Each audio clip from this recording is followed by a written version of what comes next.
Chapter 1. Teacher Kaido, may you meet an untimely end.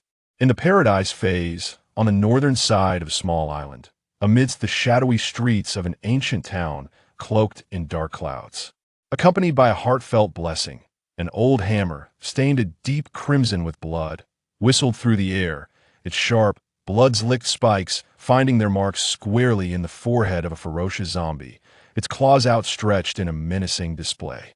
Thud! The dull sound of metal colliding with bone resonated, and the zombie fell, lifeless. The living corpse had transformed into a mere lifeless body.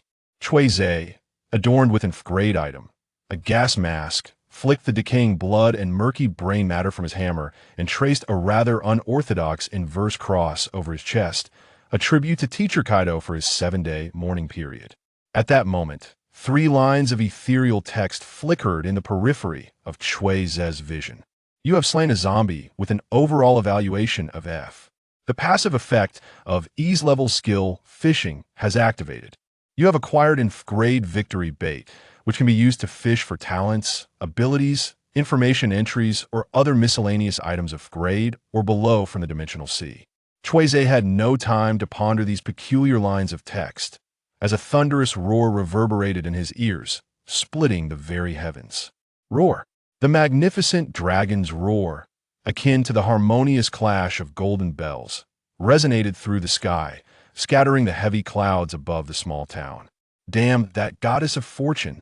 Irritated, Cui Ze dug into his ears, raising his gaze toward the roiling black clouds on the horizon, his right hand raised high, the middle finger standing resolutely in a gesture he dubbed the Great Wilderness Prisoner's Finger.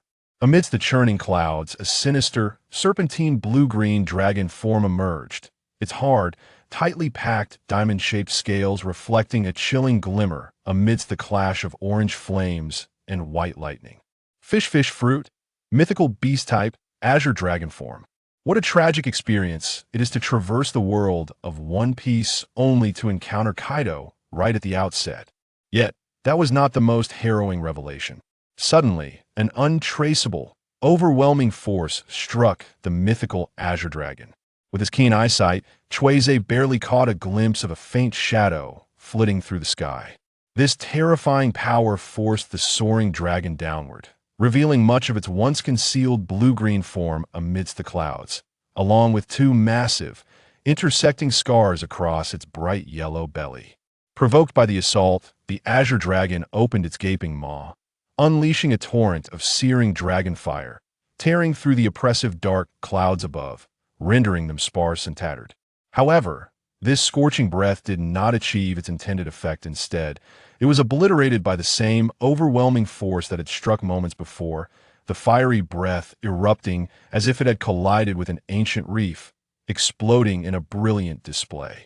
The sky was instantly illuminated by a super invincible, splendid explosive firework generously presented by Kaido. The scattering embers of the fiery breath cascaded like a meteor shower, bathing the dim sky in a vivid crimson glow. A cataclysmic battle. The clash of the Sea Emperor. What could be more terrifying than encountering a pirate emperor right after crossing over? Certainly, it would be the encounter with 2 pirate emperors, and they were engaged in fierce combat. Presumably a censored curse. Cui Ze spat, his chest swelling as he inhaled a surge of filtered air through his gas mask, oxygen swiftly separating and circulating through his bloodstream, filling him with explosive energy, particularly in his legs. Beast breathing, 8th form, boar rush. 2 slender jets of white mist erupted from the filter of the gas mask, unmistakably concentrated streams of breath. With his upper body slightly leaned forward, Cui Ze sprinted, legs spread wide, akin to a beast frantically attempting to escape, pouring every ounce of strength into reaching his nest. Along the way, this little beast had to continually adjust his position to evade the falling meteor fire rain. Kaido, an unidentified top-tier powerhouse, a desolate island swarming with zombies. What a chaotic torrent from the goddess of fortune. What on earth is happening here? Surely, I have crossed into a world utterly ravaged by disaster. Boom! As Cui Ze stepped onto a street, murmuring to himself, His pace abruptly faltered. He witnessed with his own eyes the shabby doghouse he had painstakingly constructed over the past 3 days obliterated in a flash by a descending fire meteor. The structure erupted into a massive torch radiating intense heat, the shockwave from the explosion nearly knocking Cui Ze off his feet. "Teacher Kaido, you truly deserve an untimely demise." Grinding his teeth, Cui Ze turned on his heel, relieved to recall he had a backup layer if that too were compromised. He had a backup for the backup specifically prepared for such unforeseen circumstances. To inadvertently stumble into a battlefield between emperors demands one be perpetually ready for loss. Approximately 5 minutes later, Cui Ze, devoid of expression, watched as his backup layer was similarly engulfed in flames. It seemed he had no choice but to retreat to his backup for the backup. The third stronghold was, in fact, a hidden cellar in the backyard of a wealthy household within the town. This was the most secure and discreet nest Cui Ze had prepared over the course of 3 days. He quickly opened the cellar door, traversed the thick layers of earth, and, utterly exhausted, collapsed onto the floor without turning on the lights. Overexertion from the beast breathing left his lungs and legs in excruciating pain, yet he remained silent. It was not that Cui Ze lacked fortitude. Rather, he had grown numb to the pain after experiencing similar situations too many times in the past 3 days. Time slipped away in the darkness with no clear awareness. Uncertain of how long had passed. Surviving, Cui Ze struggled to rise from the floor, fumbled in the dark to turn on the cellar light, and removed his gas mask, revealing a handsome face, though weary and drained. He made his way to a soft leather sofa in the corner of the cellar, collapsing onto it, and uncorked a bottle of red wine from the well-stocked cellar. The deep red liquid spilled from his lips, trickling down his jawline and soaking his chest. After downing nearly half the bottle, Cui Ze felt a resurgence of vitality. What began as a boisterous gulp transformed into a delicate sip. Cui Ze savored a small drink, summoning forth his golden finger, the source of the peculiar text that had flickered during the Batlia's surreal, pale, white virtual screen. Displayed upon the screen was Cui Ze's personal attribute information. Name: Cui Ze feet trace felt.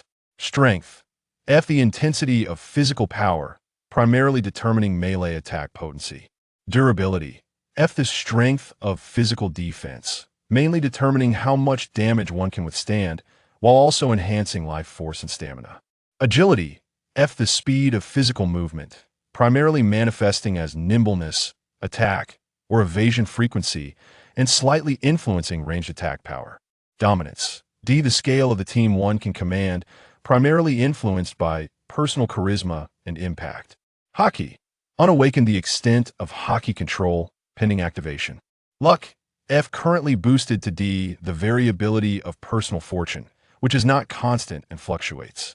Talent entry: Visitor from the other shore red talent. Ability entry: Fishing ease level skill, beast breathing level skill can be enhanced. Information entry: blank. Overall evaluation: F. This luminous screen represented the golden finger bestowed upon Cui Ze through his crossing.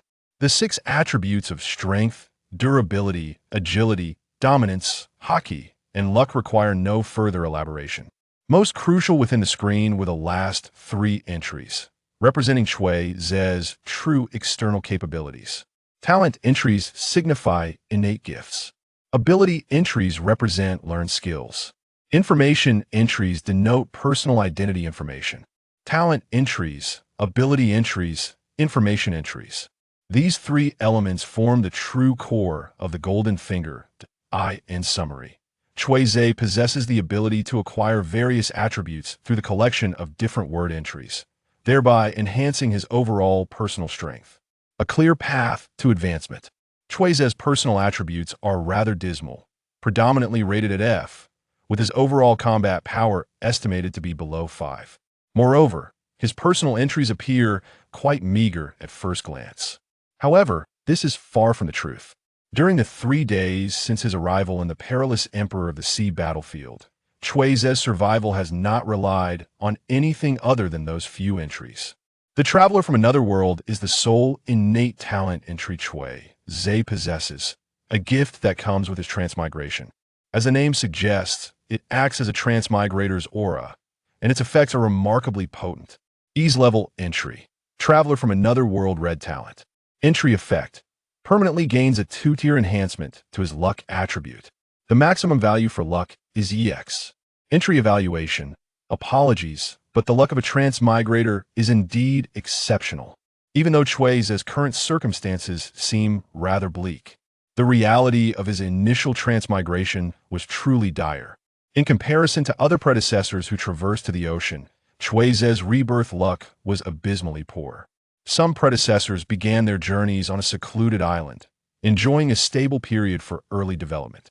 Others started their adventure as part of the Eastern Sea Navy, ensuring steady progression even in hiding.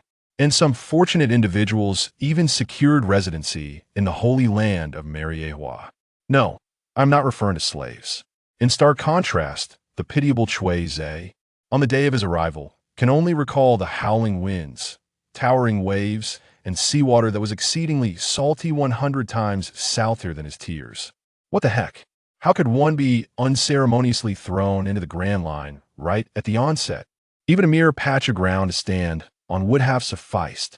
Why was he cast directly into the ocean? Had it not been for the enhancement of his luck attribute from the traveler from another world, Cui Ze feels he might have been reborn on the very day he arrived.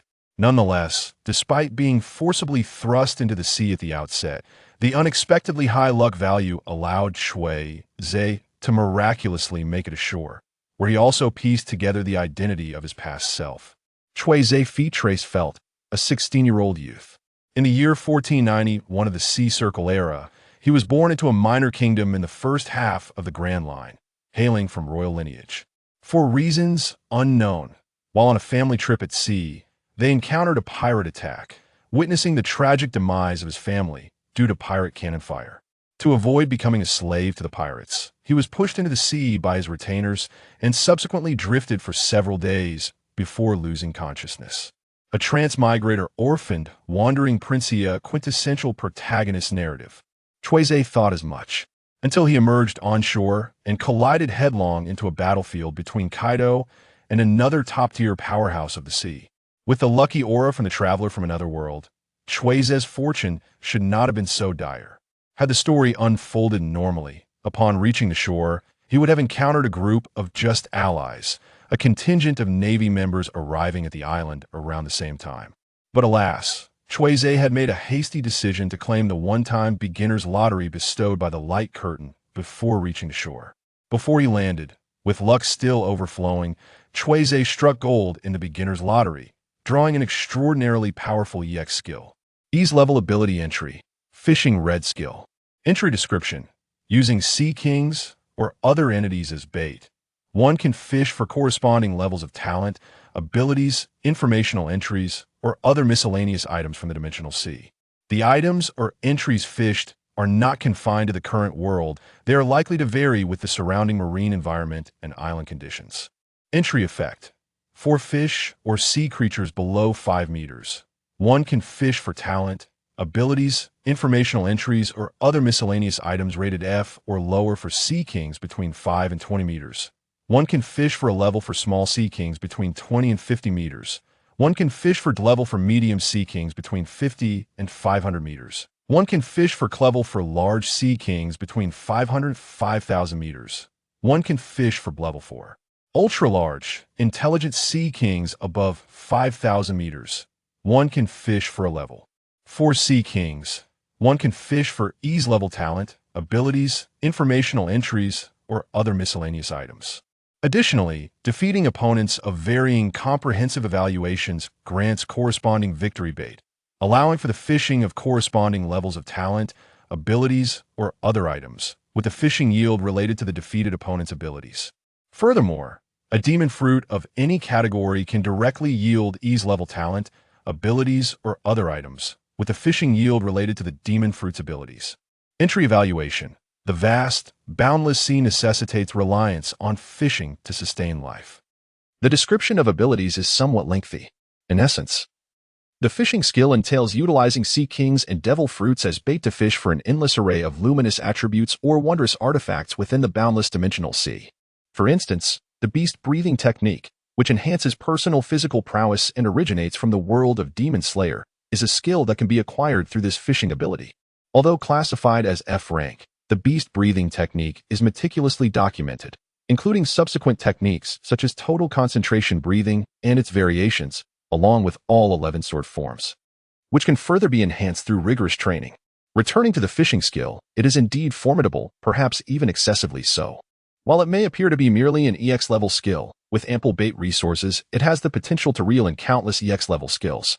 Perhaps this is why. Upon returning to shore, the protagonist, Cui Ze, experienced a significant depletion of personal fortune. Missing the optimal opportunity to rendezvous with the Navy and being compelled to exist under the terrifying influence of Master Kaido, Cui Ze remains oblivious to this fact. To this day, he is unaware of the identity of the formidable opponent currently engaged in battle with Kaido in the skies above. He still assumes that this individual is likely an unrecorded pirate from the original narrative, prior to his transference. Having consumed the entire storyline of the manga and the Wano arc, Cui Ze harbored a degree of sympathy for the diligent teacher, Kaido. As a responsible educator, he is not to be pitied, but rather as a villain aspiring to dominate the world. Facing the embodiment of the child of destiny is hardly tragic. The true misfortune lies in contending with the child of destiny during their extraordinary phase. Moreover, this particular child of destiny wields powers that are bewildering, irrational, and unreliable. The human fruit, mythical Zoan type, sun god form. What an astonishing phenomenon. However, when Cui Ze truly found himself thrust into the vast ocean and confronted with Kaido, his sympathetic disposition towards the beast pirates underwent a dramatic transformation. Enduring the relentless onslaught of battle repercussions for a continuous 3 days was merely a minor inconvenience. The crux of the matter is that Cui Ze detests the feeling of being unable to control his own fate. He loathes it. Should the opportunity arise in the future, Cui Ze vows to retaliate against Kaido for this recent grievance. As for the present, contemplate the myriad of approaches to employing the victory lure for angling. During these past 3 days since his transmigration, despite predominantly evading the repercussions of aerial combat, he has assiduously eliminated a considerable number of zombies. Each F-rank zombie yields an F-rank victory lure. Presently, his stockpile of victory lures stands at 9, affording him a total of 9 angling opportunities. The vicissitudes of fortune today appear to be. Cui Ze reminisced about the arduous journey he had endured, reflecting on the 2 temporary strongholds that had been successively destroyed, and he couldn't help but twitch the corner of his mouth. Well, it seemed rather unfortunate. However, Cui Ze retrieved an F-grade victory bait, his eyes sparkling with determination. Is there not a phrase that goes, "From the depths of despair comes hope"? To catch such a remarkable prize as the breath of beasts on his very first fishing attempt is indeed fortuitous. Confident in his angling luck, Cui Ze patiently awaited 3 long days, gathering 9 pieces of victory bait, all for this very moment. He relished making a grand splash. Most importantly, his fishing skills represented the sole avenue of escape from his current predicament. Let us embark on this endeavor without delay, Cui Ze whispered softly, casting aside the bait of victory in his hand. With his fingers as the rod and his thoughts as the line, an intangible fishing pole stirred the air, creating ripples upon the void. Cui Ze held his breath, his gaze intently following the fishing line and hook as they traversed the dimensions. Observing their unerring precision in snagging an object within the dimensional sea, Cui Ze gracefully extended his arm, and a radiant screen materialized, showcasing the day's inaugural catch. Acquisition type, item category, unranked item designation, Tanjiro Kamido's rice ball origin, Demon Slayer item synopsis, a handcrafted rice ball, meticulously formed by Tanjiro Kamado himself. Notable for its generous size, yielding softness, pristine whiteness, and comforting warmth. Item properties, satiates hunger. Item assessment, in essence, a commonplace rice ball. What else did you surmise?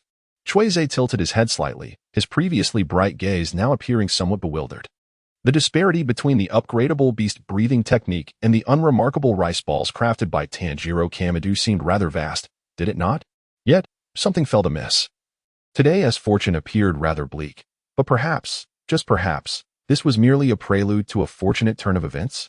With a subtle flex of his fingers, Cui Ze activated the luminous screen.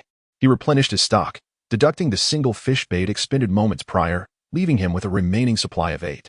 The fishing skill possessed a hidden attribute, the capacity to transmute lower-grade baits into superior ones through a process of amalgamation. Despite originating from the lowliest of zombies, Cui Ze's 8 F-grade victory baits were just sufficient to coalesce into a single, albeit base, E-grade victory bait. After a moment of hesitation, Cui Ze imbibed another mouthful of red wine, his eyes faintly flushed, akin to a gambler teetering on the precipice of recklessness. A seasoned angler places no faith in sentimentality. Here goes. A gamble could yield a fortune. Having solidified his resolve, Cui Ze acted without delay, melding the 8 F-grade victory baits to procure a brand new E-grade bait, and immediately commenced fishing. With his finger as the rod and his thoughts as the line, a fish was hooked. Fortune smiled upon him. Acquired from this angling endeavor. Item E-grade item. Nezuko Kamido's bamboo muzzle source. Demon Slayer description. The bamboo muzzle perpetually worn by the demonized maiden, Nezuko Kamido, brimming with her sweet saliva. Effects. 1. Wear the muzzle for a lamentably amateurish attempt at cosplay. 2. The saliva within, imbued with the demonized maiden's abilities, possesses a mild healing property, with an amplified curative effect on the demon race. 3. Quenches thirst. Assessment. This flavor hints at perversion. The following morning dawned.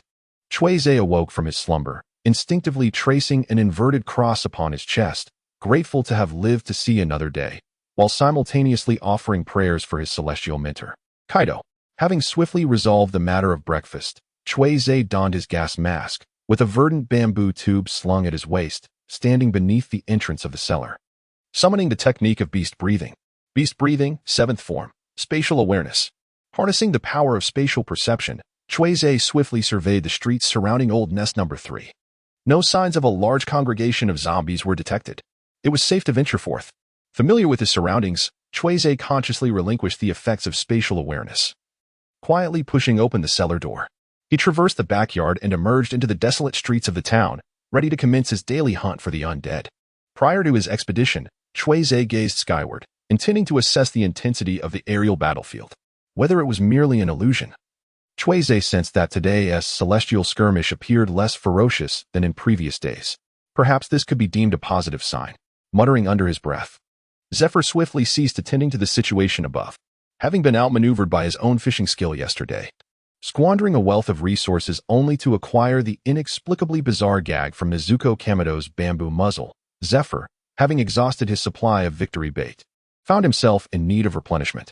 The fledgling Zephyr was compelled to seize every opportunity for survival. Was Fortuna favoring the flat-chested today? Glancing over his personal attribute panel, Zephyr curled his lip in dissatisfaction. Luck D. Pa.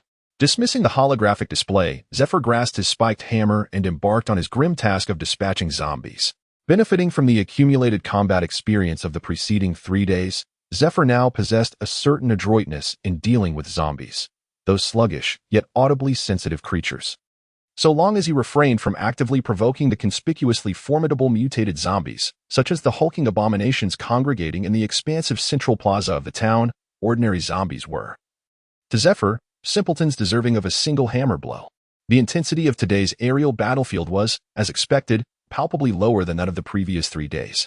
Nearly halfway through the morning, Zephyr had already felled 5 zombies, procuring 5 F-rank victory baits, and had remained entirely undisturbed by the aerial conflict.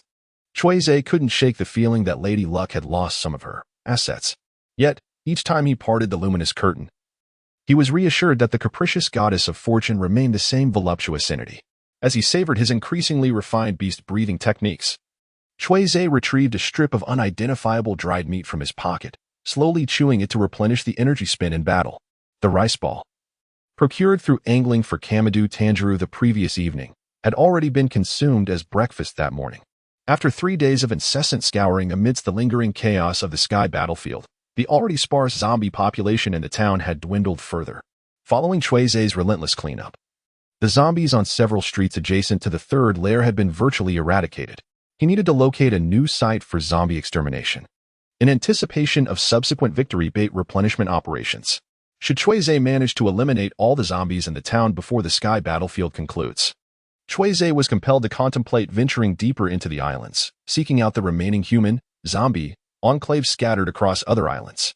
Fortunately, the zombie resources in the medieval town were relatively abundant, alleviating the need to address this issue for at least 2 or 3 days. After consuming the last morsel of dried meat in his possession, Cui Ze ascended the tallest structure nearby, retrieving an antiquated brass monocular. He extended the tube, intending to survey the remaining areas of the town. The beast's breath, spatial perception was a commendable skill, yet Cui Ze could not afford to rely on it incessantly. At least not in his current state of affairs. However, as soon as he adjusted the monocular, his gaze fell upon an intriguing white expanse at the outskirts of the town. Was that smoke hovering just above the ground? Furrowing his brow, Cui Ze lowered the monocular, rubbed his eyes, and then redirected his gaze, only to behold a peculiar sight at the forefront of the mist, a dismembered figure in flight. It was a young man, possessing only half of a body, with short, grayish-white hair framing a rather fierce visage, clad in a white naval recruit's short-sleeved shirt that enveloped his muscular frame. He seemed devoid of anything below the waist. Was this the naval commander from the original work, a user of the smoker? Upon closer inspection, Cui Ze discerned that the young man swiftly traversing the desolate outskirts of the town, diligently eradicating zombies and zombified beasts, was indeed none other than Smoker from his days as a recruit. Such an eccentric habit of simultaneously indulging in 2 cigars was uniquely Smoker's domain. Furthermore, a considerable number of Marine recruits trailed behind Smoker.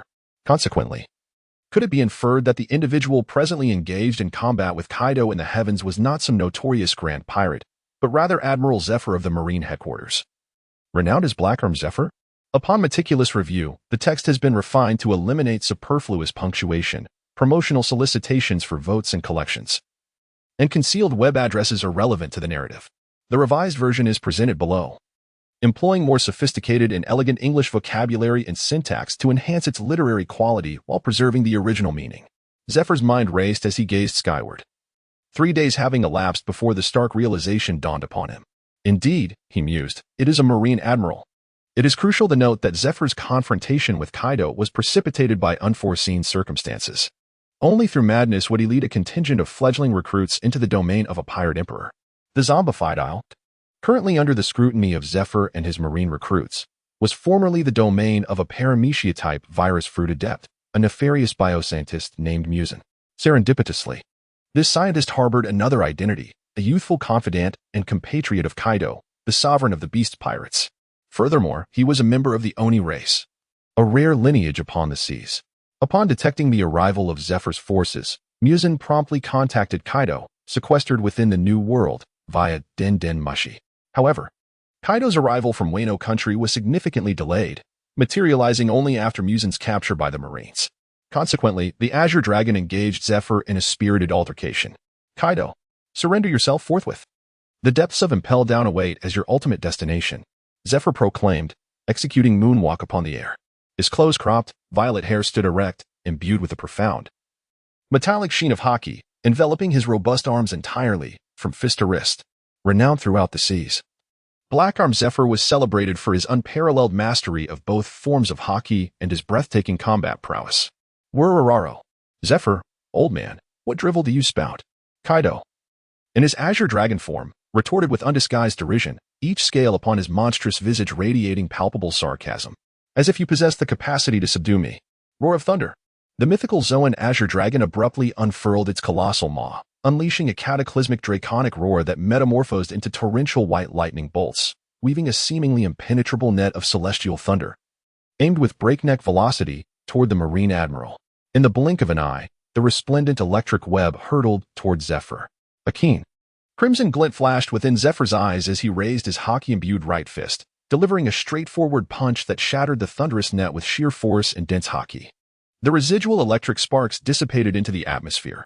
This Zephyr, still in his prime, was far removed from the amputee who would later have his arm severed by Whitebeard Jr. It is widely acknowledged that the zenith of any true apex predator upon the seas spans an epoch of formidable duration. Kaido, Musen has been apprehended. He has forfeited the lives of countless innocents. Were it not for his unique devil fruit ability, he would already face execution. As Zephyr directed his words toward the Azure Dragon, his conciliatory appeal was abruptly interrupted by a torrent of lamentations. Ea, Musen, my pitiable compatriot, how could you be ensnared by these inept Marines? Woe is me. Kaido's grief manifested swiftly, as copious tears streamed from his draconic eyes. And you have yet to remit my compensation. Compensation? Zephyr, maintaining his distance, wore a peculiar expression. He tugged at the corner of his mouth, seemingly hesitant to articulate. Kaido, this is your long-standing friend, your kinsman. Precisely. Kaido ceased his weeping as if by sorcery, winking at Zephyr. Hence, he augmented the payment. 2 ancient Zoan devil fruits. I shall not relinquish them. Deep breath. Tui. Cui Ze was unaware of the conversation taking place between Kaido and Zephyr in the sky above. As he gazed upward, he caught sight of a familiar crimson blaze streaking across the heavens once more. His heart began to race, and he instinctively prepared to flee as his eyelid twitched nervously. However, when he observed that the scorching breath of the Azure Dragon did not meet the same explosive fate as the previous day, when it had been obliterated by the Admiral's mighty punch, he gradually allowed himself to relax. He silently hoped that his mentor, Kaido, was unharmed. Cui Ze once again extended his heartfelt blessings to the celestial Kaido. He redirected his gaze to the wilderness beyond the town, where a group of naval recruits, led by Smoker, was rapidly approaching the quaint medieval settlement at a visibly accelerating pace. In contrast to Cui Ze's slow and inefficient manual method of clearing the zombies, the recruits employed a myriad of tactics that, while diverse in appearance, were all remarkably efficient and swift. According to Cui Ze's calculations, barring any unforeseen circumstances, this band of naval recruits would likely eradicate the horde of zombies in the wilderness within half an hour and then proceed to sweep through the town. Stealing a quick glance at the aerial battlefield out of the corner of his eye, Cui Ze found himself momentarily torn. He was faced with 2 choices. The first, to remain in the town and await the arrival of the naval recruits. The second, to venture out into the wilderness and embrace the unknown. The merits of the former option were unmistakably clear. It offered a sufficient degree of safety. Yet, the drawbacks were equally apparent, even with the visage of Lady Luck gracing him. Cui Ze could hardly expect the naval recruits to place their trust in an unexpected survivor who had appeared on the zombie-infested island. It was entirely foreseeable that, should Cui Ze opt to remain, once discovered by the recruits, he would inevitably endure a prolonged period of confinement, with his every action subjected to stringent restrictions. As for the alternative plan, its advantages and disadvantages were equally pronounced. Freedom, yet fraught with peril. Cui Ze's mind began to race, and after a thorough contemplation, he ultimately opted for the second option. This decision was not solely motivated by his reluctance to be subjected to the stringent oversight of the Navy. More significantly, he became acutely aware of the true peril lurking on the zombie-infested island. Undoubtedly, it was Kaido. For everyone except Zifa, Kaido's threat was not only formidable but potentially lethal, far surpassing the menacing zombies roaming the island. By aligning himself with the Navy recruits, Cui Ze secured a faade of safety. However, in reality, this merely amplified his presence in Kaido's eyes. If Kaido were to suddenly lose control and resolve to target this group of Navy recruits, could Zifa effectively thwart him? Absolutely not. Even without eliminating the Admiral, Black Arm Zifa lacked the ability to perfectly shield every Navy recruit from the aftermath of battle. At that juncture, Cui Ze, who had drawn near to the Navy yet completely forfeited his freedom, would indeed become a mere fish on the chopping block, at the mercy of others. Trading the illusory sense of security gained from his association with the Navy for a diminished presence in Kaido's perception seemed like a prudent exchange to Cui Ze. Furthermore, embarking on a wilderness adventure held profound significance for him. It represented a bait for victory. Should he choose to align with the Navy, he would, at least for the foreseeable future, be unable to procure even a single piece of bait. With this thought, Cui Ze's resolve solidified. His gaze sharpened as he looked towards the outskirts of the town, softly declaring, "Before we meet, let me present a resounding gift." With a swift turn, Cui Ze hastened towards the direction of the third hideout. Having spent 3 to 4 days in this small town, aside from dispatching zombies and evading the fallout from the aerial battlefield, Cui Ze's primary endeavor was to gather intelligence on the locations of all remaining firearms and ammunition within the town, transferring them to the nearest temporary stronghold. Anyone with a basic understanding of zombies knows that firearms are far more effective and safer for dispatching these mindless creatures than engaging in close combat with cold weapons. In these pirate-ravaged waters, no orderly town could lack the necessary supplies to combat pirates, especially the essential gunpowder weapons. In the first 3 days, Cui Ze had never considered firearms. His original plan was to utilize the town's entire stock of gunpowder reserves to send those troublesome, hulking zombies skyward before departing the town. As previously mentioned, Cui Ze harbored a penchant for grand schemes. The progress of his plan to amass gunpowder unfolded with remarkable efficiency. In a mere span of 20 minutes, he successfully relocated all the gunpowder he had scavenged from the third nest to the expansive square at the heart of the town. Fortuitously, the thunderous cacophony of battle echoing in the sky diverted the attention of the towering mutated zombies lingering in the central square. Those colossal beings continued to bellow into the heavens with unrelenting fervor. I recall that on the day of my arrival, the central square, with its open terrain and excellent sound reception, was teeming with zombies. Now, only 3 giants and a multitude of ordinary zombies remain, even without my intervention. It is likely that within a day or two, these monstrous creatures will succumb to the aftermath of the fierce clash between Ze, Fa, and Kaido. Ascending with haste to the lofty belfry adjacent to the central plaza, Cui Ze employed his spyglass to meticulously survey the perimeters of the naval recruits' activities. He discerned that a scattering of figures, adorned in the distinctive blue and white uniforms, had already encroached upon the town's periphery. Indeed, the opportune moment had arrived. Cyrus stealthily muttered to himself before sprinting down the clock tower. Upon reaching the ground, he ignited the prepared gunpowder fuse and dashed towards the northern part of the town with reckless abandon. Any slower, and he would be buried alive. Undying monsters. Take a bath in cannon fire.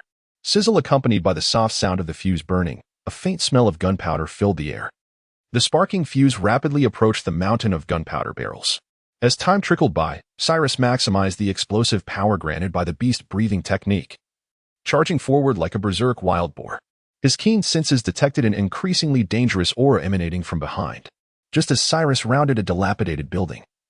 The ignited fuse made contact with the gunpowder mountain, instantly unleashing a terrifying explosion. Boom!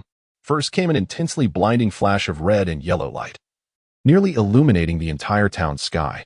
This was followed by an earth-shattering roar, an explosive sound. Miles away, Smoker and his crew, engaged in suppressing the wasteland zombies, suddenly witnessed a dazzling light rising from the targeted town, succeeded by a deafening explosion that even caused the ground to tremble slightly. Even Zephyr and Kaido, locked in aerial combat, were momentarily distracted by the powerful explosion, frequently glancing towards the blazing town. At the epicenter of the explosion, a crater dozens of meters in diameter appeared, with the surrounding buildings utterly obliterated, leaving no bricks intact and dust scattering everywhere. The zombies that had gathered in the plaza were mostly reduced to bloody mist by the intense shockwaves, and even the towering mutated zombies had vanished without a trace. On the northern edge of the ravaged town, Cyrus, feeling the might of the gunpowder explosion, ignored the trembling ground beneath his feet and immediately summoned the light screen.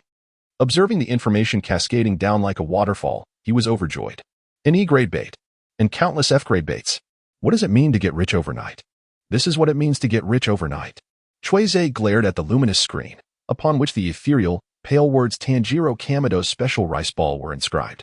Try as he might, he couldn't avert his gaze, scrutinizing the characters until he discerned the underlying message between the lines.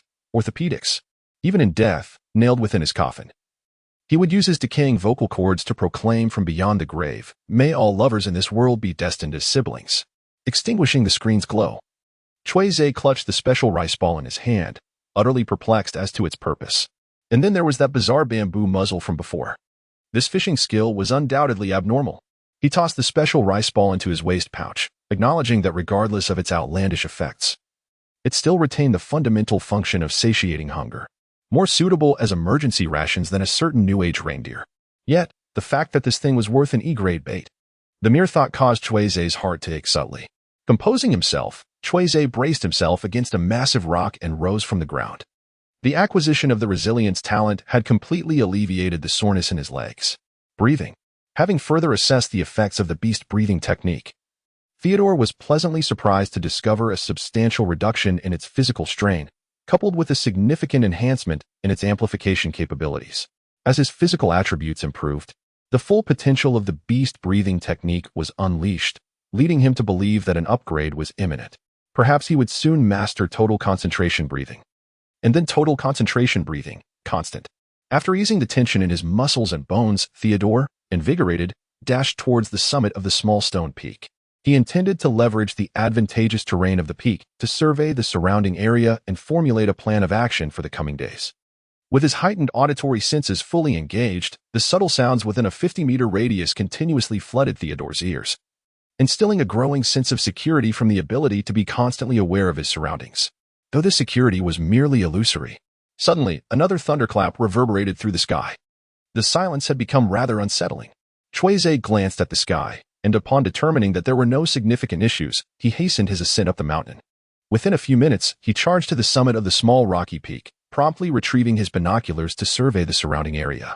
The first sight that met his gaze was the situation in the town. Led by Smog, The newly enlisted Navy recruits had already infiltrated the town, following the earlier explosion. This group of adept elite sailors had become cognizant of the potential presence of other dangerous individuals on the island, pairing off to continuously investigate the circumstances within the town. You may take your time to explore the city, he mused. In the next moment, Cui Ze directed his binoculars towards the sky, only to swiftly divert his attention. The aerial combat could be assessed through auditory means. Nothing further was required. The focus of his binoculars then shifted to the vicinity surrounding the small rocky peak. Cui Ze silently observed for a while and discovered a remarkably concealed cave beyond a few small hills. A fortuitous temporary stronghold bestowed by heaven. Cui Ze pressed the telescope and immediately began to move towards the concealed cave. Although he had originally intended to use the small rocky peak beneath him as a temporary refuge, the barren summit offered no shelter from the wind or rain. In stark contrast, the cave appeared far more habitable. Approximately half an hour later, Cui Ze arrived at the location of the hidden cave without obstruction. However, as he drew closer, a grave expression settled upon his face. Contrary to his expectations, this secret cavern was not untouched by human influence. Along his path, he had observed numerous signs of human activity. The inhabitants of the island had transformed into zombies, thus, it was reasonable to assume that any living creatures within the cave had fled in the days that followed.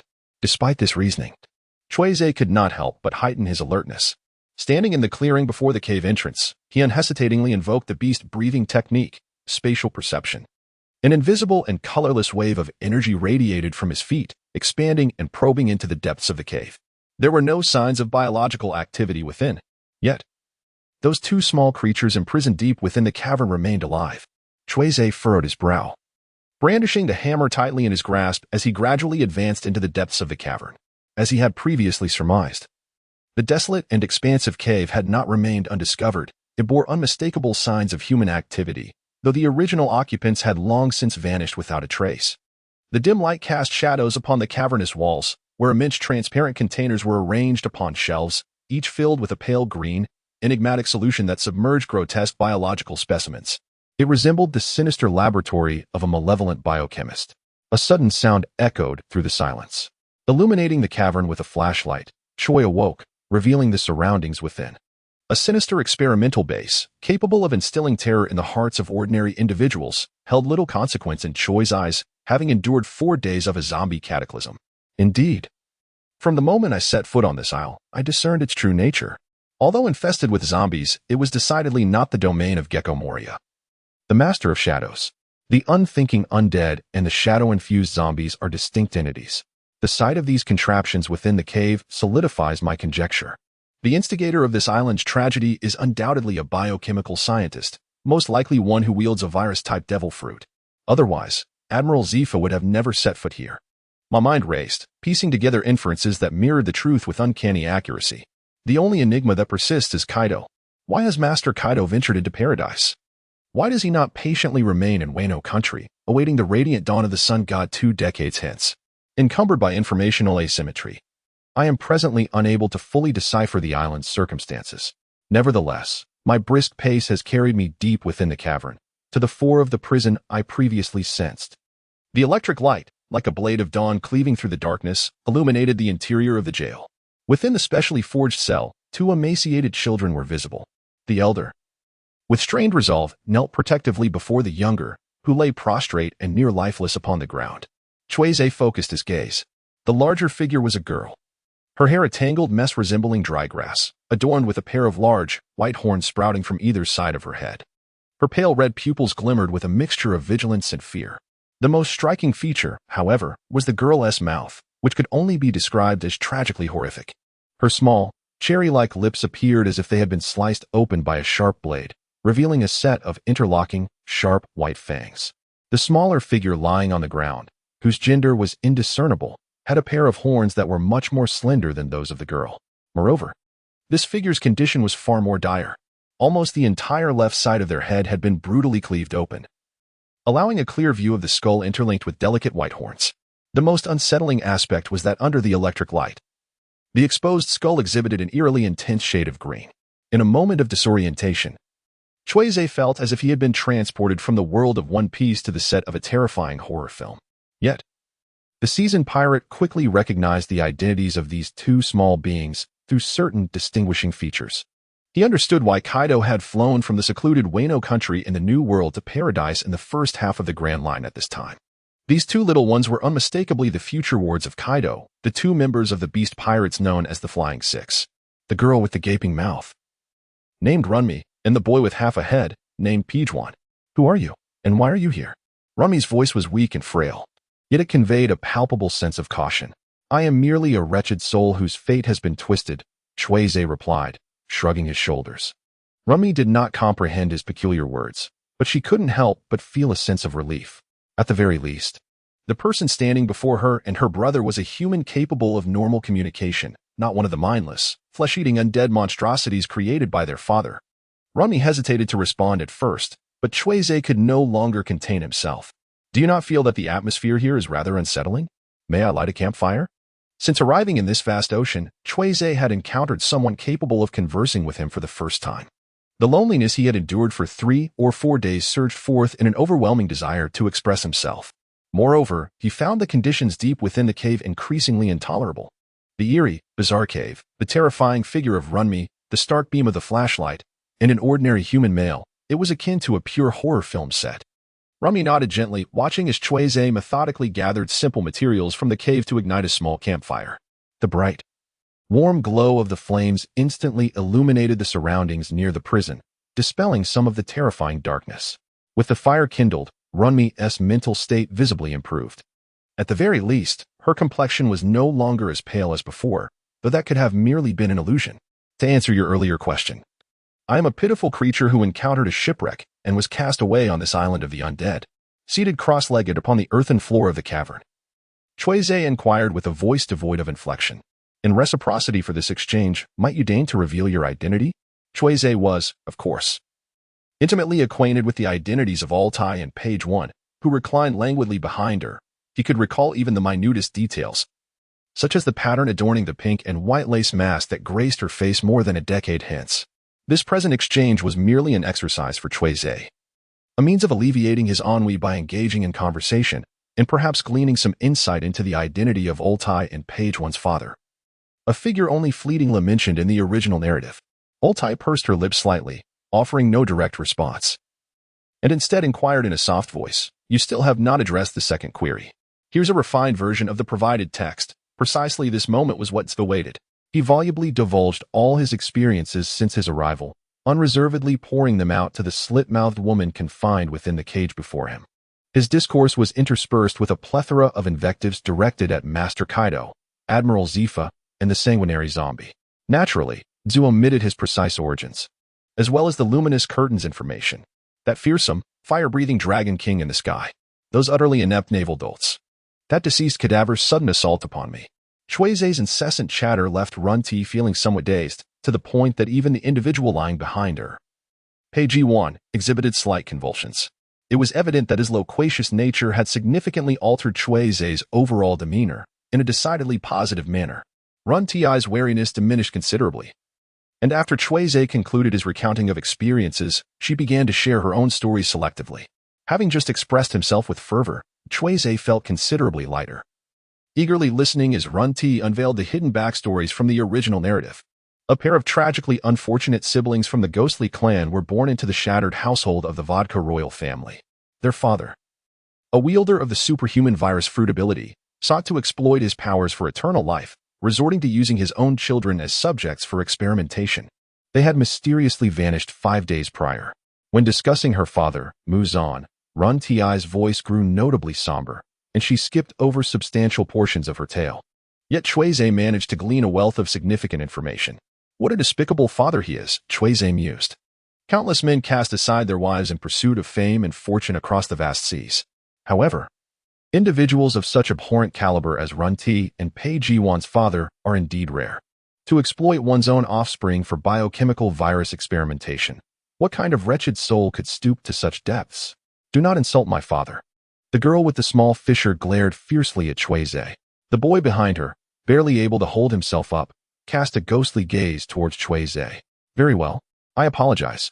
Cui Ze offered a half-hearted apology, smacking his lips as he realized he had spoken too much and felt a twinge of thirst. As he reached for the water bottle he always carried, just as he twisted the cap off, he sensed two pairs of eyes suddenly fixated upon him. More precisely, their attention was drawn to the bottle in his hand. Cui Ze clutched the kettle, swaying it gently from side to side, his gaze mirroring the motion. Eventually, Runty, her patience exhausted, interrupted his peculiar amusement. "Excuse me," she began. "Could you possibly spare a bit of water?" Runty extended her tongue, moistening her parched and chapped lips. Though her request wasn't solely for herself.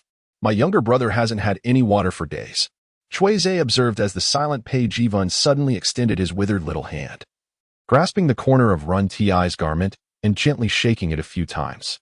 Although Pei Jivun had not consumed a drop of water for an extended period, how could Run Ti, who had been caring for him, fare any better? It was evident that he was a brother deeply concerned for his beloved sister. Cui Ze gently pinched his oddly sore nose, first taking a small sip from the water bottle to demonstrate its harmlessness before tossing it into the cage. Overjoyed, Run Ti immediately reached out to embrace the water bottle. However, its lightness still caused the slender girl, as fragile as a wild grass, to stumble precariously, nearly falling to the ground.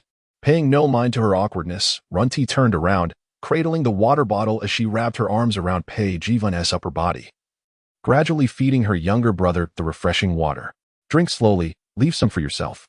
Cui Ze recalled the specially crafted rice balls made by Tanjiro Kamado, which he had previously caught while fishing.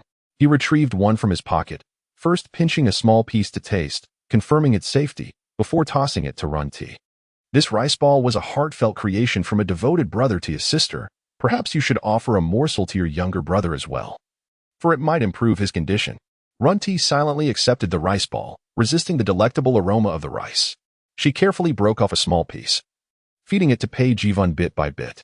It was uncertain whether he was warmed by the brotherly affection of Tanjiro Kamado or by the sisterly care of Run Ti.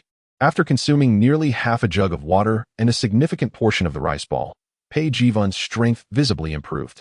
Gazing at the dwindling supply of water and rice ball, he tightly shut his mouth, refusing to eat more. Had it not been for his weakened state, he would have insisted his sister finish the remaining morsels. "Young man, you ought to consume every last bit of that rice ball. I have other provisions here that are far more suitable for your sister." Cui Ze harbored a flicker of concern regarding the peculiar rice balls and their potential effect on Run Ti, reluctant to assume the dubious title of a lolicon. He instinctively attempted to dissuade her. Yet, it was evident that his words, in that moment, bore an ambiguous tone. Pei Jivun, being too young, failed to grasp the underlying implications. However, the slightly older Run Ti discerned, or perhaps misinterpreted, the intent. She hastily stuffed several bites of the rice ball, which Pei Jivun was unwilling to consume, into her mouth. Instantly, a hint of color returned to her pallid cheeks, and she cast an indignant glare at Cui Ze. Observing this scene, Cui Ze's lips twitched involuntarily. Damn it, if a typical loli were to gaze at me in such a manner, I might even feel a semblance of delight. But when this horned little girl with a split mouth looks at me, an inexplicable sense of unease washes over me. The girl from the split-mouth clan. Cui Ze's eyes suddenly sparkled with realization as he recalled the peculiar item he had caught last night. The bamboo tube stopper from Nezuko Kamado. Item Effect 2. The saliva contained within the bamboo tube, tainted by the powers of the demonized girl, possesses slight healing properties, offering a significant restorative effect to specific demon kin. Could this gentlemanly item truly be utilized? Perhaps it was the special rice ball's capturing effect at play. Without exerting much effort, Cui Ze successfully persuaded Run Ti to use the sweet saliva of the demonized girl contained within the bamboo tube stopper to tentatively heal her substantial mouth wound. Originally, Run Ti had intended to first test the healing properties of the bamboo tube stopper on Peggy Wan. She thought that if the liquid within the tube could indeed mend her injuries, she would undoubtedly pour the remaining liquid all over her younger brother's head at the earliest opportunity.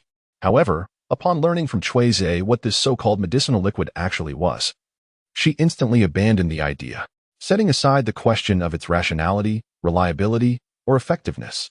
What kind of surreal reality would it be to pour another girl's saliva onto her brother's fractured skull? Cui Ze, perplexed by the psychological intricacies of the little demon girl, clutched a bamboo tube and approached the iron bars of the prison. He gestured for Run Ti to lean closer. The latter seemed to have conjured an elaborate fantasy of self-sacrifice, closing her eyes and gently pouting her lips. Do not pout. Just maintain a normal expression. Cui Ze offered a curt reminder before removing the stopper from the bamboo tube. He then dipped his index finger into the concoction, retrieving a small amount. As thoughts of the medicine's owner surfaced, Cui Ze, almost instinctively, pressed his index finger and thumb together, gently rubbing them. Upon separating the two digits, a silken strand stretched between them. Ahem. Cui Ze felt a sudden shiver run through him, feigning nonchalance as he gently applied the medicinal liquid from his fingertips onto the uneven scars that marred the corners of Run Ti's mouth. In that instant, his heart became as tranquil as still waters. Cui Ze meticulously applied the medicinal liquid from the bamboo tube to the fissure on Run Ti's skin, careful not to inflict any discomfort upon her. Unbeknownst to him, at some point, Run Ti had opened her eyes, her gaze fixated on the human male before her, who was delicately tending to her wound.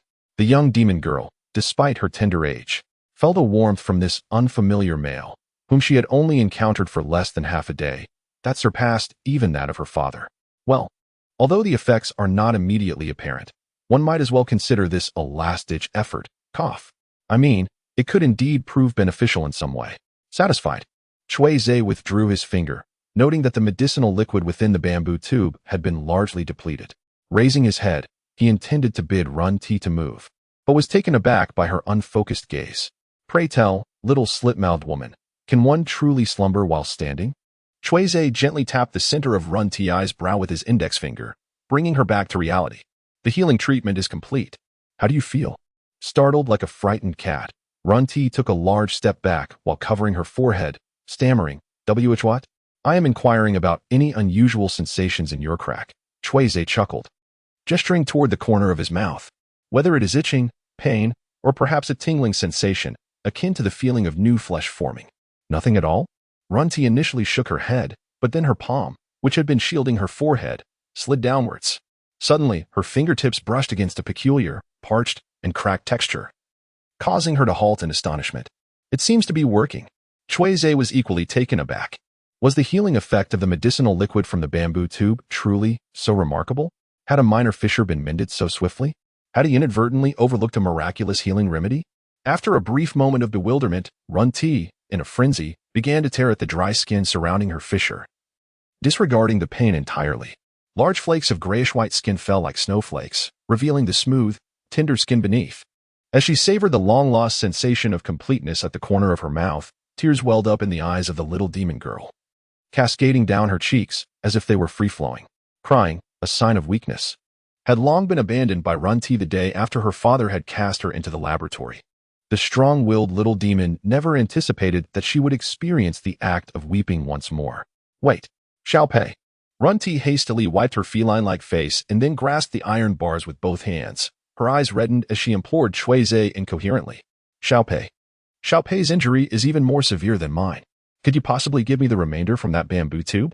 Cui Ze entrusted the entire bamboo tube to Run Ti, who, as if in possession of a treasured artifact, promptly turned around and began to meticulously pour the medicinal liquid, drop by drop, onto the green skull of Pei Ji-wan, until the last drop was entirely dispensed. Nezuko, the eternal deity of droplets. Before long, a thin membrane formed upon Pei Ji-wan's skull. Though still fearsome in appearance, it was no longer as ghastly as it once had been. Observing the siblings, who were tightly embraced and weeping in each other's arms, Cui Ze felt a profound sense of solace. As the violent tumult that had accumulated in recent days began to dissipate, this is my final sustenance. Do remember to ration it wisely in the days to come. You too. Having dispensed his remaining provisions of sustenance and potable water to Altai and the Page One siblings, Chopper addressed them with a promise, should the fates align, I shall endeavor to revisit you. The lamentations within the prison abruptly ceased. Altai, her countenance awash with tears, turned to face Chopper, Page One mirroring her gaze. A palpable reluctance emanated from the siblings as they inquired, Art thou departing? Indeed, he affirmed. Cui Ze nodded gently. With the provision of food and water, your stay in the cave will be considerably safer. Moreover, it will not be long before others come to rescue you, be it the Navy or Kaido. Cui Ze inadvertently found himself rescuing Run Ti and Peggy Wan. At this moment, his own survival was a considerable challenge. Should he take on the burden of 2 additional companions, it was likely that the 3 of them would embark on a perilous journey to the underworld together. Furthermore, Cui Ze harbored numerous secrets, rendering collaboration with others ill-suited. I am Run Ti, and the full name of my companion is Peggy Wan. Run Ti inquired, What is your name? Cui Si Te Fei, he clicked his tongue. API call failed with status code 429. Error. Code. For 29. Message. Resource has been exhausted. G. Check quota.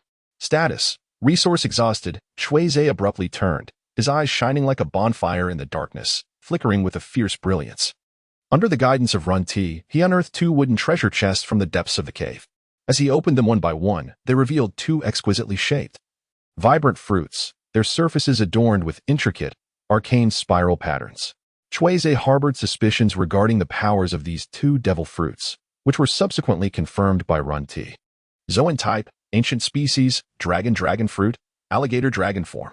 Zoan type, ancient species, dragon fruit, spikeback dragon form.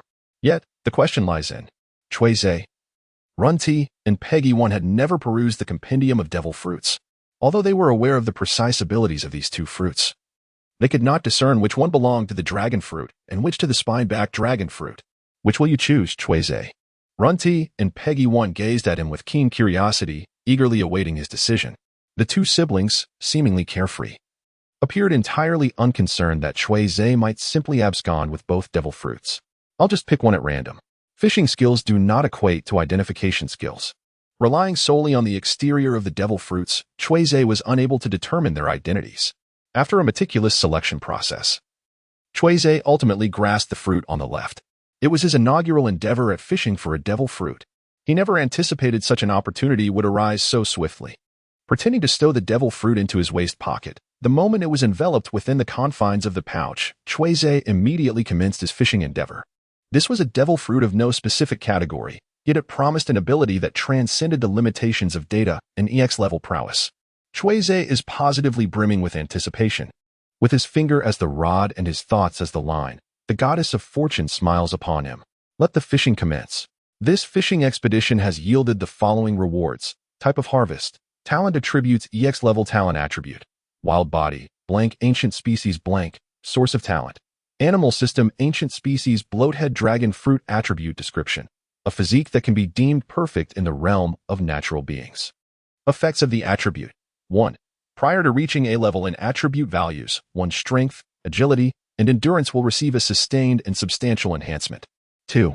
A significant increase in one's resistance, greatly diminishing damage taken during attacks, while markedly enhancing vitality, stamina, and recovery.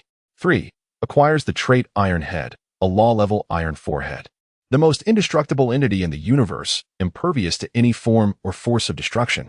Attribute evaluation. A physical talent only true monsters can possess. Truly terrifying. After perusing the new messages on the screen, Cui Ze instinctively sighed. Young man, are you speaking of me? A thunderous, boisterous laughter echoed as an imposing figure strode into the cavern. Towering and formidable, he bore a pair of monstrous horns atop his head, with long black whiskers resembling dragon tendrils flanking his upper lip. His battle-scarred torso was bare, adorned only by vivid orange-red dragon scales tattooed upon his left arm, while a colossal spiked club loomed over his right shoulder, towering as high as a man. The infamous captain of the beast pirates, the strongest creature, Kaido, made his entrance. A terrifying aura, akin to that of a primordial beast, permeated the depths of the cave, the invisible pressure nearly coalescing into a tangible force. Even with Cui Ze's formidable composure, a profuse sweat broke forth, saturating his back, a primal response of a sentient being confronted with ultimate peril. Young man. Kaido's bull-like eyes swiftly scanned the cavern, instantly grasping the necessary circumstances. His deep voice resonated like thunder, reverberating through the cave, causing dust to cascade from the ceiling. Do you know where the contents of that empty box have gone? Kaido had no time to engage in idle chatter with this insignificant creature, whose presence was as feeble as wild grass. Moments prior, in his dragon form, Kaido had unleashed a devastating tornado, conjuring thunder and fierce winds as widespread assaults aimed directly at the small town engulfed in an explosion, targeting the rookie Navy soldiers who had ventured within. In a desperate attempt to protect the elite seat of the Navy, Zephyr had been compelled to abandon Kaido and vacate the aerial battlefield. Finally, Kaido seized the opportunity to extricate himself from Zephyr's relentless pursuit, liberating his hands to pursue his own ambitions. The 2 children of Mzang. The 2 fruits of Mzang. I must possess them. Yet, Kaido was acutely aware that the tornado was not particularly daunting for a master of Zephyr's caliber, thus his time was exceedingly limited. Originally, the 2 ancient Zoan-type devil fruits were as good as his, but now it appeared that complications had arisen. One treasure chest was empty. With a heart as clear as ice, I remained unperturbed by the collapse of the heavens. Confronted with the pirate emperor's amplified inquiry, Cui Ze fervently recited the ice heart technique in his mind, striving to maintain a mournful visage reminiscent of a tragic figure, feigning calmness as he replied, "I do not know." "Oh?" Kaido responded with a slight inflection, taking a step forward. The oppressive atmosphere was palpable. API call failed with status code 429. Error. Code. 429. Message. Resource has been exhausted, e.g. check quota. Status. Resource exhausted. Cui Ze's ears merely caught the first syllable of this, when suddenly his vision blurred. A fist, as colossal as a grinding wheel, struck him like a fleeting bolt of black lightning, delivering a devastating blow to his head. The hammer he instinctively raised barely provided a momentary defense before it shattered into a flurry of scattered metal and splintered wood, swirling through the air like drifting willow fluff. Bang! The iron fist, unimpeded, smashed into Cui Ze's skull, causing the scenes before his eyes to rapidly recede into a haze of chaos. Then, with a resounding crash, Cui Ze was propelled backward, embedding him into the cavern wall, dust flying everywhere, and his entire body nearly succumbing to the tremors of impact. In a mere instant, he was vanquished by a single blow. As he felt the relentless waves of pain coursing through him, Cui Ze's heart sank into a profound darkness. Wait, I'm not dead. Struck by Kaido's fist upon my head, I am still alive? In the depths of Cui Ze's mind, the distinctive trait of the wild physique flashed vividly, a characteristic he had initially thought to be an unyielding anomaly. Little did he realize that this very trait had now become his lifeline. He recalled that the talent description of the wild physique specifically mentioned a blank, ancient type, blank notation. Could it imply that the wild physique's abilities were not yet fully realized? Was it possible that it could further amplify its powers by consuming other animal-type devil fruits? Could it continue to acquire new characteristics akin to the Iron Head trait? Despite being slammed into the wall, Cui Ze's thoughts began to wander. Meanwhile, within the confines of the prison, Runmi and Peggy-1 witnessed Cui Ze's pitiable demise, nearly crying out in horror. The man who had just brought warmth to the siblings had been brutally slain by the towering figure of the patterned dragon with a single punch. Runmi bit down hard on her lip, while Peggy-1 clenched his fists tightly, both glaring defiantly at Kaido. Such feeble emotions. Kaido, with his sharp perception, remained unfazed, nearly snorting in disdain. Instead, he was far more concerned about the whereabouts of the two ancient-type devil fruits. Those two little brats in the cell, did their deceased father, Mzang, mention to you how many devil fruits he left behind before his demise? Kaido was certain that the man he had just killed was not a devil fruit user. At least not one of the animal type. The soil on the two small chests was still fresh, clearly excavated not long ago. If anyone in the cave had consumed a devil fruit, given the short time that had elapsed, they would undoubtedly still be adjusting to their animal-type abilities. In short, the opponent must be undergoing varying degrees of transformation into animals. Kaido, having personally consumed the Azure Dragon fruit and witnessed numerous subordinates using animal-type fruits, was quite experienced in this regard. Thus, there were only two possibilities. First, before Kaido entered the cave, someone else had already been there and taken the devil fruits. Second, that damned Mzang had truly only left one fruit, but deceived him into believing there were two. The former was entirely implausible. No one could evade the observation of a Yonkos Kinbunchika haki. Hence, it was highly probable that the latter was true. Runmi instinctively wanted to glance towards Cui Ze's direction. But the precocious young girl understood that making such a move would yield nothing but dire consequences. I do not know. Runmi's neck stiffened as she glared at Kaido, speaking each word deliberately. I only know that father left treasures behind, intending to have that person retrieve them to set us free. Kaido fell silent, and the atmosphere within the cave grew exceedingly tense. Just as Runmi anticipated that the patterned dragon might undertake something significant, Kaido suddenly erupted into loud tears, his tears, the size of an ordinary person's head, cascading down like rain upon the cave floor, stirring up countless clouds of dust and dirt. Mzang, you damn scoundrel. How dare you deceive me? How will you repay me for the ancient-type devil fruits you owe me?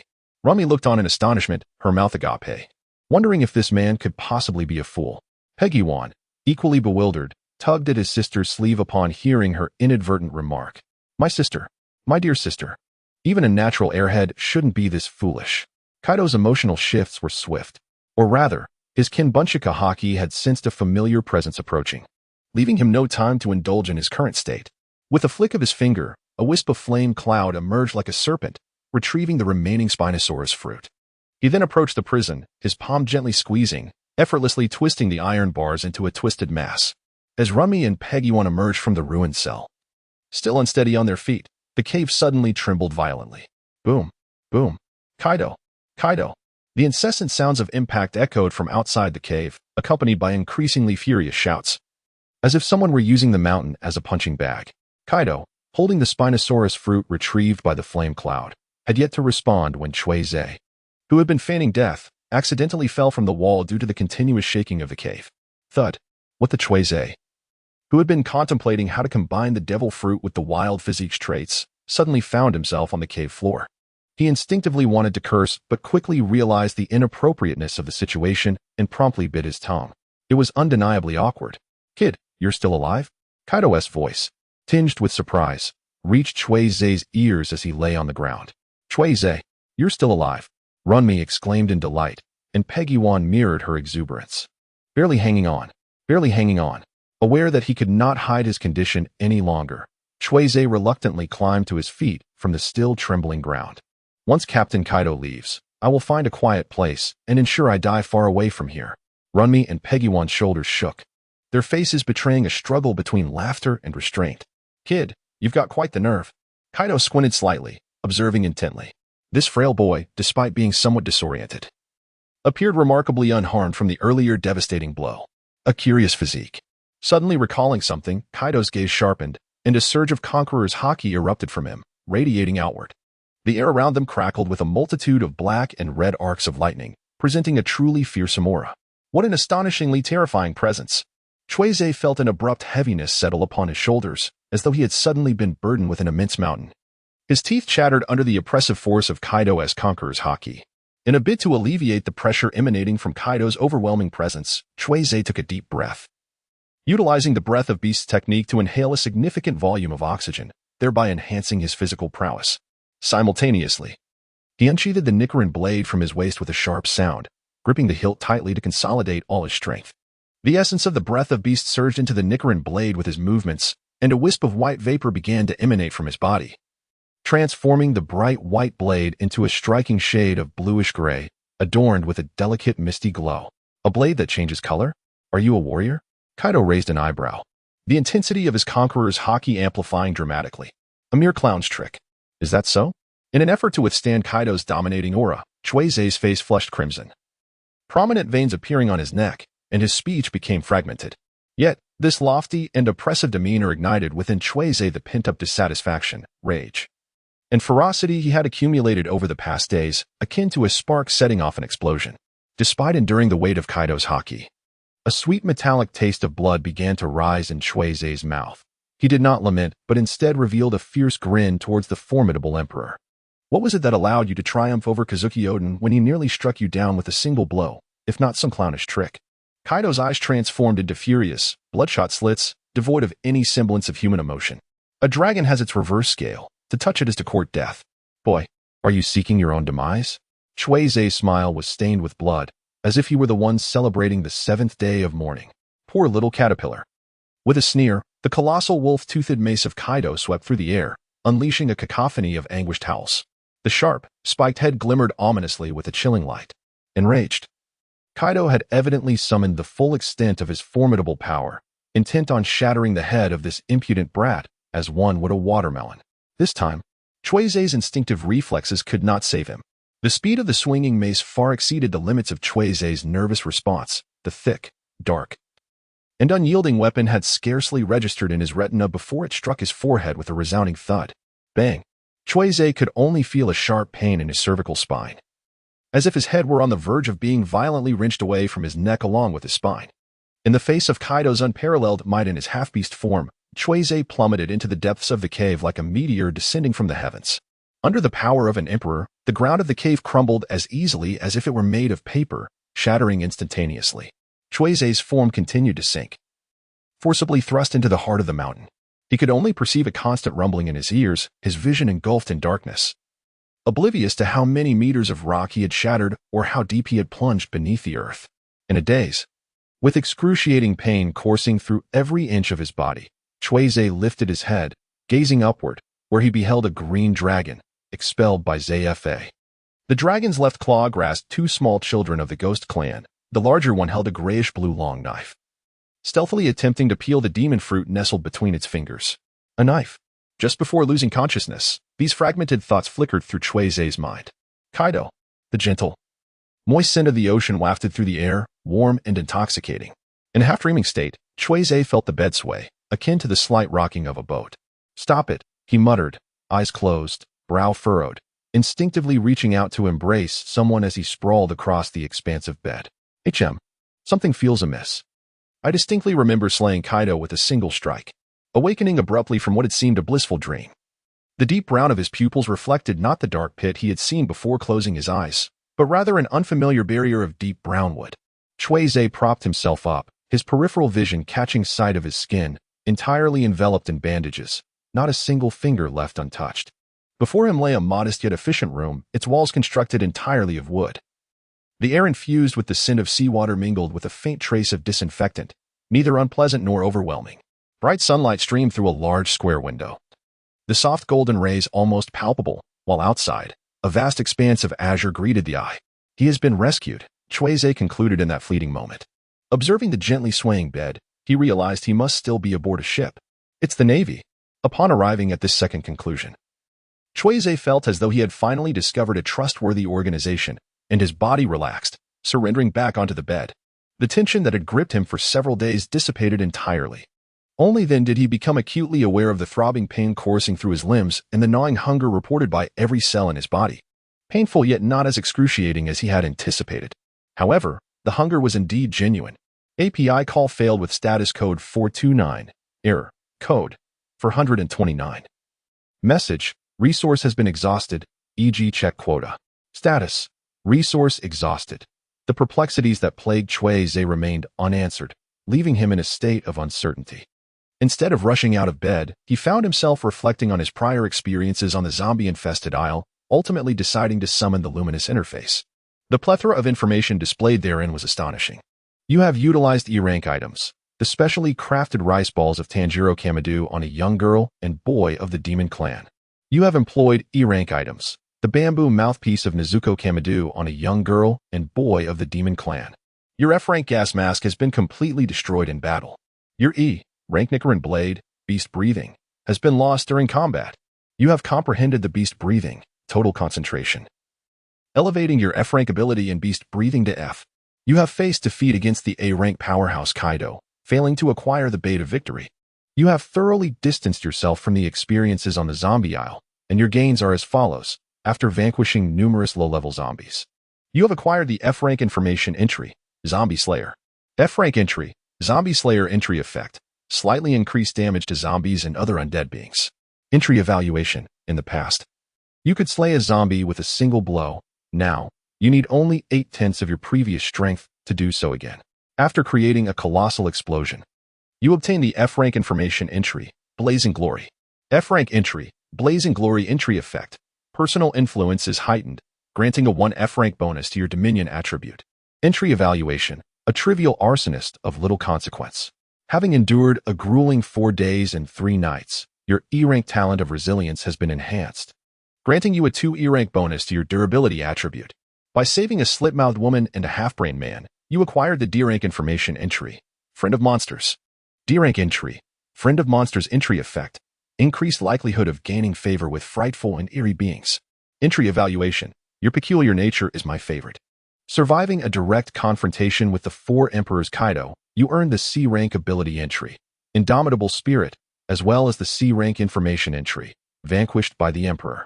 C-rank entry, Indomitable Spirit entry effect. 1 C-rank bonus to your Dominion attribute.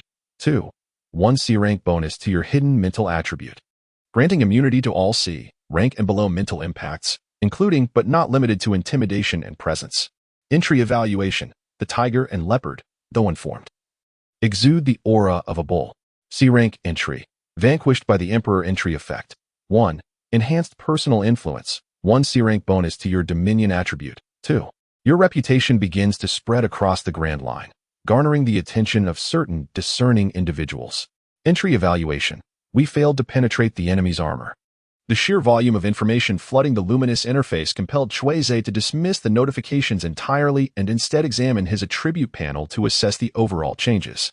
Name: Cui Ze Fight Strength. F. Durability. E. Agility. F. Dominion. C. Aura. Not activated luck. D. With bonuses, talent entries. Visitor from the other shore. EX. Wild body. EX. Resilience. E. Ability entries. Fishing EX. Indomitable spirit. C. Keen hearing. E. Beast breathing. Total concentration. F. Information entries. Vanquished by the Emperor. C. Friend of monsters. D. Zombie Slayer. F. Blazing glory. F. Item entries. Beta victory. 0. Overall evaluation. D. Apart from aura and luck, all other attributes have seen a significant enhancement, with the increase in the Dominion attribute being particularly remarkable. Strength and agility appear to have grown naturally, albeit at a slower pace.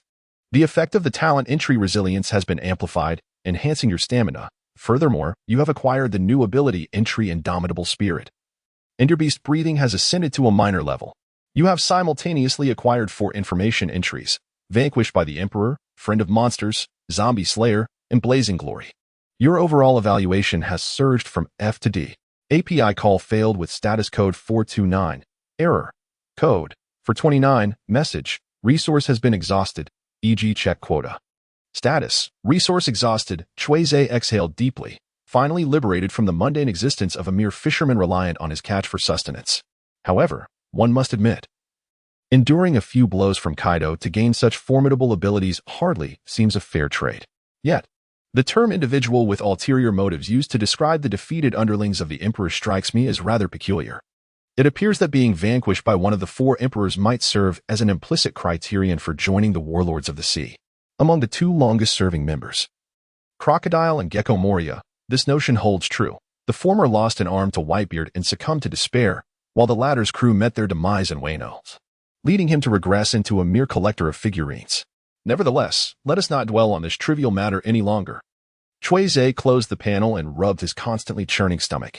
Having been struck by Kaido, his body was ensconced in bandages, yet he still exuded such vitality. It was undoubtedly the influence of his EX-level wild physique at play. Crack, crack. API call failed with status code 429. Error. Code. 429. Message. Resource has been exhausted, e.g. check quota. Status. Resource exhausted. API call failed with status code 429. Error. Code. 429. Message. Resource has been exhausted, e.g. check quota. Status. Resource exhausted. Cui Ze instantaneously fell silent, casting his gaze towards the door. He blinked, faintly recognizing the identity of the visitor, though uncertainty lingered. Fortunately, the individual greeted him first, her voice soft and alluring. "Oh, you are awake?" Tina expressed her delight, mentioning that Teacher Ze Fa had intended to introduce him at the earliest opportunity upon his awakening. "Hello, Miss Tina." Cui Ze feigned a look of confusion. "But Teacher Ze Fa? He is the chief instructor at the Navy boot camp, as well as a general at the Navy headquarters." Tina held a deep admiration for Teacher Ze Fa.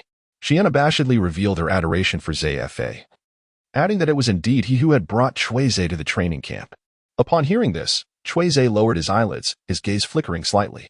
Was Teacher Ze Fa not viewing him merely as a casualty, but rather wishing to welcome him into the training camp, to become a member of the Navy? Cui Ze had never contemplated this matter before. Recently, he found himself either adrift in the ocean, fighting for survival, or struggling to endure amidst the hordes of zombies. The pressing concern was merely how to survive the battleground of the 4 emperors and make it to the dawn of another day. There was little time to ponder such lofty questions regarding career direction. However, now that his mind is eased and circumstances have stabilized, Cui Ze indeed needs to thoughtfully strategize his future path. The overt narrative of the One Piece world revolves around the confrontations between the Navy and the pirates, while the covert storyline follows the Straw Hat Pirates in their quest for lost history and the liberation of the seas, interwoven with the existence of celestial dragons, the world government, the Revolutionary Army, and various independent kingdoms. In the depths of Cui Ze's mind, a myriad of career paths swiftly flashed: Navy, pirate, CP agent, Revolutionary Army, and so forth. These formidable powers were indeed the true protagonists on the world stage. Yet, Cui Ze had no desire to become a nefarious pirate nor any interest in sacrificing himself for the liberation of the people of another world. He certainly would not deign to serve the opulent nobles of this world. Upon reflection, the Navy seemed a rather commendable direction, with stable wages, legal opportunities to vanquish pirates, a multitude of subordinates, smooth advancement, and even the allowance for independent thought. Once he became a Navy officer, it would be a delightful endeavor to learn the art of leisure from Admiral Kizaru, and as his rank ascended to that of Vice Admiral, he would diligently study Vice Admiral Garp's philosophy of indifference to fame and fortune, resolutely refusing to pursue advancement. How could one bow and scrape to the powerful, thus robbing oneself of joy? Who were the celestial dragons but refuse from some foul dumpster? In a fleeting moment, a plethora of clandestine thoughts surged through Cui Ze's mind. He raised his gaze to Tina, his expression suddenly imbued with sincerity and eagerness. So it was the one who spares the admirals. This title was indeed resounding. I implore you, Miss Tina, hasten to introduce me to Admiral Zephyr, that I may express my gratitude. Observing Cui Ze's courteous and enthusiastic demeanor, Tina couldn't help but widen her eyes.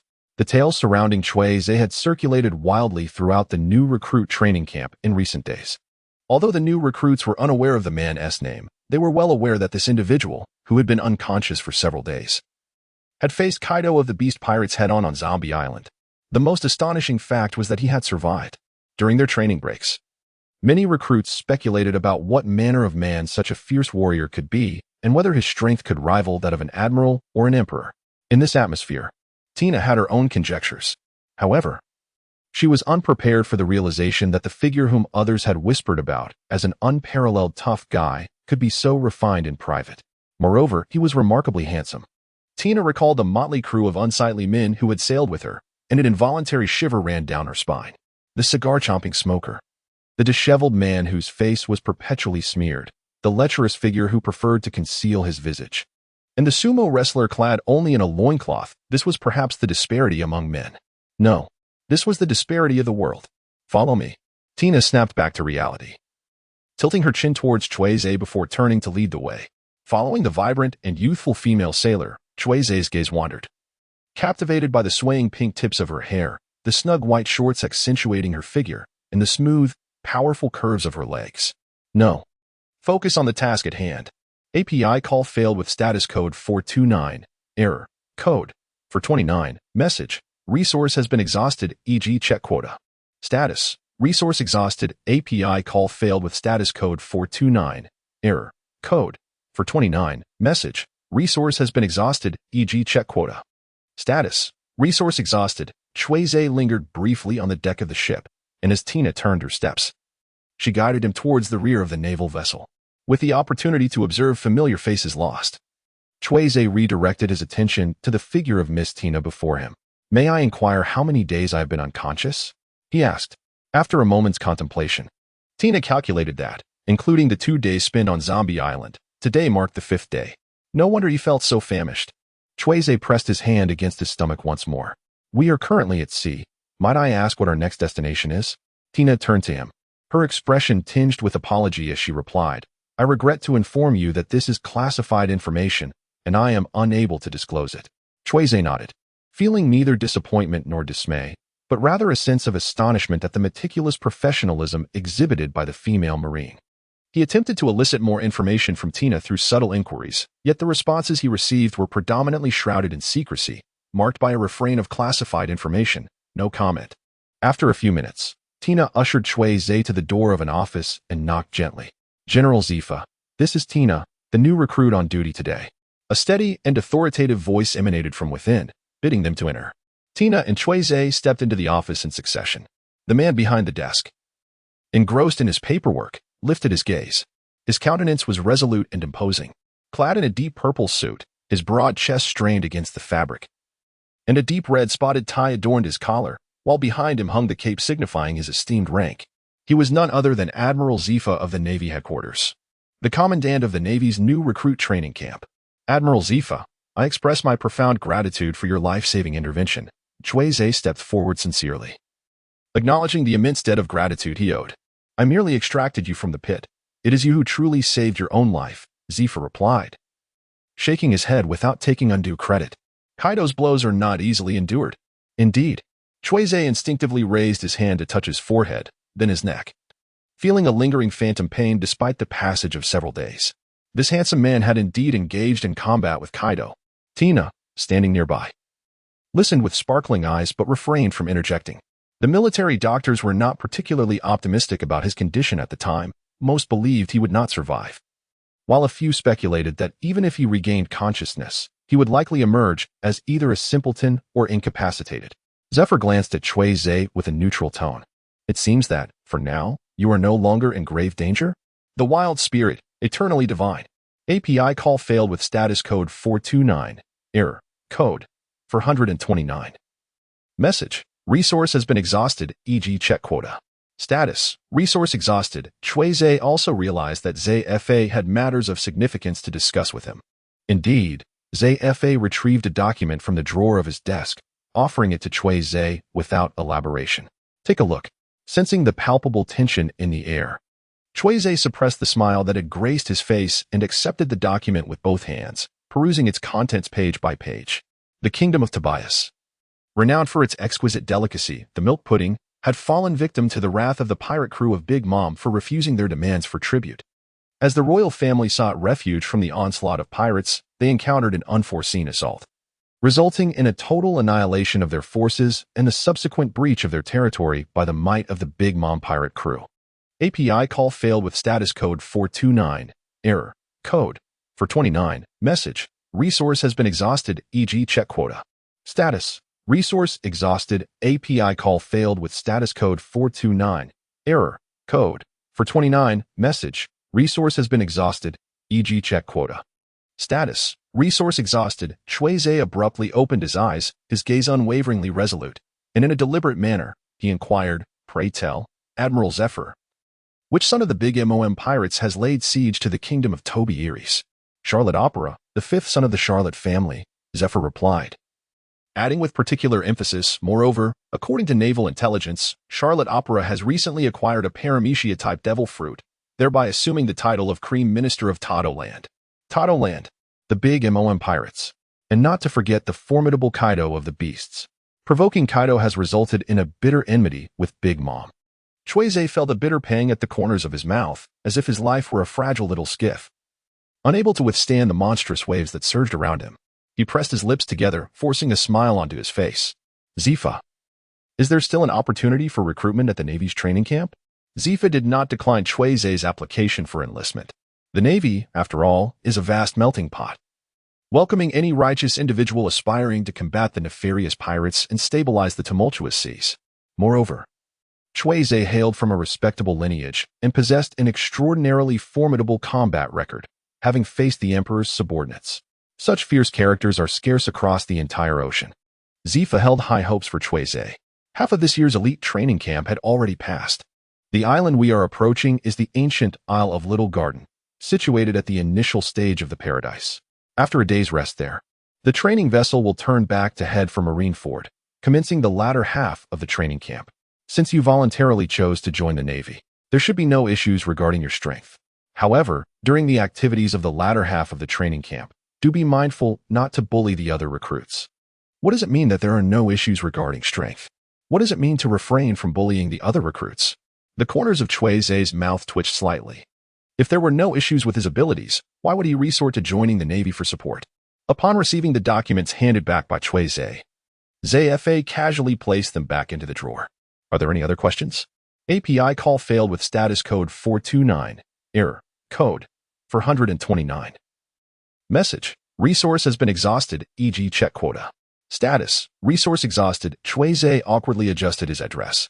"Do you not care that my intention to join the Navy is driven by a desire for revenge against the Big Mom pirates and the Beast pirates? Each year, there are countless individuals who enlist in the Navy out of hatred for pirates." Zifa shook his head and sighed. "I only hope that you will not allow hatred to blind your vision. Both Kaido of the Beast and Charlotte Linlin are formidable monsters at the pinnacle of the sea. Pursuing revenge against them recklessly before reaching a certain level of strength is merely a path to self-destruction." "I understand," Cui Ze replied earnestly, nodding. "When I have acquired sufficient power, I shall confront both emperors together. As for the other matters regarding the training camp, I will arrange for personnel to explain them to you, specifically that new recruit Tina, who just escorted you here." Zifa gestured for him to leave. "If there are no further questions, you may take your leave." Cui Ze emulated Tina's recent gesture, performing a somewhat unrefined naval salute to Ze Fa before departing the room. Unbeknownst to him, after his exit, Ze Fa retrieved 2 intelligence reports. The first, an older document, detailed the attack on Mariewa that occurred a fortnight prior.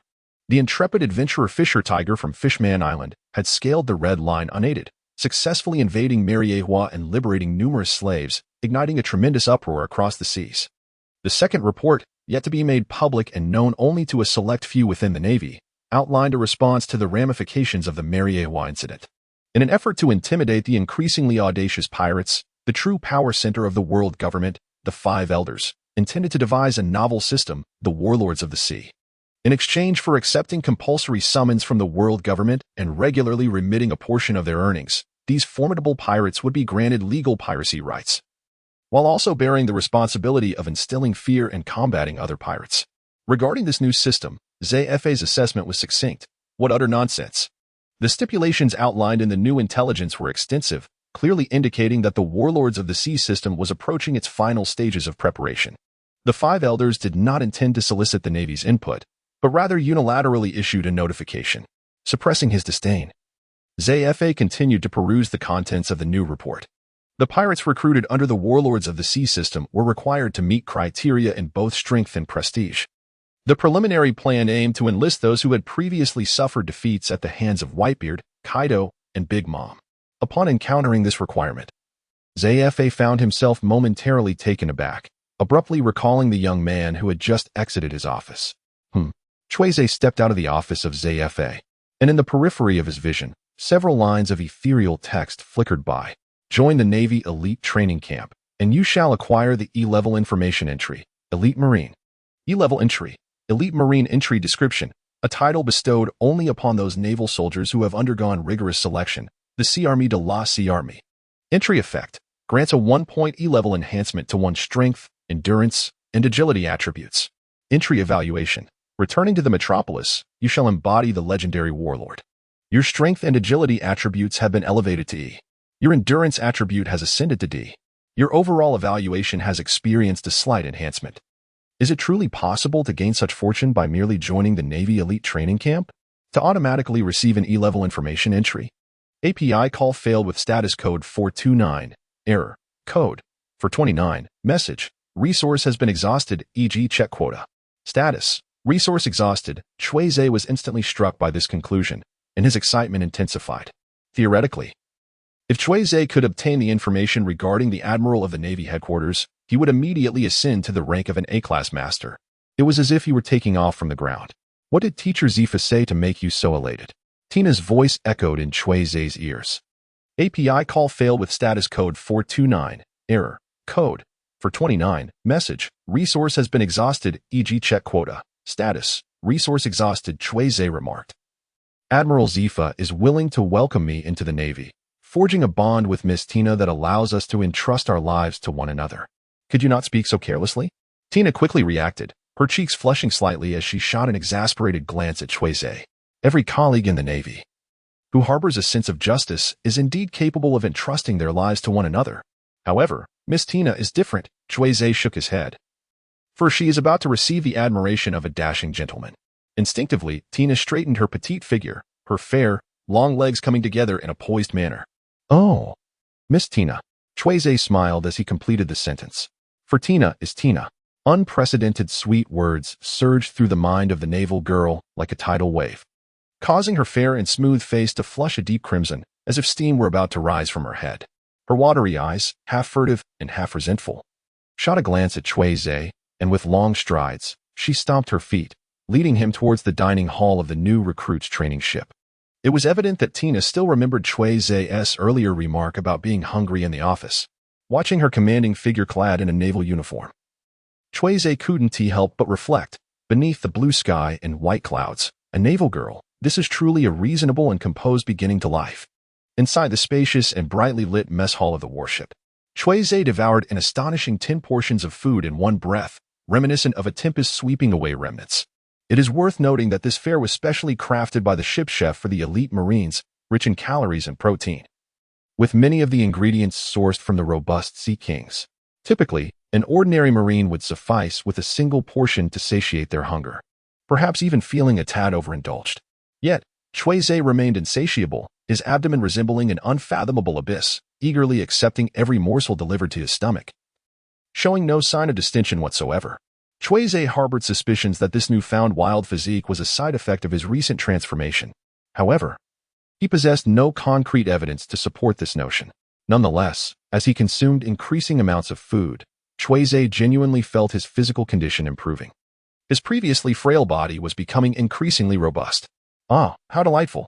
Observing the pristine white plates, polished to a mirror-like sheen and stacked higher by the moment, Tina, seated across from Cui Ze, could not help but clear her throat. The aromatic delicacies, coupled with the presence of the wild and elegant handsome man, intertwined to bestow upon her an abundance of joy. Yet, why was Tina so insatiably hungry? As Tina swallowed her saliva in a frenzy, Cui Ze had already devoured an entire 20 portions of food, his pace of consumption finally decelerating, allowing him the opportunity to engage in conversation with the naval beauty. My apologies, Miss Tina. I seem to have been quite impolite. Just call me Tina, she replied, her gaze fixated on Cui Ze's indulgent eating. Unconsciously, she swallowed again. Yet she endeavored to muster her spirits. Given that you were gravely injured and have only just regained consciousness, it would be wise not to consume such an excessive amount of food at once. No worries, I can feel my body thriving splendidly. As he spoke, Cui Ze effortlessly polished off another portion. Gulping, Tina extended her small hand to cover her mouth, attempting to mask her embarrassment, while discreetly wiping away non-existent drool from the corner of her lips. Allow me to explain the general rules of the training camp, she offered.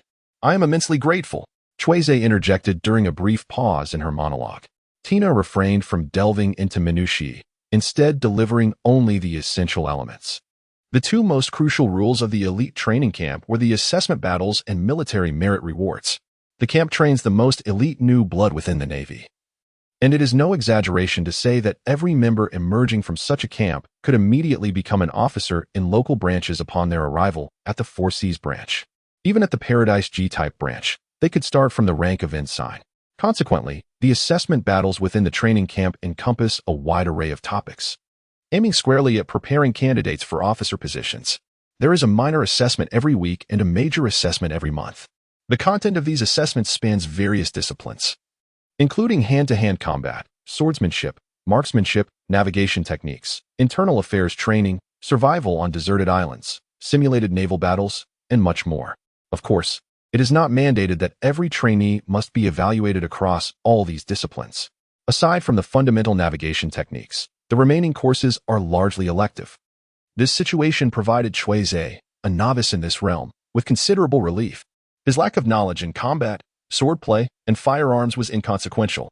Navigation, after all, merely involved written examinations. How could a promising youth of the new era like Cui Ze be intimidated by that?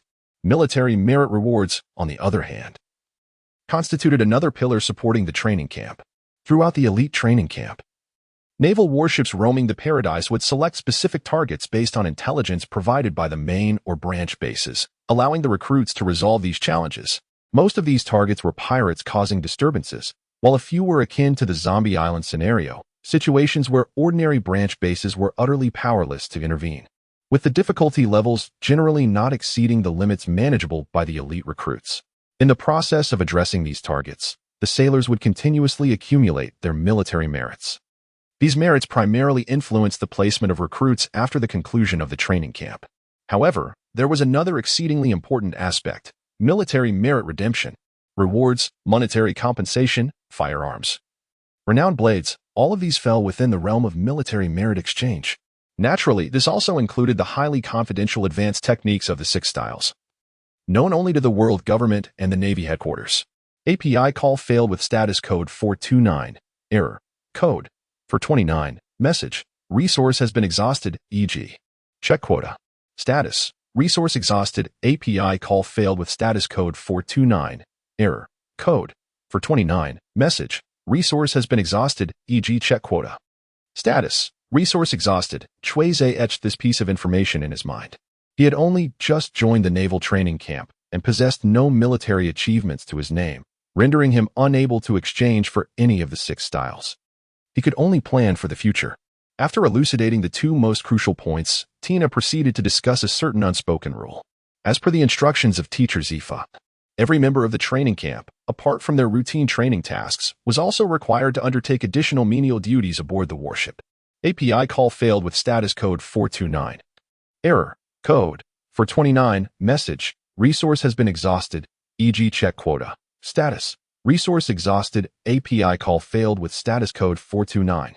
Error. Code 429. Message. Resource has been exhausted, e.g. check quota. Status. Resource exhausted. Cui Ze wore a look of exasperation. I have recently contracted a peculiar ailment that leaves me quite uncomfortable unless I slay sea beasts. How can such a bizarre affliction exist? Tina rolled her eyes and tossed a tissue ball at Cui Ze. Nevertheless, kitchen duties are indeed part of the menial tasks, and the demand for personnel is quite significant. This is quite agreeable. Cui Ze let out a sigh of relief. In truth, the real name of this peculiar affliction was the ailment of discomfort stemming from the absence of victory bait. Upon joining the naval training camp, Cui Ze had harbored concerns about how to continue procuring this coveted bait, as the freedom within the confines of the training camp paled in comparison to his previous experiences on the zombie-infested island, and there were far fewer individuals aboard the ship for him to harvest bait from. Unexpectedly, an opportunity presented itself. Cui Ze, are you truly not coming to the cafeteria merely to sneak food? Tina still harbored some apprehension. Really, it's not. Cui Ze replied with exasperation. How about you join me when I start working in the cafeteria? Tina immediately nodded. No problem. I shall keep a vigilant eye on you, my big eater. As her words faded, a few lines of text suddenly flickered in the periphery of Cui Ze's vision. You have acquired an F-rank information entry, little glutton. F-rank entry, little glutton. Entry effect. Your endurance attribute gains a 1-point F-rank enhancement. Cui Liangzi found himself at a loss for words. Is it truly necessary to criticize me for merely consuming a few extra servings of rice? Life is challenging, he sighed. His reputation had been distorted, and in a fit of indignation, Cui Ze channeled his frustration into devouring several large bowls of food. After reluctantly satisfying his hunger to a modest extent, he bid farewell to the oblivious, pink-haired naval maiden and departed the cafeteria, returning to the solitary dormitory where he had awakened earlier. The decisive nature of Zifa's approach to matters was nothing short of formidable. Cui Ze had scarcely returned to his room and reclined on the bed for 5 minutes when a knock echoed at the door. His new naval uniform, accompanied by subsequent arrangements, was delivered alongside a thoughtful medical examination by a military doctor. The middle-aged, balding physician expressed astonishment at Cui Ze's remarkable recuperative abilities, his eager gaze almost wishing to dissect him on the spot. Despite the doctor's apparent competence, Cui Ze resolutely declined all unreasonable demands, and after ascertaining that his health was indeed satisfactory, he personally escorted the doctor out of his room. Closing the door, Cui Ze opened the small note sent by Ze Fa. Considering Cui Ze's recent recovery from illness, Ze Fa had scheduled his entry into the new recruit training camp for 3 days hence. Additionally, Ze Fa had approved Cui Ze's request to assist in the ship's mess hall. Ordinarily, such minor matters would hardly attract the attention of a commanding officer of his stature. Yet Ze Fa took it upon himself to make the arrangements. 3 days hence, Cui Ze stroked his chin, lost in thought. Based on Tina's recent explanation, it must have been around the time they left the small garden, right? At this stage, Cui Ze held no interest in the small garden of the ancient island. A desolate place devoid of life, it offered little beyond the constant brawls of two giants. Alas, Cui Ze now detests intruding upon the battlegrounds of others, having been thoroughly intimidated by the formidable alliance of Kaido and Zephyr.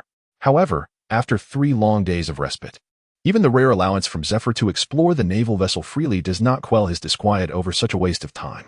Truth be told, what he truly yearns for is the victory bait from slaying the Sea Kings. He must devise a plan to see if he can assist in the kitchen ahead of time. In the afternoon, having removed his bandages and donned the blue and white naval uniform, Cui Ze emerged from his quarters, invigorated and ready. This time, however, he did not take a seat in the dining hall, but quietly slipped into the kitchen area. With less than 2 hours until dinner, the kitchen was alive with activity. Bustling to prepare meals for the entire vessel, and the air was thick with the rich, mingling aromas of various dishes. Cui Ze instinctively touched his belly, surprisingly feeling a twinge of hunger. A robust man, who appeared to be the head of the kitchen, immediately noticed Cui Ze idling in the back kitchen and approached with a furrowed brow. Before the man could utter a word, Cui Ze preemptively handed over a trimmed version of the note from Zifa. It granted permission for Navy soldier Cui Ze Feite to assist in the kitchen with the procurement of sea beast ingredients. Upon reading the note, the stout man was momentarily taken aback, realizing it bore the autograph of the esteemed Admiral Zifa. Concealing the note in his pocket with a composed demeanor, the man managed to force a friendly smile, gesturing for Cui Ze to follow him, reminding him to arrive earlier next time. Cui Ze's expression remained unchanged as he followed the burly man into the kitchen's ingredient processing area, in stark contrast to the fragrant atmosphere of the front section. The scent within the processing room was far less pleasing. The mingling aromas of earth, fruits, and wild game formed a rather peculiar scent. However, the most overwhelming presence was the unmistakable stench of blood, a testament to the naval training camp's immense demand for meat. To address this, several personnel were specifically assigned to handle the slaughter of sea beasts and aquatic royalty, which was indeed the primary objective of Cui Ze's visit. Thud, a fish-like sea creature, approximately 3 meters in length, was decapitated with a single stroke. Slash, a nearly 10-meter-long creature with a cat-like head and fish-like tail was ruthlessly dismembered. Cui Ze gazed upon the scene with a heart full of anguish. All of these were the bait for my triumph. Without a hint of turmoil, he ardently immersed himself in the slaughter of the sea beasts. In the beginning, his clumsy hands required considerable effort to sever the heads of the insignificant fish-like creatures. However, as time passed, his technique grew increasingly adept, bolstered by the occasional guidance from his naval comrades, resulting in a remarkable acceleration in his fish-slaying prowess. You have slain a sea beast rated F. You have slain a sea beast rated F. The notifications cascaded like a flowing stream, and Cui Ze found himself wholly absorbed in the exhilarating thrill of conquering the sea beasts and amassing his victorious bait, relishing every moment. By the time dinner had long since concluded and the tasks in the preparation area reached a temporary halt, Cui Ze finally came to his senses and assessed his haul. He discovered that his current stock of F-grade victorious bait stood at 22, nearly sufficient to amalgamate 3 E-grade lures. An utterly risk-free, bountiful harvest. Cui Ze, with a beaming smile, found himself amidst the bustling kitchen as the staff prepared the meal. Famished, he unleashed his appetite, nearly devouring 50 portions of food. What an extraordinary eater. Could he be the most voracious recruit aboard this battleship? Such an insatiable hunger, yet remaining remarkably slender, is simply beyond reason. Suddenly, a familiar stream of information flickered across the screen. Your F-grade information entry Little Glutton has been upgraded. You have acquired the E-grade information entry Big Glutton.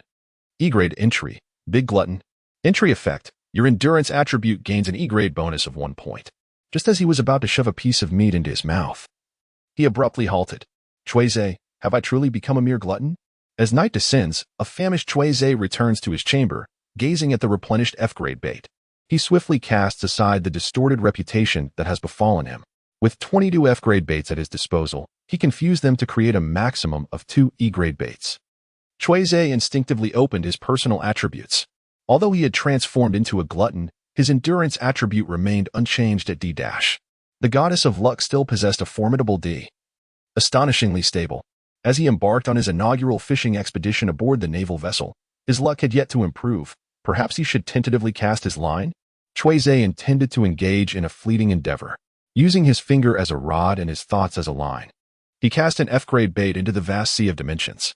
The outcome of this fishing expedition yielded, item type, F-grade item, 5,000 berries item effect, common equivalent, a light gray-white square of paper landed in Cui Ze's dazed hands.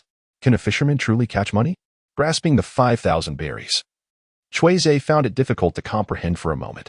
After a brief hesitation, he cast another F-grade bait into the dimensional sea and immediately felt a tug. The outcome of this fishing expedition yielded, item type, F-grade item, treasure map item description, a map recording a treasure hidden somewhere on Magnetic Drum Island item effect, between 10 berries and 10,000 berries, approximately 100 berries item evaluation. The value of money is inconsequential. The essence lies in enjoying the treasure hunting process. What a disappointment. With a swift motion, Cui Ze slammed the yellowed parchment map onto the ground in frustration. This was worth less than the 5,000 berries in cash. Feeling the invisible mockery of Lady Luck, an enraged Cui Ze decided to abandon fishing altogether. Tonight's fortune was unfavorable. He would fish again another day, with 20 F-grade baits still in hand. Cui Ze had no intention of fusing them for the time being, choosing instead to wait until the kitchen's fish preparation was complete the following day. After stuffing 50 chobas into his pockets, Cui Ze fell into a deep slumber. A night passed without incident. The next morning arrived. Cui Ze rose early and made his way to the kitchen of the dining hall, intending to commence his joyful task of fish preparation for the day. However, he was informed by the kitchen supervisor that his work schedule had been set for the afternoon. According to the supervisor, naval recruits enter the training camp to enhance their abilities and skills, not merely to engage in fish slaughter. Furthermore, each sailor is required to undertake daily miscellaneous duties for no more than 3 hours. This is a training camp for elite naval recruits, not a training course for naval laborers. API call failed with status code 429. Error. Code 429. Message. Resource has been exhausted, e.g. check quota. Status. Resource exhausted. Cui Ze partook of merely 10 portions of food for breakfast. Yet, the remaining naval soldiers who frequented the mess hall regarded him with expressions of astonishment, many whispering among themselves. Is this the individual? He has consumed so little today. Following the conclusion of breakfast, most of the sailors proceeded to their respective training grounds, while Cui Ze embarked on a tour of the naval vessel. The note delivered by Ze Fa yesterday not only permitted him to assist in the kitchen but also granted him the freedom to explore the ship at will. Armed with Ze Fa's note, Cui Ze began to navigate the vessel openly, simultaneously acclimating himself to the life within the naval elite training camp. His first destination was the foredeck. This area was spacious and offered a broad view, where numerous sailors gathered for joint training, including the pink-haired naval girl he had met the previous day. Cui Ze nodded slightly towards Tina in the queue, his gaze inadvertently gliding over the gray-haired youth standing beside her, before he turned and departed. Tina, is that the fellow that teacher Ze Fa brought aboard? Smog grimaced at Cui Ze's retreating figure, his eyes betraying a hint of eagerness. His name is Cui Ze, not that fellow. Tina cast a glance at Smog, noting his somewhat agitated demeanor, and was momentarily taken aback. Smog, what are you planning to do? Tina inquired with curiosity. Smog took a deep breath, wisps of white smoke escaping uncontrollably from his nostrils, resembling a sinuous white serpent. It's nothing. Merely a curiosity about what someone who can contend with Kaido of the 100 Beasts looks like. If possible, Tina's expression turned inquisitive. Smog replied earnestly. I wish to challenge him. Cui Ze, of course, remained oblivious to the fact that he had merely revealed a glimpse of himself. It had inadvertently attracted a formidable challenger, one who possessed the nearly invincible powers of a nature-based devil fruit at the paradise stage. At this moment, Cui Ze was still meandering about the ship. After departing from the foredeck, he gradually explored various training rooms dedicated to the rigorous assessment courses, encompassing disciplines such as combat, swordsmanship, and marksmanship, among others. He encountered numerous elite Marines up close. Throughout his journey, the experiences he witnessed evoked a mix of astonishment and delight within him. He was taken aback by the remarkable training system of the Marine elite training camp, and simultaneously, he felt a profound joy at this very realization. Cui Ze was exceedingly confident that once he officially joined the training camp, he would swiftly transform into a qualified naval warrior. Through the naval training program, he would also be able to rapidly address various deficiencies, particularly in the realm of combat experience. Soon, he would no longer be the novice who merely wielded a hammer to crush the skulls of zombies. Moreover, by interacting with numerous elite Marines, Cui Ze could barely gauge his actual prowess within the training camp, placing himself at an upper-middle level. This assessment considered the assistance of his wild body and beast breath. Despite Cui Ze's astonishing combat record, the reality of his capabilities was far from that impressive. The naval elite training camp gathered all the monstrous rookie Marines from across the seas, not to mention the likes of Smoker, who had consumed the smoke fret, represented a target that Cui Ze could scarcely contend with at his current stage. Lacking the mastery of Haki, he would easily fall short against those with the powers of Logia-type devil fruits. Fortunately, upon entering the training camp, he would not immediately face comprehensive evaluations. Otherwise, he would risk exposing his true nature. With a clandestine sense of relief, Cui Ze exited the shooting training room to continue his explorations elsewhere. Before lunch, apart from certain secret locations, Cui Ze, armed with Zephyr's small note, nearly toured the entire naval warship, gaining significant insights along the way. While Cui Ze was diligently enjoying his meal, a conversation unfolded in the highest office of the naval warship. Has the headquarters reached a conclusion regarding the so-called warlords of the sea system? Zephyr inquired, seated behind his desk and addressing the small transponder snail before him. The petite creature mimicked the visage of an energetic elderly female naval officer, Vice Admiral Kizaru, a staunch advocate of pure justice from the Navy headquarters. Indeed, Kizaru sighed. The headquarters nearly fell victim to that rascal Akainu's magma. Kazan, who has always had a contentious relationship with him, has surprisingly supported Akainu's stance this time. As expected. Zephyr scoffed. What about the other fellow? You mean Borsalino? Kizaru grasped Zephyr's implication instantly. In truth, Akainu, Borsalino, and Kazan were collectively acknowledged by their elder naval comrades as the next generation of naval pillars. The issue, however, lay in the problematic nature of each of their personalities. Akainu was excessively radical, Kazan too lethargic, and Borsalino overly slick, each trait a source of considerable headache. The transponder snail shook its head, noting that Borsalino had never been one to openly express his opinions. Humph. Zephyr grunted heavily. Kizaru was well aware of Zephyr's sentiments towards the yellow monkey and remained unfazed. She simply inquired, "Are you nearing the small garden?" That is indeed the case. As for the warlords of the sea system, we in the Navy cannot outright deny it, so we should promptly consider suitable candidates. Not denying it does not preclude the possibility of subtle maneuverings. Zephyr understood the subtext of Kizaru's words. In fact, he had a candidate in mind, albeit one that appeared somewhat lacking. Kizaru, what do you mean? Kizaru slowly articulated her plan. I recall that there happened to be two formidable giants in the small garden, right? The captain of the giant pirate crew from over a century ago possesses both the strength and the prestige to serve as a warlord of the sea. Moreover, their temperaments are stable and unlikely to cause disturbances. Zephyr clenched his fists, producing a series of explosive cracking sounds.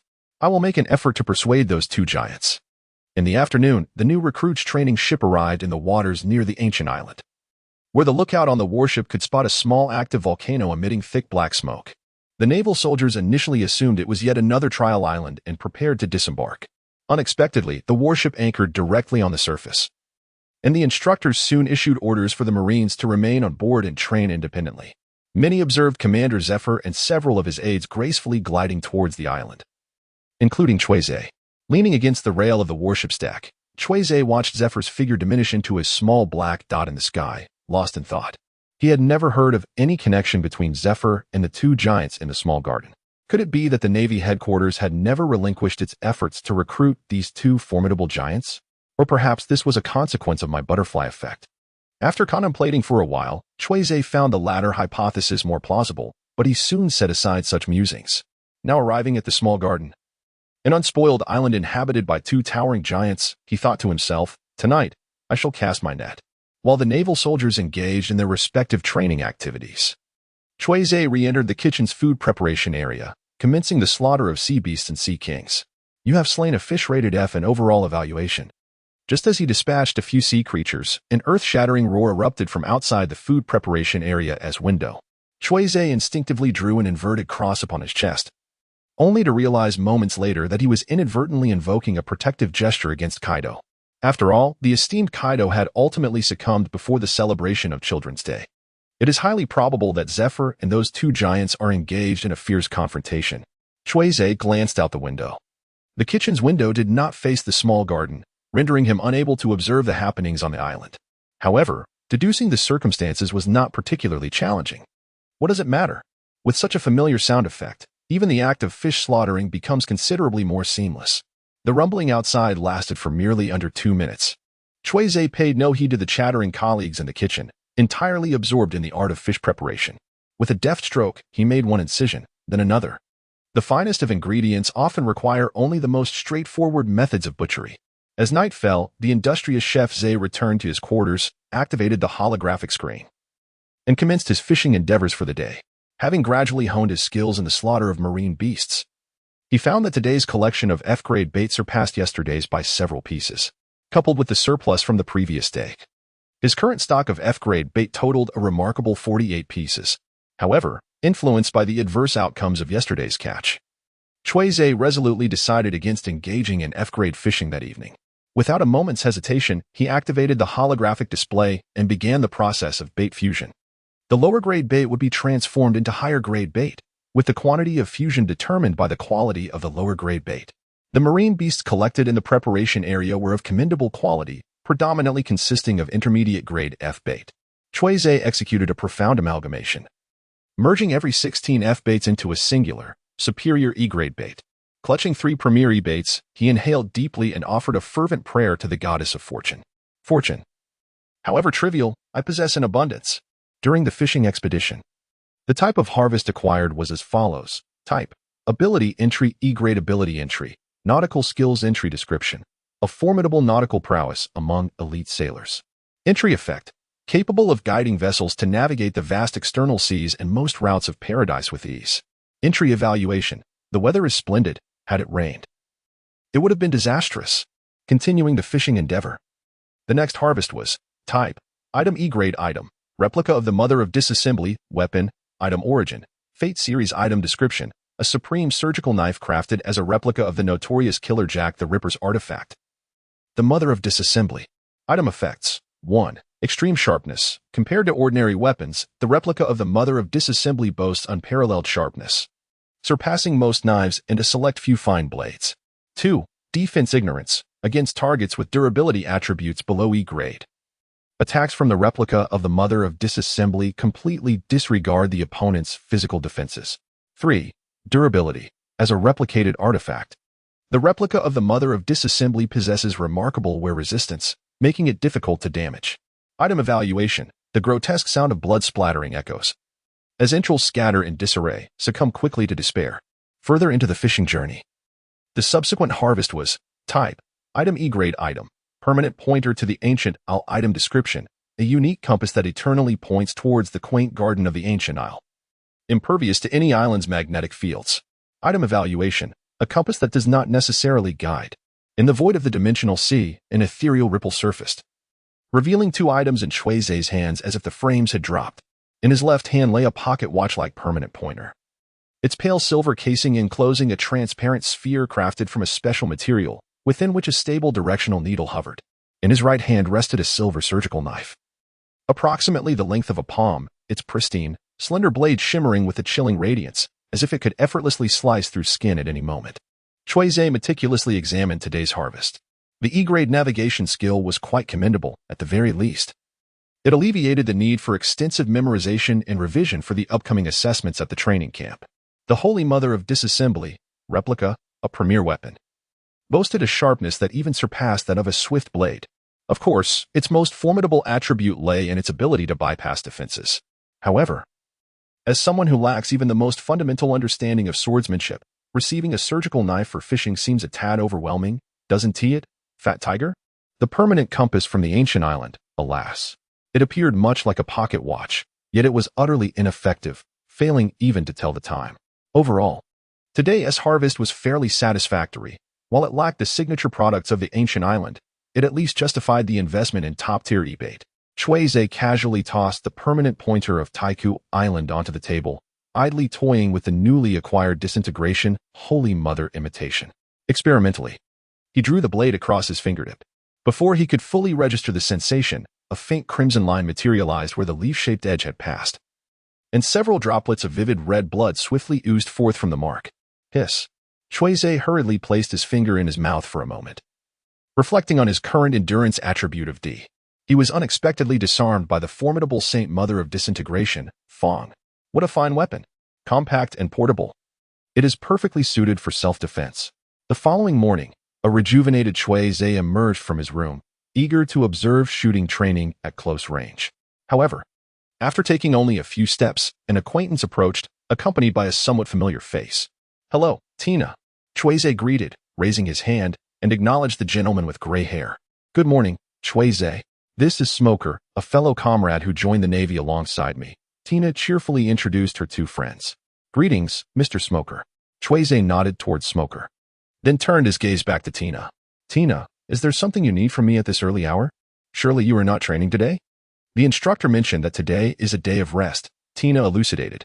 "As for why we are here, it is actually because Smoker has something he wishes to discuss with you." "Smoker?"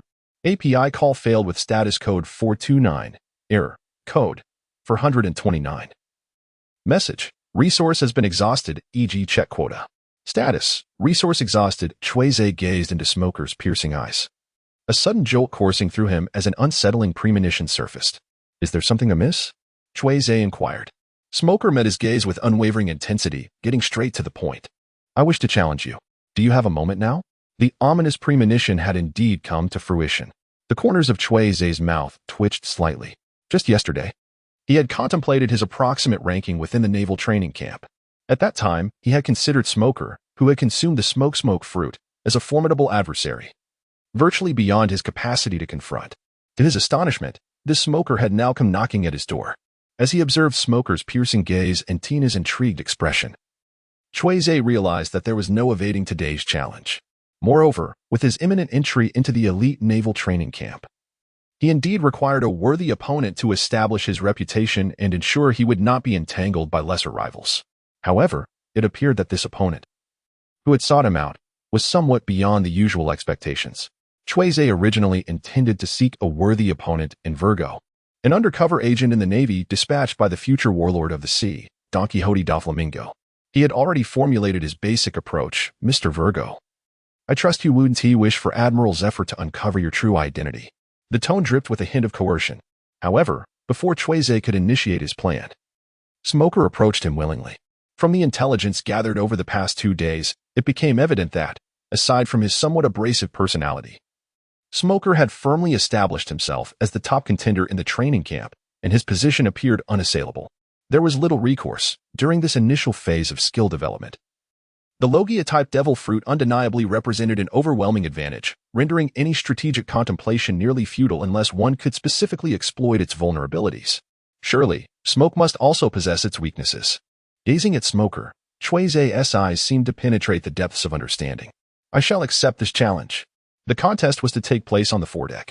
This was not a proposition made by Cui Ze, but rather a decision by Smoker, who felt that in the face of an extraordinary opponent capable of challenging Kaido, he needed the ample space to fully utilize the unique properties of his smoke fruit. Indeed, Smoker acknowledged his position of disadvantage. Cui Ze, this is quite frustrating. On the flat and spacious foredeck, Navy soldiers crowded together, forming a massive human circle, leaving only a sufficiently wide combat arena in the center. These individuals quickly gathered upon hearing the news of Smoker's intention to challenge Cui Ze, with many more rushing from various locations. It was only the Navy soldiers. Most of the training camp instructors, including Zephyr, were also drawn to the spectacle. What a lively bunch of youngsters. In the highest office of the warship, Zephyr stood by the window, gazing down at the bustling foredeck. The failure to recruit the captains of the giant pirate crew yesterday did not stir him in the slightest. He had never favored the Shichibukai system and held little hope for recruiting pirates. As for the 2 giant pirates who had declined the Admiral's invitation, they were currently recuperating on Ancient Island. Given the resilience of the giant race, their injuries would certainly take a significant amount of time to heal. Behind Zephyr stood several high-ranking Navy officers clad in justice cloaks.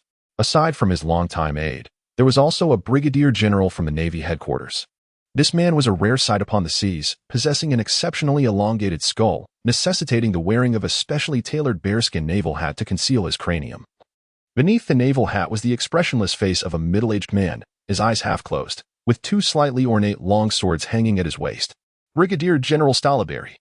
Due to his recent promotion, Stalaberry had specifically applied to join this year's elite training camp, intending to select 1 or 2 suitable candidates from the Navy's new recruits to serve as aides. Stalaberry, we are halfway through the training camp. Have you found any suitable candidates? Zephyr inquired, casting a glance at Stalaberry with a somewhat unwelcoming demeanor. Stalaberry understood the reason all too well. After all, he was a follower of Admiral Kizaru, and the entire Navy headquarters was aware that Zephyr held a disfavor toward Kizaru. I have indeed identified suitable candidates, Teacher Zephyr. Stalaberry replied, his tone exceedingly respectful, devoid of any flaws. Zephyr nodded slightly, his gaze shifting back to the deck below. Noticing the young man standing opposite Smoker, he casually inquired, I have heard that little rascal Kizaru is planning to take on a few confidential special units, such as the Navy Science Unit and the Sword Unit. Does he have any arrangements for you in this regard? The Navy Science Unit, a groundbreaking technological division crafted by Dr. Vegavunk. The Sword Unit, a top-secret special division of the Navy, dedicated to monitoring the movements of pirates at sea. Stalaberry shook his head, replying, I am not aware of this matter, Teacher Zephyr. Zephyr gently nodded, crossing his arms, his attention drifting back to the imminent battle below, as if he had not uttered a word moments prior. On the foredeck, Smoker drew in a deep breath, completely ignoring the surrounding Navy comrades. His full focus directed at Cui Ze. Without waiting for any combat signal, Smoker instantly activated the powers of his smoke fruit.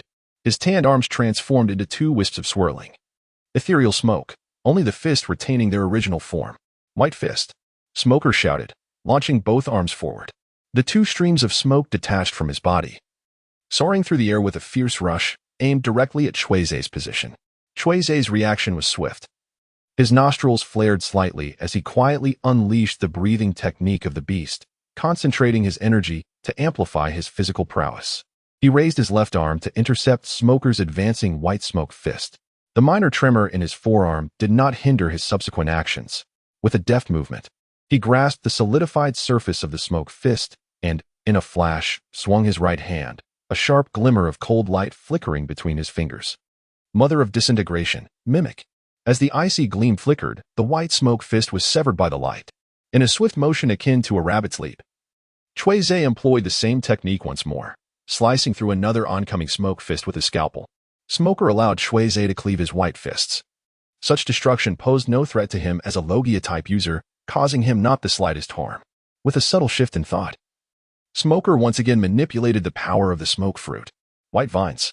The two severed arms, under the influence of the smoke fruit's ability, suddenly expanded and spread, transforming into two massive white vines floating in the air. The clawing white tendrils extended from the clusters of smoke vines, swirling menacingly in the air, as if intent on binding Cui Ze completely, rendering him utterly incapable of resistance.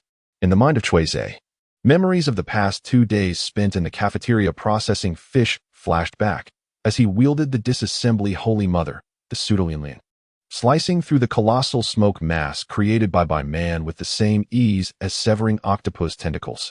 Seizing this fleeting moment, while by man momentarily delayed him, Smoker's eyes gleamed with a fierce intensity. The white smoke emitter. In an instant, Smoker's lower body transformed into a shapeless mass of white smoke, which rapidly ejected large clouds of smoky particles. Utilizing the explosive recoil generated by the jetting smoke, Smoker darted across the foredeck with astonishing speed, appearing to glide just above the surface. Simultaneously, he manipulated the thoroughly disbanded smoke mass of by man, expanding its coverage to create a small area of war fog on the deck. Blending into this shrouded expanse, Smoker intended to harness the extensive offensive capabilities of the smoke fruit to secure victory in this conflict. The surrounding naval soldiers emitted a chorus of hushed gasps. They were no strangers to Smoker's prowess. Many a Marine had fallen during the training camp evaluations under his seamless series of attacks. Among the crowd, Tina clenched her fists, biting her rosy lip as she gazed into the swirling chaos of fog.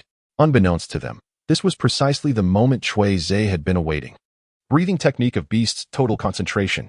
Just before being enveloped by the smoke, Cui Ze inhaled a deep breath of fresh air. Two slender jets of condensed mist surging into his nostrils, instantly amplifying his physical explosiveness. Eighth form, explosive charge. The soles of his shoes produced a spine-tingling creak against the wooden deck. With all his strength unleashed, Cui Ze transformed into a shadowy blur, akin to a rampaging beast, plunging headlong into the war fog.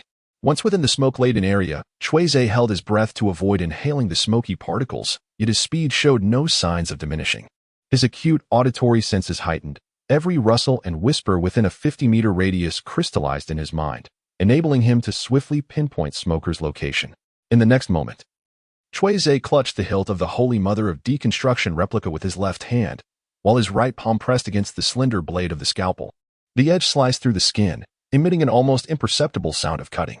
Crimson blood flowed from the wound, instantly transforming Cui Ze's right fist into a hand drenched in gore. The essence of smoke comprised solid dust particles suspended in the air. In the face of such particulate matter, Wang Lufei imparted a lesson to all the onlookers through the tragic defeat of the sand crocodile. Dust fears water. At this moment, Cui Ze, relentlessly advancing through the explosive chaos, had reached the front of Smoker. Gathering all his strength, Cui Ze raised his blood-soaked right fist high, unleashing a devastating blow. The force of the punch was fierce and wild, striking terror into the hearts of onlookers. Breath of the beast, first form, penetrating thrust, altered. Boom. That was the sound of flesh meeting flesh. Futile. As he beheld the incoming blood-red thrust, a flicker of undisguised disdain flashed in Smoker's eyes. I, who have consumed the smoke fruit, am invincible. he intended to proclaim. However, boom. His stubbled chin was struck solidly by the blood-red fist, the immense power nearly dislocating it on the spot. In an instant, Smoker's head jerked to the side. A wave of dizziness surged over him, causing his eyes to involuntarily roll back, a clear sign of losing consciousness. Under the forceful impact of Cui Ze's heavy punch, Smoker's body soared away like a cannonball, propelling him out of the white mist and into the distance. Boom. Before the astonished gaze of the naval soldiers, Smoker crashed directly into the railing of the warship, subsequently sliding down onto the deck like a pile of mush, a glaring blood-red imprint etched on his cheek. Smoker had been defeated. This cannot be. He is a monster who has consumed a Logia-type fruit. What on earth transpired in the smoke? As the naval soldiers could no longer contain their discussion, the white mist that had gathered on the deck suddenly dissipated, revealing a slightly panting Cui Ze at the center. A few perceptive naval soldiers cast a glance at Cui Ze's bloodied right hand, then at the still motionless Smoker, their astonishment unmistakable. The dispersal of the white mist could only signify one thing.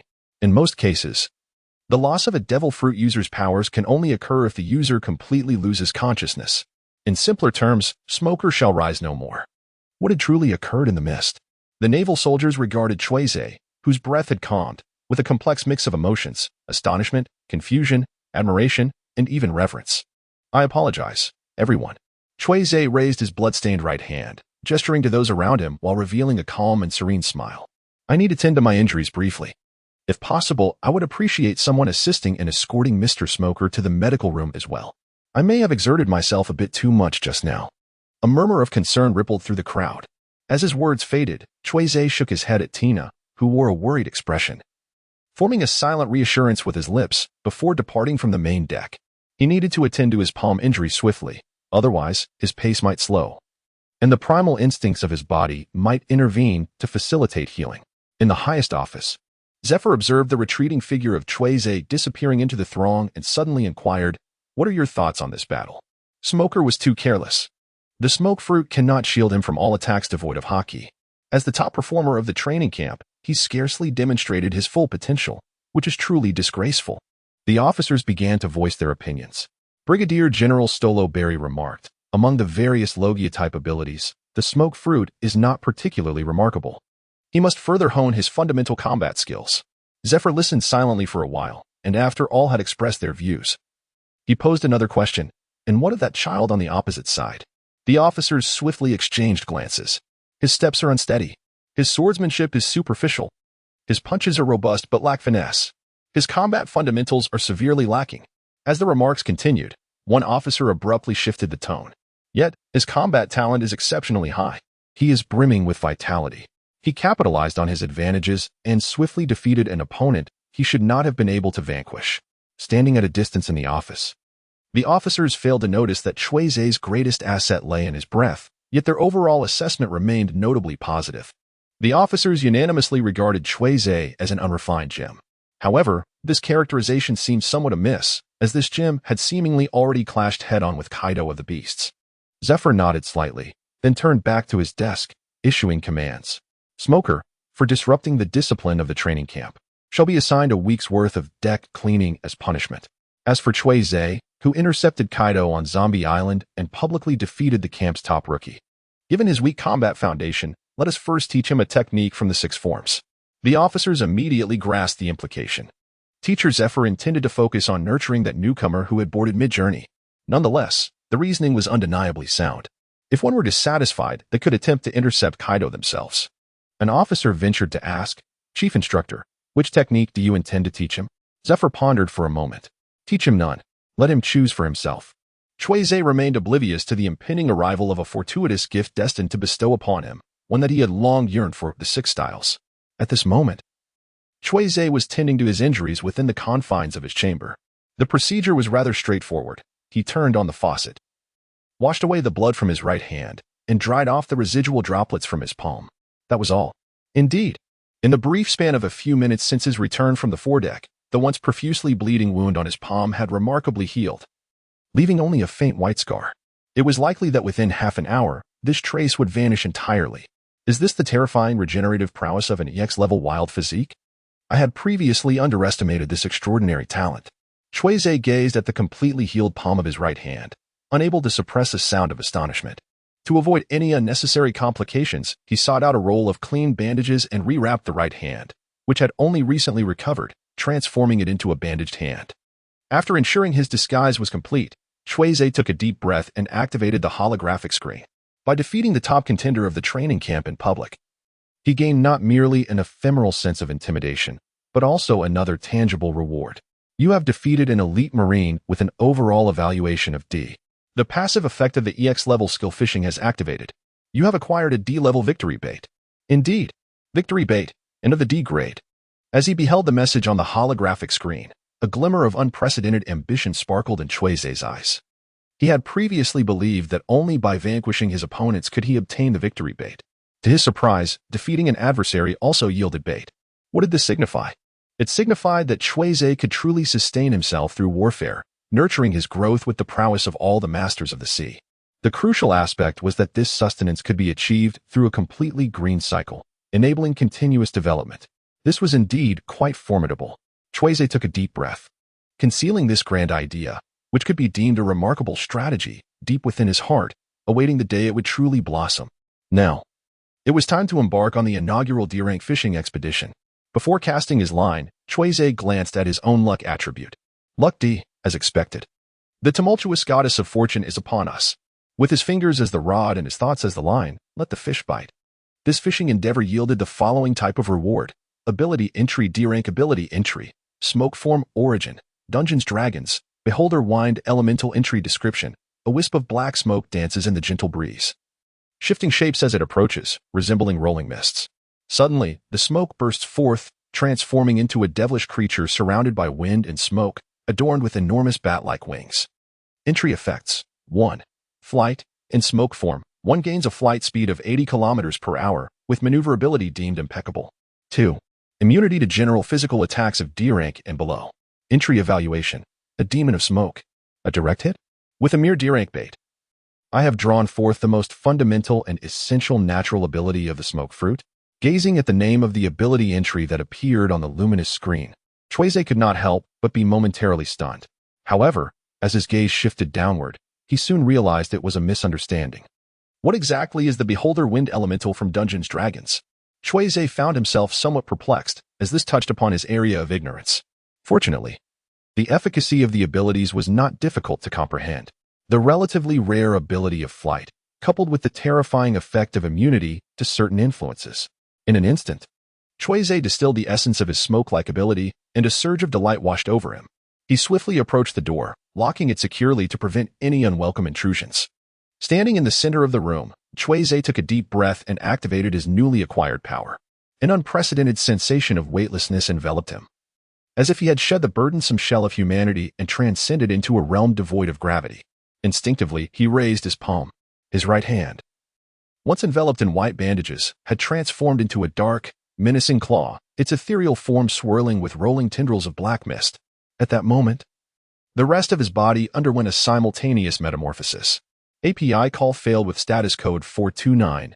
Error. Code 429. Message. Resource has been exhausted, e.g. check quota. Status. Resource exhausted. Cui Ze let out a slight sound of dissatisfaction. Judging by the results, the flight speed and the immunity provided by the smoke form were indeed commendable.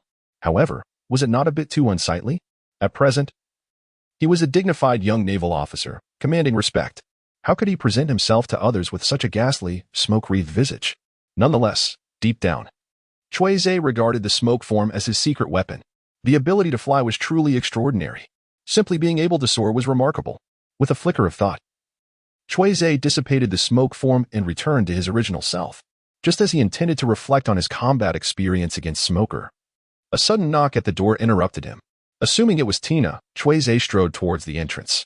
Upon opening the door, he was met not by the naval girl, but by a rather unfamiliar middle-aged man. The man was tall, with dark skin and a muscular build, his hair styled in a prominent single ponytail, and his jaw adorned with a dense, unruly black beard. Yet, what captured the most attention was his upper lip, which bore a peculiar feature. To refer to it as a mustache might be somewhat misleading, for the two clusters of long, dark hair sprouted directly from his nostrils. What one might mistake for a mustache was, in fact, nasal hair. Cui Ze felt a chilling wave wash over him. He had anticipated that the door would reveal a youthful and vibrant girl with pink hair, but but instead, he was confronted by a stout, dark-skinned man with prominent nasal hair. Who could comprehend such a terrifying disparity in expectations? Cui Ze took a moment to regain his composure. "Hello, may I ask whom you are seeking?" The middle-aged man replied in a deep voice, "I am Colonel Shiozua, a senior instructor responsible for teaching combat techniques at the training camp." API call failed with status code 429. Error. Code. 429. Message. Resource has been exhausted, e.g. check quota. Status. Resource exhausted. Cui Ze blinked, nearly overwhelmed by the unexpected surprise that had descended upon him. He had been pondering how many military merits he would need to accumulate in order to exchange for the training methods of the 6 styles from the training camp. To his astonishment, after just one skirmish with Smoker, he was presented with the opportunity to learn the 6 styles. If only he had known. Had he been aware of this, he would have sought out Smoker for a duel the moment he regained consciousness. Struggling to contain his excitement, Cui Ze turned to his instructor, asking, "Sir, I have minimal combat experience. Will it be feasible for me to directly engage in the practice of the 6 styles?" The 6 styles are techniques that transcend the physical limits of ordinary humans, wielding immense power. Cui Ze harbored this doubt, which is quite understandable. It matters not. The 6 styles constitute an extraordinarily potent martial technique. However, the acquisition of these skills is not significantly tied to the combat experience of the learner, but rather hinges solely on whether the individual's physical aptitude meets the requisite standards. Shiozua shook his head and earnestly elucidated. "I have observed the combat between you and Smoker, and your physical capabilities are already sufficient for the study of the 6 styles." API call failed with status code 429. Error. Code. 429. Message. Resource has been exhausted, e.g. check quota. Status. Resource exhausted. Cui Ze wore an innocuous expression on his face. Yet he uttered the name of a technique that could cause considerable harm. Fearing pain, he decided to first acquire some defensive skills. Shiozua, a senior instructor at the training camp, was not responsible for individual teaching tasks. After confirming the 6 techniques Cui Ze wished to learn, Shiozua offered a few basic tips on handling iron blocks before taking his leave. Before departing, he informed Cui Ze to report to the advanced physical training room aboard the battleship the following day. Cui Ze found no reason to hesitate and nodded repeatedly. After Shiozua closed the door and departed, Cui Ze recalled the instructor's earlier remarks regarding the rudimentary techniques of iron block training and could not resist the urge to experiment on his own. He inhaled deeply, absorbing a substantial amount of air, which accelerated the flow of blood and hastened the movement of his muscles. As he made his initial attempt at mastering the iron block, Cui Ze stood frozen in place. According to instructor Shiozua, the iron block technique was classified as one of the more challenging forms among the 6 styles. For those of average talent, it typically required 3 to 5 years of physical conditioning before they could even contemplate approaching the iron block's threshold. If one possessed sufficient physical strength to undertake iron block practice directly, achieving any notable progress within a year would be considered extraordinary. In the more than a decade since the establishment of the naval training camp, there have been very few recruits who managed to fully master the iron block technique during their training. Among them were the renowned superhuman Sakazuki, Borsellino, and Kazan. Yet, Cui Ze, after merely a single attempt, seemed to have grasped a hint of understanding.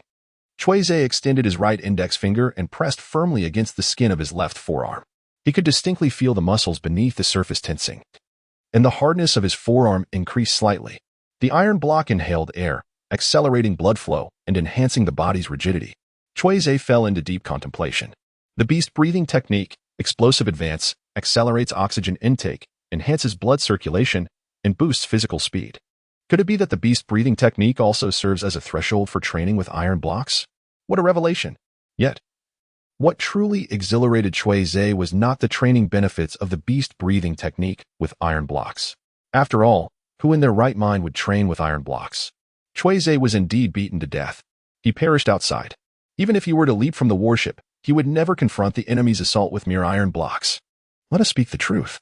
Cui Ze does not place much value on the iron block itself. Rather, he is solely concerned with the formidable significance it embodies, the haki of armament. That is the crux of the matter. As Master Kaido wisely states, haki is the ultimate force that transcends all else. Cui Ze wholeheartedly concurred with this notion. Nevertheless, he remained a fledgling, yet to awaken his innate prowess. Immersed in solitude, he practiced with the iron block in his chamber for a while, diligently experimenting with the techniques mentioned by instructor Shiozua until he had thoroughly tested each one several times. Only then did he cease his endeavors with this newfound ability. Standing at the center of the room, he took a moment to gather his thoughts before shouting, "Iron block." A substantial volume of air surged into his body, and immediately, the velocity of his blood flow surged, coursing through his veins like a relentless stream.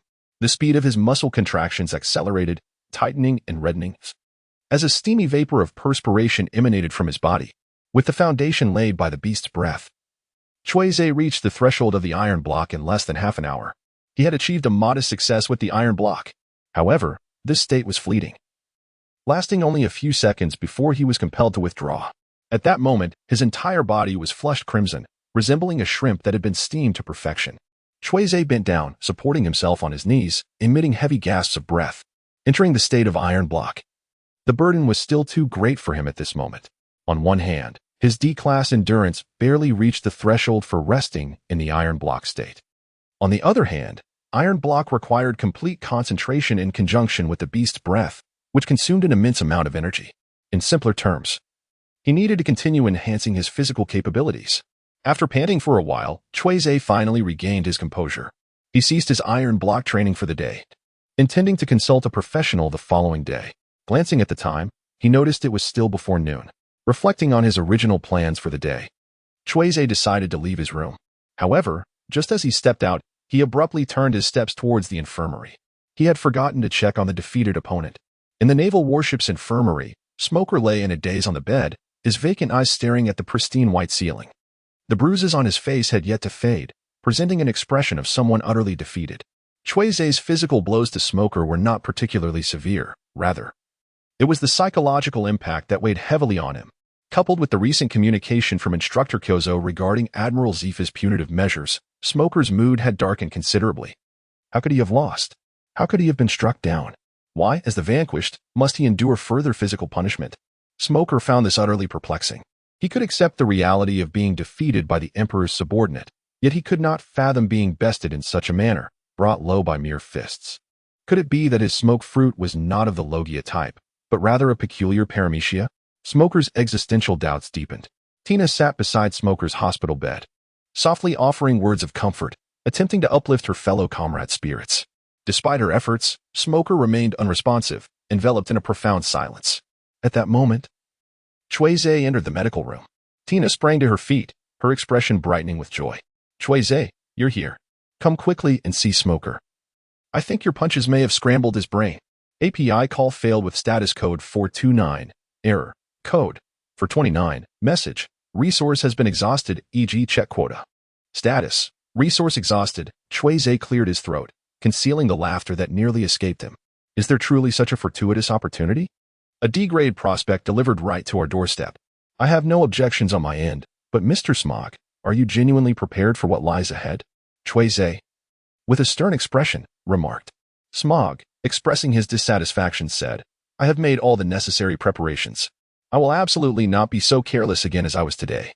However, I am not ready. If we were to engage in another match now, I might very well falter. API call failed with status code 429. Error. Code 429. Message. Resource has been exhausted, e.g. check quota. Status. Resource exhausted. Cui Ze spoke in a solemn tone. I have made the utmost preparations. I shall never underestimate my opponents in battle. The thought that I might look down upon all adversaries simply because I have consumed the smoke fruit has undoubtedly crossed your mind more than once.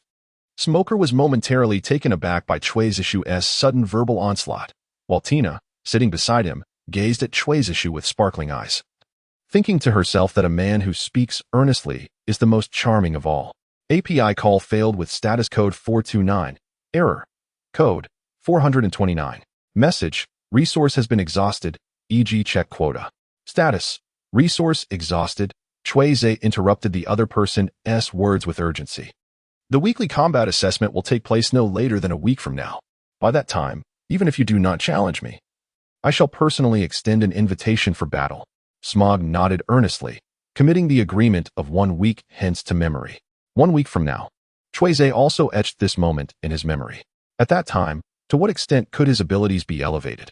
After exiting the medical room, Cui Ze proceeded as planned to the shooting training facility aboard the naval warship, which was indeed his original target training venue. Firearms and weaponry are not held in high regard within the world of One Piece. Cui Ze was acutely aware of this fact. In the treacherous sea teeming with monsters, the mere presence of firearms posed a lamentably insignificant threat. Those who could truly master the art of weaponry were predominantly individuals endowed with the formidable prowess of Haki. With the observation Haki pinpointing targets and the armament Haki augmenting strength, the essence of firearms was rendered nearly peripheral. As reiterated, Haki remains the paramount force that transcends all else. Cui Ze's venture into the shooting range was motivated not solely by a man's innate fascination with guns and gunpowder, but also by his belief that firearms could indeed serve as a valuable asset in the early stages of conflict.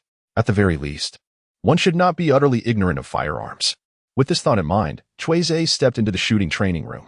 Given the awkward status of firearms, while lower-ranking naval soldiers might find some enjoyment in these projectile weapons, members of the elite naval training camp seldom devoted their energies to such endeavors.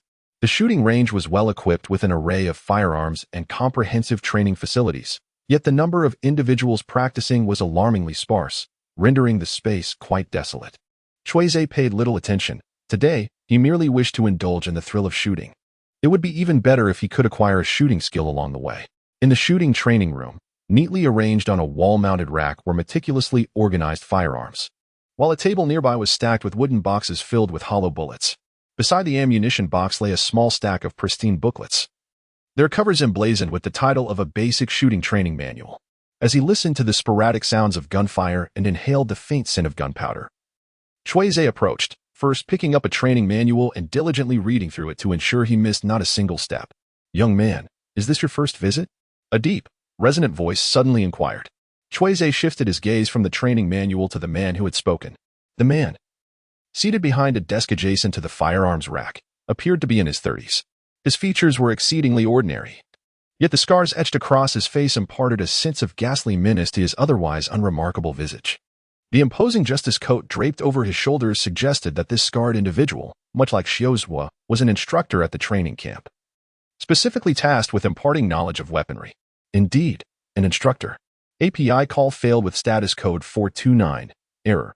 Code 429. Message. Resource has been exhausted, e.g. check quota. Status. Resource exhausted. API call failed with status code 429.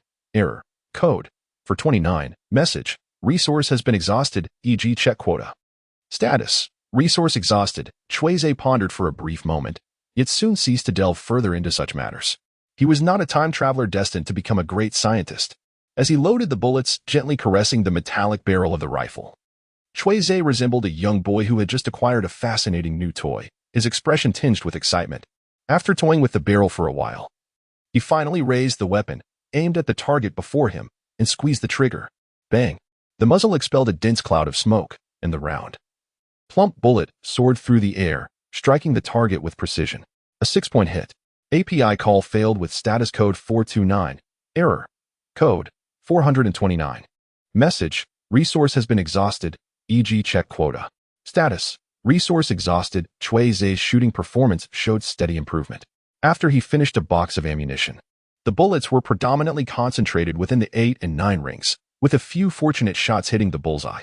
He eagerly retrieved another box of bullets and continued his shooting practice with unwavering enthusiasm. Once the second box was depleted, a new notification suddenly appeared on the screen. After repeated practice, you have acquired the F-level ability entry, close-range shooting. F-level entry, close-range shooting entry effect. When launching a ranged attack against targets within a distance of no more than 10 meters, your accuracy will receive a notable enhancement. Entry evaluation. Steady your stance, secure your grip, aim the muzzle, and maintain stability. There was an unsettling sensation that something was amiss. Ignoring the peculiar evaluations of the entries, Cui Ze savored the newfound abilities bestowed upon him. He promptly retrieved another box of ammunition and commenced shooting. Bang, bang, bang, bang. By the time he had exhausted the third box of bullets, the effects of his close-range shooting skill had evolved, granting him a slight enhancement in precision. Before lunch, through the expenditure of a considerable amount of ammunition, Cui Ze elevated this ability to entry effect. When executing a ranged attack on targets within a distance not exceeding 10 meters, your strikes are exceptionally precise. At that moment, he resumed his target practice, achieving 8 perfect shots out of 10, with 2 hitting the 9 ring. Remarkably accurate. In a state of elation, Cui Ze put away his rifle and exited the shooting range. The scar-faced instructor observed the scattered empty shells with a twitch at the corner of his mouth. The amount of ammunition consumed by this individual in half a day equaled that of others over an entire week. However, he certainly possessed talent. After indulging in a sumptuous lunch sufficient for 50, Cui Ze departed the dining hall with measured steps, under the admiring gazes of the naval soldiers, and returned to the shooting range. This time, he altered the shooting distance, replacing the 10-meter target with a 20-meter one. After expending another 2 boxes of ammunition, Cui Ze acquired an F-level new ability, mid-range shooting. F-level entry, mid-range shooting. The effects of this entry bore similarity to the initial close-range shooting, with the only distinction being the range description, now extending from a maximum of 10 meters to a range between 10 and 20 meters. Just as the scar-faced instructor anticipated that Cui Ze would continue his fervent practice, he unexpectedly stowed away his firearm and left the shooting range. It was time for the afternoon fish-killing session, in the kitchen of the dining hall. Upon seeing Cui Ze arrive at the food preparation area as he had in the past 2 days, the kitchen staff erupted in cheerful exclamations. "Cui Ze is here. Your defeat of Smoker today was simply magnificent. When will you be the camp champion?" Most of these kitchen helpers had witnessed Cui Ze's public triumph over Smoker, while those who had not had heard the tales from others, all unanimously praising his remarkable achievement. Cui Ze responded to everyone's queries before making his way to his customary position for fish slaughtering, executing the task with the precision of a machine. He dispatched a creature, deemed an F in overall evaluation, with remarkable efficiency. In a fleeting moment, 2 such creatures met their demise at his hands. The upper right corner of the screen displayed the familiar stream of fish slaughtering information, soon followed by a new notification. Having cumulatively slain 50 of these mundane sea beasts, he was awarded the F-grade information title, Fish Slayer.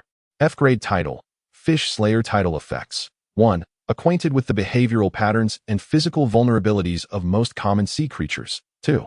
Slight enhancement in damage inflicted upon ordinary sea beasts. Title evaluation. Let there be no misunderstanding. I harbor no animosity towards you personally. Rather, I speak of all present, who are but dead, salted fish. Engrossed in his fish-slaughtering endeavor, Cui Ze remained oblivious to the newly acquired information title. Yet he sensed a subtle increase in his efficiency. Perhaps practice indeed makes perfect, he mused briefly, only to dismiss the thought. It wasn't until he returned to his chamber that night that he discovered the new title. No wonder he had dispatched a remarkable 32 sea beasts that day, such was the auxiliary effect of the new title. API call failed with status code 429. Error. Code 429, message, resource has been exhausted, e.g. check quota. Status. Resource exhausted after a moment of hesitation. Cui Ze resolved to temporarily cease his fishing endeavors. The skills he currently possesses are considerable. The breadth of beasts, total concentration requires dedicated practice for enhancement. The smoke form necessitates continual adaptation. The recently acquired skills of close-range and mid-range shooting demand relentless training. Not to mention the impending acquisition of the iron block and even the formidable armament hockey. As it stands, what Cui Ze must do is to solidify his foundation and adapt to his capabilities, rather than incessantly pursue uncertain new skills. Having contemplated this relationship, Cui Ze decisively closed the light curtain, foregoing even the operation of merging bait. After a brief refresh, he retired to bed, preparing for his official entry into the training camp the following day. The forthcoming routine would encompass mid-range shooting practice, training with iron weights, accumulation of bait, and subsequent challenges from Smoker. Such a fulfilling and secure existence is truly comforting. The next morning, a sharp and brief ring-on shattered the tranquil dawn aboard the warship. The rest day concluded, and the naval vessel resumed its regular training schedule.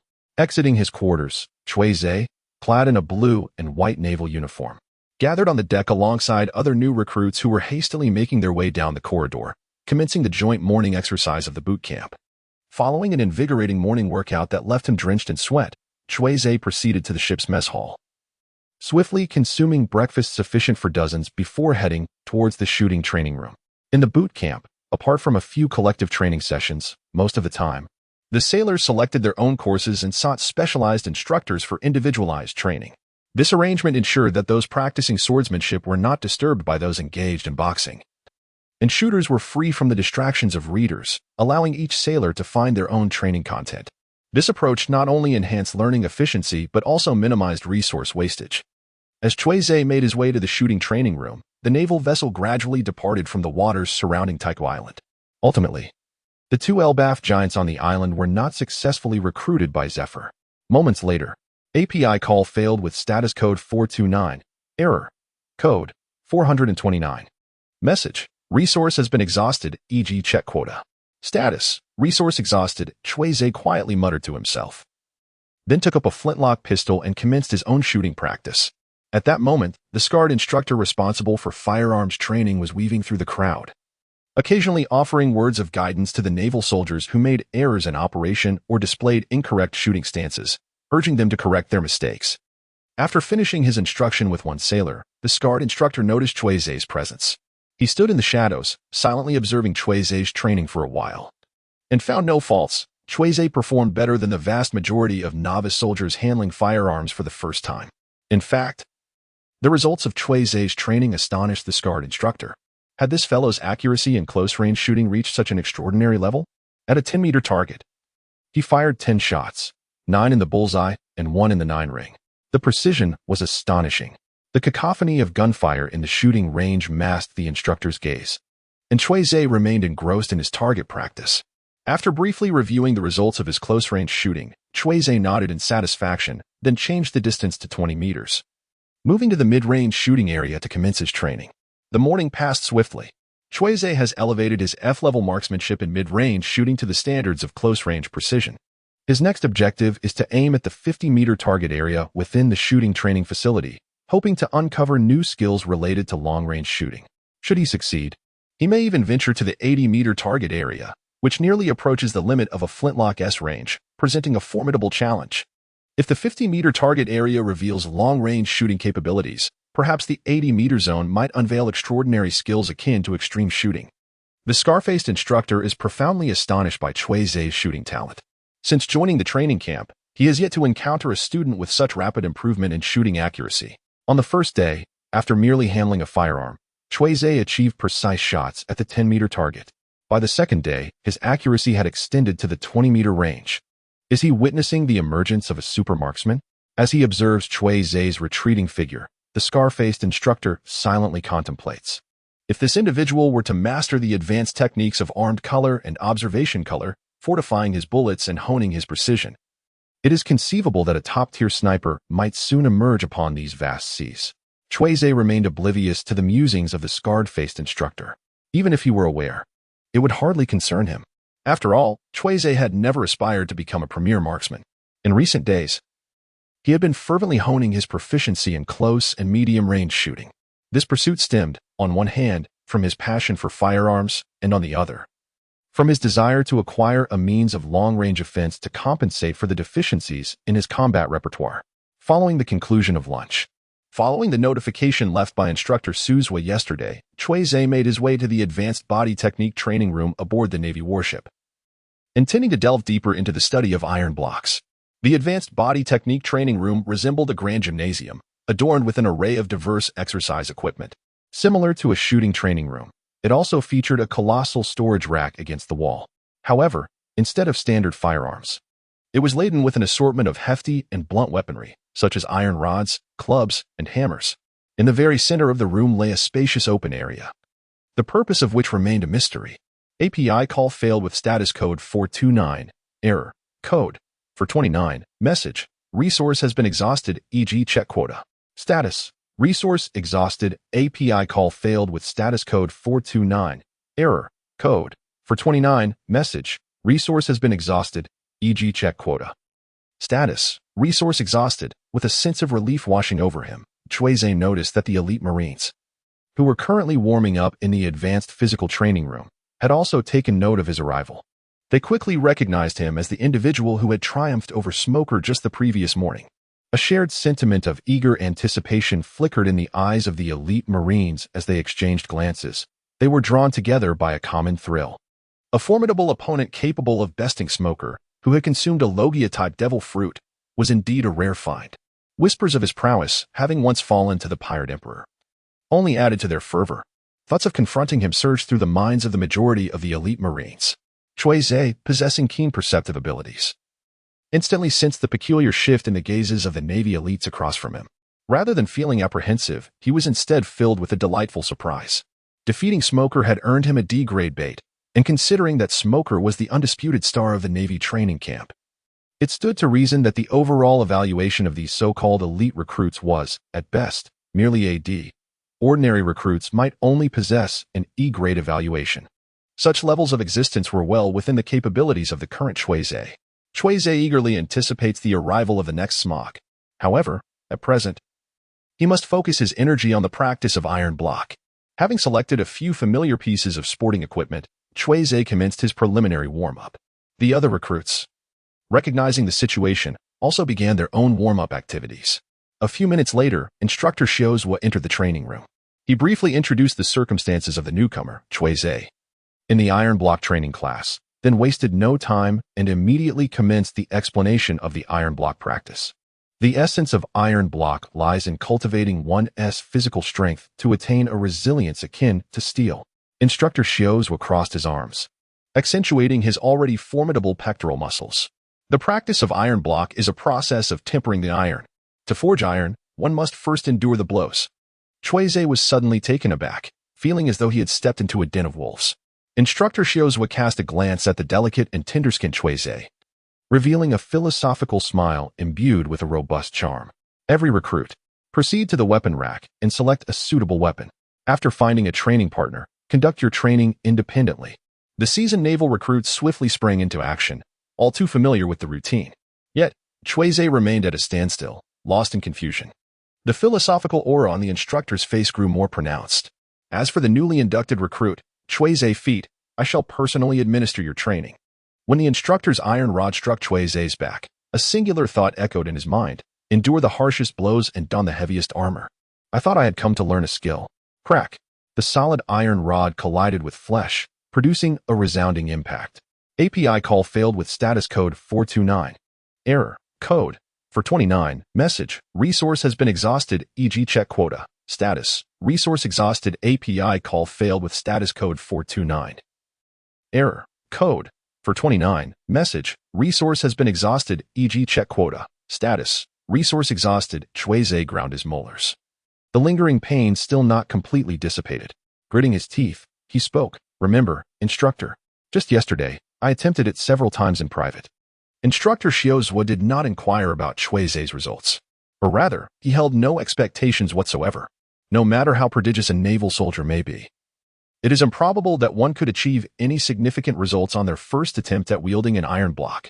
Were Cui Ze capable of such a feat? Instructor Shiozua would likely regard the heavy iron rod in his hand as though it were a chocolate bar to be consumed. Excellent. Instructor Shiozua nodded in satisfaction and began to elaborate on more comprehensive knowledge regarding the iron block. When I strike you with the iron rod shortly, remember to practice the techniques I taught you yesterday and pay attention to your breathing rhythm, muscle exertion, and other related aspects. Remember, you are training with the iron block, not passively enduring blows. API call failed with status code 429.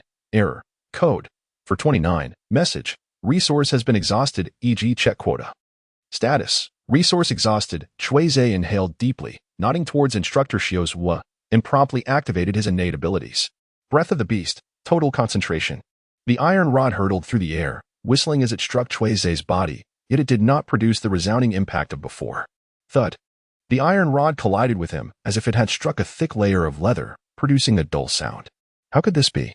Feeling the reverberation of force transmitted from the rod to his palm, Instructor Shiozua was left dumbfounded. The technique he had just executed was indeed the iron block.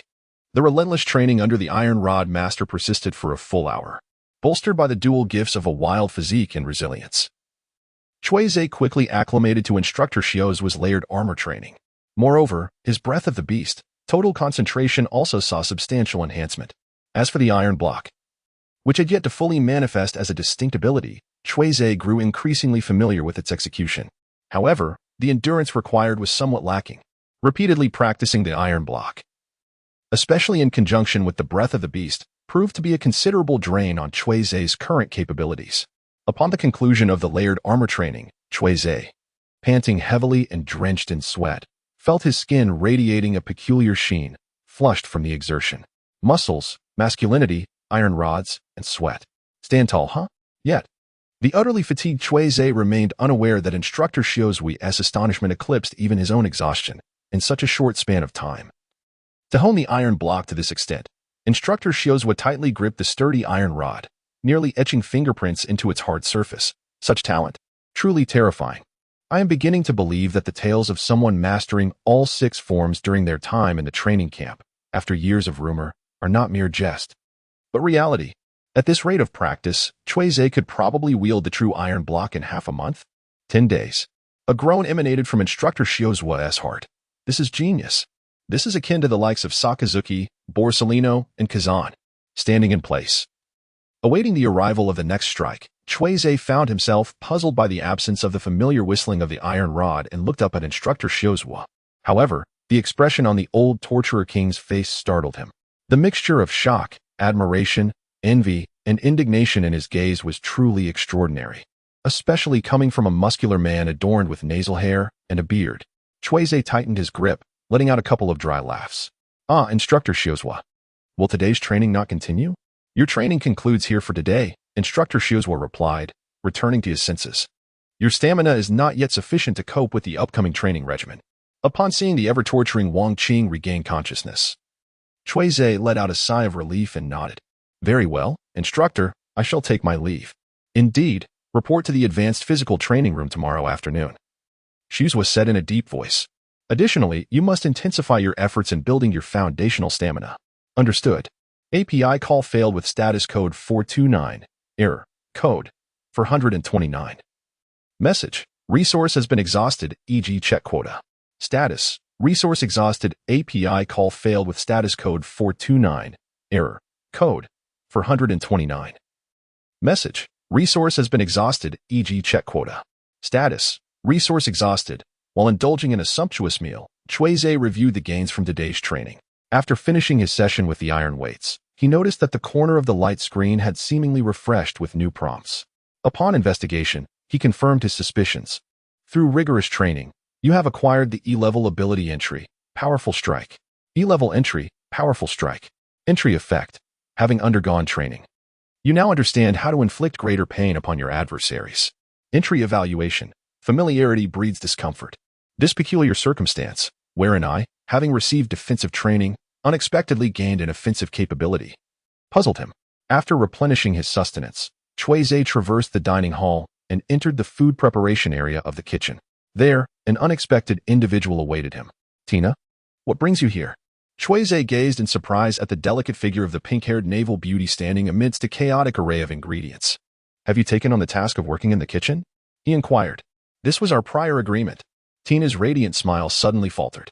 Have you truly forgotten, Cui Ze? Just 2 days ago, I promised to join you in the cafeteria to prevent you, the glutton, from pilfering the ingredients. I assure you, I would never indulge in such theft.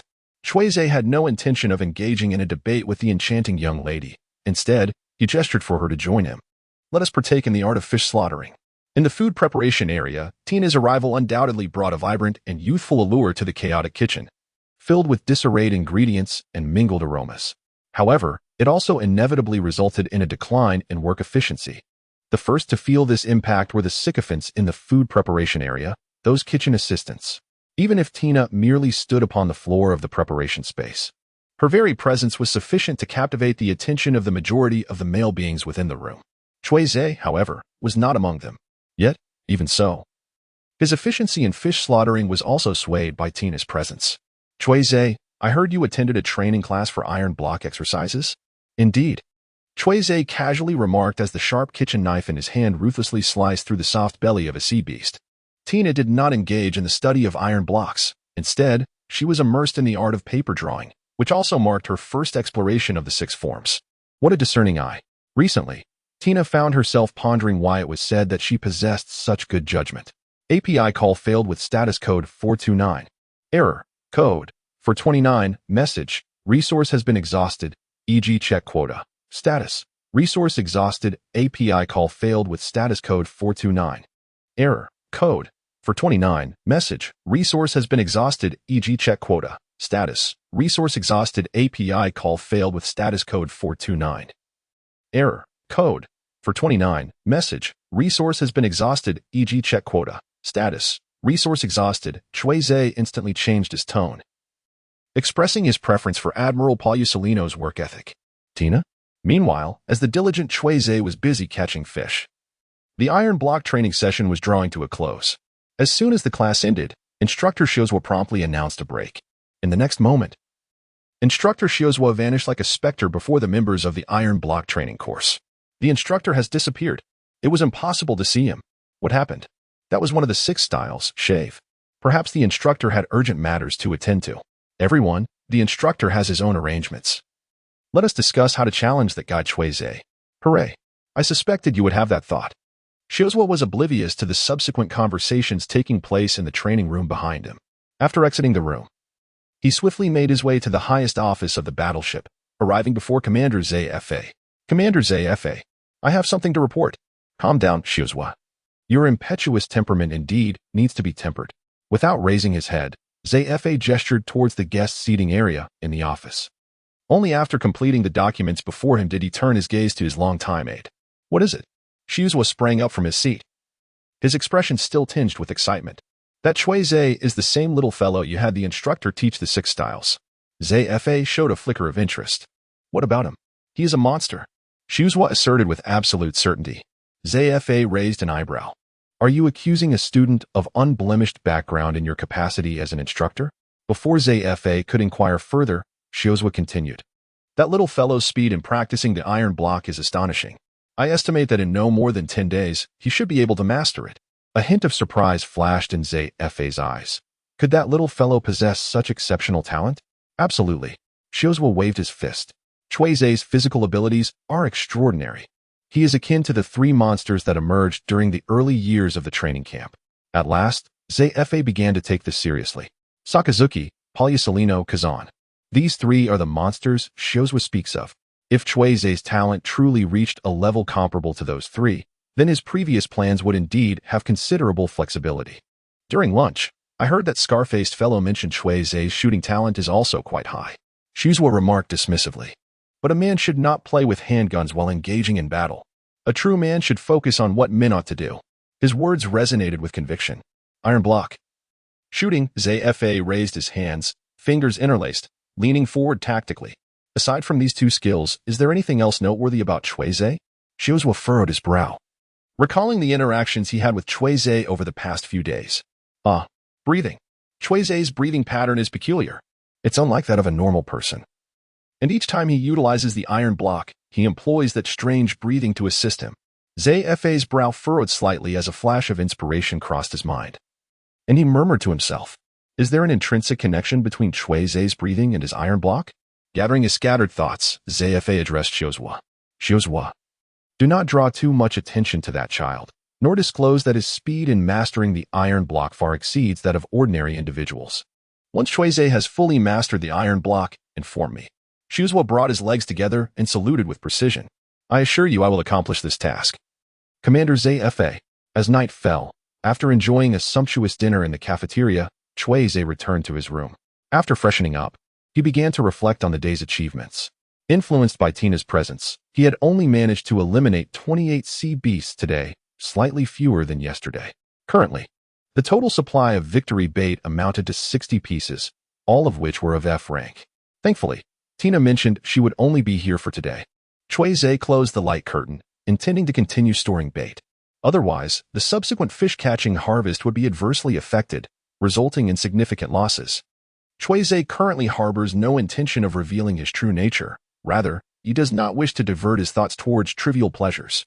With his strength exceedingly feeble, he finds no sense of security in this ocean teeming with monsters. His sole focus is on enhancing his power. Women would only impede my speed in catching fish.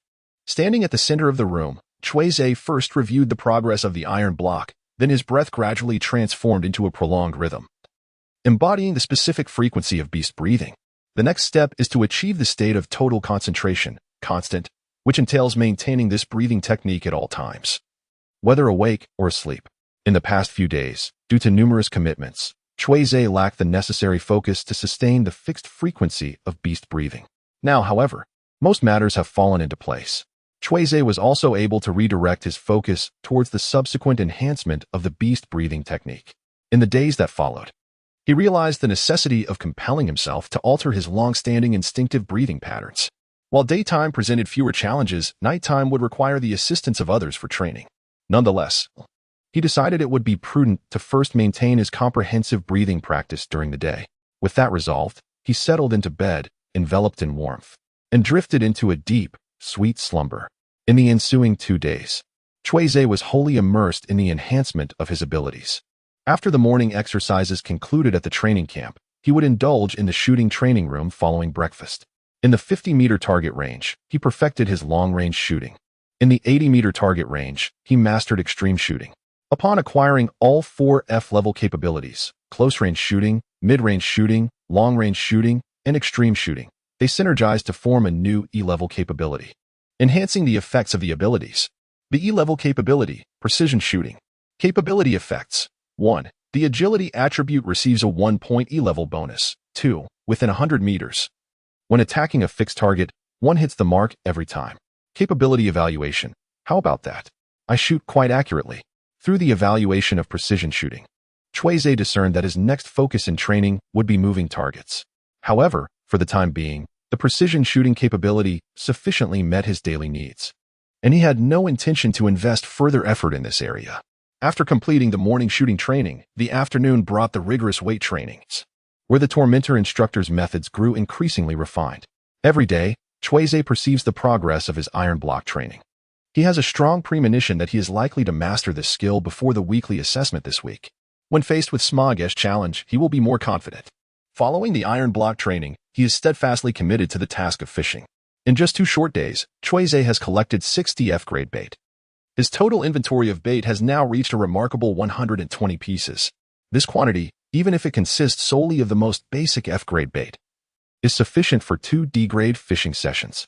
Nevertheless, Cui Ze continues to hoard these baits like a diligent hamster, choosing to store them for future use. Additionally, life in the training camp has significantly enhanced Cui Ze's physical condition. With the growth effect of the wild body, his agility and strength attributes have each received a slight boost, as reflected in the personal attributes displayed on the screen. Cui Ze's strength attribute remains at E, yet his agility has ascended to E. While the overall evaluation remains unchanged, his specific prowess has undergone a remarkable enhancement.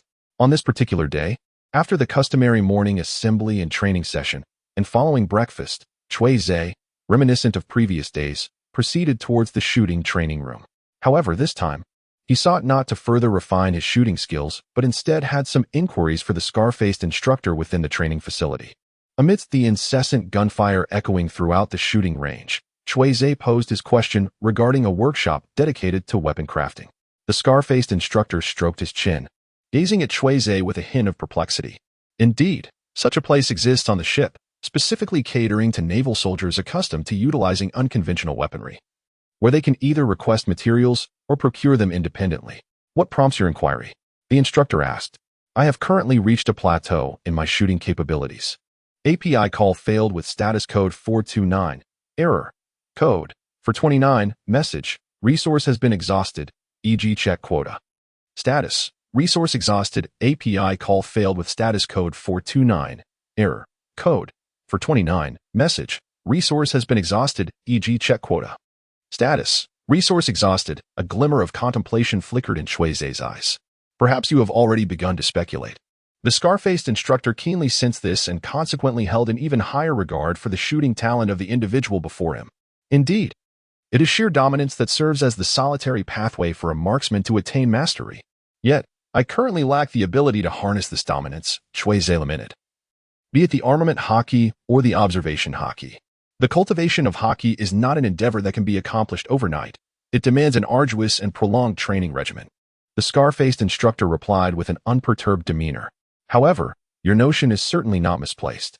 A more suitable and personalized weapon can indeed assist you in further enhancing your shooting prowess. Here is what I will do.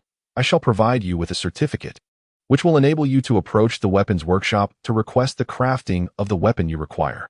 API call failed with status code 429. Error. Code 429. Message. Resource has been exhausted, e.g. check quota. Status. Resource exhausted. Cui Ze aspires to forge a personalized weapon. Yet the true motivation diverges significantly from the narrative presented by the scarred instructor. Indeed, his words only encapsulate a fraction of the reality. The truth lies in the impending challenge posed by Smoker. Having thoroughly assimilated the lessons from his previous encounter, the Smoke Man is determined not to be easily vanquished again. Lacking mastery over Haki, Cui Ze must resort to strategic maneuvers to ensure victory in this upcoming confrontation. This yet-to-be-manifested weapon is one of the tactical plans he has devised, particularly suitable for the newly acquired ability of precise shooting. The bait for Smoker's defeat is firmly within my grasp. Shortly thereafter, Cui Ze secured a certificate bearing the instructor's signature. By the way, instructor, do you have any recommendations for practicing with a moving target? A moving target? The scarred instructor pondered for a moment. The shooting range lacks the facilities for such practice. You might consider using seabirds for training, after all. There are newsbirds that deliver papers daily. No, that won't do. I recall that there are some balloons still in the naval inventory. You could start with those. A glimmer of brilliance flashed in Cui Ze's eyes. Balloons, perhaps. Following the guidance of the scar-faced instructor, Cui Ze grasped the proof of authorization and made his way to the compartment of the naval warship where the armory was located. With half of this year's new recruit training camp already completed, those aspiring naval cadets eager to forge their own unique weapons had long since submitted their request for creation. At this stage, the armory primarily handled simple weapon repairs and ammunition crafting, and the atmosphere within was notably quiet and subdued. API call failed with status code 429. Error. Code. For 29. Message. Resource has been exhausted, e.g. check quota. Status. Resource exhausted. Cui Ze did not notice the justice coat behind the elderly man, thus he opted for a relatively polite address. Presenting the proof document with both hands. I wish to apply for the creation of weapons. The naval elder received the document, merely casting a cursory glance before setting it aside, and began to inquire in rapid succession, what type of weapon do you wish to forge? Have you prepared your own materials? Or do you intend to utilize those available in the workshop? Do you have any specific requirements? What I need are 2 ranged weapons, a short-barreled pistol and a slingshot. API call failed with status code 429. Error. Code 429. Message. Resource has been exhausted, e.g. check quota. Status. Resource exhausted. API call failed with status code 429. Error. Code 429. Message. Resource has been exhausted, e.g. check quota. Status. Resource exhausted. Cui Ze yearned for more than mere accomplishments. He aspired to dismantle truths that appeared self-evident to the ordinary eye. For instance, the notion that natural fruits are invincible. Let us set that aside for now. Some individuals possess an innate ease of communication. Upon witnessing Cui Ze's meticulous preparations, the elderly naval officer could not help but smile in satisfaction. The construction of a slingshot is quite straightforward. You shall be able to collect it tonight. As for the short-barreled pistol, what are your thoughts? A simple flintlock pistol will suffice. API call failed with status code 429. Error. Code.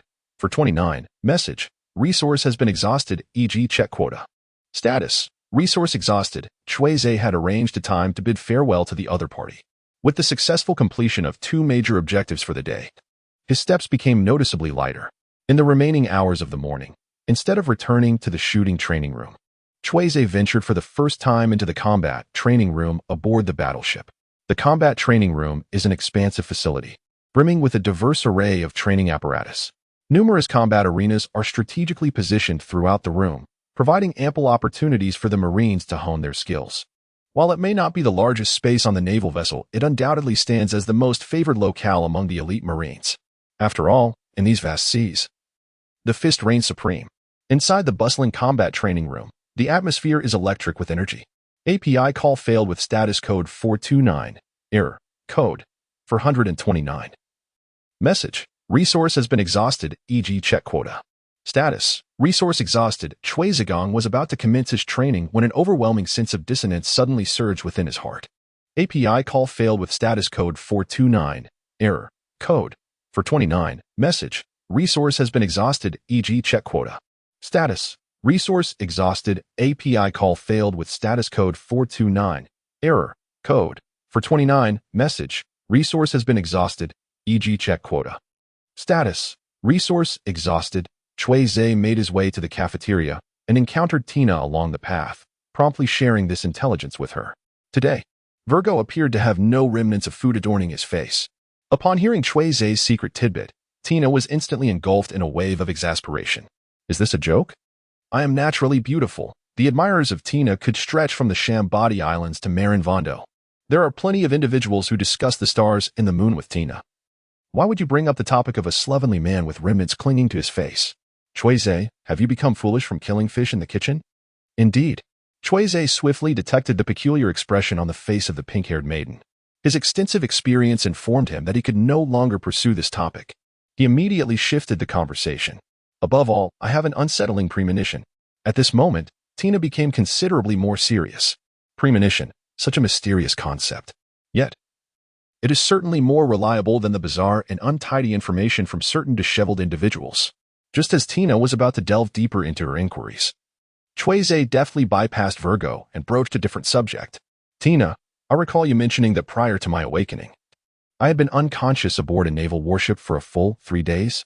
Tina blinked, instantly dismissing the tedious thoughts of the disheveled man. Indeed, Cui Ze subsequently inquired. It has been 3 or 4 days since the naval warship departed from Taigu Island. In other words, are we currently situated in the vicinity of that zombie island? For several days, Cui Ze had been contemplating this question, and today he finally seized the opportunity to voice it. His keen interest in the intelligence regarding the zombie island did not stem from any lingering personal experiences associated with that place, but rather because it was the site from which he had extracted the beast's breath. Although Cui Ze had only developed his beast's breath to the level of full concentration thus far, he understood the necessity of preparing for future advancements. The potential for further enhancement of the beast's breath was something he needed to consider. The zombie island was the only location he had encountered that was connected to the beast's breath, thus he remained quite invested in this matter. Theoretically, that is indeed the case, yet Tina furrowed her brow and replied somewhat uncertainly. The shipping routes of the training camp vessels are not fixed, and the Grand Line is simply too expansive. Tina did not elaborate further, but Cui Ze grasped her implication. The most she could confirm was that the current naval warship and the zombie island were on the same horizontal plane. However, whether they were indeed in the adjacent waters of the zombie island could not be fully ascertained. Consequently, Cui Ze had no choice but to abandon his plans for fishing that night. Tina, what was the previous name of that zombie island? Zao Min Island. Quite an odd name. Isn't it? Tina quickly provided the answer, recalling her impression of the strangely named island vividly. Cui Ze's lips twitched slightly. What an unrelenting specter. Uchiha Tanjiro. It has resurfaced today. That desolate island, which I refer to as Demon Island, must have once been a tranquil and harmonious place, right? Cui Ze steered the conversation towards the topic at hand. How did it transform into such a ghastly visage? According to the instructors, a nefarious pirate conducted experiments on humans upon the island, leading to its unfortunate fate. Tina expressed her indignation, even shaking her small fist in agitation. If it weren't for the fact that this pirate possesses a rare devil fruit ability and means to be incarcerated in the deep-sea prison, he would have long been subjected to the judgment of justice. Cui Ze had already acquired general intelligence regarding Zan from Run T, that little demon girl, and now he had supplemented it with the plan for his apprehension. Cui Ze is more concerned about another point. Thus, does the elite training camp's assessment island also include the deep-sea prison?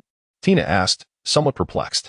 If we do not proceed to impel down, how shall we confine that nefarious pirate? At this moment, a radiant smile suddenly blossomed on Tina's face, her eyes shimmering with anticipation. Perhaps a rear admiral from headquarters will come to transfer the prisoner. Observing the expression on Tina's face, Cui Ze's thoughts stirred. Could it be that the rear admiral arriving is Admiral Kizaru? Hiki. This is certainly a secret among the Navy sisters. Despite her words, Tina's little expression clearly conveyed, you must plead with me to tell you. Cui Ze harbored a lingering curiosity regarding the fate of that wretched individual, Zan. He immediately donned a pitiable expression, brimming with inquisitiveness, which profoundly gratified Tina's secret desires. The imminent arrival of the notorious General He, tasked with escorting the prisoners to the training camp, loomed on the horizon. Even in a hushed tone, Tina's voice betrayed her palpable excitement. By tomorrow morning at the latest, General He would make his entrance. The sisters were all eagerly anticipating his arrival. It seemed that General He held a remarkable reputation among the ranks of the female navy. Just as Cui Ze pondered this, an all-too-familiar sense of mental oppression descended from above, sweeping through the entire ship's cafeteria in an instant. A handful of unsuspecting naval soldiers, caught off guard by this psychic onslaught, found their vision clouding and consciousness slipping away, collapsing to the ground. Yet the majority managed to retain their awareness. The overwhelming presence of Conqueror's Haki. Who dares to cause turmoil here? A wave of chaos erupted within the cafeteria as the naval soldiers surged forward, stirred by a collective fervor. Cui Ze blended into the crowd. And before he could step onto the deck of the warship, he was greeted by an almost iconic, bizarre laughter. The sound echoed in his ears. And recalling Virgo's odd behavior today, Cui Ze swiftly deduced the identity of the source. Upon ascending the deck, his suspicions were confirmed. A magnificent pink flamingo soared through the sky not far from the naval warship. With its symbolic pink velvet coat billowing in the wind and golden locks of hair soaring high, it donned a pair of eccentric sunglasses that obscured its eyes. Adorned with a sinister smile, exuding an overwhelming presence that declared its supremacy, Don Quixote da Flamingo. The oppressive aura of Doflamingo's domineering presence was felt not only by the trainees in the camp, but also immediately recognized by the instructors. Zephyr, with his feet gliding in a moonwalk, was the first to ascend into the sky, locking eyes with Doflamingo. "You little brat, daring to intercept a naval warship. It seems the undersea prison will soon have another resident." A bead of cold sweat trickled down Doflamingo's forehead as he sensed the imposing aura of the naval admiral. Yet he remained unfazed. With a hand on his forehead, Doflamingo laughed heartily into the sky. "Admiral Blackarm Zephyr, do you seek to overthrow the world government? What nonsense is this, you little brat?" Zephyr furrowed his brow, cracking his knuckles with a series of explosive sounds. "I assure you, I am no lowly pirate." Seeing Zephyr genuinely enraged, Doflamingo abruptly changed his tone. "Don Quixote da Flamingo is my name." The mention of his name halted Zephyr's aggressive stance. Despite years of detachment from political affairs, as an admiral of the Navy, Zephyr possessed a wealth of obscure knowledge about the sea. Among this knowledge was the audacious identity of the golden-haired brat before him, an expelled celestial dragon from Mariewa. With a mocking expression, Zephyr, a proponent of justice, had always held disdain for the parasites of the world. In the presence of celestial dragons at the Navy headquarters, or Mariewa, he maintained a basic level of decorum, as his achievements paled in comparison to those of Garb. Yet, in other locales, he had little regard for so-called world nobles, especially for a fallen celestial dragon unrecognized even by Mariewa. Upon hearing Zephyr's words, Doflamingo's forehead suddenly tensed with prominent veins, and the intensity of his domineering presence escalated, clearly incensed. Zephyr squinted. "What? Doflamingo, intercepting a naval warship? Are you tired of being a rogue in the North Sea and seeking a new life as a pirate?" With a low chuckle, Doflamingo replied, "Gangster? Pirate? I am but an ordinary citizen without any bounty." "Ordinary citizen? Humph." Zephyr scoffed heavily. "Only a pirate would dare to intercept a naval vessel." "Who said I was intercepting a naval warship?" Doflamingo pointed to the sea below, maintaining a poker face. "I received intelligence about pirates planning to attack the naval ship and came to alert the Navy as a concerned citizen."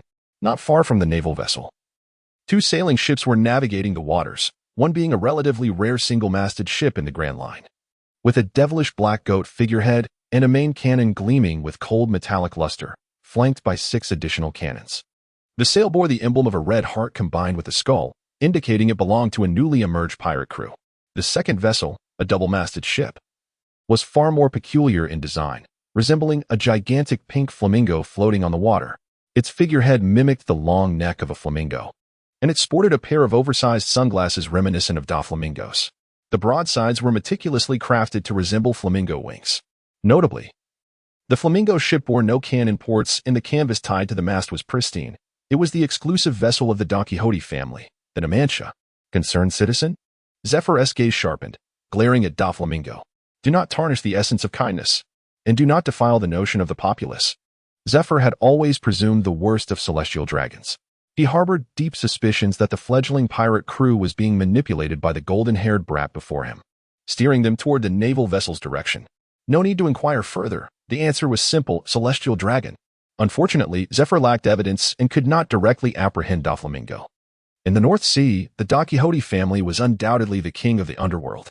However, in the Paradise, they were merely newcomers yet to earn a bounty. The Navy had numerous responsibilities, but capturing gangsters or those without bounties was not among them. Feeling Zephyr's unabashed disdain, Doflamingo's eyes flashed with a cold glint beneath his sunglasses. His fingers twitched slightly, releasing a few nearly invisible transparent threads. In truth, as Zephyr had surmised, today's naval encounter was orchestrated entirely by Doflamingo. His target was the naval elite training ship, with a straightforward motive in this era of rising pirates. Doflamingo yearned for the prestige and glory of the Don Quixote family.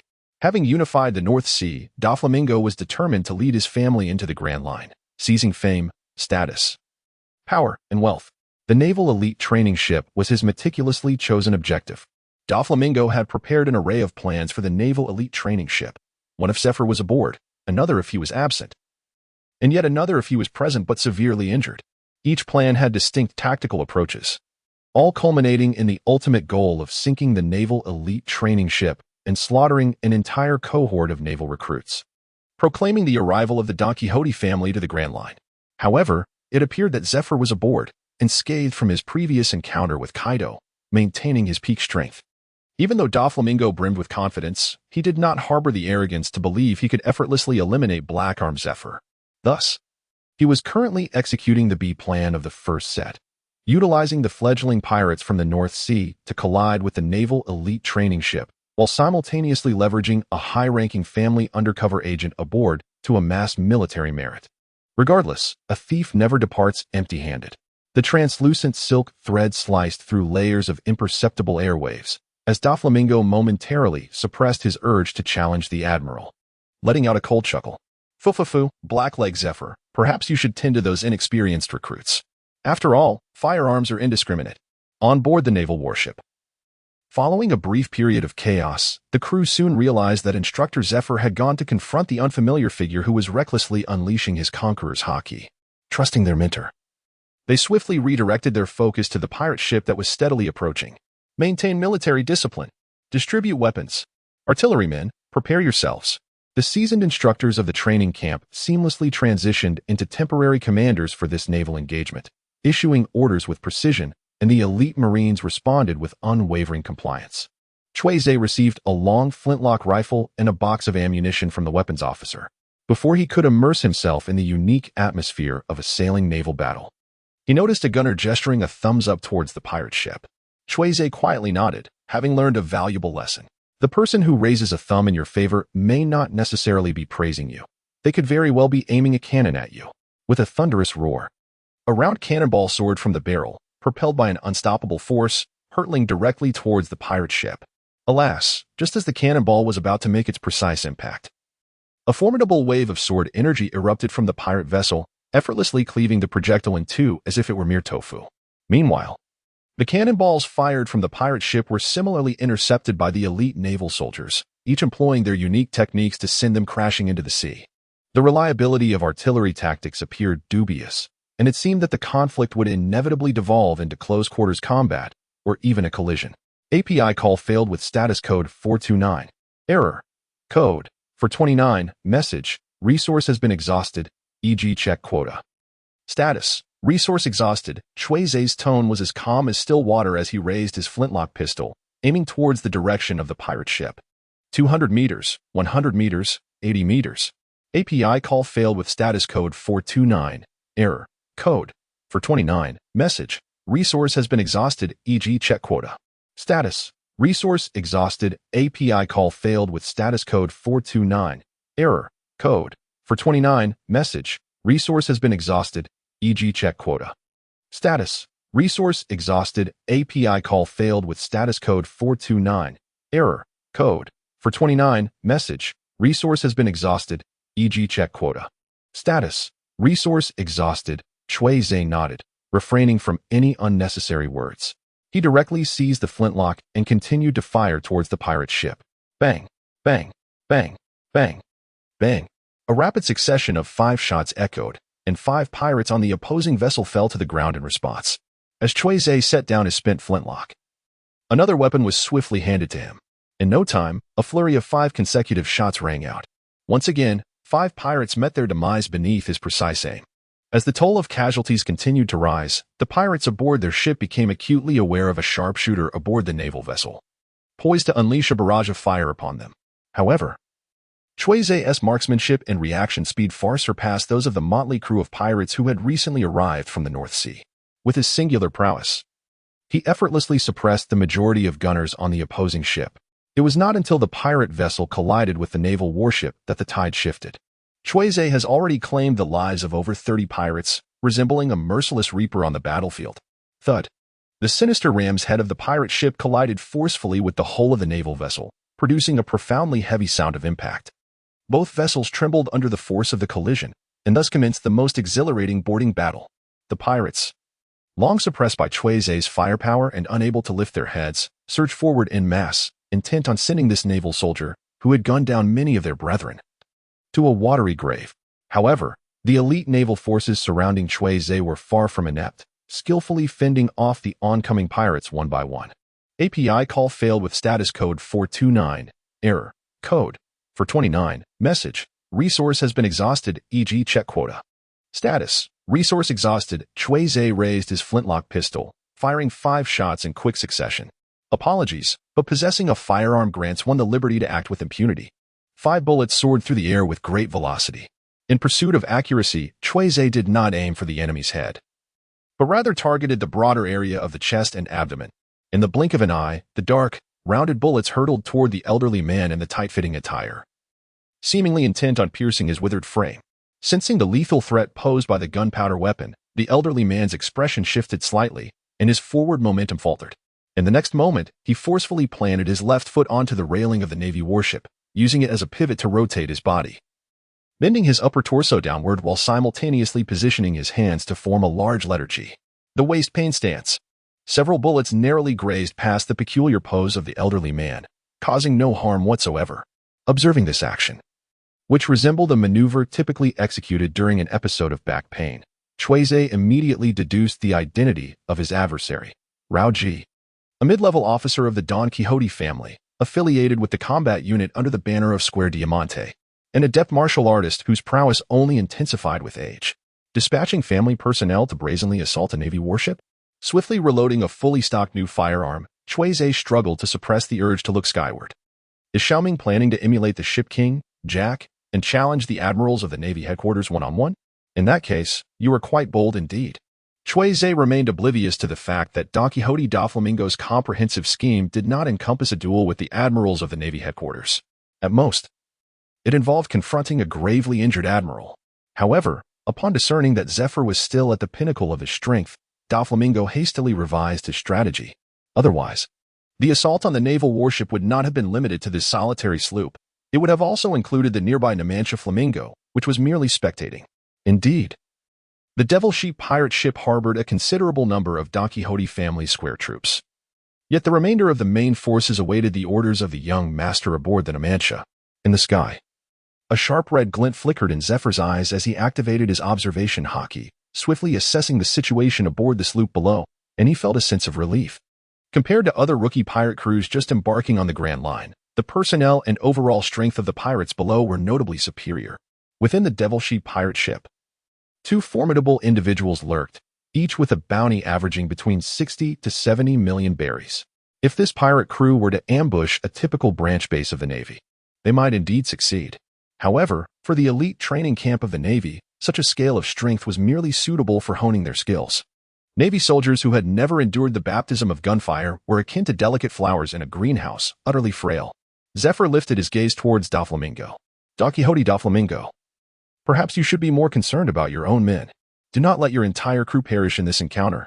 Ho ho ho, General Zephyr, do refrain from uttering such nonsense. Doflamingo replied with an indifferent expression, seemingly unconcerned by Zephyr's words. I shall reiterate, I am a legitimate businessman who entered the Grand Line from the North Sea, not a lowly pirate with a bounty. Above the sea, the clash between the naval warship and the pirate sloop raged on fiercely, with gunfire, collisions, and cries of agony filling the air. Numerous pirates surged onto the deck of the naval warship, weapons in hand, engaging in brutal combat with the elite sailors, simultaneously. A significant number of naval personnel utilized the pirates' tow lines to counterattack the sloop, wreaking considerable havoc. Cui Ze remained locked in a standoff with Aokiji. At this moment, Cui Ze had expended 4 flintlock pistols, yet every bullet had been deftly evaded by the remarkably agile Aokiji through an array of peculiar maneuvers. The newly enlisted soldiers, who had just replenished his ammunition and switched his firearms, had now ventured off to engage in combat with other pirates. In Cui Ze's hand, the flintlock pistol, still abundant with ammunition, now held but a single round. Bang! Once more, a bullet soared from the barrel, hurtling towards Aokiji's heart. The latter deftly assumed the G stance, narrowly evading the projectile, while the distance between him and Cui Ze diminished to approximately 10 meters. Cui Ze was acutely aware that his current combat skills were utterly incomparable to those of Aokiji, the master of physical techniques. Thus, he had no intention of engaging in close-quarters combat or attempting to close the distance. However, at that moment, Aokiji forcefully stomped several times on the deck of the naval warship. Harnessing power from his core, he propelled himself into the air, spinning gracefully as he spiraled towards Cui Ze, rapidly diminishing the space between them. This was a swift movement technique, an innovative adaptation derived from Aokiji's variant of the waist pain style. Cui Ze staggered backward, simultaneously firing 2 shots. But the bullets were deflected by Aokiji's swirling force. Witnessing this, Cui Ze felt a sinking sensation in his heart. Waist pain style, ice. At that moment, Aokiji had spiraled forward, closing the distance to Cui Ze in an instant. Like a flash of lightning, he extended his fists with an astonishing speed that surpassed ordinary human visual perception, striking towards Cui Ze's shoulders. With such a maneuver, Aokiji aimed to incapacitate the arms of the sharpshooter, Cui Ze. Cui Ze's demeanor was remarkably composed as he inhaled 2 streams of air, solid as white pillars, through his nostrils. The enhancement in physical prowess brought about by the beast breathing, total concentration instantly took effect. Iron block. A silent shout echoed in his mind, causing every muscle in Cui Ze's body to tense up, concentrating strength in his shoulders. His once supple shoulders transformed into iron-like hardness under this newfound power. This was the essence of iron block. Thud, thud, thud. Aokiji's fist struck rapidly against Cui Ze's shoulders. Punches that would typically inflict excruciating pain on an enemy merely produced a series of dull thuds upon impact, with the initial assault yielding no results.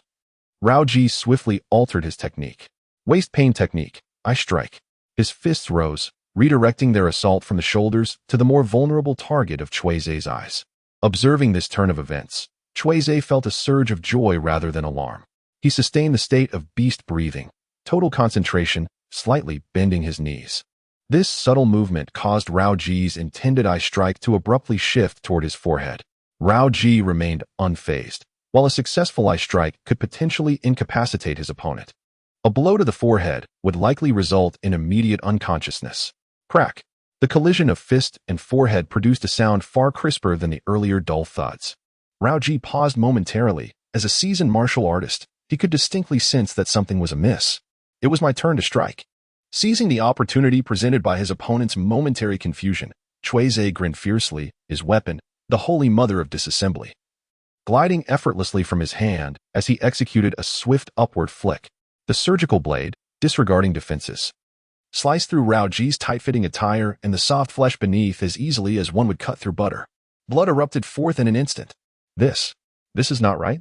The high-ranking undercover agent, Virgo, who had infiltrated the Navy, discarded the unconscious pirate minion in his grasp. Watching from the opposite side of the deck as Aokiji narrowly escaped being cleaved in 2 by Cui Ze's blade, his expression was one of utter bewilderment. As the only individual aboard the naval warship privy to the events surrounding the pirate assault, Virgo had previously discussed the general course of this incident with his master. He understood clearly that his master, Don Quixote da Flamingo, was executing the B plan of the primary strategy. According to his master's plan, this band of new pirates from the North Sea, masquerading as a family block force, would provide him significant military achievements. Aokiji was a crucial component of this B plan. Initially, Aokiji was to unleash his extraordinary martial arts skills aboard the naval vessel, wreaking havoc before being defeated by Virgo, who would confront him directly, sending him plummeting into the sea, his fate uncertain. Subsequently, Virgo, bearing heavy injuries from the battle, would continue to fight, leading the elite Navy forces to subdue all invading pirates, with only a few high-ranking pirates managing to escape through their fruit abilities. In the end, Virgo would emerge as a steadfast combat hero, garnering immense prestige and military accolades within the Navy. That was the expected trajectory of events. But now, Aokiji had just boarded the naval warship, failing to eliminate a single target, and was on the verge of being felled. Master, the play has unraveled before it even began. What should I do next? As Virgo stood there, perplexed, Aokiji was similarly lamenting within. How could the sharpshooter's head be so resilient? Moreover, his methods of attack were so insidiously lethal.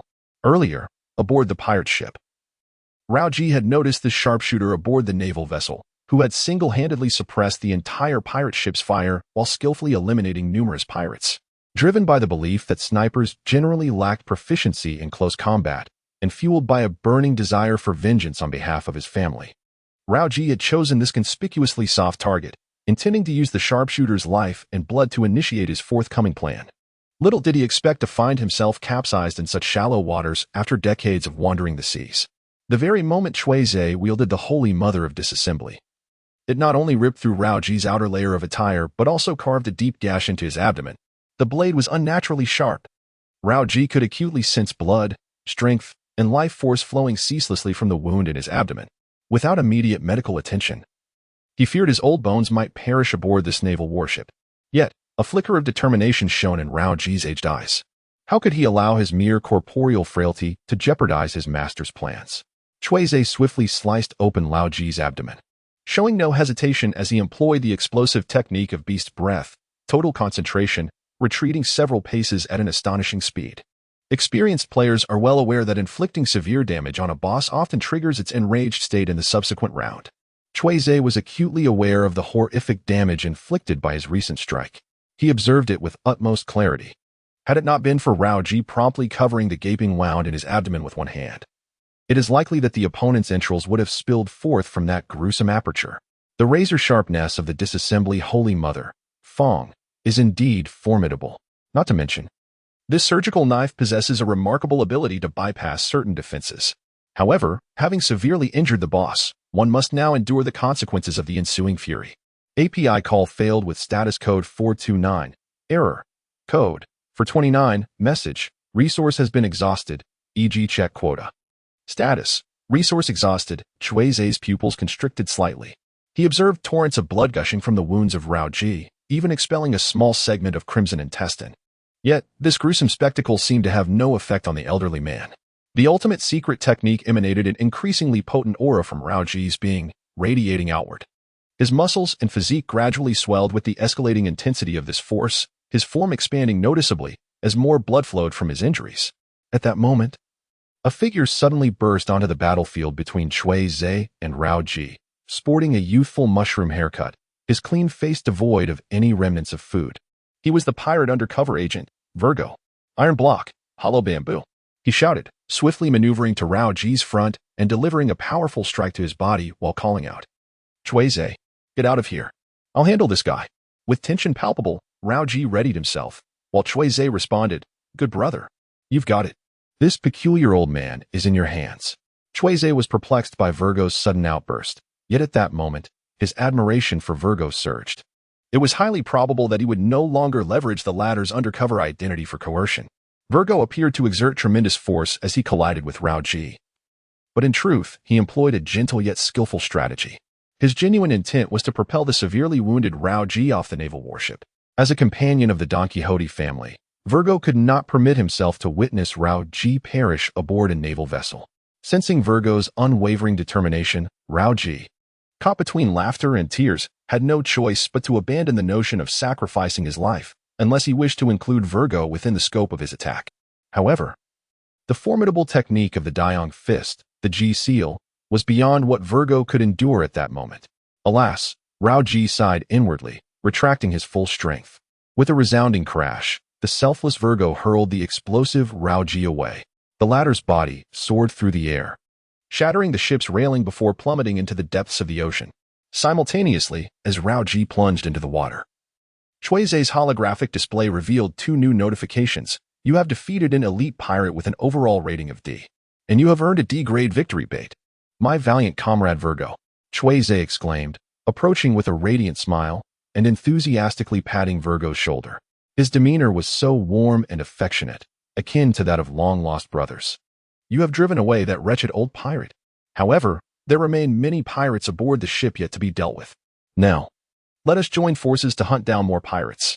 Cui Ze patted Virgo's shoulder with an enthusiastic vigor, producing a resounding thud. You invite me to hunt down the members of the Don Quixote family S-Square Brigade? Virgo was utterly flabbergasted. I implore you, could you perhaps seek another? However, recalling his own naval identity, he found himself amidst a perilous encounter on the treacherous seas. Virgo remained in a daze for quite some time, unable to conjure any valid reasons for refusal. What a steadfast comrade. I knew you would never decline. Cui Ze interpreted the other party's silence as tacit agreement, or rather, as an affirmation. Cui Ze had anticipated that Virgo, the pirate infiltrator, would leave him with no means to decline his invitation, unless the latter wished to unveil his identity at that very moment. Yet, having just performed a rather clumsy act, how could Virgo possibly relinquish his position as a naval undercover agent? Just now, when I witnessed you send that old pirate flying, did you employ an extension technique of the iron block? Cui Ze swiftly sought out a new firearm, and after inspecting the ammunition, he nodded in satisfaction. Yes. Virgo stammered. I am quite fond of the ability of iron block, thus I am deeply invested in the training aspect. Splendid. I too have a great admiration for iron block. Cui Ze interrupted his opponent, stating, given your formidable prowess with the iron block, let us join forces. You shall take the front, while I will provide cover and eliminate the pirates from the rear. Virgo retorted, this deviates drastically from our original plan. The young master expects me to emerge as a battlefield hero through this encounter, and yet I am to become merely a shield and cannon fodder for others? Cui Ze offered Virgo no opportunity to react, swiftly positioning himself behind him and raising his flintlock to fire. Bang! Bang! The resonant sounds of gunfire echoed.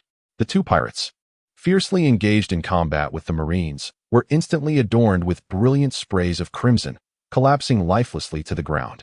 It was that same marksman once again. There are only two of them. Brothers, let us take them down.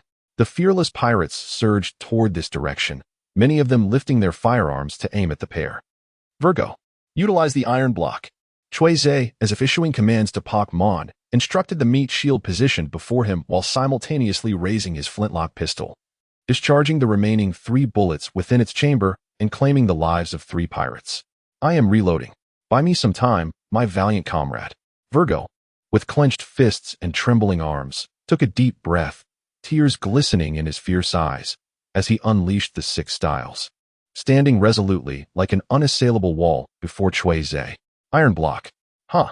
Thud. Thud. The hail of gunfire rained upon Virgo, yet it struck him as if against a protective umbrella, causing little more than the tearing of some fabric without inflicting any substantial harm. Once the pirate's volley had concluded, API call failed with status code 429, error, code 429, message, resource has been exhausted, e.g. check quota.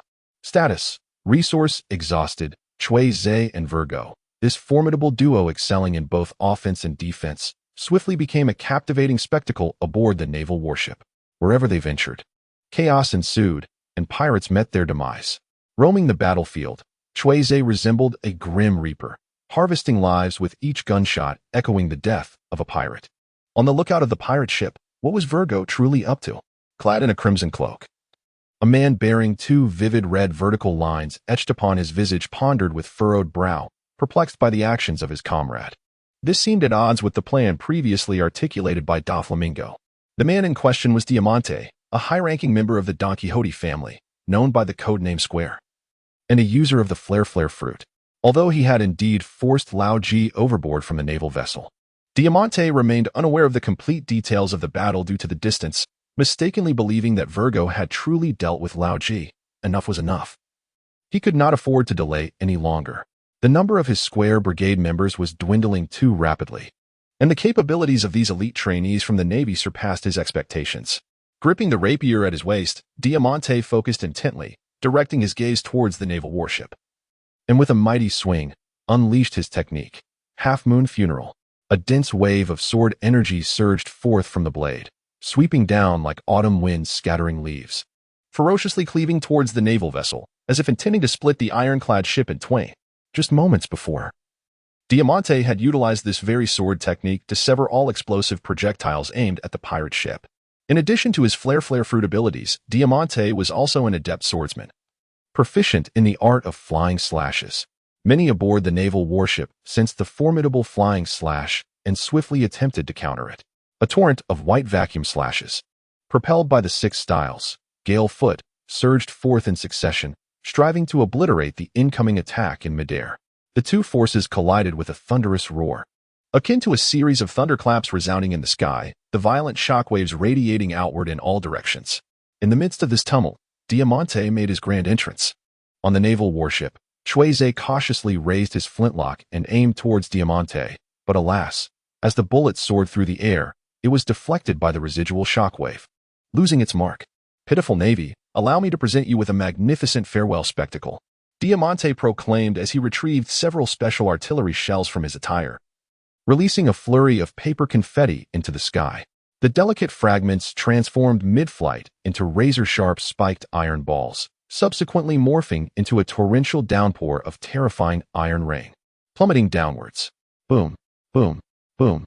Instantly, the naval warship was enveloped in cacophony and chaos. With both the Navy personnel stationed on the ship and the invading pirates caught in the deluge of thorny iron rain, rendered as targets of the relentless assault. Cui Ze, quick-witted and nimble, positioned himself directly behind Virgo, with his left hand firmly gripping Virgo's shoulder and his right hand clutching the leg of his trousers. He hoisted him above his head as if he were a human shield.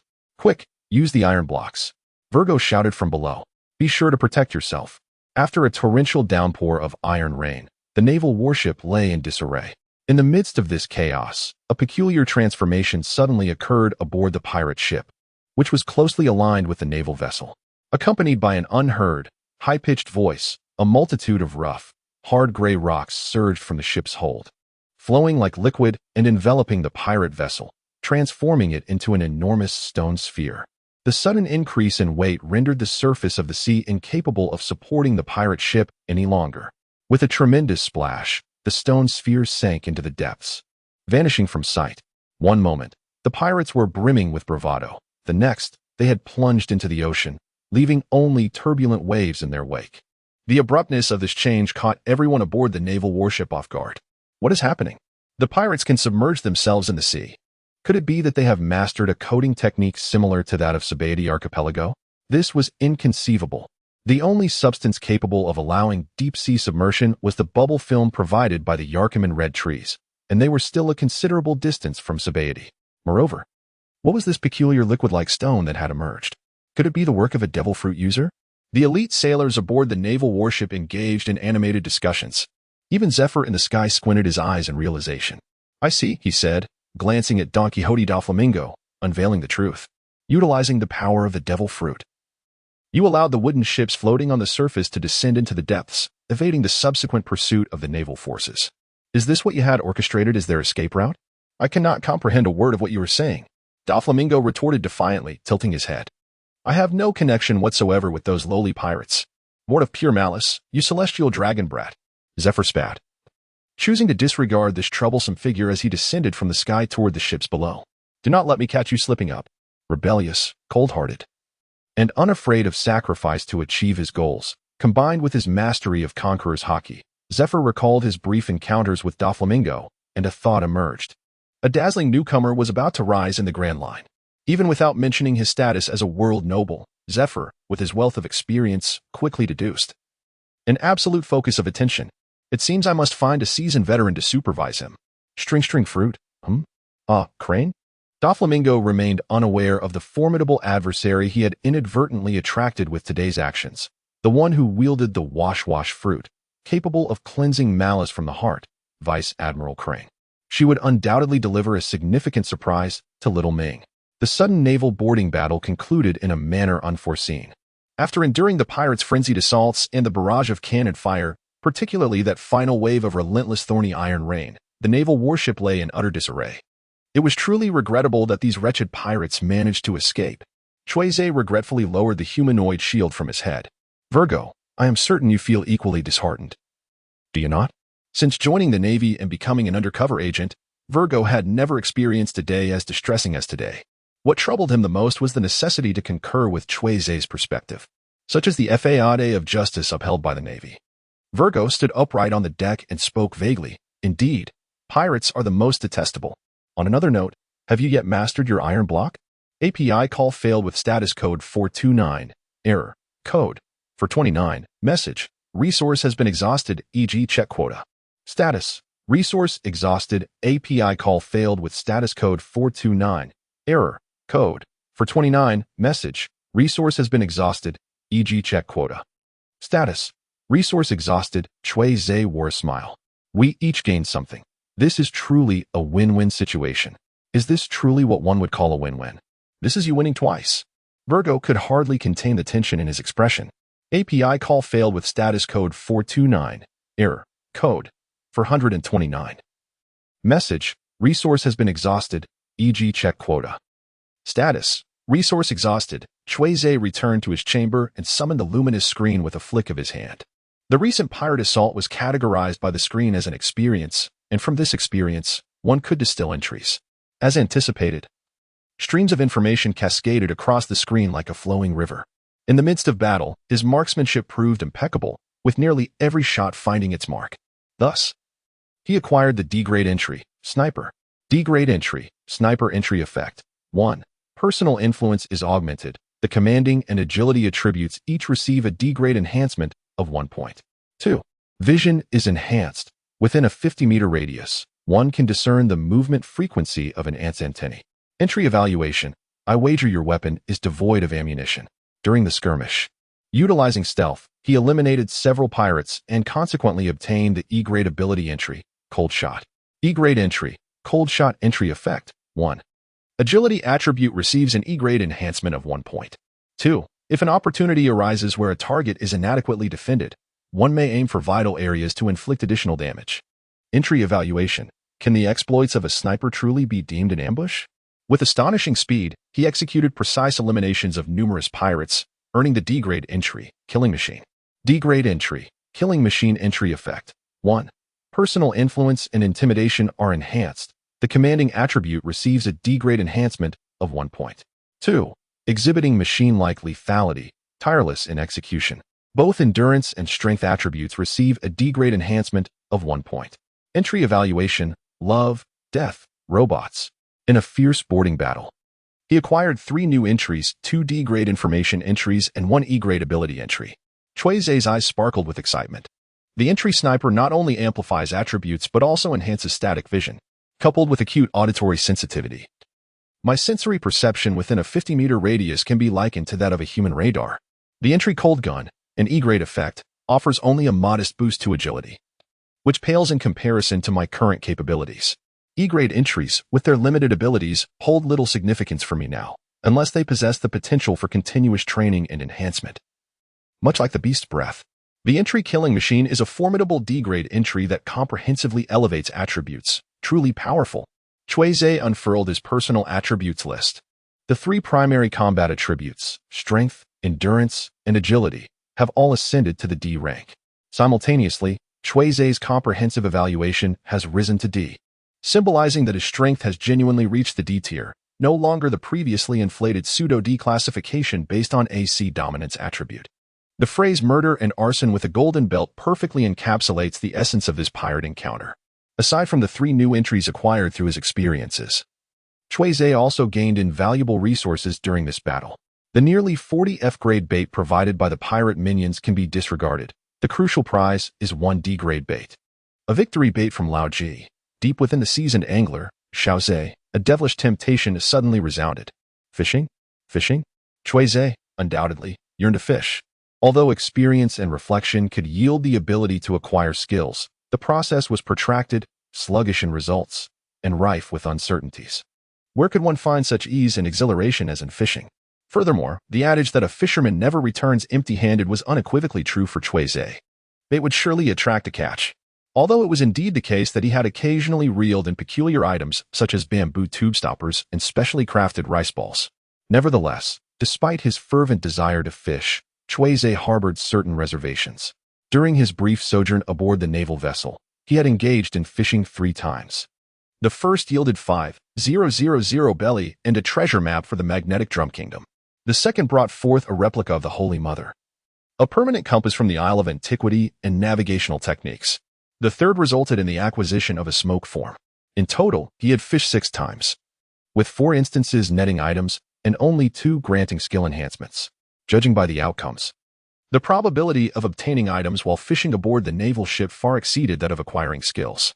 This disparity was precisely what troubled Cui Ze and contributed to his earlier decision to pause his fishing endeavors. The miraculous nature of fishing was indeed gratifying for him. However, the interface itself lacked any spatial storage capabilities akin to a system warehouse. API call failed with status code 429. Error. Code 429. Message. Resource has been exhausted, e.g. check quota. Status. Resource exhausted. API call failed with status code 429. Error. Code 429. Message: resource has been exhausted, e.g. check quota. Status: resource exhausted. Cui Ze initially planned to utilize the customary activity of ocean fishing during the training camp's respite as a guise for his ulterior motives. The items acquired through fishing would attract no attention from others, and the artifacts retrieved from the depths of the sea could be seamlessly disguised as anomalies caught from the waters. The camouflage was impeccable. However, what he did not anticipate was the sudden onslaught of a pirate attack, which unexpectedly brought him a plethora of victorious bait, including a rare D-grade lure. Cui Ze retrieved the D-class bait from the luminous screen, silently contemplating his strategy. From a statistical perspective, the probability of fishing out an item indeed surpasses that of acquiring a trait. However, the effects of fishing traits have also indicated that the victory bait obtained from defeating an opponent correlates with one's ability to capture rewards. For instance, the D-class bait acquired after vanquishing Smog yielded the smoke form. In the case of Aokiji's victory bait, that martial arts master is not a wielder of any devil fruit powers. His expertise lies purely in martial combat, eschewing weaponry. In succinct terms, the likelihood of reaping traits from Aokiji's victory bait through fishing undoubtedly exceeds that of obtaining items. Additionally, a glimmer of brilliance flickered in Cui Ze's eyes. My most significant shortcoming at present is the brevity of my development time, coupled with a severe lack of combat experience. Once I successfully bait the hook of victory from Aokiji and reel in any combat-related abilities from the Dimensional Sea, I will swiftly bridge this gap. However, Aokiji does not strictly adhere to the notion of eschewing tools altogether. For instance, the red and blue bodysuit he dons. Recalling Aokiji's peculiar, form-fitting attire, Cui Ze could not help but draw a sharp breath. Surely, the luck of a fisherman cannot be this abysmal. Cui Ze resolutely decided to embark on a D-rank fishing expedition. Prior to casting his line, he routinely accessed his attribute panel to observe the fluctuations in his luck. And today, the goddess of fortune? D. As ever, her underwhelming form.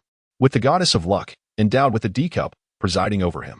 Using his fingers as a rod and his thoughts as the line, the fish were soon ensnared.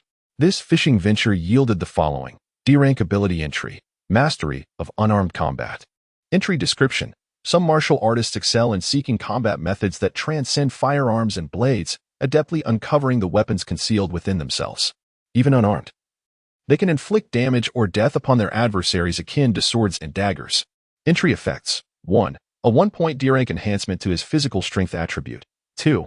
A fundamental mastery of various excellent fighting techniques commonly found in the sea, particularly excelling in unarmed combat.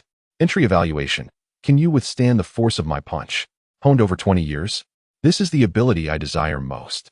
API call failed with status code 429, error, code. For 29, message, resource has been exhausted, e.g. check quota. Status, resource exhausted. Cui Ze suddenly opened his eyes, a glint of ferocity flashing through his deep black irises. Reminiscent of a tiger poised to pounce, the aggressive aura of a fighter began to emanate from him. Cui Ze exhaled a heavy breath, and in that moment, as a master of hand-to-hand combat, he realized the recklessness of his previous close-quarters battle with Aokiji. Had it not been for the absolute defensive characteristics of the wild body, Iron Head, which led Aokiji to feel an overwhelming sense of victory and thus lose his focus, Cui Ze's attempt to counterattack that peculiar old man would have been utterly futile. Hence, it is clear that Virgo is indeed my splendid shield and a commendable comrade. Next time we engage in a group battle, I must ensure he joins us once more. Having compensated for his previous lack of combat experience, Cui Ze felt a delightful sense of fulfillment. Currently, the number of victory tokens remaining in the light screen stands at exactly 160, a result of slaying sea beasts and a substantial number of pirates in this recent endeavor. API call failed with status code 429, error, code. For 29, message, resource has been exhausted, e.g. check quota. Status, resource exhausted. Cui Ze closed the light curtain. However, before the day of respite, he must face Smoker's challenge. With my proficiency in hand-to-hand combat, I feel a renewed sense of confidence. After assessing his condition, Cui Ze stepped out of his room. Due to an unexpected pirate attack today, Instructor Shiozua temporarily suspended the advanced training course for Iron Block.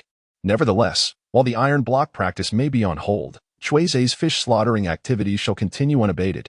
Be it wind or rain, thunder or hail, nothing can deter the merciless blade of a fishmonger. Bait, I am back again.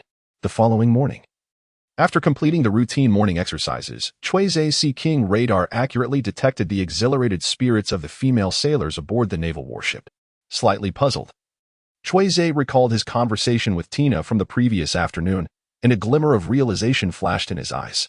Admiral Kizaru is arriving today. Regarding Admiral Kizaru's arrival, Cui Ze felt little emotional upheaval. In her youth, Admiral Kizaru was undoubtedly a striking figure, a captivating beauty among the Navy. However, this is the aged Admiral Kizaru. It must be said, the world of One Piece is exceedingly ruthless towards elderly women. One might even describe it as a curse of aging. In the mind of Admiral Kizaru, images of captivating and extraordinary elderly women flashed rapidly, sending shivers down her spine. It was morning. Under the eager gazes of the female Marines, an unremarkable Navy warship slowly docked alongside the training camp vessels. This was a standard naval ship. Devoid of any distinctive bow design, its pristine sails emblazoned with bold black characters reading Crane. Faced with the gazes of admiration, respect, and longing from the ship full of female soldiers, Admiral Kizaru wasted no time and followed Zephyr towards the highest office. After a brief appearance before her admirers, she quickly departed, leaving behind a throng of disappointed young fans who cast their disgruntled glances towards Commander Zephyr. Interestingly, the highly esteemed Commander Zephyr found himself collectively disliked by the female Marines for such a trivial matter. In the highest office, Zephyr warmly poured a cup of strong tea for Admiral Kizaru while teasingly commenting, "You truly possess an undeniable prestige among the female Marines. Did you notice how they looked at me before we arrived? I imagine it's not unlike the way they regard insects or rodents. Haha. Isn't your standing among the male Marines similar to that of Carp and Sengoku?" Admiral Kizaru responded, lifting her teacup with a slight smile before addressing the matter at hand. "What is the status of that notorious pirate responsible for wreaking havoc on multiple islands?" The individual she referred to was the biochemist Mzan, a member of the demon clan who had caused the tragic events on the zombie island, a user of the superhuman virus fruit, with sea prism stone shackles. "That fellow won't stir up much trouble." Zephyr shook his head, his expression turning stern. "Moreover, his abilities are almost entirely focused on the development of the devil fruit. He is merely an ordinary researcher with no combat prowess." Zephyr had always held a disdain for those who prioritized ability development over physical training, with the likes of Admiral Kizaru, Borsellino, topping that list. Admiral Kizaru acknowledged Zephyr's perspective, though she herself was a formidable devil fruit user. The older generation of Marines firmly believed in the superiority of physical strength in hockey. However, the emergence of increasingly terrifying devil fruit users in recent years was undeniable. Setting aside the pirates, even Kizaru, whom Zephyr detested, represented a significant shift. The light fruit's existence rendered many martial techniques futile. No matter how swift one's movement techniques, could they truly surpass the speed of light? Admiral Kizaru silently shook her head in contemplation, yet also nodded in agreement. With the support of such extraordinary beings, a new era for the Navy was on the horizon. "I will expedite Mzan's transfer to the deep-sea prison." Admiral Kizaru bypassed the ideological differences between Zephyr and Kizaru. Based on his bounty, Mzan would likely be sent to the Red Lotus Hell on the first underground level, but given the extent of his abilities and the destruction he caused, sending him to the 6th level, Infinite Hell, would be more than warranted. After further discussions regarding the prisoner transfer, Zephyr and Kizaru transitioned to the newly established warlords of the sea system. So, the world government's elders still intend to fully implement this pirate system? Zephyr slammed his fist onto the desk, producing a harsh sound. "I cannot fathom the thinking of the Gorosei. Perhaps they were provoked by Fisher Tiger, who single-handedly scaled the red line and nearly overturned Mariewa." Admiral Kizaru shook her head. "The world government must instill sufficient deterrence in the seas. Otherwise, for every Fisher Tiger, there will be another, and the world government's reputation will be utterly obliterated." "When have they ever cared about reputation?" Zephyr scoffed. "They are simply afraid of death." "The news about the warlords of the sea system should circulate throughout the oceans by next week," Admiral Kizaru remarked, referencing the latest information received by the Marine headquarters. Zephyr paused, surprised. Had they really found 7 pirates willing to serve as warlords? Admiral Kizaru shook her head slightly, explaining that there were very few pirates of great renown and strength who were willing to work for the world government. Their plan was to establish a few role models first. Zephyr could hardly suppress a laugh. "Role models? When have pirates ever deserved such a title?" He inquired with sarcasm. "Who are these role models the Gorosei intend to establish?" "There are currently 2 candidates. The first has been confirmed, while discussions are still ongoing with the second," Admiral Kizaru replied calmly. The first warlord is Crocodile, a user of the Sansan fruit. He once suffered a devastating defeat while challenging Whitebeard, Edward Newgate, and is one of the Emperor's fallen subordinates. The second candidate the world government wishes to invite is the Shadow fruit user, Gecko Moria. He once challenged Kaido of the Beasts. Unfortunately, his crew was annihilated, and he alone escaped from Wano. He too is among the Emperor's fallen subordinates. Zephyr stroked his chin, but instead of picturing Crocodile or Moria, his thoughts drifted to a new recruit training aboard the ship. The nth warlord of the sea, the marine undercover agent, Saru Zephyr, who once faced defeat against Kaido of the Beasts, is also one of the Emperor's fallen subordinates. Is there anything amiss? Zephyr, is something troubling you? Admiral Saru noticed Zephyr's distracted demeanor and inquired with curiosity. Are there issues with these two individuals? No, Zephyr replied, returning to reality. I was merely reminded of another suitable candidate. Are you referring to the two giants on the ancient island? Admiral Saru assumed he meant the captains of the giant pirate crew. Yes, Zephyr vaguely acknowledged this point, keeping his plans to himself as they remained unshared with anyone else, existing solely in his thoughts for now. Whether this plan would come to fruition depended not on Zephyr's opinion, but on Saru's capabilities. To become a warlord of the sea, mere status as an Emperor's fallen subordinate was insufficient. Ultimately, in the vast ocean, strength reigned supreme. By the way, Admiral Saru, I encountered a new pirate yesterday. One who is bound to rise in prominence, Zephyr announced, shifting the conversation. Admiral Saru leaned in attentively. He possesses Conqueror's haki. Zephyr raised 2 fingers. The key point is, his name is Don Quixote da Flamingo. API call failed with status code 429. Error. Code. 429. Message. Resource has been exhausted, e.g. check quota. Status. Resource exhausted. Cui Ze proceeded to the weapons workshop, where he collected his custom-made firearms from the old sailor, a short flintlock pistol and a fishbone slingshot. While general he engaged in discussions with instructor Ze Fa, Cui Ze dedicated himself to the shooting range, honing his skills with the newly acquired weapons. Regarding the short flintlock pistol, he merely fired a single magazine. Upon realizing the remarkable accuracy, he nonchalantly tucked the pistol into his waistband. The primary focus was on mastering the fishbone slingshot. With the aid of precise aiming, Cui Ze swiftly enhanced his proficiency, soon achieving an impressive level of skill. Within a 10-meter range, his accuracy rivaled that of a firearm. That was more than sufficient. Half the morning had passed. Cui Ze concluded the testing of the new weapon and turned towards the combat training room aboard the battleship. He had yet to test the newly acquired proficiency in unarmed combat. Scanning the bustling training area, Cui Ze swiftly identified his target and approached with a radiant smile. Virgo. My dear brother, shall we practice our martial arts together? Cui Ze's objective is none other than Virgo, who has an octopus sausage stuck to his face. I practice combat while you train with iron blocks. It's a win-win situation. Virgo, you triple X. You triple X. The vice admiral hurriedly comes and goes. The spirits of the naval maidens resemble those of fervent fans abandoned by their idols, disheartened and bewildered, causing their training effectiveness to diminish significantly. Cui Ze, devoid of any sensation, continued to enhance his abilities in various aspects. In the blink of an eye, 3 days had passed. The naval training ship docked at a small island blanketed in ice and snow. The climatic conditions of the Grand Line are extraordinarily diverse and unpredictable. However, the weather on most islands tends to be relatively stable, generally classified into the 4 seasons: spring, summer, autumn, and winter. Of course, there are extreme exceptions, such as Wano Country and the island of 48 seasons. At this very moment, the naval training ship approached a quintessential winter island. This winter island served as the venue for this training camp's weekly assessment. Cadets, this desolate, snow-covered island is the first challenge of your weekly examination. Instructor Shiozue stood prominently on the deck of the battleship, conveying the announcement to the neatly aligned naval soldiers before him. The name of the first challenge was traverse the desolate island. Within a single day, you were required to cross this small island, laden with ice and snow, confronting the harsh cold, snow, and hunger, all of which you must resolve independently before setting foot on the island. Each participant may select 3 items to accompany them, either winter clothing, firearms, or cooking utensils, limited to 3 items only. The deadline is set for 5 o'clock in the afternoon.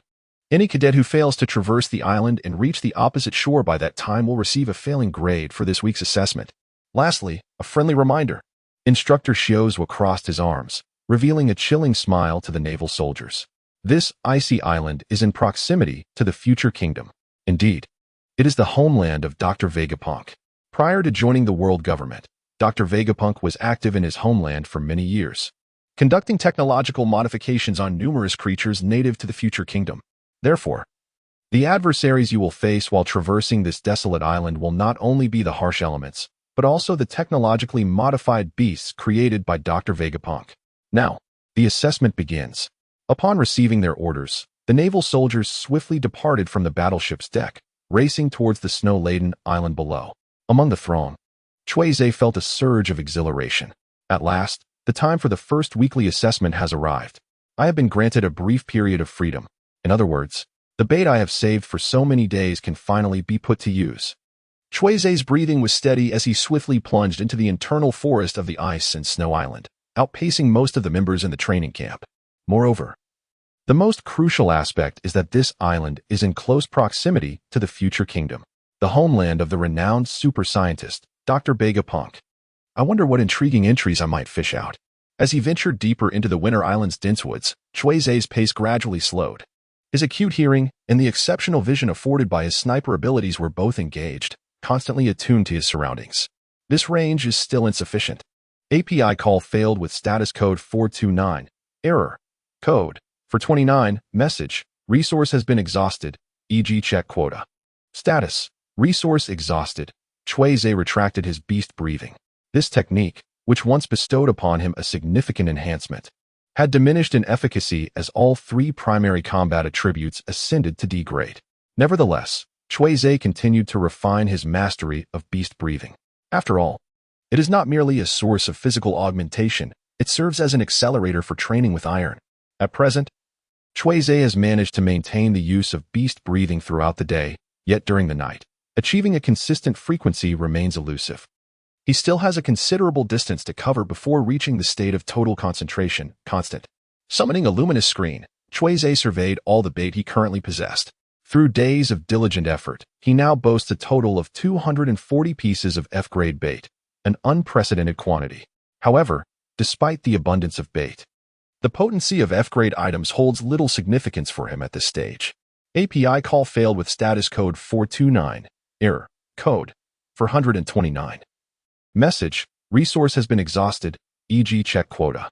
Status. Resource exhausted. API call failed with status code 429. Error. Code. 429. Message. Resource has been exhausted, e.g. check quota. Status. Resource exhausted. Cui Ze retrieved an E-grade bait, this time disregarding the whims of Lady Luck, and commenced fishing without further ado. Fishing outcome. Type. Item E-grade item. Health bracelet source. A certain magical index series description. A wearable smart device effects. 1. This bracelet automatically records real-time data on daily activities such as exercise, sleep, respiration, and heart rate. 2. It features solar charging and is both waterproof and cold-resistant. Evaluation. At last, I am a boy with a little rubber band. It is just perfect for enhancing the breath of the beast. It seems fortune is in my favor today. In an instant, a sleek, jet-black smart bracelet materialized in Cui Ze's palm, approximately the width of a finger, adorned with a screen brimming with technological allure.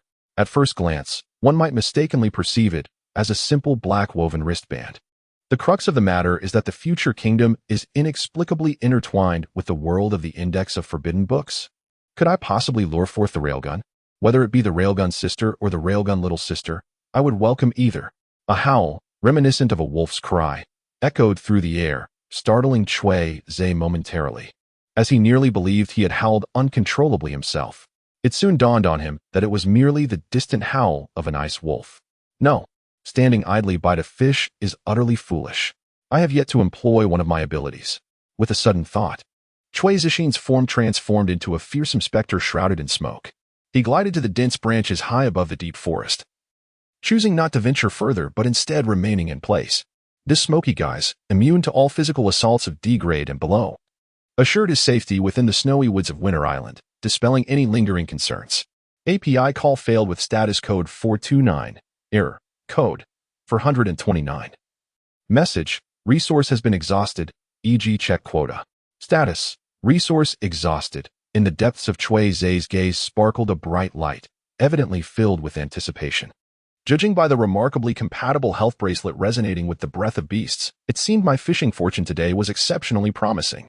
With this in mind, I decided to forego any further contemplation of Lady Luck's current form and plunged directly into the fishing endeavor. During the angling, the spoils of the day revealed themselves. Item type: goods grade D item. Spring bandage origin. Series of the magical index description. A military adhesive with supersonic elasticity. Designed to be equipped on the inner side of the body. A product born from the independent operation of the power components of the drive armor. Effect: by wrapping the spring bandage around one's legs, one gains a speed surpassing that of a train, D, and extraordinary leg strength capable of snapping steel bars, D. Evaluation: splendid. I am the Iron Leg. In a cloud of smoke, a resilient and thick white bandage materialized in Cui Ze's grasp. Before he could secure it, the spring bandage pierced through the dense gray mist, plummeting straight down until it snagged upon a branch. Observing this peculiar occurrence, Cui Ze dissipated his smoky form and alighted upon the branch to retrieve the bandage. Having never encountered such a situation before, it was undeniably a curious manifestation of ability. When he consciously entered the smoky state, all items on his person seamlessly transitioned into that form. However, afterward, he found it impossible to grasp anything else. API call failed with status code 429. Error. Code. For 29. Message. Resource has been exhausted, e.g. check quota. Status. Resource exhausted. Cui Ze committed this piece of information to memory and swiftly redirected his attention to the newly acquired spring bandage. After inspecting the effects of the spring bandage, a gleam of joy quickly illuminated his features. Is this the unparalleled fishing effect of a top-tier D bait? Absolutely enthralling. He had directly fished up an item with peak attribute values soaring to D. API call failed with status code 429. Error. Code. For 129. Message. Resource has been exhausted, e.g. check quota. Status. Resource exhausted. Cui Ze wrapped the spring bandage around his leg, and an overwhelming sensation of power surged within him, as if he could shatter mountains and drain rivers. However, he was acutely aware that this was merely an illusion brought on by a sudden enhancement of strength, and he quickly acclimated to it. With his health wristband and spring bandage, his luck in fishing today was off the charts. Filled with excitement, Cui Ze rubbed his hands together and took out the last 2 D-grade lures, one of medium quality and the other of lower quality, simultaneously casting them into the dimensional sea. Could it be that fortune is finally smiling upon me? Oh, goddess of luck, grant me a double catch. During the fishing expedition, he retrieved the following items. Item type: D-grade item. Ample bosomed hand source. From the A Certain Magical Index series description, an S-grade Indian poker card. Crafted as a simulated learning device for superpowers. Effect: enhances the user's bust size, with effects as literal as described. Evaluation: a true gentleman appreciates a generous bosom. Continuing his fishing, he retrieved another item. Item type: D-grade item. White telephone bug description. A creature resembling a snail, used for communication. Effect: a rare white telephone bug that can attach itself to communication devices, emitting interference waves to prevent eavesdropping on conversations. Evaluation: why are you shouting so loudly? API call failed with status code 429. Error. Code. For 29. Message. Resource has been exhausted, e.g. check quota. Status. Resource exhausted. Cui Ze casually tucked the white telephone bug into his pocket, his fingers tightly gripping the edges of the Indian playing cards. If the white telephone bug could indeed prevent eavesdropping, it might offer some assistance. However, what purpose could this exaggeratedly voluptuous card possibly serve? A purely absurd prop. Even a pervert like me finds it utterly grotesque. The crucial question remains: does such a rarity as a flat-chested beauty truly exist upon this vast ocean? This fishing prowess has a remarkable ability to toy with one's mentality. Once upon a time, API call failed with status code 429. Error. Code. 429. Message. Resource has been exhausted, e.g. check quota. Status. Resource exhausted. Cui Ze leaped down from the branch, resembling a nimble bird, and landed upon the snow-covered ground, stirring up swirling white snowflakes. This frigid island, draped in a silver shroud, finds solace only in the warmth of a gentle cough and the embrace of a winding bandage, which alone can bestow upon me a semblance of humanity's warmth. API call failed with status code 429. Error. Code. For 29. Message. Resource has been exhausted, e.g. check quota. Status. Resource exhausted. With a swift kick, Cui Ze's right leg, ensnared in coiling bandages, traced an almost ethereal arc through the air before delivering a resounding blow to the soft abdomen of the semi-mechanical snow wolf, shattering its bones and leading to its immediate demise. You have vanquished a semi-mechanical snow wolf rated E. You have obtained an E-grade victory bait. Cui Ze has grown indifferent to such trivial foes and proceeded to fish instead. This fishing expedition yielded the following: Ability Entry, E-grade ability entry, 45-degree angled attack mechanical repair method. Origin, series of a certain magical index. Description, tips for repairing malfunctioning machinery. Effects, 1. A precise 45-degree angled kick directed at a spring-worn vending machine yields a random complimentary beverage. 2. Enables one-handed opening of pull-tab cans. 3. When encountering malfunctioning machinery, utilizing this ability grants a minuscule chance of restoring normal function. Entry evaluation, the abhorrent safety pants crossed out. There will be no updates this afternoon. The author will be in mourning today and tomorrow, attempting to carve out time to type on their phone. The pirate, backed by justice, will not update this afternoon. Currently being written, please hold for a moment. After the content is updated, please refresh the page to receive the latest updates. Undoubtedly, yet another peculiar skill has been acquired through fishing. Cui Ze deactivated the light curtain, confirming that today's fortune was ill-suited for fishing. Consequently, he decided not to squander time in the snow-laden forest. He fully harnessed the acceleration effect of the spring bandage, propelling himself like a shooting star racing towards the temporary camp at the opposite end of Winter Island. With a D-level attribute, he ranked among the elite echelon of the training camp. Moreover, bolstered by the spring bandage, Cui Ze's current limit of explosive speed had reached D, a feat that could be deemed unparalleled within the entire elite training camp. As Cui Ze sped through the snowy expanse of Winter Island, he arrived at the temporary camp, previously arranged by the instructors, well before noon. In the vast, empty temporary camp, the few naval soldiers who had successfully completed the island traversal assessment were scarce. Indeed, there was but one, the notorious Smoker. In terms of speed and efficiency, you undeniably excel, Cui Ze mused, acknowledging that despite his newfound aid from the spring bandage, he still accomplished the task through sheer effort. Unlike Smoker, who had the audacity to employ flight, one must recognize that in this era, the quality of infantry pales in comparison to that of cavalry, not to mention the airborne units soaring above. Just as Cui Ze harbored these thoughts, upon seeing him arrive at the temporary camp, Smoker's eyes gleamed with excitement. He promptly discarded the training apparatus in his hand and strode towards him with purpose. "You've arrived, Cui Ze," Smoker exclaimed, his expression akin to that of a predator poised to capture its prey, brimming with anticipation and fervor. "You have no idea how long I have awaited this day." Cui Ze shrugged lightly, speaking with a nonchalant air. "In truth, it has hardly been less than a week. Although I have undergone a profound transformation. If I were to gauge my chances of triumph against Smoker before acquiring the spring bandages, they would have stood at a mere 95%. Yet, in this very moment, my probability of winning this challenge has ascended to an impressive 98%. The minuscule 1 in 10,000 chance of failure accounts for external interferences. The other 1 in 10,000 considers the possibility of Smoker experiencing an unexpected surge, awakening the powers of the smoke fruit. Come on, Cui Ze." Smoker presented a rather rare expression, a blend of philosophical fervor. "Face me directly. My apologies, but I must decline." Cui Ze crossed his arms, signaling a firm refusal. "Currently, we remain in the midst of the first assessment, and our contest will take place in the forthcoming combat evaluation. Time swiftly passes, and the sun dips in the west. This ice and snow island, adjacent to the kingdom of the future, is graced by a stunning evening glow.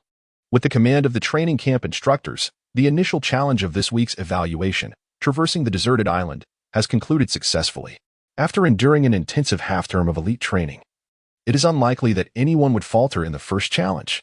Next, the members of the training camp must confront each other in direct combat. The combat evaluation awaits. The naval elite who arrived first at the temporary camp enjoyed a well-deserved rest and a replenishment of sustenance, allowing them to maintain peak condition for the upcoming combat evaluation. Conversely, the last to arrive at the temporary camp bore the burdens of cold, exhaustion, and hunger, facing their adversaries at a distinct disadvantage. According to the training camp instructors, all combatants for the evaluation are chosen at random. Yet, when Smoker's name was called first, his own name followed closely behind. Cui Ze soon realized that he ultimately could not escape the insidious manipulations at play. Of course, One cannot dismiss the possibility that the training camp instructors were merely eager to witness the spectacle. Under the collective gaze of numerous members from the elite training camp, Cui Ze and Smoker emerged from the crowd, one following the other. Smoker maintained his customary attire. Despite continuously reminding himself to regard this confrontation with Cui Ze with due seriousness, he did not take any preemptive measures. Perhaps in Smoker's eyes, his previous defeat at the hands of Cui Ze was merely a consequence of his own carelessness. He believed that as long as he exercised sufficient caution this time, he could undoubtedly triumph over Cui Ze and do so in a crushing manner. In stark contrast to Smoker's everyday appearance, Cui Ze was undeniably well prepared. He wielded 2 flintlock pistols, one slung across his back and the other tucked at his waist. Beside his legs, which were bound with winding bandages, lay a mysterious wooden box. A rudimentary protective mask adorned his face, and in his hand, he brandished an unusual weapon, a slingshot. While I was aware of Cui Ze's remarkable marksmanship, was it not a touch presumptuous to confront Smoker with such a contraption? Had Cui Ze perhaps mastered the intricate application of hockey? The surrounding Navy soldiers began to murmur amongst themselves, their curiosity piqued. Even the instructors, who were merely spectators, couldn't resist casting inquisitive glances. Led by Instructor Xiuzhua and the scarred face instructor. Is this lad's weapon not excessively audacious? Pondered the scarred face instructor. Does Cui Ze truly believe he can vanquish Smoker with mere iron? Instructor Xiuzhua stroked his mustache thoughtfully upon witnessing Cui Ze's full armament. Particularly the seemingly trivial slingshot, Smoker's fury ignited. His eyes widened like cowbells. Cui Ze, you are utterly arrogant. Smoker bellowed, not waiting for the examination officer to issue commands, as he transitioned directly into his semi-smoky state. In an instant, his powerful thighs transformed into a dense cloud of billowing smoke, propelling him rapidly toward his target, swiftly closing the distance between the two. At that moment, Cui Ze placed a foot upon the adjacent wooden crate, revealing a plethora of vibrant, multicolored balloons that floated in the air. The balloons, swollen and taut, were evidently filled with some sort of liquid. Cui Ze swiftly grasped a balloon, wedging it between the leather pouch of his fishbone slingshot, and in an instant, he drew the manatee rubber band taut, launching the balloon into the air. Despite Smoker's cautious attempts to evade the plump, mysterious balloon, the proximity between him and Cui Ze was too great. He could only manage a slight deviation. Still colliding with the dense, white smoke enveloping his lower body, the balloon struck the smoke, its rubber composition inflicting no damage whatsoever, merely producing a ring of white vapor. A faint attack? Just as Smoker was engulfed in confusion, a thunderous pop reverberated through the air as a round bullet, akin to a bolt of lightning, emerged and accurately struck the center of the rubber balloon. Crack! Bang! The sounds echoed in succession. The former, a sharp pop as the balloon burst and water splattered. The latter, a resounding shot as the gun spat fire, the bullet racing forth. Just when the naval soldiers believed Cui Ze was merely toiling in vain, Smoker let out a cry of anguish. A crimson hue stained the viscous white smoke. It was no ordinary water balloon, but rather a seawater balloon. Cui Ze stood at his post with a cheerful smile, dispersing the faint smoke wafting from the muzzle of his flintlock. The smoke manifested in the form of dust-like particles, restrained by the liquid medium. Should it be seawater, this vulnerability would be magnified significantly. Furthermore, bullets tainted by seawater transformed into anything but ordinary projectiles. For those self-righteous wielders of natural-type devil fruits, bullets contaminated with seawater possessed, at the very least, the capacity to breach defenses. In simpler terms, the natural type is not invincible in the earlier stages, as commonly perceived. The onlooking naval soldiers were instantly in uproar, utterly astounded that Cui Ze had merely employed the mundane elements of seawater and bullets to inflict harm upon Smoker, the esteemed champion of the training camp. This revelation was precisely what Cui Ze sought to dismantle, a truth that appeared self-evident to the common man. A seawater balloon and a musket, coupled with reasonably adept marksmanship, could indeed pose a threat to natural-type fruit users. Of course, this was only applicable to a select few. Elements such as magma and ice would remain impervious to a mere splash of seawater. Likewise, phenomena like lightning and thunder would not be thwarted by a trivial droplet of seawater. Ultimately, it was the smoke fruit, Smoke Man, that proved to be significantly lacking. Smoker, filled with trepidation, stood still as his legs reverted from their smoky form to flesh and blood. A burst of crimson blossomed on his navy blue uniform trousers, glaringly conspicuous. The bullet that had just burst the balloon, using seawater as a conduit, struck Smoker's leg and inflicted considerable damage. Smoker could scarcely believe that the second challenge he had long awaited would unfold with such an overwhelming disadvantage, far surpassing his previous encounter.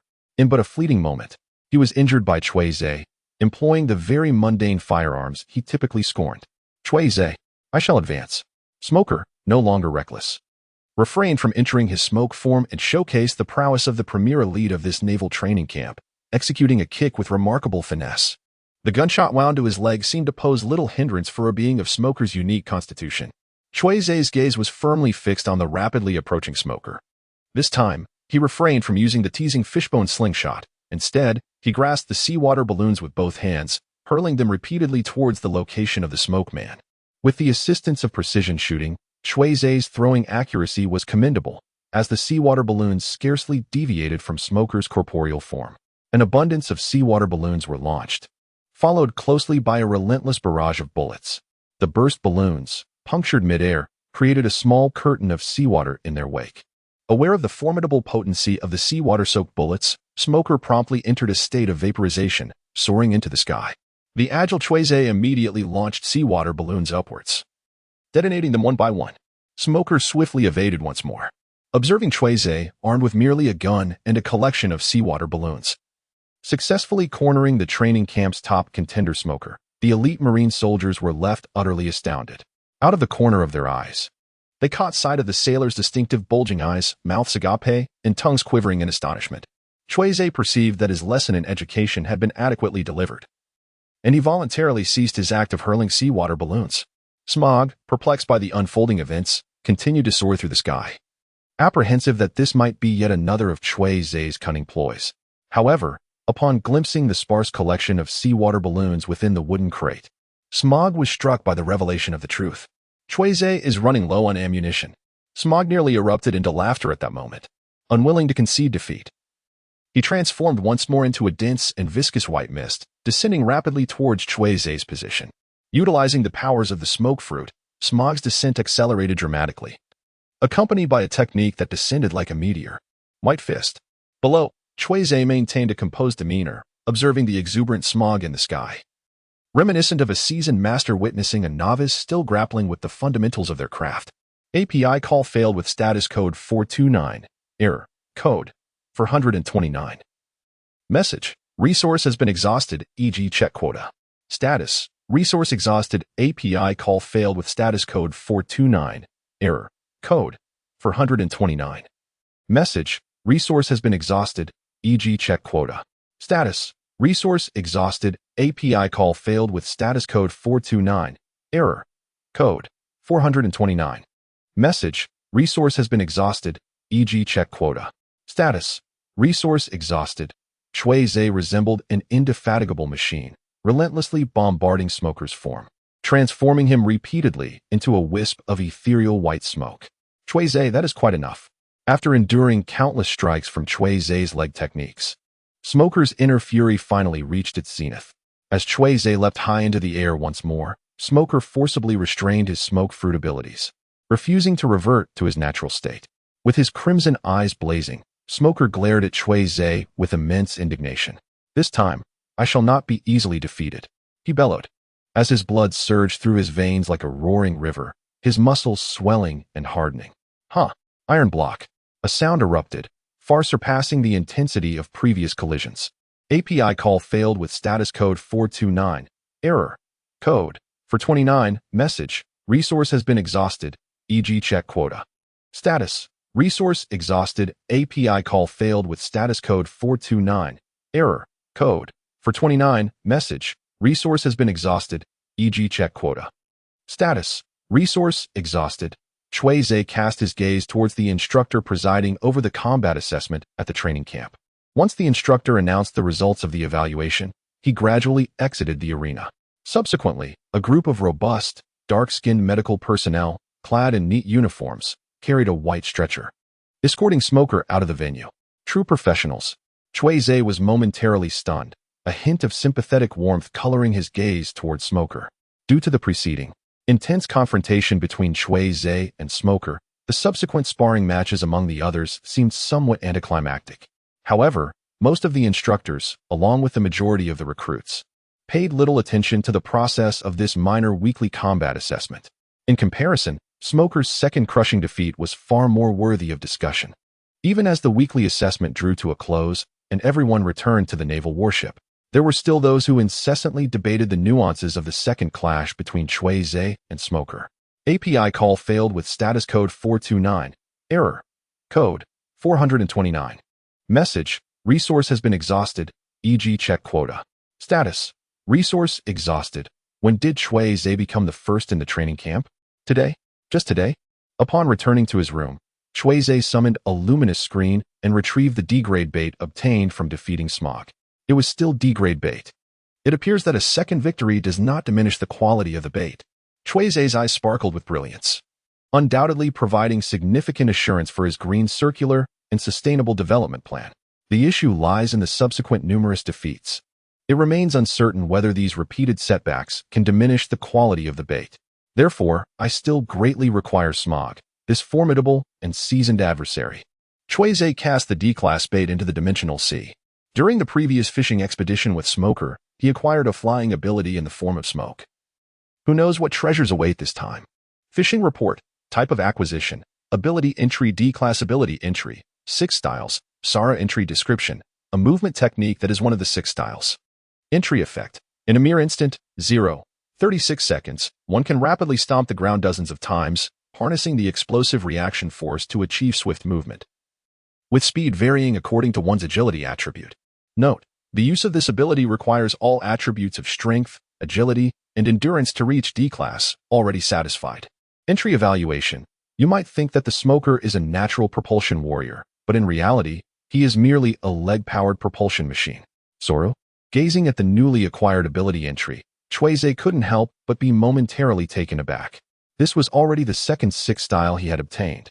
Indeed, just before accepting Smoker's challenge today, Cui Ze had mastered the ability of Tekai and had transformed it into his own ability entry. D-class ability entry, 6 styles, Tekai entry description, a defensive technique that is one of the 6 styles. The completely unified naming style indicates that the 6 styles form a cohesive series of abilities. API call failed with status code 429. Error. Code 429. Message. Resource has been exhausted, e.g. check quota. Status. Resource exhausted. API call failed with status code 429. Error. Code 429. Message. Resource has been exhausted, e.g. check quota. Status. Resource exhausted. API call failed with status code 429. Error. Code 429. Message. Resource has been exhausted, e.g. check quota.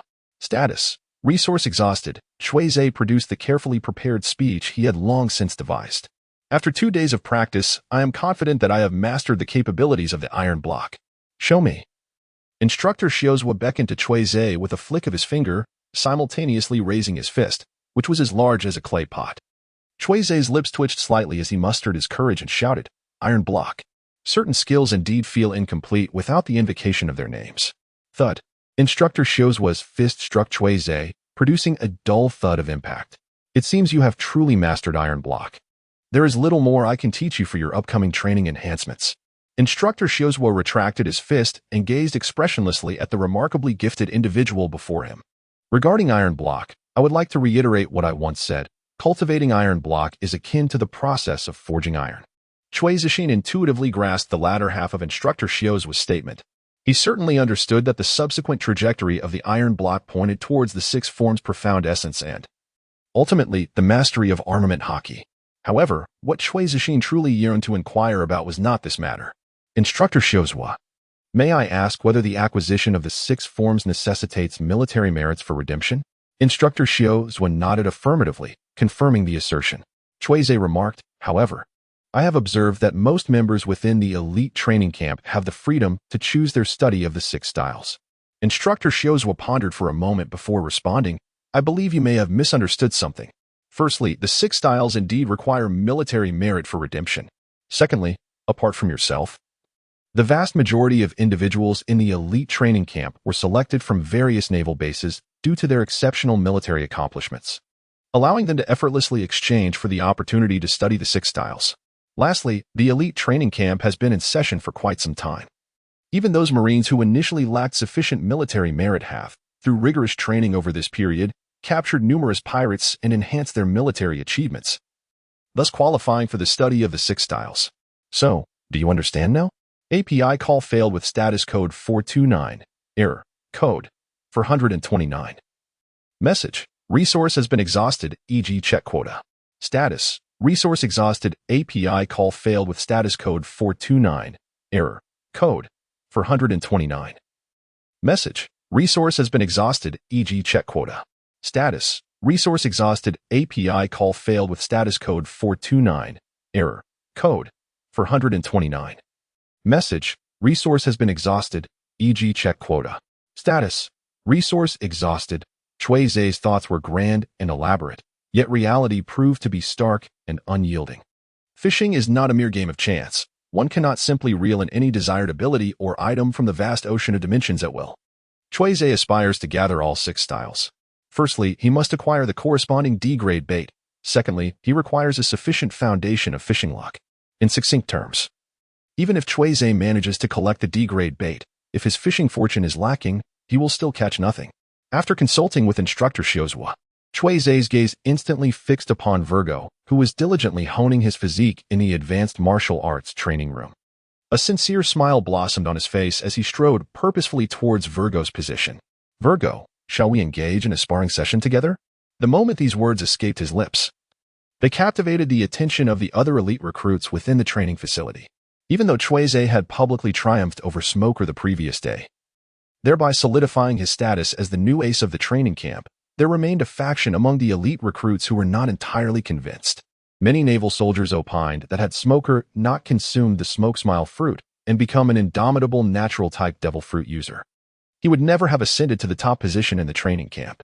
Furthermore, numerous soldiers believed that if Smoker were not endowed with the powers of the smoke fruit, the title of the camp's strongest contender would likely have emerged among those proficient in martial arts, such as Weratomaru or Virgo himself.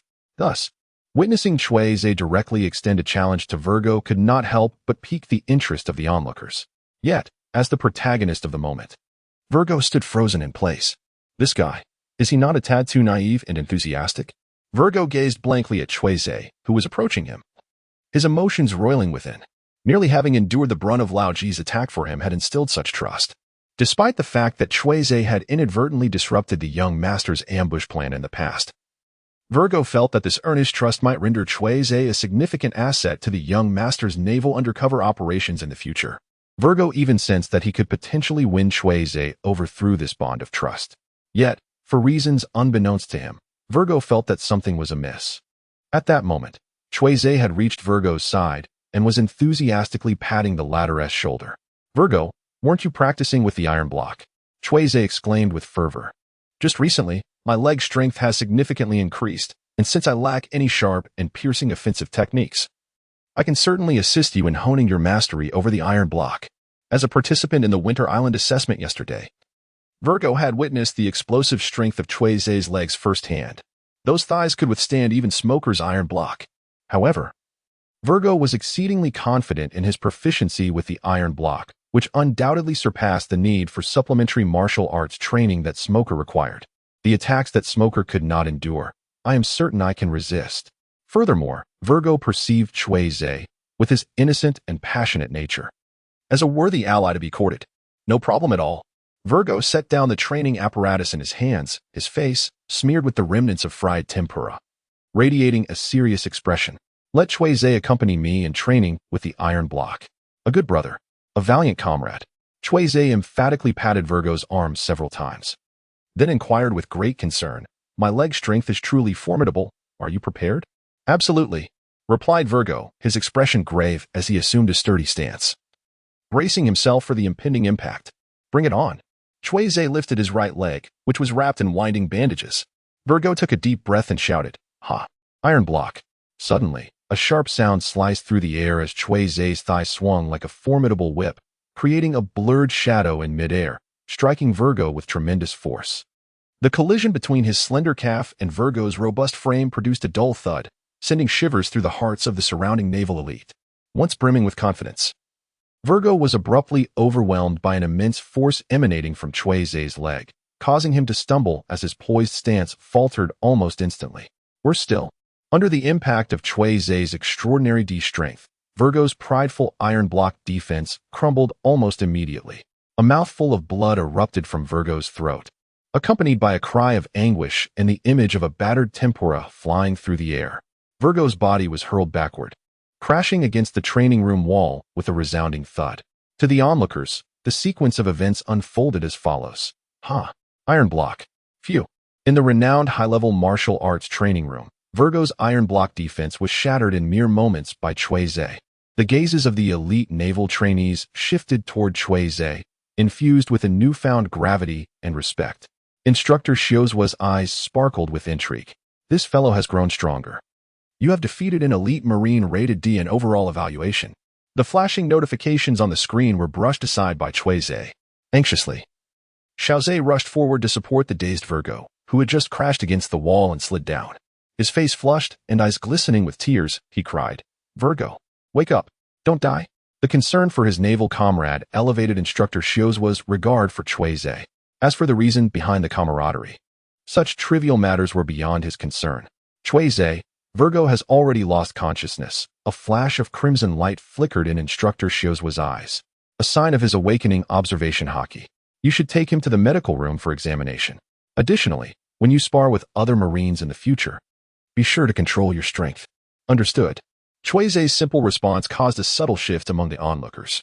It was no jest. Even Virgo, who wielded the might of iron blocks, could scarcely withstand a single kick from Cui Ze. Who would dare to accept his challenge so recklessly? After escorting the disoriented Virgo to the medical room, Cui Ze eagerly returned to his quarters, intent on utilizing Virgo's D-class bait for fishing. He wondered if he might reel in Virgo's iron block ability. Although Cui Ze had already mastered the iron block technique himself, his progress paled in comparison to Virgo's. If he were to indeed catch Virgo's skill, would it be a fusion, a replacement, or would it simply fail? Virgo, my dear brother, may fortune smile upon my endeavors. As he fished, the results materialized. Type of catch, item D-class item, 1 million berries item effect. Standard equivalent, a neat stack of banknotes appeared instantly in Cui Ze's palm. Each bill bearing the value of 10,000. The air tinged with the faint scent of ink. Damn, that worthless Virgo. Time flew by, months slipping away in an instant. The elite trainees of the Navy traversed the seas, exploring uncharted islands, battling pirates, and punishing bandits. Their rigorous and fulfilling training journey was nearing its conclusion. One day, the naval training ship arrived at an unfamiliar sea. In the boundless azure ocean, clusters of verdant islands blossomed like flowers. The expansive, diamond-shaped leaves formed the land of these islands, while numerous branches of lush forests adorned the slightly pointed terrain, interspersed with vividly colored petals, exuding a deadly allure. On the spacious deck of the naval training ship, the current elite seamen stood in orderly formation, silent and resolute. At the forefront stood Cui Ze, the charismatic and imposing leader of the seamen, his demeanor exuding confidence. Months had passed. The prowess of Cui Ze has undergone a monumental transformation compared to his initial days aboard the training vessel. This is readily apparent through the personal attribute hologram. Name, Cui Ze Feite. Strength, C. Endurance, C. Agility, C. Command, C. Dominance, unactivated. Luck, D.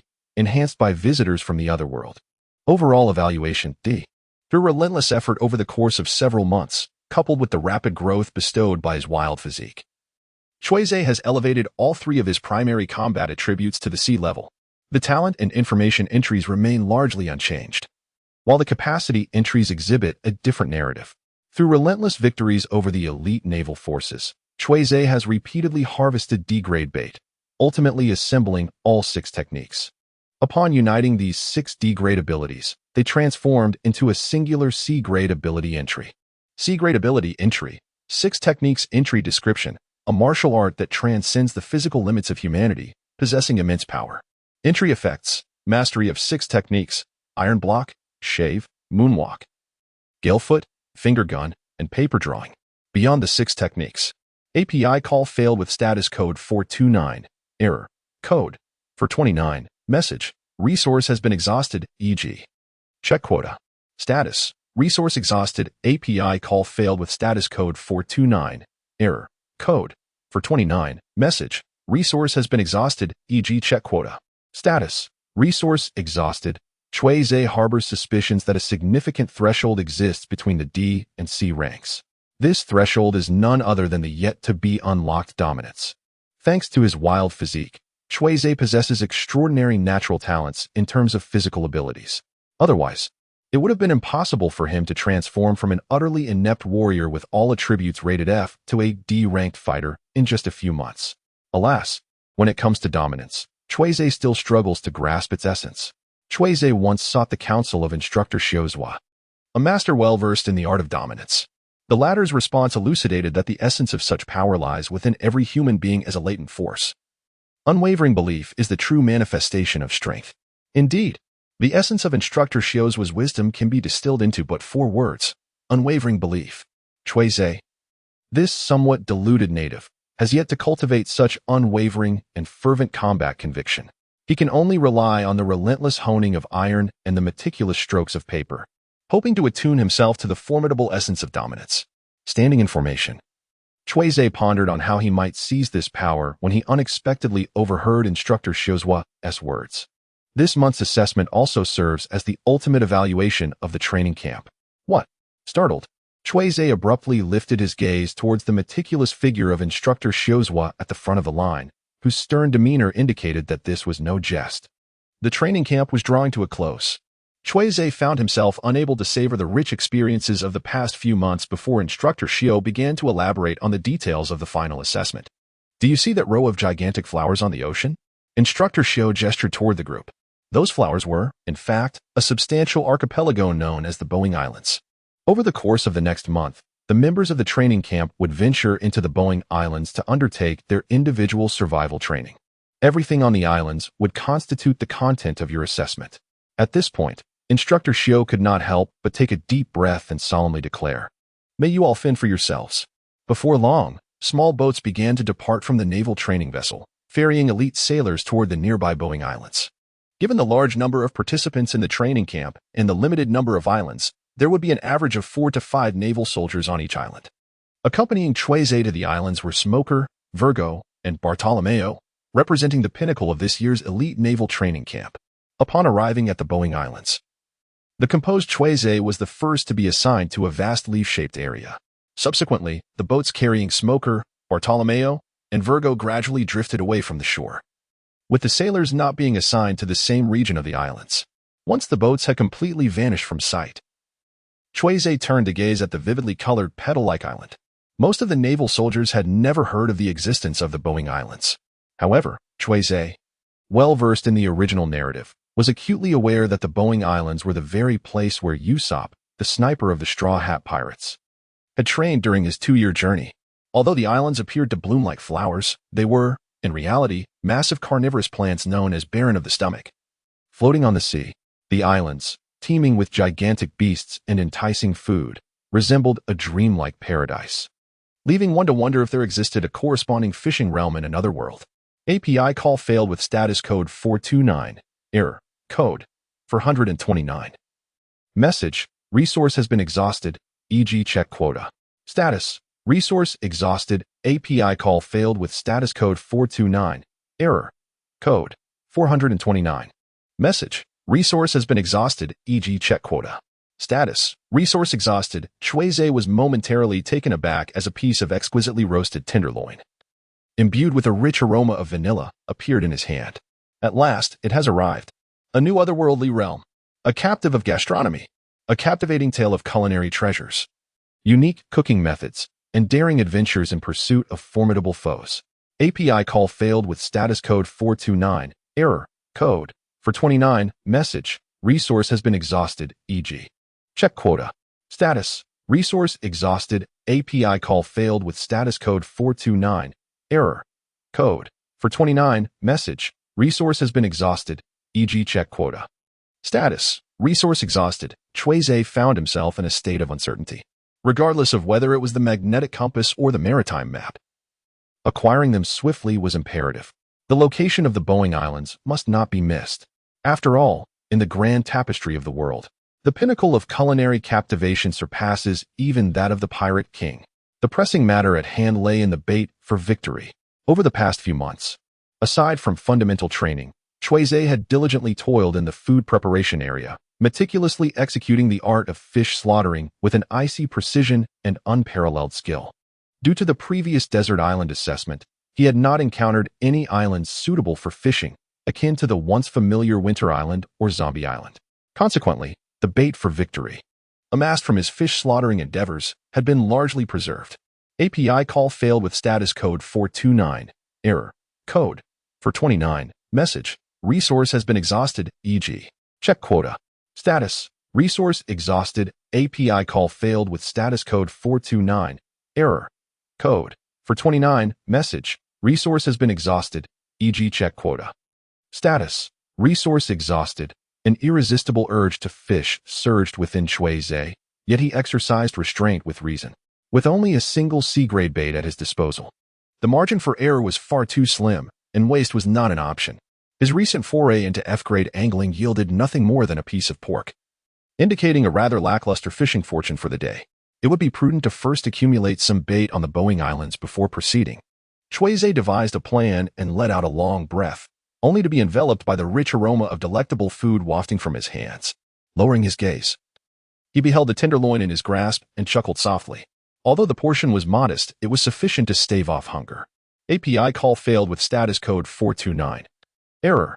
Code. For 29. Message. Resource has been exhausted, e.g. check quota. Status. Resource exhausted. Cui Ze gently licked the remnants of lard from his fingers, and before he could fully savor the exquisite flavor of the tenderloin, it was hastily swallowed. Could it be that after the survival assessment on the Boeing Islands, my palate, now accustomed to gourmet delights, would become incapable of relishing other foods? Suddenly, a chilling thought crossed Cui Ze's mind, prompting an involuntary shiver. Let us hope not. Once his hunger was satiated, Cui Ze began to recollect the intelligence portrayed in the original work regarding the Boeing Islands.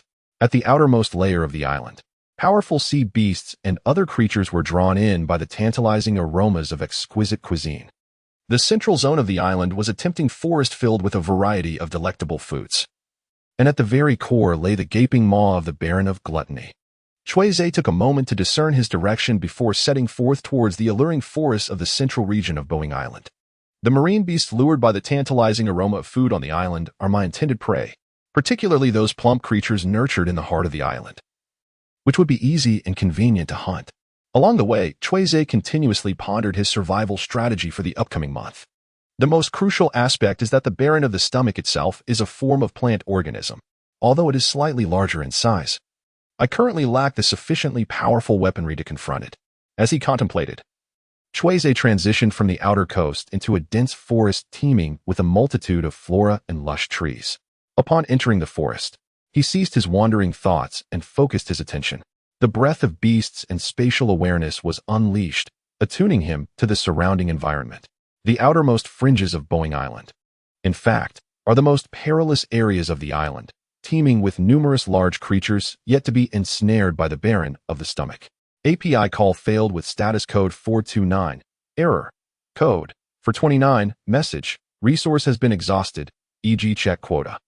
Status. Resource exhausted. API call failed with status code 429. Error. Code. For 29. Message. Resource has been exhausted, e.g. check quota. Status. Resource exhausted. Cui Ze's expression turned icy as he suddenly lifted his right leg, wrapped in the winding bandages of the spring.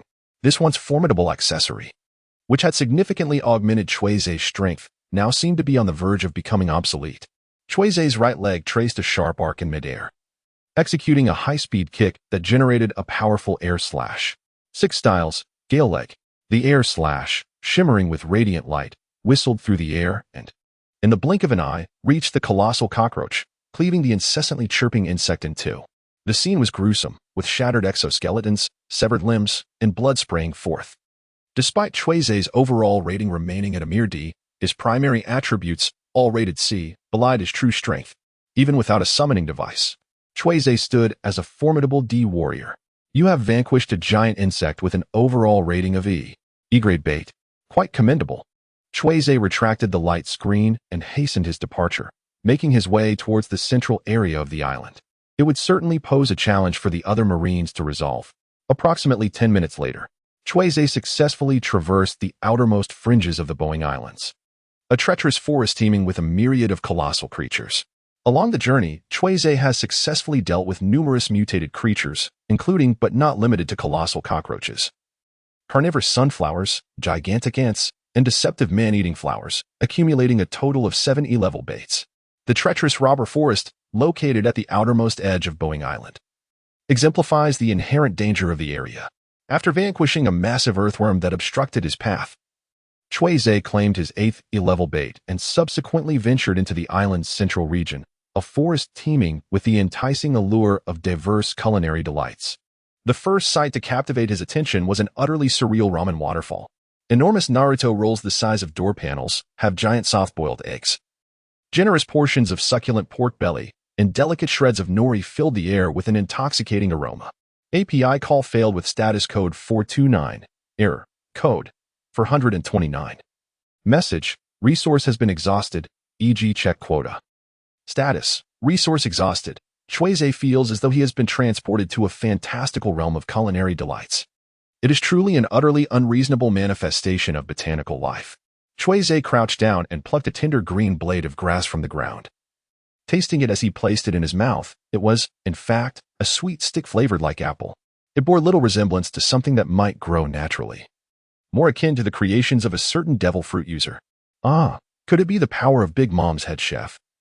The one who possesses the ability of the Paramecia type Sarasaru no Mi, which allows him to transform all things into culinary ingredients.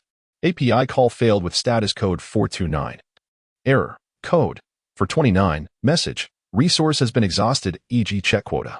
Status. Resource exhausted. Cui Ze discarded the half-eaten apple candy in his hand and surveyed his surroundings. The biotic density of this enchanted forest was hardly inferior to that of the preceding robber's forest. However, the issue lay in the fact that the creatures inhabiting the enchanted forest bore little resemblance to the aggressive and carnivorous beings of the earlier realm. Each creature, irresistibly drawn to the delectable delicacies of the enchanted forest, appeared plump and well-fed, their bodies round and robust. Not only had their primal instincts significantly diminished, but their desire to attack had also waned considerably. In essence, they had become entirely domesticated. The rotund antelopes, the corpulent wild boars, the hefty cheetahs, the plump little birds, and the stout dairy cows all exemplified this transformation. API call failed with status code 429. Error. Code 429. Message. Resource has been exhausted, e.g. check quota. Status. Resource exhausted. A thought flickered through Cui Ze's mind. Constructing a sanctuary on the Boeing Islands was no simple task. The terrain of these islands essentially served as the feeding apparatus of the Baron of the Stomach. At a designated hour each day, the Baron would elevate this ground, pouring the plump creatures from the Temptation Forest directly into the gaping maw at the island's center. Naturally, the outermost realm, the Forest of Bandits, lay beyond the Baron's control. Logically, it would be most prudent for Cui Ze to establish a temporary encampment within the Forest of Bandits. However, the density of colossal creatures in that forest posed a significant threat. Should Cui Ze venture out to hunt, leaving his makeshift refuge, there was a risk that it could be ravaged by other beings. Even if he remained within the sanctuary, those ravenous giants, unwilling to enter the Temptation Forest, might still choose to attack him. While erecting a temporary shelter in the Forest of Bandits would alleviate concerns about destruction by the Baron, it was fraught with peril. In contrast, constructing a temporary abode in the Temptation Forest would mitigate such anxieties. The only consideration would be the stability of the sanctuary. Thus, it would be wise to seek out a sufficiently sturdy tree within the Temptation Forest and create a treehouse. API call failed with status code 429. Error. Code 429. Message. Resource has been exhausted, e.g. check quota. Status. Resource exhausted. API call failed with status code 429. Error. Code 429. Message. Resource has been exhausted, e.g. check quota. Status. Resource exhausted. Cui Ze resembled an unfeeling automaton, fervently thrusting his hands against the sturdy trunk before him, accompanied by a chaotic spray of wood shavings. Cui Ze swiftly unearthed a remarkably spacious interior treehouse from this colossal tree, which was thick enough for several people to encircle with their arms. The bed, chairs, table, shelves, and other furnishings were intricately connected to the tree itself, alleviating any concerns of instability. It was the eve of dusk, Cui Ze concluded the construction of the treehouse and casually extended his hand out the window, plucking a large, round pink watermelon. As he savored the juicy fruit, he retrieved 8 E-grade baits he had previously acquired. These baits, being low-tier E-grade, fused together to create a singular, top-tier E-bait. He pondered what he might catch during this fishing expedition, hoping it would not be anything delectable. Cui Ze murmured to himself softly, glancing at the cup of the goddess of fortune. "O fortune, the busted D goddess above." Fishing. During this fishing expedition, the acquired item is as follows. Item type: Good Z rank item, rainbow fruit source. Captive of culinary delights. Item description: the aroma of this fruit juice creates a 7-colored rainbow in the air, and upon tasting, its flavor undergoes 7 distinct transformations influenced by the ambient temperature and humidity, hence its name rainbow fruit. Item effects: 1. Serves as a delightful dessert for life's menu. 2. Produces juice. Note: a single drop of pure rainbow fruit juice can transform the water of a 25-meter swimming pool into a rich and fragrant nectar. Item evaluation: you'll be treated to exquisite juice. In Cui Ze's hands materialized a fruit as large as his own head, vibrant and resplendent.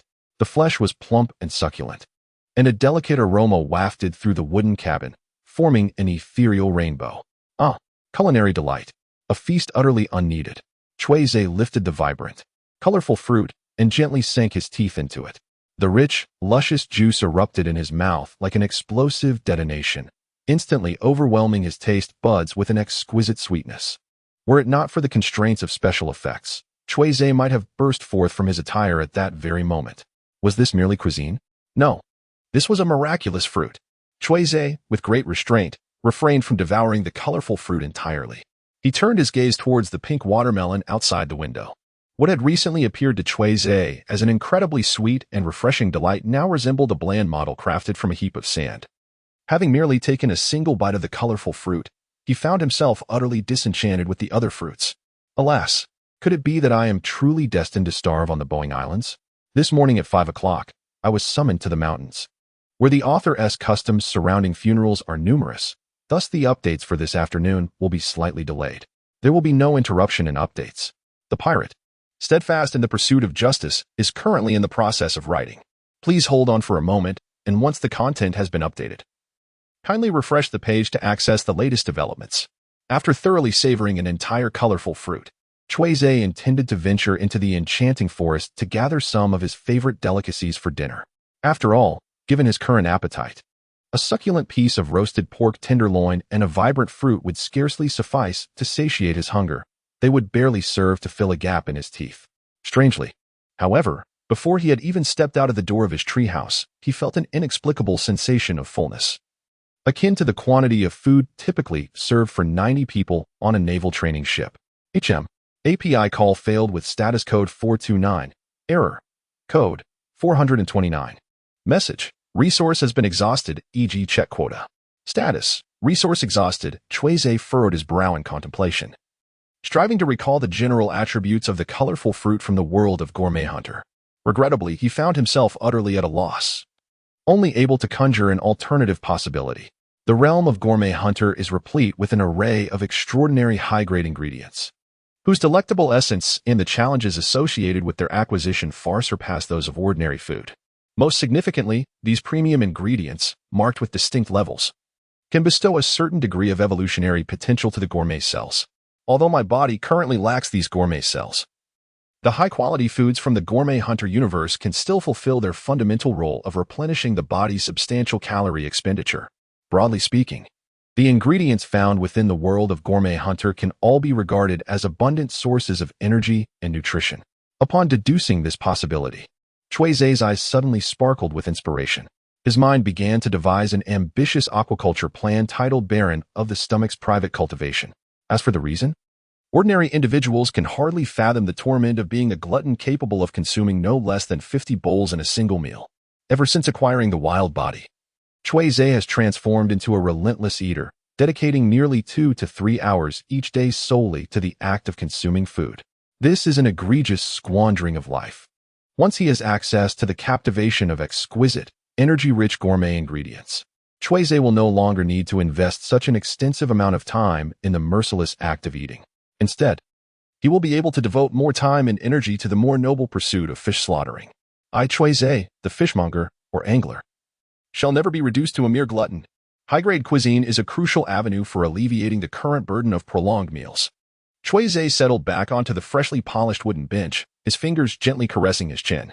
However, the dilemma lies in the fact that I cannot remain on the Boeing Islands indefinitely.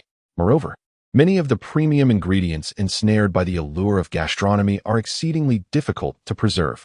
It would be ideal to possess a storage space with boundless capacity, where time stands still and the ingredients never spoil. Alas, this quintessential ability of a protagonist is precisely what I lack. API call failed with status code 429. Error. Code. For 29. Message. Resource has been exhausted, e.g. check quota. Status. Resource exhausted. Cui Ze clenched his fist. And a concept named culinary virtue flickered through his mind. Culinary virtue is a unique ability within the realm of gastronomic captivation, a technique that elevates one's spiritual essence. This enhancement significantly optimizes the user's agility, skill proficiency, attack power, and energy expenditure. The second avenue Cui Ze had just envisioned was the advanced application of culinary virtue, known as culinary oblivion.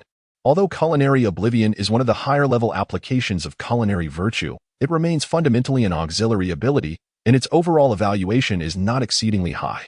Cui Ze raised his eyes to the window, his gaze slowly gliding over the plump, immobile creatures nestled within the enchanting forest, as if he beheld a procession of live bait in perpetual motion.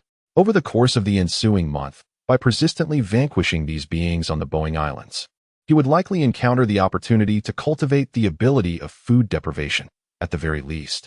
He still possessed that exquisite grade C bait accumulated during his time in the training camp as a foundation.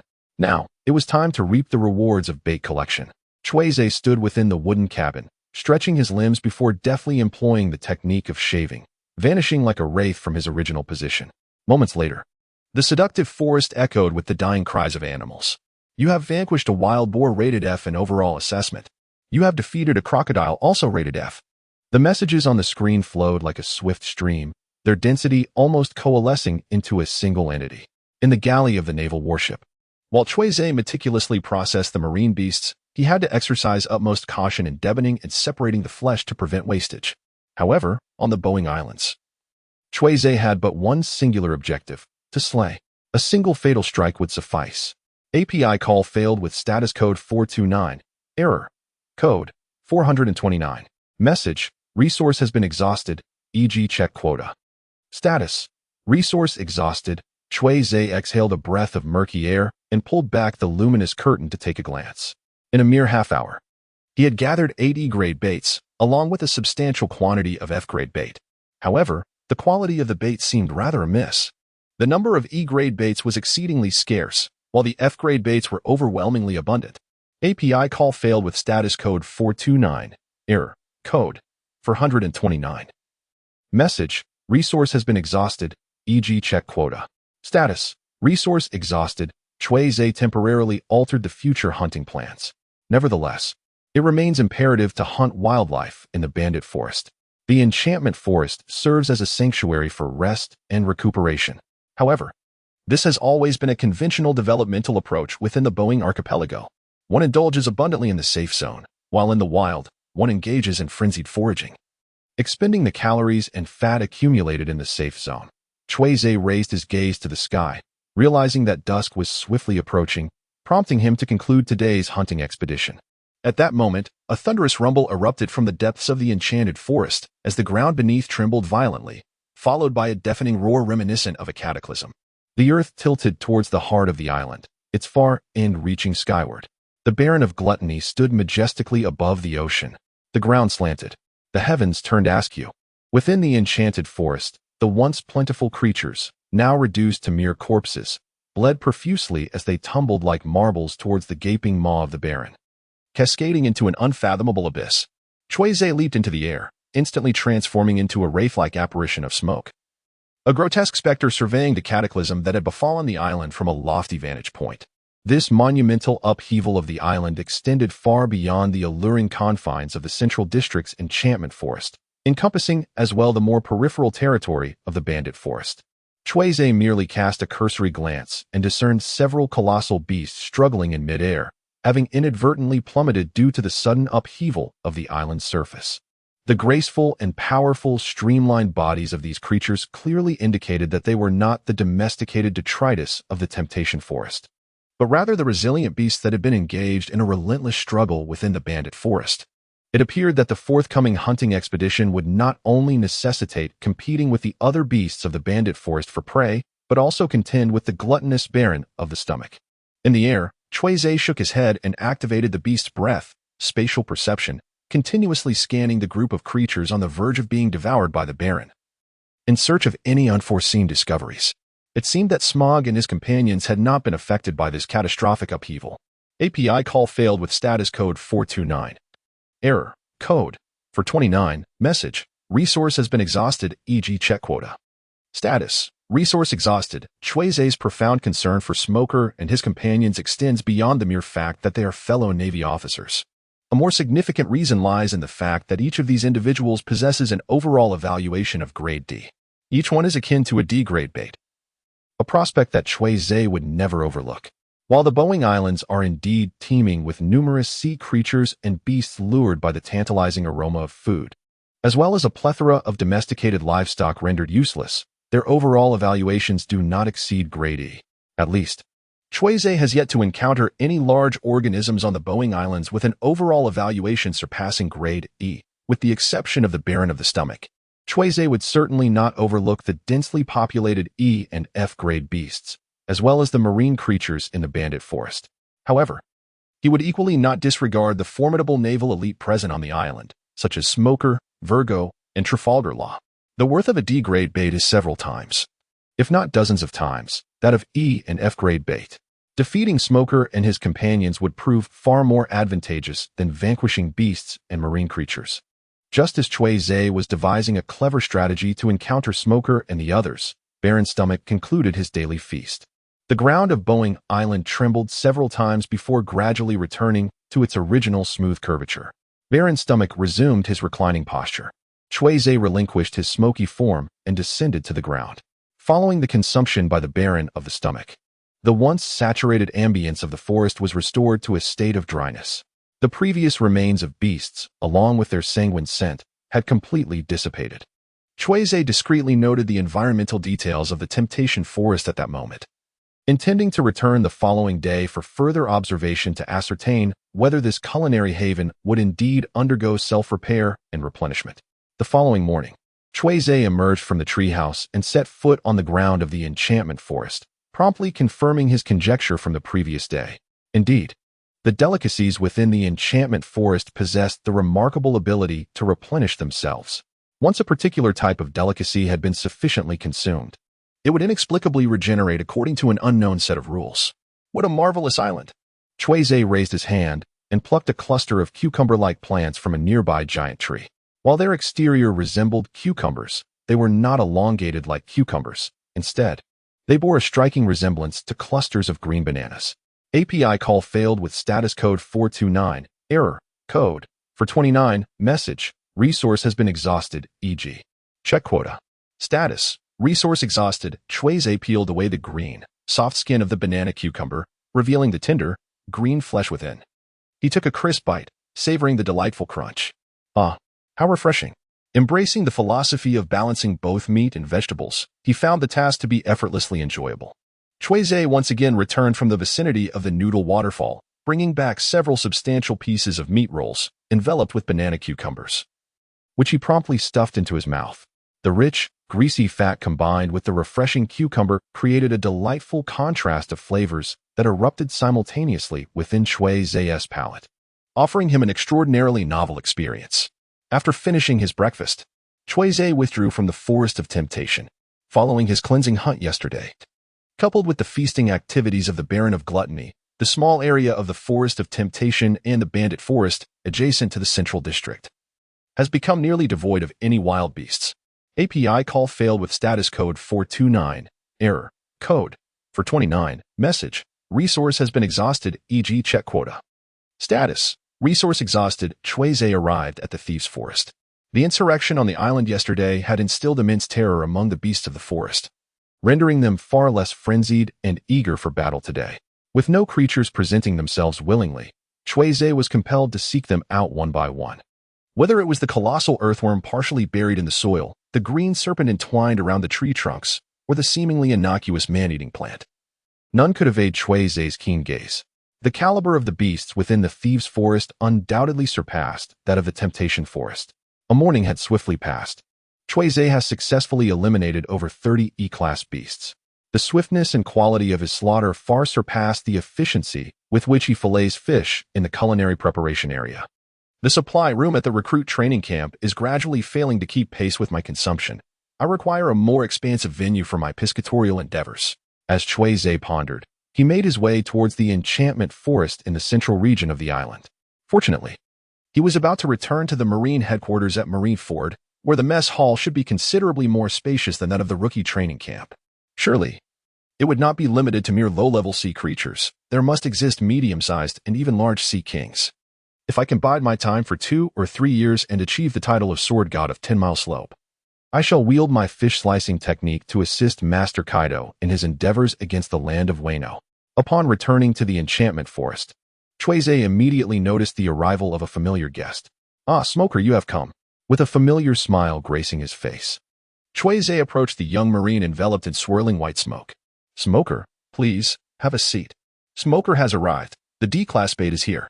With Smoker's arrival, Virgos and the likes of War Peach Marin cannot be far behind. In this unfamiliar environment, the sudden sound of conversation caused a flicker of wariness to cross Smoker's features. Upon turning to investigate, he realized that the speaker was Cui Ze, and his expression instantly relaxed. "Cui Ze?" Smoker was about to inquire why Cui Ze was present in this location when he suddenly recalled the earlier words spoken by him. "Did you mean to say I have arrived, implying that you were already in this forest last night?" API call failed with status code 429.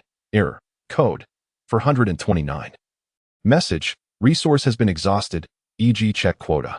Status. Resource exhausted. Cui Ze took the initiative to share intelligence, revealing to Smog that the Boeing Island is, in fact, an enormous living entity. Smog's expression immediately transformed into one of shock and horror. "Are you suggesting that this island is a creature?" Cui Ze nodded, affirming the truth of the matter. "Indeed. At the very heart of the Boeing Islands lies an immense feeding mouth.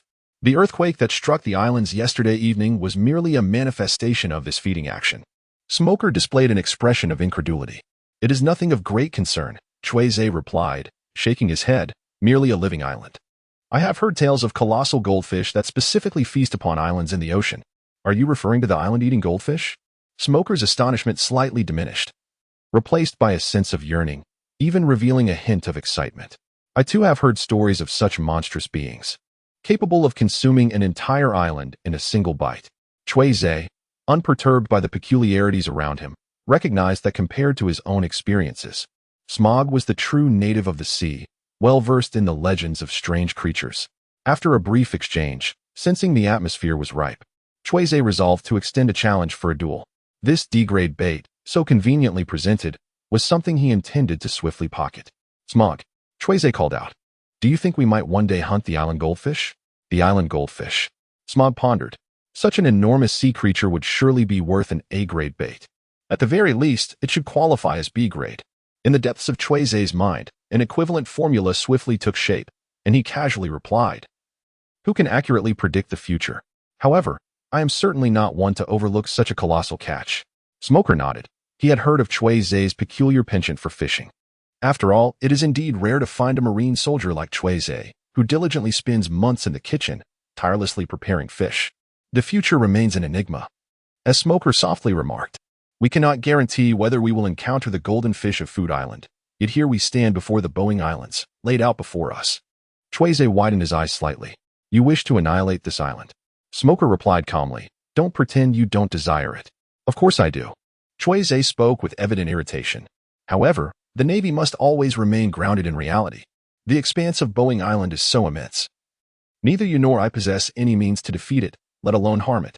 After all, Boeing Island is indeed an island. Do you possess the capability to obliterate an island?" Smoker fell into silence, for this question had not crossed his mind until now.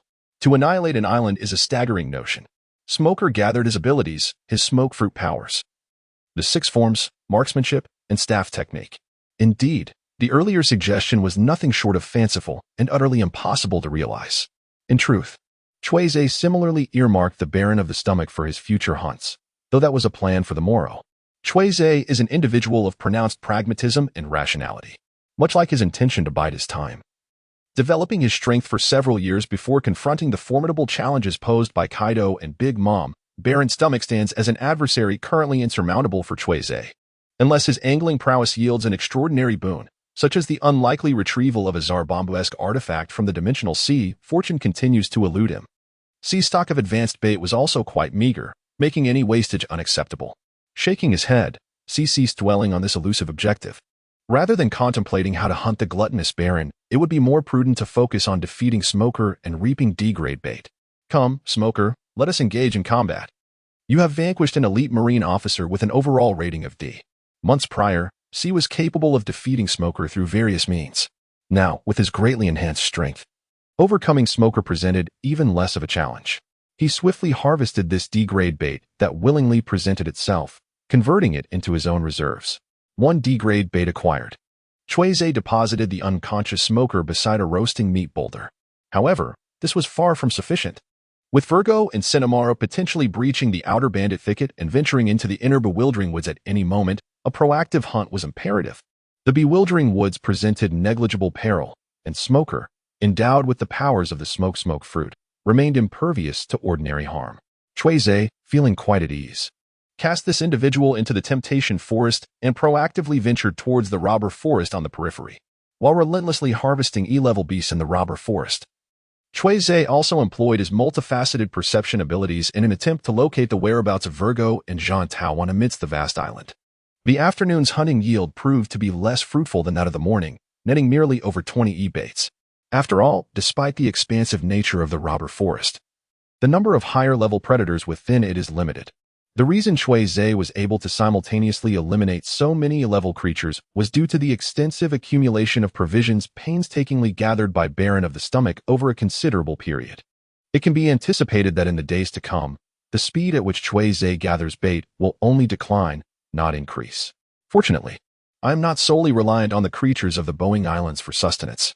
Cui Ze concluded today's hunting expedition and returned to the Enchanted Forest. Those 3 D-rank Marines were indeed the true contributors. Virgo, Jean Taoan, come forth. The Enchanted Forest still resembled a fantastical culinary kingdom. After a day of indulgence, many low-level beasts from the robber forest had been lured here, growing plump and rotund. Compared to yesterday, the overall density of the corpulent creatures in the Enchanted Forest had noticeably diminished. This suggests that the frequency of Baron Gastronomy's feasting is likely not limited to a single meal per day. Upon Cui Ze's return to the Enchanted Forest, Smog had already vanished, most likely to prepare his temporary shelter. Cyrus paid little attention to Smokey's departure, as he was confined to the Boeing archipelago. Upon returning to the treehouse, he dined, cleansed, and retired for the night. In the subsequent days, Cyrus frequented both the Forest of Temptation and the Brigand Forest, reaping E-rank beasts while continuously challenging Smoker to amass a substantial collection of bait. On the 3rd day of his sojourn to the Boeing archipelago, Virgo arrived in the Forest of Temptation, only to be soundly defeated by Cyrus. On the 5th day, Centaur trespassed into the Forest of Temptation and suffered a similar fate at Cyrus's hands. He ate, slept, pummeled Marines, and slaughtered beasts. Through the selfless contributions of Smoker, Virgo, Centaur, and a plethora of creatures from the Brigand Forest, Cyrus steadily accumulated his bait supply, ultimately amassing several C-rank baits. The day arrived, bathed in gentle breezes and a clear sky. The waters were placid, and the mountains were balmy, perfect for angling. Forest of Temptation. Treehouse. 4 C-rank baits in total. This constitutes my entire reserve of bait. Cutter Zephyr summoned a luminous screen to inspect his collection of fishing lures. He possessed 4 C-grade lures, including the supreme C-grade lure he had originally owned, forged from continuous accumulation and fusion during his months at the training camp, as previously mentioned.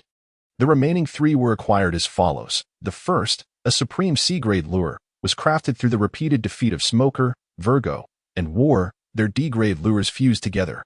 The second, an intermediate C-grade lure, was created by slaying hundreds of E-grade creatures in the seductive woods and Brigand Forest over the past few days and amalgamating their remains. The third, a low-grade C lure, was primarily composed of F-grade beasts from the Boyne Archipelago supplemented by leftover F-grade lures from the culinary processing of low-level marine creatures. Thus, he had 2 supreme C-grade lures, 1 intermediate C-grade lure, and 1 low-grade C-grade lure. Cui Ze's gaze flickered with anticipation. At this moment, he found himself on the brink of a final opportunity for fusion. By merging 2 premium C-grade baits, he could acquire a singular B-grade bait and embark on a B-grade fishing venture. After merely a brief moment of hesitation, Cui Ze resolved to proceed with this endeavor. The distinction between C-grade and B-grade is stark. The chance to possess the ability to fish at the B-grade level is an opportunity that must not be squandered. Cui Ze retrieved 2 premium sea baits, skillfully preparing to merge them. However, a new notification abruptly appeared on the screen. Fusion failed. Alert! Alert! Baits of grade B and above cannot be obtained through the fusion of lower grade baits. To his astonishment, the attempt had failed. A flicker of astonishment crossed Cui Ze's countenance. Yet he swiftly reconciled himself to the present circumstances. Upon closer reflection, the imposition of such limitations on the angling skill was not without justification. Otherwise, should one exploit a mental coercion ability akin to Conqueror's Haki to summarily dispatch thousands upon thousands of inferior adversaries, then, adhering to the principles of bait amalgamation, would not tens of thousands of F-grade baits directly yield an A-grade bait? In such a scenario, A-grade abilities would be rendered unduly commonplace. Albeit Cui Ze remains presently uninformed as to the precise metrics for evaluating C-grade, B-grade, and A-grade experts, he yet recalls an incident. The instructor Kaido, encountered on the Isle of Zombies, who withstood the assaults of Admiral Zephyr for several days without exhibiting any signs of decline, possessed a comprehensive evaluation of merely A. Chapter 10. Retrospective Summary. If such a formidable titan of the seas as Kaido could only attain an A-grade assessment, then, extrapolating from this microcosm, any ability or artifact capable of attaining an A-grade designation must assuredly be remarkably potent and exceedingly rare. Consequently, the impossibility of procuring B-grade or higher baits through the fusion of lower-grade baits is entirely reasonable. It does not follow that merely because one summarily eliminates 50,000 fishmen on Fishman Island, their Conqueror's Haki, or some other facet of their capabilities, has genuinely ascended to the echelon of pirate emperors or A-grade luminaries. Since fusion is not a viable option, then so be it. Cui Ze took a deep breath, his fingers gripping 2 premium sea baits. The angling opportunities presented by these exquisite sea baits are not necessarily inferior in value to those offered by the lesser B baits. Thus, today marks a momentous occasion of 4 sea-level fishing attempts. Before embarking on this significant endeavor, Cui Ze instinctively opened his personal attributes to assess the state of Lady Luck. Will Lady Luck today still be shrouded in a future that hangs low? Cui Ze had anticipated encountering the familiar figure of Big D, but unexpectedly, he was met with something else entirely. Fortune, see, enhanced by a visitor from the other world. What does this signify? Is the goddess of fortune about to bestow her favor upon me, this self-proclaimed connoisseur of the underdeveloped bosom? A rare and auspicious elevation in one's prospects, indeed.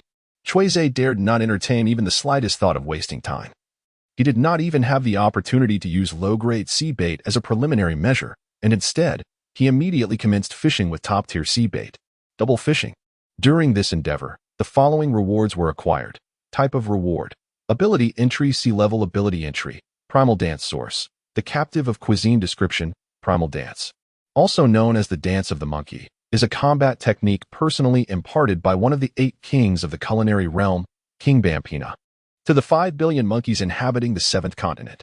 Effect. The essence of primal dance lies in the complete unification of the thoughts of all cells within the body, ensuring that every cell moves in harmonious synchrony. Evaluation. Are you also dancing? During this endeavor, the following rewards were acquired. Type of reward. Ability entry, sea-level ability entry. Culinary virtue source. The captive of cuisine description, a special state of mind. Effect. By maintaining a sense of gratitude towards all things in the world, the user's focus and concentration are elevated to a higher realm, allowing for the elimination of superfluous movements, thereby reducing energy expenditure and enhancing the precision of actions. This can even lead to physical transformations, resulting in a decrease in caloric consumption and an increase in the ability to store heat. Evaluation. Acknowledge the reverence for food. A dual ability entry? Cui Ze was taken aback. Such fortuitous luck was indeed a rarity for him. Furthermore, it had been previously mentioned that the probability of fishing out items from the dimensional sea far surpassed that of various other attributes. To his astonishment, With his luck seemingly heightened today, he had directly fished out 2 ability attributes. Judging by this, it could be said that his luck today was truly explosive. Comprehending that personal fortune ebbs and flows, Choi understood the fleeting nature of opportunity and angling, demanding immediate action. He promptly relinquished the remaining 2 C-grade baits, one of middling quality and the other of lesser caliber, and resumed his dual-rod fishing endeavor. Fishing in progress. Acquired item type. Ability trait. C-grade ability trait. Enhanced olfaction source. Toriko description. An olfactory sense far surpassing that of ordinary humans, even exceeding that of canines. Effects. 1. Capable of discerning minute differences in airborne sense. 2.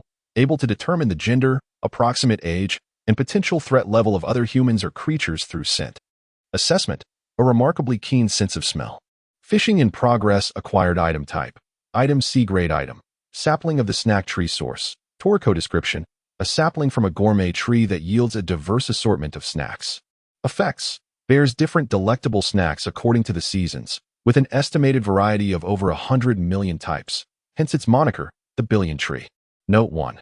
Due to the substantial nutrients required to produce these snacks, this tree is exceedingly rare, and its presence renders the surrounding kilometer barren. Assessment. A bountiful tree, laden with confections. With matters at his ancestral home drawing to a close, his return journey is scheduled for this afternoon, as riding on the road proves unfeasible. Today's update will be deferred until the evening. Normal updates will resume no later than the day after tomorrow. Adhering to the schedule of 9 o'clock a.m. and 3 o'clock p.m., efforts are underway to accumulate a reserve of chapters. All 4 C-grade fishing opportunities have now been exhausted. Cui Ze did not immediately inspect his angling bounty. Instead, he first accessed his personal attribute roster. Luck. D, augmented by the visitor bonus from the other shore world. His luck stat had regressed to its former level. Unable to articulate the precise nature of his sentiments, be they disappointment or gratification, Theodore found himself contemplating the results. A singular stroke of fortune had yielded a remarkable return, no less than 3 distinct attributes and a tangible item. Such a transaction was undeniably advantageous. It seemed the fickle hand of fortune still favored him, her devoted adherent. Yet, he mused, his baseline luck remained a paltry F. He wondered if future acquisitions of ability attributes might alter the trajectory of his inherent luck. As fleeting notions danced within the chambers of his mind, Theodore shook his head, electing to defer the matter of improving his luck for the time being, and instead consider the order of his fishing results. Cui Ze meticulously examined his harvest for the day. The first thing that caught his eye was the C-level ability entry, Primate Martial Arts. Primate Martial Arts.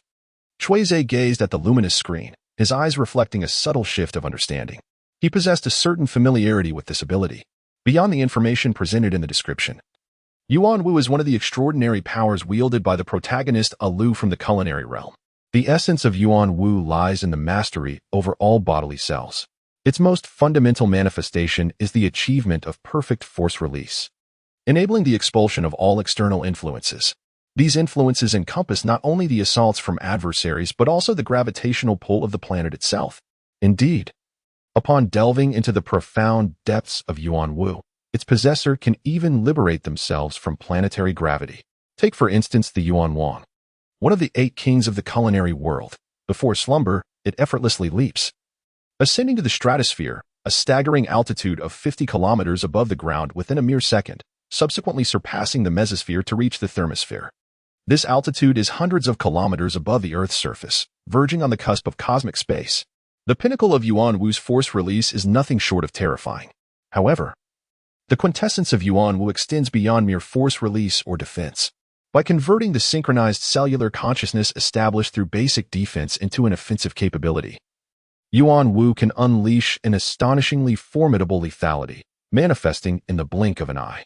API call failed with status code 429. Error. Code 429.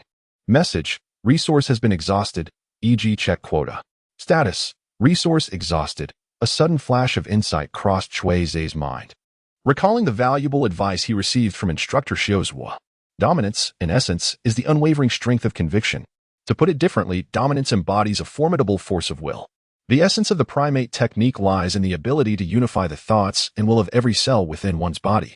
In simpler terms, at this moment, having attained the primate technique, I am likely on the brink of unleashing the power of dominance. Cui Ze's emotions suddenly surged with excitement. The formidable power of hockey had been a pursuit of his for an extended period, yet he had regrettably failed to grasp its essence. In this treacherous sea teeming with monsters, lacking hockey would ultimately render one incapable of achieving any significant status. Consider two illustrious examples, Crocodile and Enel. Both were virtually invincible users of natural-type devil fruits during the first half of the Grand Line, yet they fell before the inexperienced young pirate, Luffy. Beyond the so-called protagonist's halo and the inherent weaknesses of their respective fruit powers, the most critical factor was that neither Crocodile nor Enel had mastered the power of hockey. It could be argued that their early appearances hindered them from keeping pace with the evolving narrative, a stroke of misfortune. One might say, had Crocodile or Enel possessed the power of armament hockey, could Luffy have triumphed over either of them? Now, let us turn our attention to Cui Ze's formidable adversaries, Kaido and Big Mom. Both of these emperors of the sea are not only masters of hockey, but also wielders of the supreme three types of hockey. Without hockey, Cui Ze would find it exceedingly difficult to contend with these two Yonko. Yet, in the present moment, Cui Ze can undoubtedly be said to have taken a significant step towards the grand objective of battling alongside the two emperors. The power of the monkey warrior can be regarded as the key to unlocking the abilities of armament hockey and observation hockey. Cui Ze took several deep breaths to calm his exuberant heart, then shifted his gaze towards the next fishing catch. Sea-level ability attribute, Sense of Justice. Sense of Justice. API call failed with status code 429. Error. Code. For 29, message, resource has been exhausted, e.g. check quota. Status, resource exhausted. Cui Ze once contemplated how to resolve his dilemma regarding sustenance. Among the captives of gastronomy, the concept of food righteousness, more accurately referred to as the power of food deprivation, represents the second solution he envisioned. Although he did not directly fish for deprivation, it inherently constitutes an advanced application of food righteousness, and the two can be regarded as a unified entity. API call failed with status code 429. Error. Code. For 29, message, resource has been exhausted, e.g. check quota. Status, resource exhausted. API call failed with status code 429. Error. Code. For 29, message, resource has been exhausted, e.g. check quota. Status, resource exhausted. API call failed with status code 429. Error. Code. For 29, message, resource has been exhausted, e.g. check quota. Status, resource exhausted. API call failed with status code 429. Error. Code. For 29, message, resource has been exhausted, e.g. check quota. Status, resource exhausted. API call failed with status code 429. Error. Code. For 29, message, resource has been exhausted, e.g. check quota. Status, resource exhausted. After perusing the descriptions of the effects of the various species on the dim sum tree, Cui Ze instinctively shifted his gaze towards the enticing forest beneath his feet. A bold idea suddenly struck me. Digging. Planting trees. Indeed, Cui Ze's audacious idea is to plant the dim sum tree species on the Boeing Islands. More precisely, it is to cultivate this species within the enchanted forest of the central region of the Boeing Islands.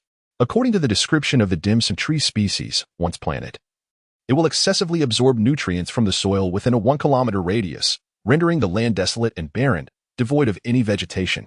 Therefore, if Cui Ze were to introduce the dim sum tree species into the enchanted forest, the enchanting realm, filled with a plethora of wondrous delicacies, would inevitably transform into a desolate wasteland. The Boeing Islands, or rather, the barren of the stomach. Cui Ze was unaware of the formation principles or historical origins of such creatures. He only understood one thing: the barren of the stomach ensnared prey by luring them with the rich aroma of delectable food wafting through the enchanting forest. The enchanting forest was undoubtedly an irreplaceable botanical organ for the barren of the stomach. Should Cui Ze plant the saplings of the pastry tree within the enchanting forest, this gastronomic marvel would transform all the nutritional delicacies of the forest into exquisite pastries hanging from its branches, while depleting the forest of its richness. It would simultaneously siphon the essential nutrients from the barren of the stomach.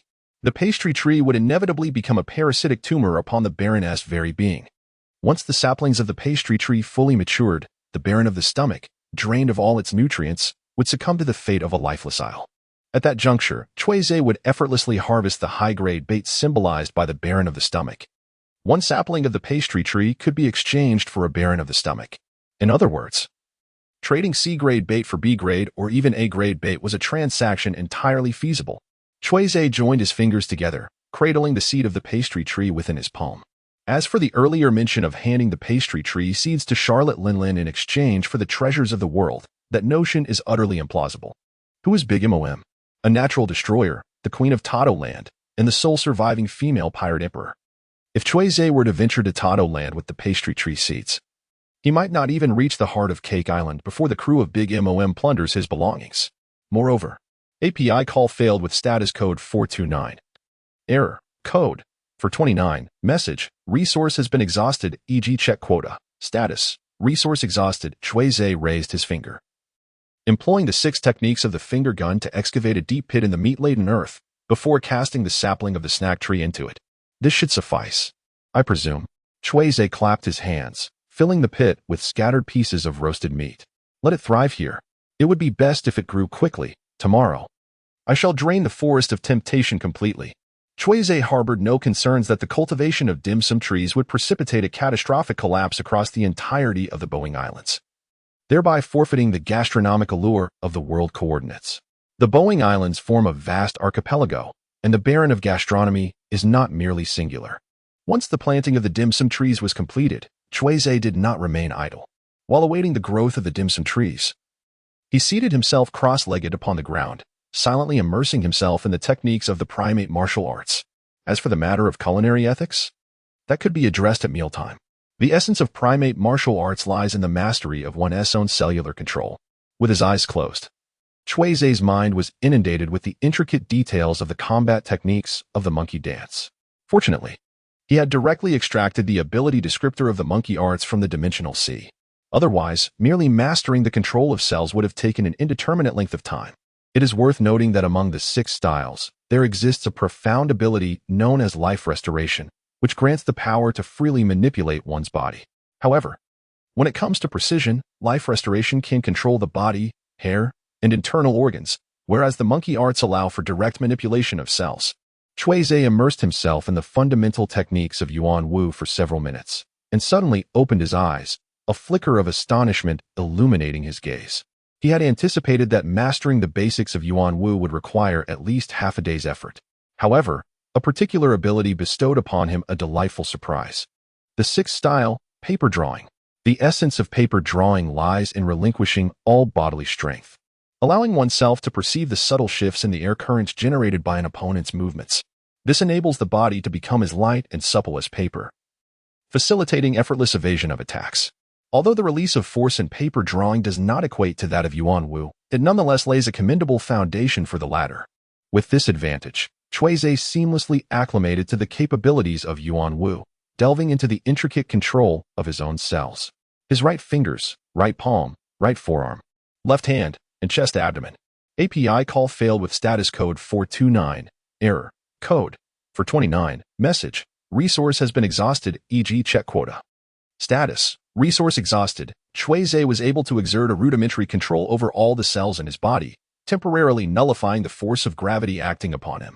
Once he achieved this, he paused his in-depth study of the ape martial arts. While maintaining his ability to control his bodily cells, he executed another physical technique, iron block. As he tightened the entirety of his right forearm with this technique, he simultaneously employed the skills of ape martial arts, commanding all the muscle cells in his right forearm to adopt a defensive posture. Time continued to elapse, and the forces of iron block and ape martial arts collided and fused countless times.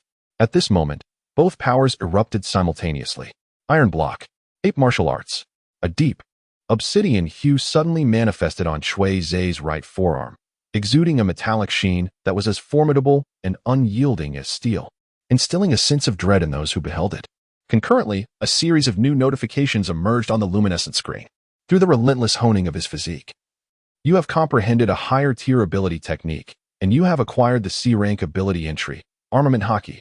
C-rank ability entry, Armament Haki entry description. Armament is one of the 3 classifications of Haki, capable of enhancing both defensive and offensive capabilities. Entry effects. 1.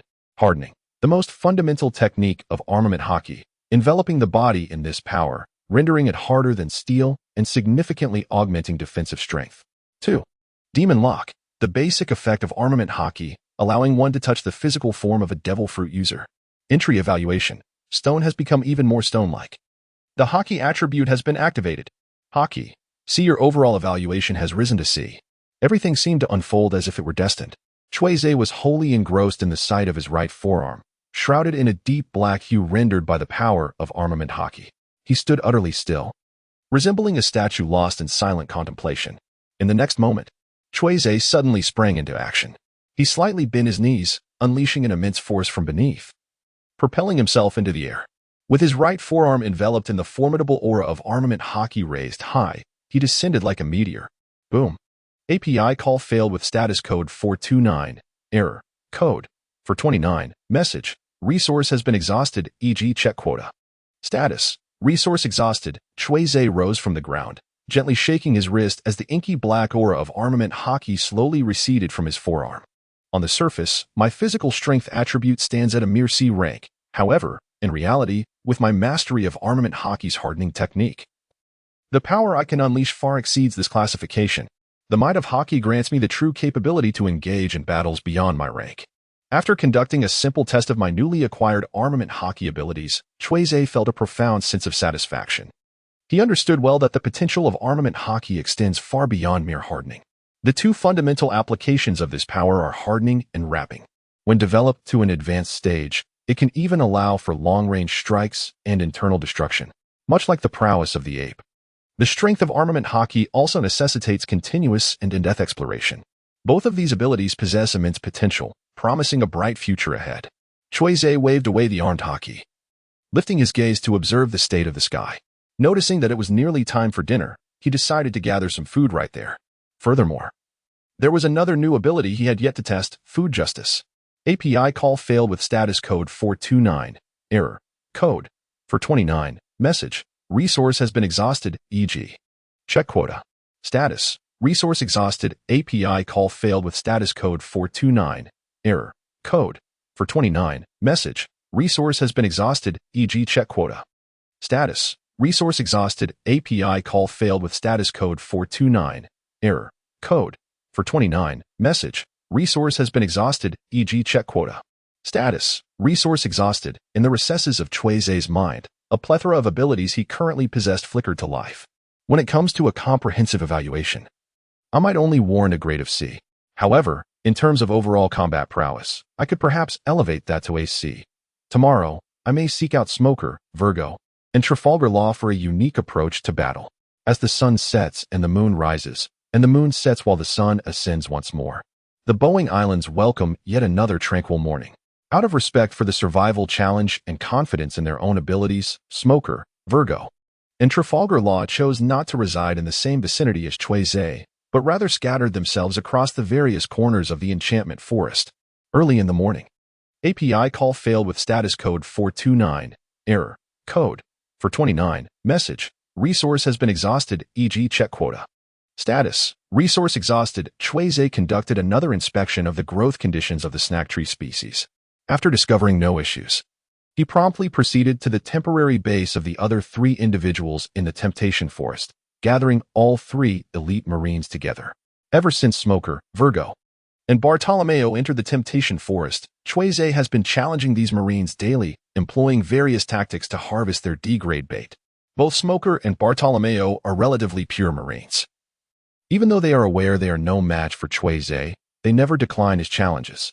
Moreover, engaging in combat with Cui Ze allows them to continually hone their fighting skills, thereby enhancing their overall capabilities. Thus, each battle leaves Smoker and Bartolomeo in a state of bittersweet agony. As for Virgo, he is a battlefield comrade who has shared life and death experiences with Cui Ze. How could he possibly refuse Cui Ze's request for training? Although Virgo is a naval undercover agent, his dedication to improving his own strength rivals that of the other Marines. Not to mention, he has even contemplated making Cui Ze an insider for the Don Quixote family. When Cui Ze approached, the three Marines felt no surprise. Today it's my turn to battle you, Cui Ze, boomed the tall and robust Bartolomeo, crossing his arms with an air of confidence, though his vigilant gaze betrayed his true feelings. Let me, the most tight-lipped man in the world, take on the challenge. I want to let you know that I just mastered a new technique yesterday. Smoker and Virgo exchanged glances. Despite having trained alongside Bartolomeo for nearly a year, they were still unaccustomed to his incessant self-praise, especially when such boasts lacked any factual basis.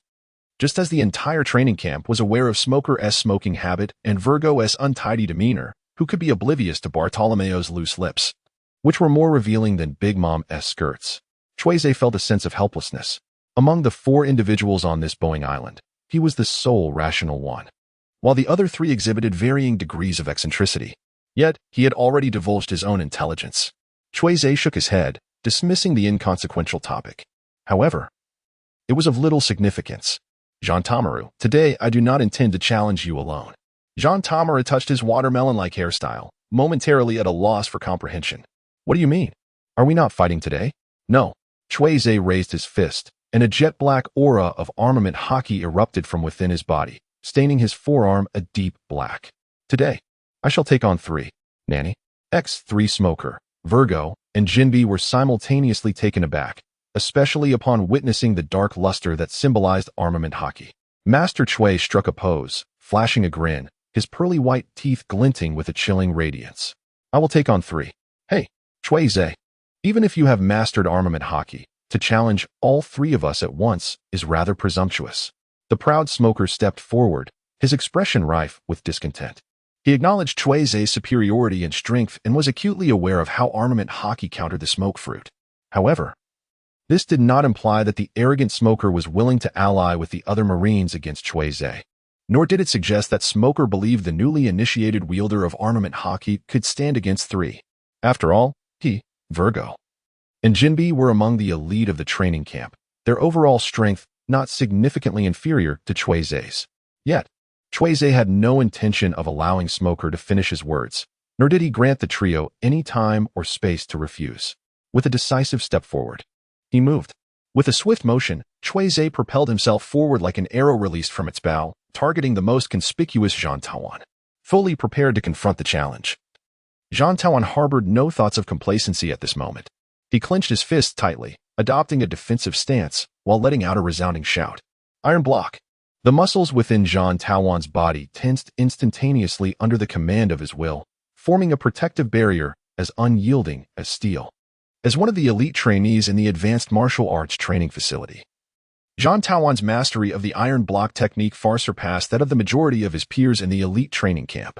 Aware that he could never surpass Cui Ze in speed, Jean Tawan's strategy was to endure Cui Ze's initial onslaught with the iron block, then seize the opportunity to counterattack. This had become his habitual approach to facing Cui Ze's challenges over the past few months. In the blink of an eye, Cui Ze appeared before Jean Tawan, his raised right fist enveloped in a layer of dark, formidable hockey. Bang! Cui Ze unleashed a straightforward, yet powerful straight punch.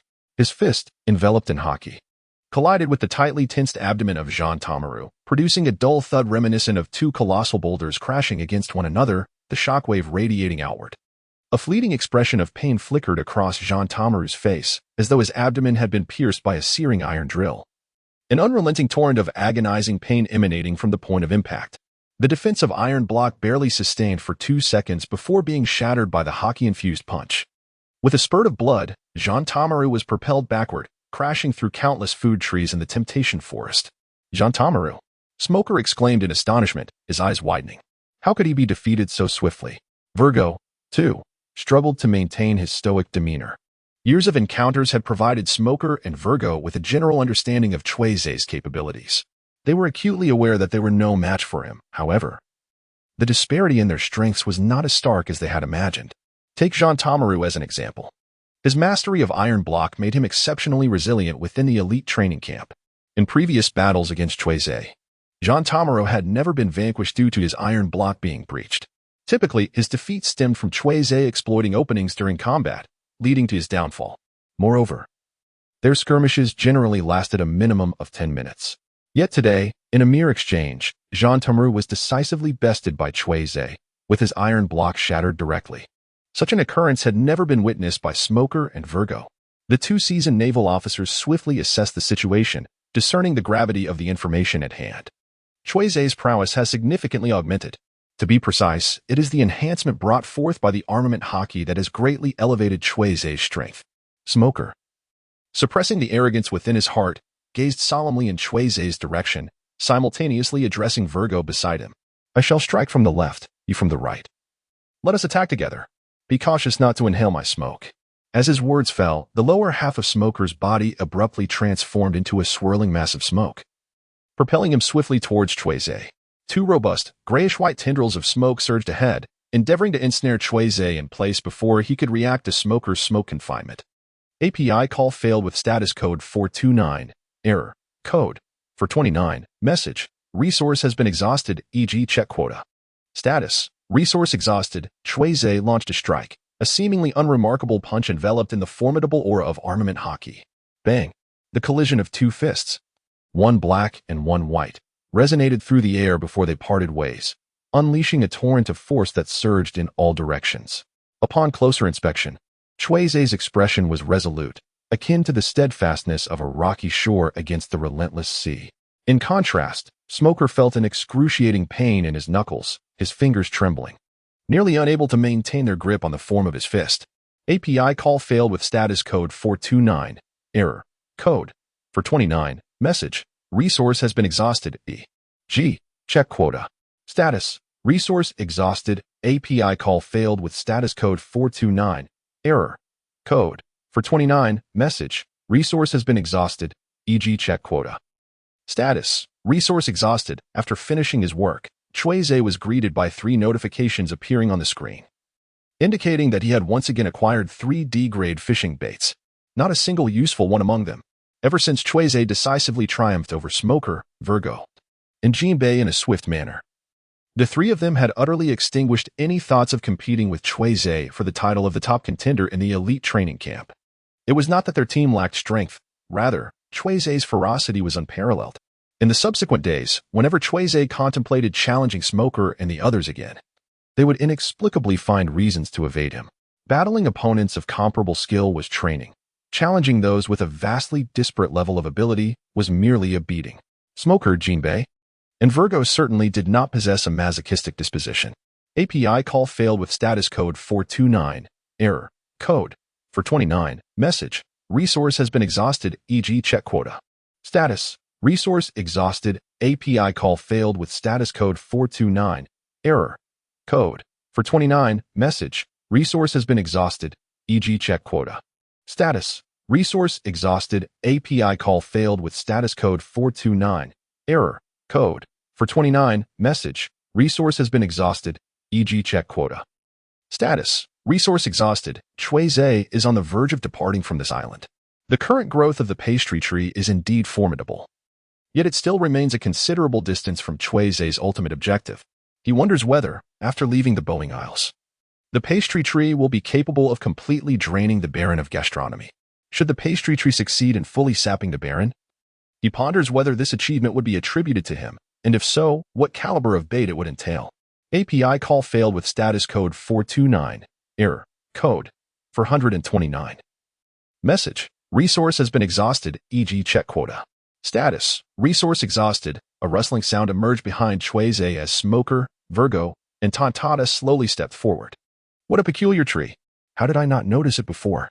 Tontata mused, approaching with curiosity. He plucked a handful of purple sweet potato mochi from the branches of the dessert tree and promptly stuffed them into his mouth, chewing away with delight. The flavor seems to surpass that of the other confections found in the enchanted forest. Indeed, it is markedly superior. Cui Ze silently replied to himself, pondering that the delicacies on the pastry tree are indeed transformed from the essence of the nutrients found within the forest of temptation. It is well known that only the concentrated forms embody true essence. Enough of that. Jean Taoan, cease your indulgence. Smoker remarked with a hint of impatience. Soon, the warship will approach, and it is time for us to await at the periphery of the bandit forest. Jean Taoan shot a glance at Smoker, thinking him a rather dull fellow. Virgo concurred, asserting, indeed, culinary islands like the Boeing Islands are exceedingly rare upon the vast sea. Once we depart from Boeing Islands today, we cannot predict when we shall next savor these delectable desserts. The remnants of food that occasionally adorn Virgo's face are a testament to his unabashed gluttony. Enough with the debate, let us move on. API call failed with status code 429. Error. Code. For 29. Message. Resource has been exhausted, e.g. check quota. Status. Resource exhausted. Cui Ze boldly emerged from the enchanted forest, closely followed by Smog and the other 2 companions. With their swift pace, the quartet soon arrived at the very edge of the Boeing Islands. the same place where they had first set foot on the island. After waiting for approximately half an hour, a naval training vessel adorned with a white background and blue seagull flag gradually approached. Prominently positioned at the foremost part of the warship's deck stood the esteemed admirals Cui Ze and his companions were among the last group to return to the training ship. Upon their arrival, the other marine recruits, who had boarded well in advance, were already lined up in neat formations on the deck. Marines, I take solace in the fact that, during this final survival training, no unfortunate soul met their demise on the Boeing Islands. Once Cui Ze and his companions merged into the ranks, Chief Instructor Ze Fa commenced his address. His steady voice effortlessly resonating in every ear, capturing everyone's undivided attention. However, a safe return does not signify a complete success in the survival assessment. The gravity of the chief instructor's words caused a palpable tension among numerous members of the training camp. Ze Fa's piercing gaze swept across the formation, momentarily fixating on a few noticeably plump Marines. With a sharp clap, he summoned a team of medics from the ship's cabin, equipped with an array of diagnostic instruments. We shall now commence the examination of each individual's physical condition. The instructors will evaluate based on each person's performance on the island, as well as their current health status, to provide comprehensive scoring. The most critical evaluation criterion is the body fat percentage. Having served as the chief instructor for over a decade, Ze Fa was acutely aware of the nature of the Boeing Islands. For disciplined Marines, it served as an exceptional training ground. Yet, for the undisciplined, the Boeing Islands transformed into a slothful haven, yielding no benefits to their training. Ze Fa earnestly hoped that every Marine in the elite training camp embodied unparalleled discipline and dedication. Alas, each year, without fail, a handful of lethargic individuals emerged from the Boeing Islands, plump and pampered. The medical personnel navigated through the crowd, meticulously assessing the Marines' physical conditions. Once the examinations concluded, Ze Fa promptly announced the immediate dispersal, stating that the final rankings of the survival training would be revealed the following morning. Most naval personnel opted to rest on the spot, while a select few, driven by high standards and self-discipline, resolved to seek out their familiar senior instructors to reflect on their experiences from the past month of survival training. API call failed with status code 429. Error. Code 429. Message. Resource has been exhausted, e.g. check quota. Status. Resource exhausted, as Cui Ze quietly murmured to himself. He made his way towards the cafeteria of the warship. However, he had barely taken 2 steps when a robust figure obstructed his path. Cui Ze, I've heard that you have mastered the armament haki. Instructor Shozua's exuberant voice echoed far across the expansive deck of the naval vessel. Upon hearing this, the medical personnel analyzing the results, the resting sailors, and the perplexed senior instructors all turned their gazes towards him. Even Superintendent Ze Fa couldn't help but glance in their direction, his eyes locking onto Cui Ze. Instructor Shozua, how did you know? API call failed with status code 429. Error. Code 429. Message. Resource has been exhausted, e.g. check quota. Status. Resource exhausted. Cui Ze tugged at the corner of his mouth, suppressing his urge to confront Jean Tamaru's ginseng rooster. Indeed, I have truly grasped the essence of formidable power. Cui Ze refrained from idle chatter and immediately raised his right hand, unleashing the formidable power of armament haki, which enveloped his forearm in a resilient, iron-like sheen. Armament haki, hardening. The evidence spoke volumes. It was indeed armament haki. Instructor Shozua displayed a signature look of astonishment. However, his thoughts extended beyond merely acknowledging Cui Ze's mastery of armament haki. Cui Ze's public demonstration of this powerful ability was a significant event. Unfazed, he proceeded as planned to the ingredient processing room to continue his task of preparing fish. Nevertheless, the repercussions of his actions were still reverberating throughout the naval training ship. Discussions about Cui Ze echoed in every corner of the vessel, on the deck, in the cabins, training rooms, and dining hall. The strength of haki, while seemingly commonplace in the original narrative, had transformed into a universal skill in the latter half of the Grand Line, with even some naval foot soldiers and pirate lackeys capable of hardening and wrapping. However, in reality, the 3 types of haki were exceedingly rare high-end skills in this vast ocean. Apart from a few exceptional cases, the majority of the naval force consisted of high-ranking officers who possessed the power of haki. In other words, with Cui Ze's current abilities, he could easily assume the role of a base commander at a branch base in the 4 seas without any issues. The minimum requirement for such a position was the rank of Rear Admiral. even amidst the plethora of strong contenders at the Navy headquarters. Cui Ze could leverage his armament haki to vie for a colonel position. Mastering haki and remaining ignorant of it were entirely different realms of existence. In the highest office of the naval training ship, Instructor Zifa exclaimed, "Cui Ze has truly mastered the power of armament haki." Filled with excitement, Instructor Shuzwa stood before the desk, trembling slightly. The elite naval training camp was ostensibly designed to cultivate the most elite cadre of new recruits within the naval community. Yet, over the past decade, the number of recruits who could grasp the power of haki during their time at the elite training camp could be described as exceptionally rare. Almost every one of them could be deemed a natural prodigy. Sakazuki, Borsellino, Kazan, Kaji, and now Cui Ze.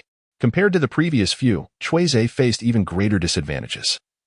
Prior to joining the elite training camp, he had no combat or training foundation whatsoever. Furthermore, his duration of participation in the elite training camp was half that of his predecessors. Could it be that Cui Ze's physical talent surpasses that of Sakazuki, Borsellino, and Kazan? A startling thought suddenly pierced through Shiozua's mind. No, that cannot be, right? It must be that peculiar breathing technique of Cui Ze's at play. Shiozua lifted his gaze towards Zifa. Do you remember, Teacher Zifa, when I reported to you a few months ago that Cui Ze's breathing frequency was quite strange? I remember. Zifa nodded gently from behind his desk. He held Cui Ze in high regard and remained attentive to information regarding him. After all, Zifa intended to deploy Cui Ze undercover as a naval operative to intervene in the so-called warlords of the sea system. Cui Ze's reputation was perfectly suited for such a role, vanquished foes of the emperor. Moreover, with Cui Ze now possessing the power of armament haki, Zifa's resolve towards this plan was further solidified. He planned to relay this strategy to the headquarters that very night for discussion with his old comrades regarding its feasibility. Shuzwa remained unaware of Zifa's plans, continuing his report.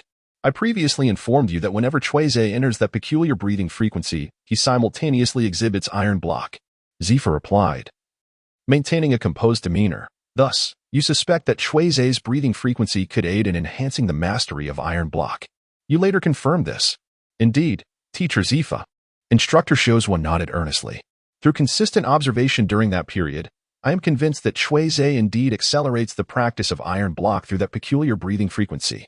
However, it appears that the effects of this breathing frequency extend beyond that.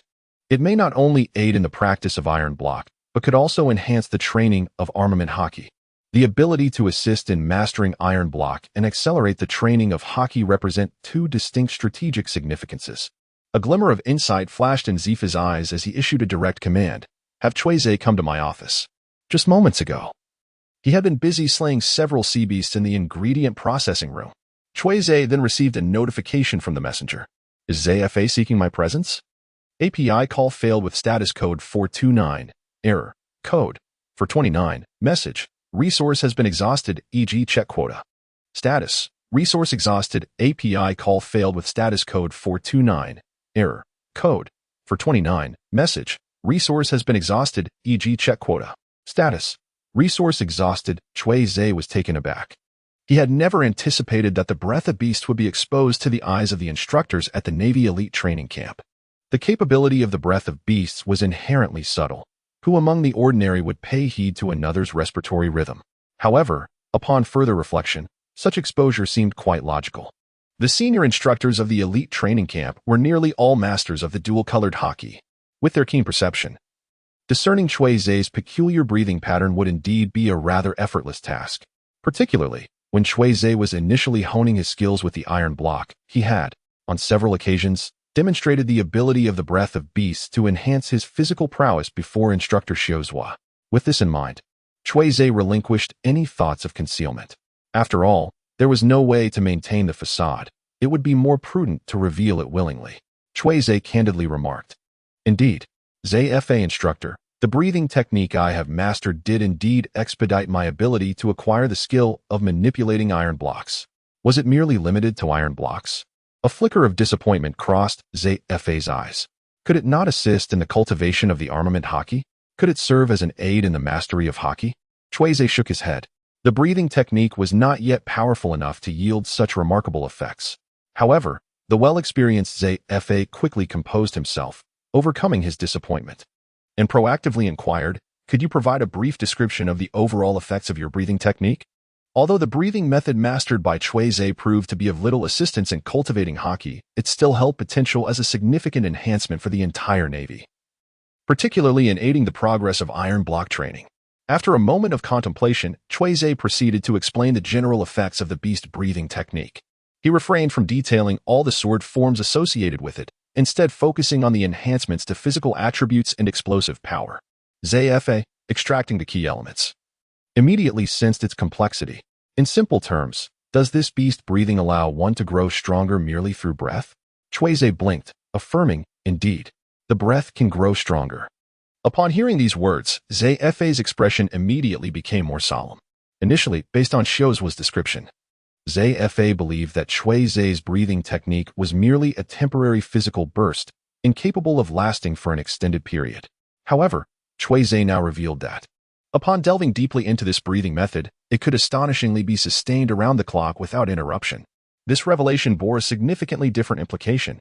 Particularly noteworthy was the fact that the difficulty of mastering Cui Ze's breathing technique was relatively low, requiring far less of an individual's physical prowess compared to the 6 styles, while still offering considerable enhancement to one's physical capabilities.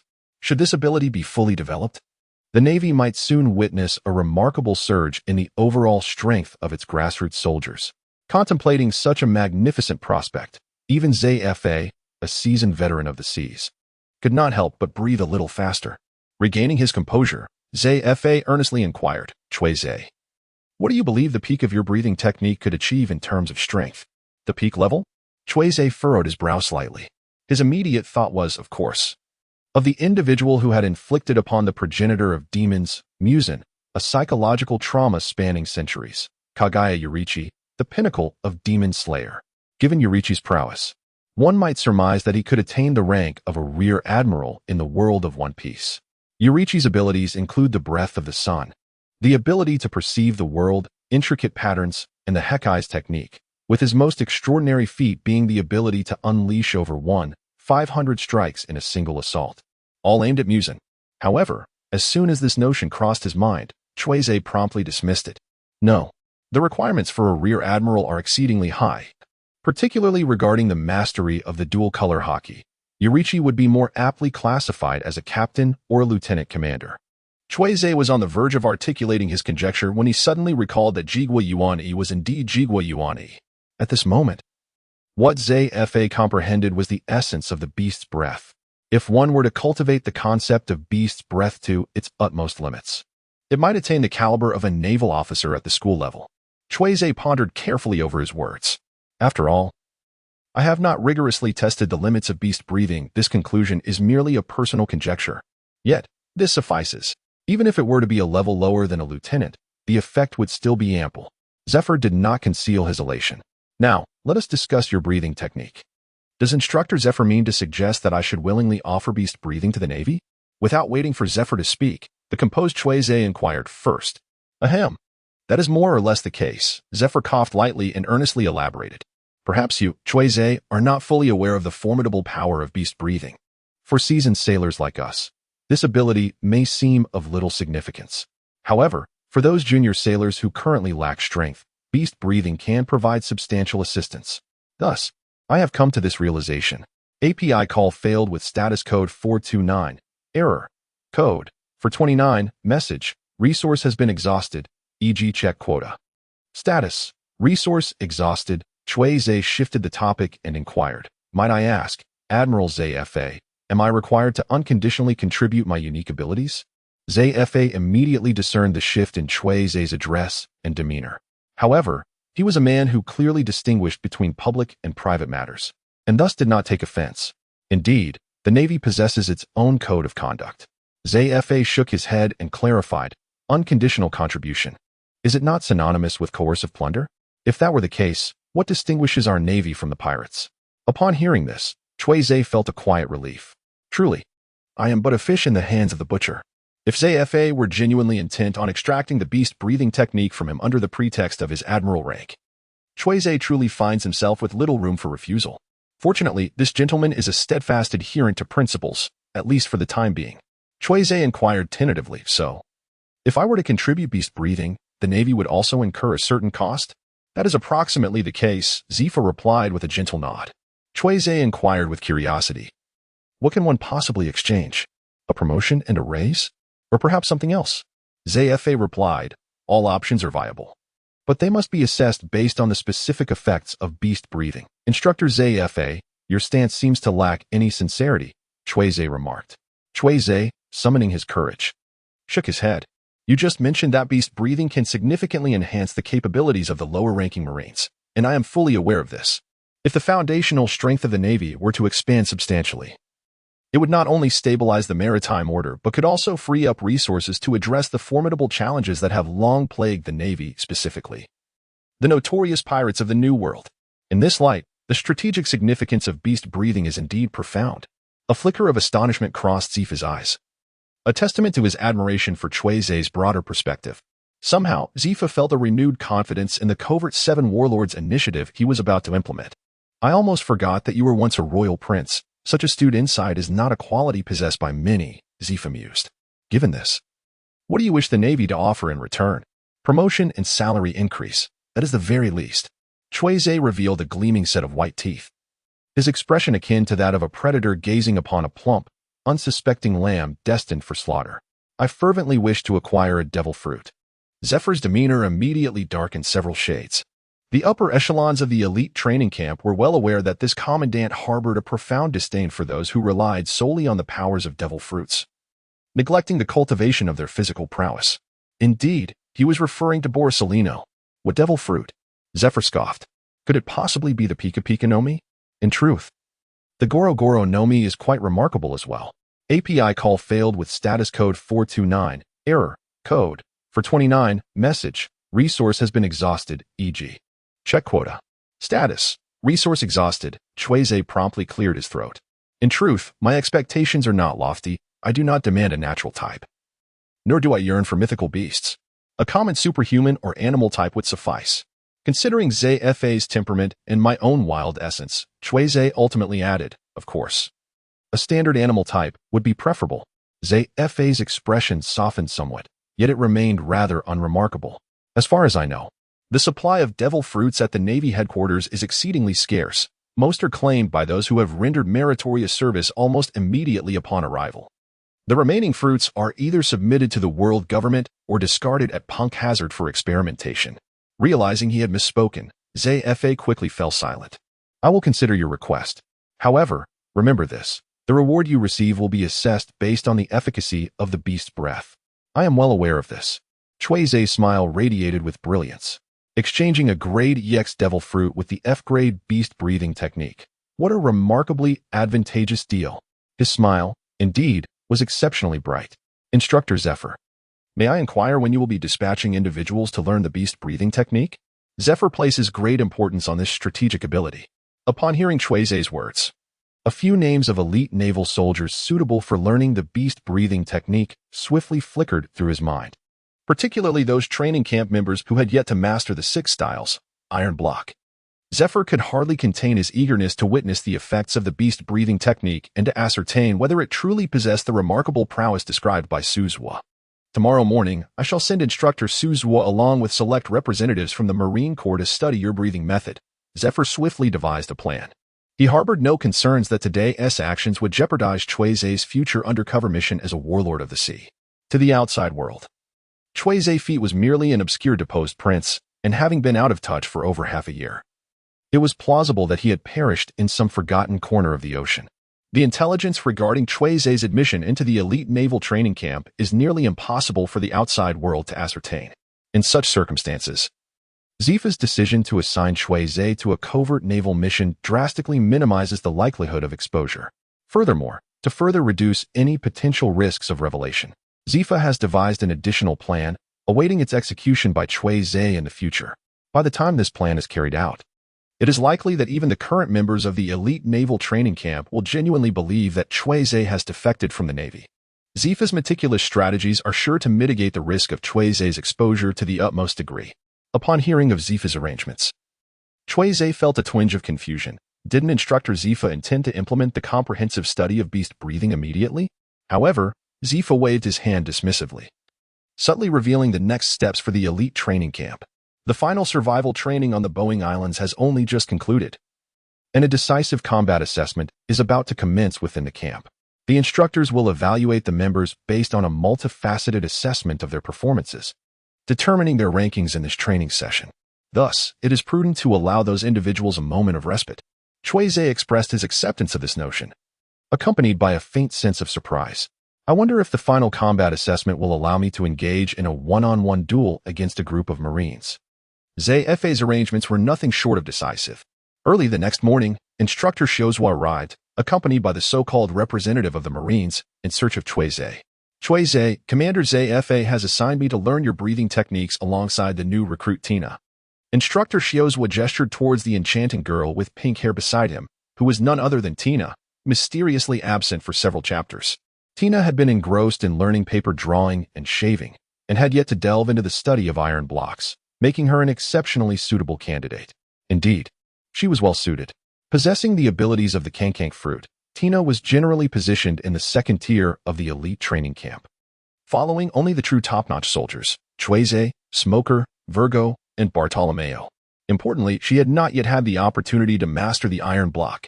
This was even more significant.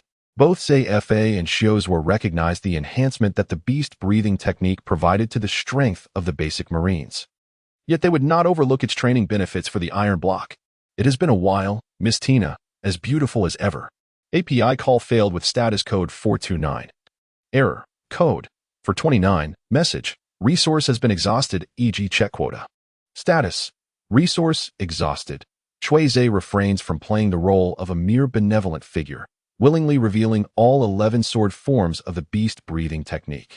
After elucidating some fundamental aspects of this art, he only shares one sword form with Shiozwa and Tina, the 8th form, explosive charge, commonly known as the famous boar rush. This explosive acceleration and direct impact are perfectly suited for the basic Marine troops. Approximately half an hour later, the instructor Shiozwa, adept in physical techniques and possessing remarkable physical attributes, grasps the essential points of the beast breathing method, even achieving a temporary state of total concentration. In contrast, Tina, with her insufficient foundation and relatively weaker physical talent, appears somewhat clumsy. Fortunately, this young lady exhibits commendable mental resilience, remaining undeterred by Shiozwa's swift mastery of the breathing technique. She feels that the enhancement of physical capabilities through the beast breathing is not as formidable as she had anticipated. Shiozwa, repeatedly entering a state of total concentration in the beast breathing, curiously inquires of Cui Ze, is this merely due to your superior physical condition as an instructor? Cui Ze spoke irritably, emphasizing that the beast breathing technique is only effective for those with relatively weaker physical abilities among the Marine soldiers. At the level of a lieutenant, the efficacy of the beast breathing technique is virtually non-existent. As for Cui Ze himself, his overall strength has already reached the officer rank, rendering the enhancement effects of the beast breathing, full concentration, and constant state on his physical capabilities obsolete. Ultimately, it is merely an E-rank ability, and one cannot expect it to provide substantial enhancement for those of C-rank expertise. API call failed with status code 429. Error. Code. For 129. Message. Resource has been exhausted, e.g. check quota. Status. Resource exhausted, Cui Ze, having effortlessly bypassed the rather untroublesome Shiozwa, shifted his gaze towards the more challenging Tina. After another half hour, this exuberant young girl with her striking pink hair, under Cui Ze's unreserved guidance, finally approached the threshold of the beast's breath technique. It must be acknowledged that individuals endowed with robust physiques and remarkable intellect experience an enhanced learning curve when mastering breathing techniques. Tina's ample bosom rose and fell dramatically as she inhaled, releasing a prolonged, misty breath through her petite cherry-red lips. Her perspiring face was flushed with a vibrant hue, clearly indicating the substantial exertion she had undergone. In Cui Ze's estimation, Tina's endurance attribute was likely at an E level, perfectly aligning with the limits that the beast's breath could amplify. However, this also meant that practicing the beast's breath exacted a considerable toll on Tina's stamina. The training for today had reached its conclusion. Cui Ze meticulously examined Tina's training progress, while the presence of Shiozwa beside her failed to capture his attention.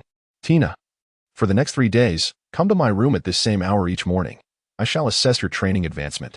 If all goes well, by the end of these 3 days, you should have mastered the fundamentals of total concentration breathing.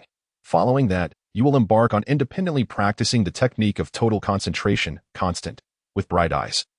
Tina earnestly nodded in acknowledgement. She understood, even though she was merely beginning her journey with beast breathing. Tina could already perceive a significant enhancement in her physical capabilities afforded by this breathing technique. She valued the power that this breath of strength could bestow. For 3 consecutive days, Cui Ze and Tina diligently sought Cui Ze's guidance on all matters related to beast breathing, undeterred by inclement weather. Aside from the sword forms, Cui Ze imparted nearly all the knowledge he possessed regarding the techniques of beast breathing to the two. Cui Ze fully grasped the essence of beast breathing. Aside from his inability to maintain the state of total concentration, constant, his mastery of this breathing technique was not far inferior to that of Cui Ze. At this juncture, it would pose no issue for Cui Ze to assume the role of an instructor for beast breathing, which was precisely Ze's intention. Meanwhile, Tina was achieving total concentration in her beast breathing and was fervently striving toward mastering total concentration, constant. Throughout these 3 days, the results of the survival training assessments were released, and there was no doubt that Cui Ze, having acquired the armament Haki, secured the top position. The combat assessment mentioned by instructor Ze had also concluded, with Cui Ze effortlessly defeating a multitude of Marines, thus claiming the crown. Considering his cumulative performance across various evaluations, Cui Ze, who had boarded midway, emerged as the standout of this elite training camp. 2 more days passed. The luminous screen of Cui Ze finally displayed the long-awaited message. You have slain a carnivorous plant rated B, barren of the stomach. You have obtained a B-grade victory bait, which allows you to fish from the dimensional sea for B-grade talents, abilities, informational entries, or other miscellaneous items. The Naval Elite Training Camp's vessel has at last reached its ultimate destination, Naval Headquarters, Marineford, accompanied by a resounding blast of a horn.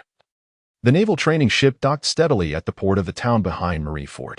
A dense crowd surged onto the dock, eagerly gazing in the direction of the naval training ship.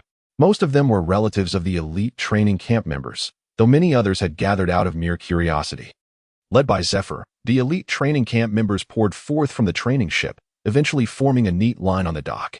Zephyr stood at the forefront, his expression solemn as he regarded the elite members before him, his sharp gaze subtly sweeping over a few particularly notable individuals. Sensing the palpable atmosphere in the air, the gathered onlookers instinctively quieted, the expansive dock falling silent save for the rhythmic sound of waves lapping against the stones. As of today, this training camp is officially concluded. Zephyr's final address was unexpectedly succinct. Regarding you, the headquarters will meticulously arrange your subsequent ranks and assigned areas based on the evaluation results and performance from this elite training camp. Now, you are dismissed. The elite sailors initially paused, then erupted into jubilant cheers. Long live Teacher Zephyr. It's finally over. The flowers of Marineford are blooming once more. After venting their emotions, most members of the training camp immediately rushed to their waiting family and friends. These individuals must be what one calls direct descendants of the Navy, with family members and elders who are all seasoned sailors. Cui Ze silently observed the group of jubilant individuals. Although their performance in the elite training camp is not particularly remarkable, they will undoubtedly emerge as the true backbone of the Navy in the future. After a brief moment of reflection, API call failed with status code 429. Error. Code. For 29. Message. Resource has been exhausted. E.g. check quota. Status. Resource exhausted. API call failed with status code 429. Error. Code. For 29. Message. Resource has been exhausted. E.g. check quota. Status. Resource exhausted. API call failed with status code 429. Error. Code. For 29. Message. Resource has been exhausted. E.g. check quota. Status. Resource exhausted. Cui Ze examined all the bait he currently possessed. A gleaming, large bee caught his eye instantly. How delightful. According to the monumental stature of the Baron of Stomach, this creature could easily rival the colossal sea kings found at depths exceeding 5,000 meters. Cui Ze initially harbored the most optimistic expectation of acquiring an A-grade bait. However, even a B-grade did not elicit any feelings of disappointment within him. After all, it was a bait obtained in exchange for a sapling of the snack tree. When rounded up, it was nearly tantamount to receiving it for free. The crucial point is that I am currently stationed at Marine Headquarters in Marineford, which can essentially be regarded as the area where the essence of the Navy in these waters is most concentrated. API call failed with status code 429. Error. Code. For 29. Message. Resource has been exhausted, e.g. check quota. Status. Resource exhausted. Cui Ze has amassed a considerable quantity of bait through various means, including defeating marines and slaying sea beasts. Currently, the accumulated bait consists of 1 B grade, 1 C grade, 2 D grade, and countless F grade specimens. Let us begin by experimenting with the F grade bait. Cui Ze retrieved a bait of F grade, a classification that has now become merely a tool for convenience. Before embarking on his fishing endeavor, he took a moment to assess the fortunes of Lady Luck. As ever, the situation remained unchanged for the ever-present D. Nonetheless, he had grown accustomed to it. With his finger serving as the rod and his thoughts as the line, the fish were drawn in. This fishing expedition yielded the following: type of catch, item F grade item, wide-brimmed hat origin of the item, JoJo's Bizarre Adventure series description of the item, a white hat adorned with golden edges, featuring a golden dolphin and sun emblem on the front effect of the item, decorative item evaluation, the hat is the true essence. In an instant, a splendid wide-brimmed hat of exquisite quality materialized in Cui Ze's hands. Is this not the hat of the Platinum Star? Strangely, it possesses a certain allure. Wait a moment. How could the Navy headquarters of Marineford be connected to the world of JoJo's Bizarre Adventure? Is there any common thread linking these two realms? Cui Ze casually placed the hat atop his head, and an overwhelming urge to unleash a barrage of aura surged within him. The JoJo's Bizarre Adventure series indeed boasts a plethora of remarkable abilities, particularly the stand powers. However, reflecting on his previous doubts, Cui Ze remained somewhat skeptical. He refrained from recklessly employing B-grade or C-grade bait for his fishing endeavor, opting instead for a single D-grade bait. During the fishing expedition, the acquired item was categorized as follows: type, item D-grade item, the Hand of Black, which brings Death Source, Fate series description, Noble Phantasm, Revolver effect, fires bullets inscribed with bad luck, penetrating the opponent's skull from behind. Even bullets fired from the front are destined to curve around to strike from the rear. It is said that those struck will witness an illusion of Ace of Diamonds and a pair of eights in their final moments. Evaluation. I delight in shooting from behind. The world of fishing has transformed. API call failed with status code 429. Error. Code 429. Message. Resource has been exhausted, e.g. check quota. Status. Resource exhausted. Cui Ze toyed with the exquisite handgun in his grasp, marking his second expedition into the realm of the Fate series to procure a noble phantasm. The first had been the surgical knife of the dissolution Holy Mother. Could it be that the island of Marin Fander corresponds to a world that is fundamentally disjointed? The incongruence between the two realms led Cui Ze to this conclusion. If that were indeed the case, the prospects for fishing would be bleak. He retrieved his final D-grade bait and cast it into the dimensional sea, eager to see what treasures might emerge this time. Fishing outcome. Type, item D-grade item, M18 97-75mm field gun origin, bright sword description, caliber 75mm, weight 1,160 kilograms, length 2.7 m. Effective range 8,500 m, initial velocity 529 milliseconds. Evaluation, Lieutenant of the 2nd Battalion. Today is not suitable for fishing. API call failed with status code 429. Error. Code 429. Message. Resource has been exhausted, e.g. check quota. Status. Resource exhausted. Cui Ze spoke with evident irritation, still struggling to shake off the sting of his recent losses. Moreover, hadn't we just hurried from the dock to this communal dormitory together? Where would I find the time to steal a cannon? Like Cui Ze, Smoker found himself in a similar predicament in Marineford, with no acquaintances to rely on, thus residing in the same communal quarters. Following Cui Ze, Smoker ventured to inspect the cannon that had mysteriously appeared in the latter's room. It turned out to be the Miss 75. Smoker affectionately patted the sturdy barrel of the M18 97-75mm cannon, his excitement barely contained. What boy does not revel in the thrill of artillery? Standing aside, Cui Ze subtly steered the conversation. Smoker, how do you suppose this cannon came to be here? Surely it was brought in by some restless soul sneaking it in, Smoker replied, crouching down and gently caressing the robust, dark, and solid barrel of Miss 75. Not bothering to look back. In fact, similar incidents had occurred at the East Blue Branch base. But he had not anticipated that someone at headquarters would dare to smuggle a cannon into the dormitory. That's a good rationale. It seems that reaching out to Smoker in advance to inform him of the situation was indeed a wise decision. Cui Ze nodded subtly and then spoke. I am about to surrender this artillery piece to the dormitory administrator. Would you care to join me? Let us proceed. Smoker patted the cannon and lifted it with ease, following Cui Ze as they descended to the communal dormitory to seek out the administrator. Upon spotting the two young men carrying a cannon down from the upper floor, the stout and imposing dormitory matron's expression immediately turned serious. "You two rascals! How dare you pilfer a cannon from a naval warship and bring it into the dormitory? Even I wouldn't have dared to do such a thing in my day," exclaimed Sister Ay, the administrator. Cui Ze sensed a subtle malice emanating from the dormitory matron and instantly altered his demeanor, his words dripping with honeyed charm. "We are both members of this elite training camp, having just returned to the main headquarters today. The artillery piece was not brought into the communal dormitory by us. Rather, it was discovered in my room." Smog cast a sidelong glance at Cui Ze, astonished that this thick-browed, wide-eyed fellow was capable of such flattery and sycophancy.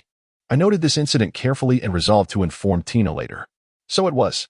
The kind-eyed dormitory matron immediately accepted Cui Ze's explanation, her beaming smile reminiscent of a female Maitreya Buddha. "The young man is indeed handsome. Do you have your eye on any particular girl?" The matron, not to be outdone, declared that she knew many charming young female soldiers from the headquarters and had their contact information readily available.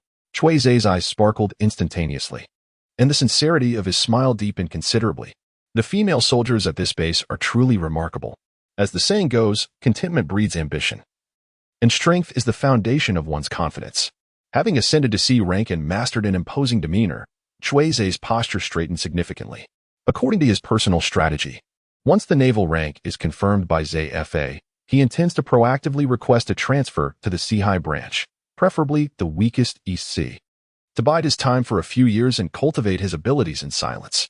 Ideally, he hopes to procure 7 or 8 devil fruits, and once he possesses extraordinary powers, he will return to the Grand Line in an invincible manner. This plan would allow him to engage in light-hearted conversations with a young female soldier from the naval headquarters about the sea and the moon, which would indeed be a delightful experience. After all, there is no need for long-term commitment. He has already devised 3 reasons for a potential breakup. "You love the sea, and I once loved you. I'm sorry. You are a wonderful girl, and I do not wish to impede your future. You deserve better. Let us take a break from our relationship." Might this be too callous? However, before Cui Ze could utter a word, sensing the lurking presence of a notorious womanizer nearby, Smoker wrapped an arm around Cui Ze's shoulders and urged him away from the dormitory, simultaneously exclaiming, "Oh dear. Moving a cannon downstairs is truly exhausting. I feel as though I might starve." Listening to Smoker's painfully awkward remarks, API call failed with status code 429. Error. Code 429. Message. Resource has been exhausted, e.g. check quota. Status. Resource exhausted. Cui Ze felt somewhat perplexed. "Why?" Smoker squinted at Cui Ze, remaining silent. Observing Smoker's subtle expression, Cui Ze quickly realized and waved his hands in denial. "Wait, have you misunderstood something?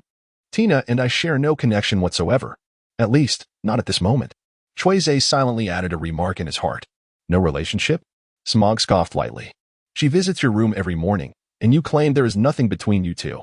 That is merely because Tina wishes to collaborate with me."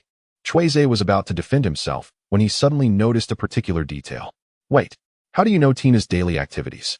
Smog repressed his mocking laughter and replied with a stern expression, "I'm hungry and lack the energy to converse with you.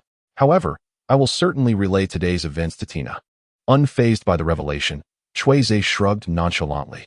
"I, too, shall inform Tina of every detail from today, especially regarding a certain voyeur who enjoys secretly observing her every move." Smog fixed his gaze on Cui Ze, as if he were witnessing the depths of this fellow's audacity anew.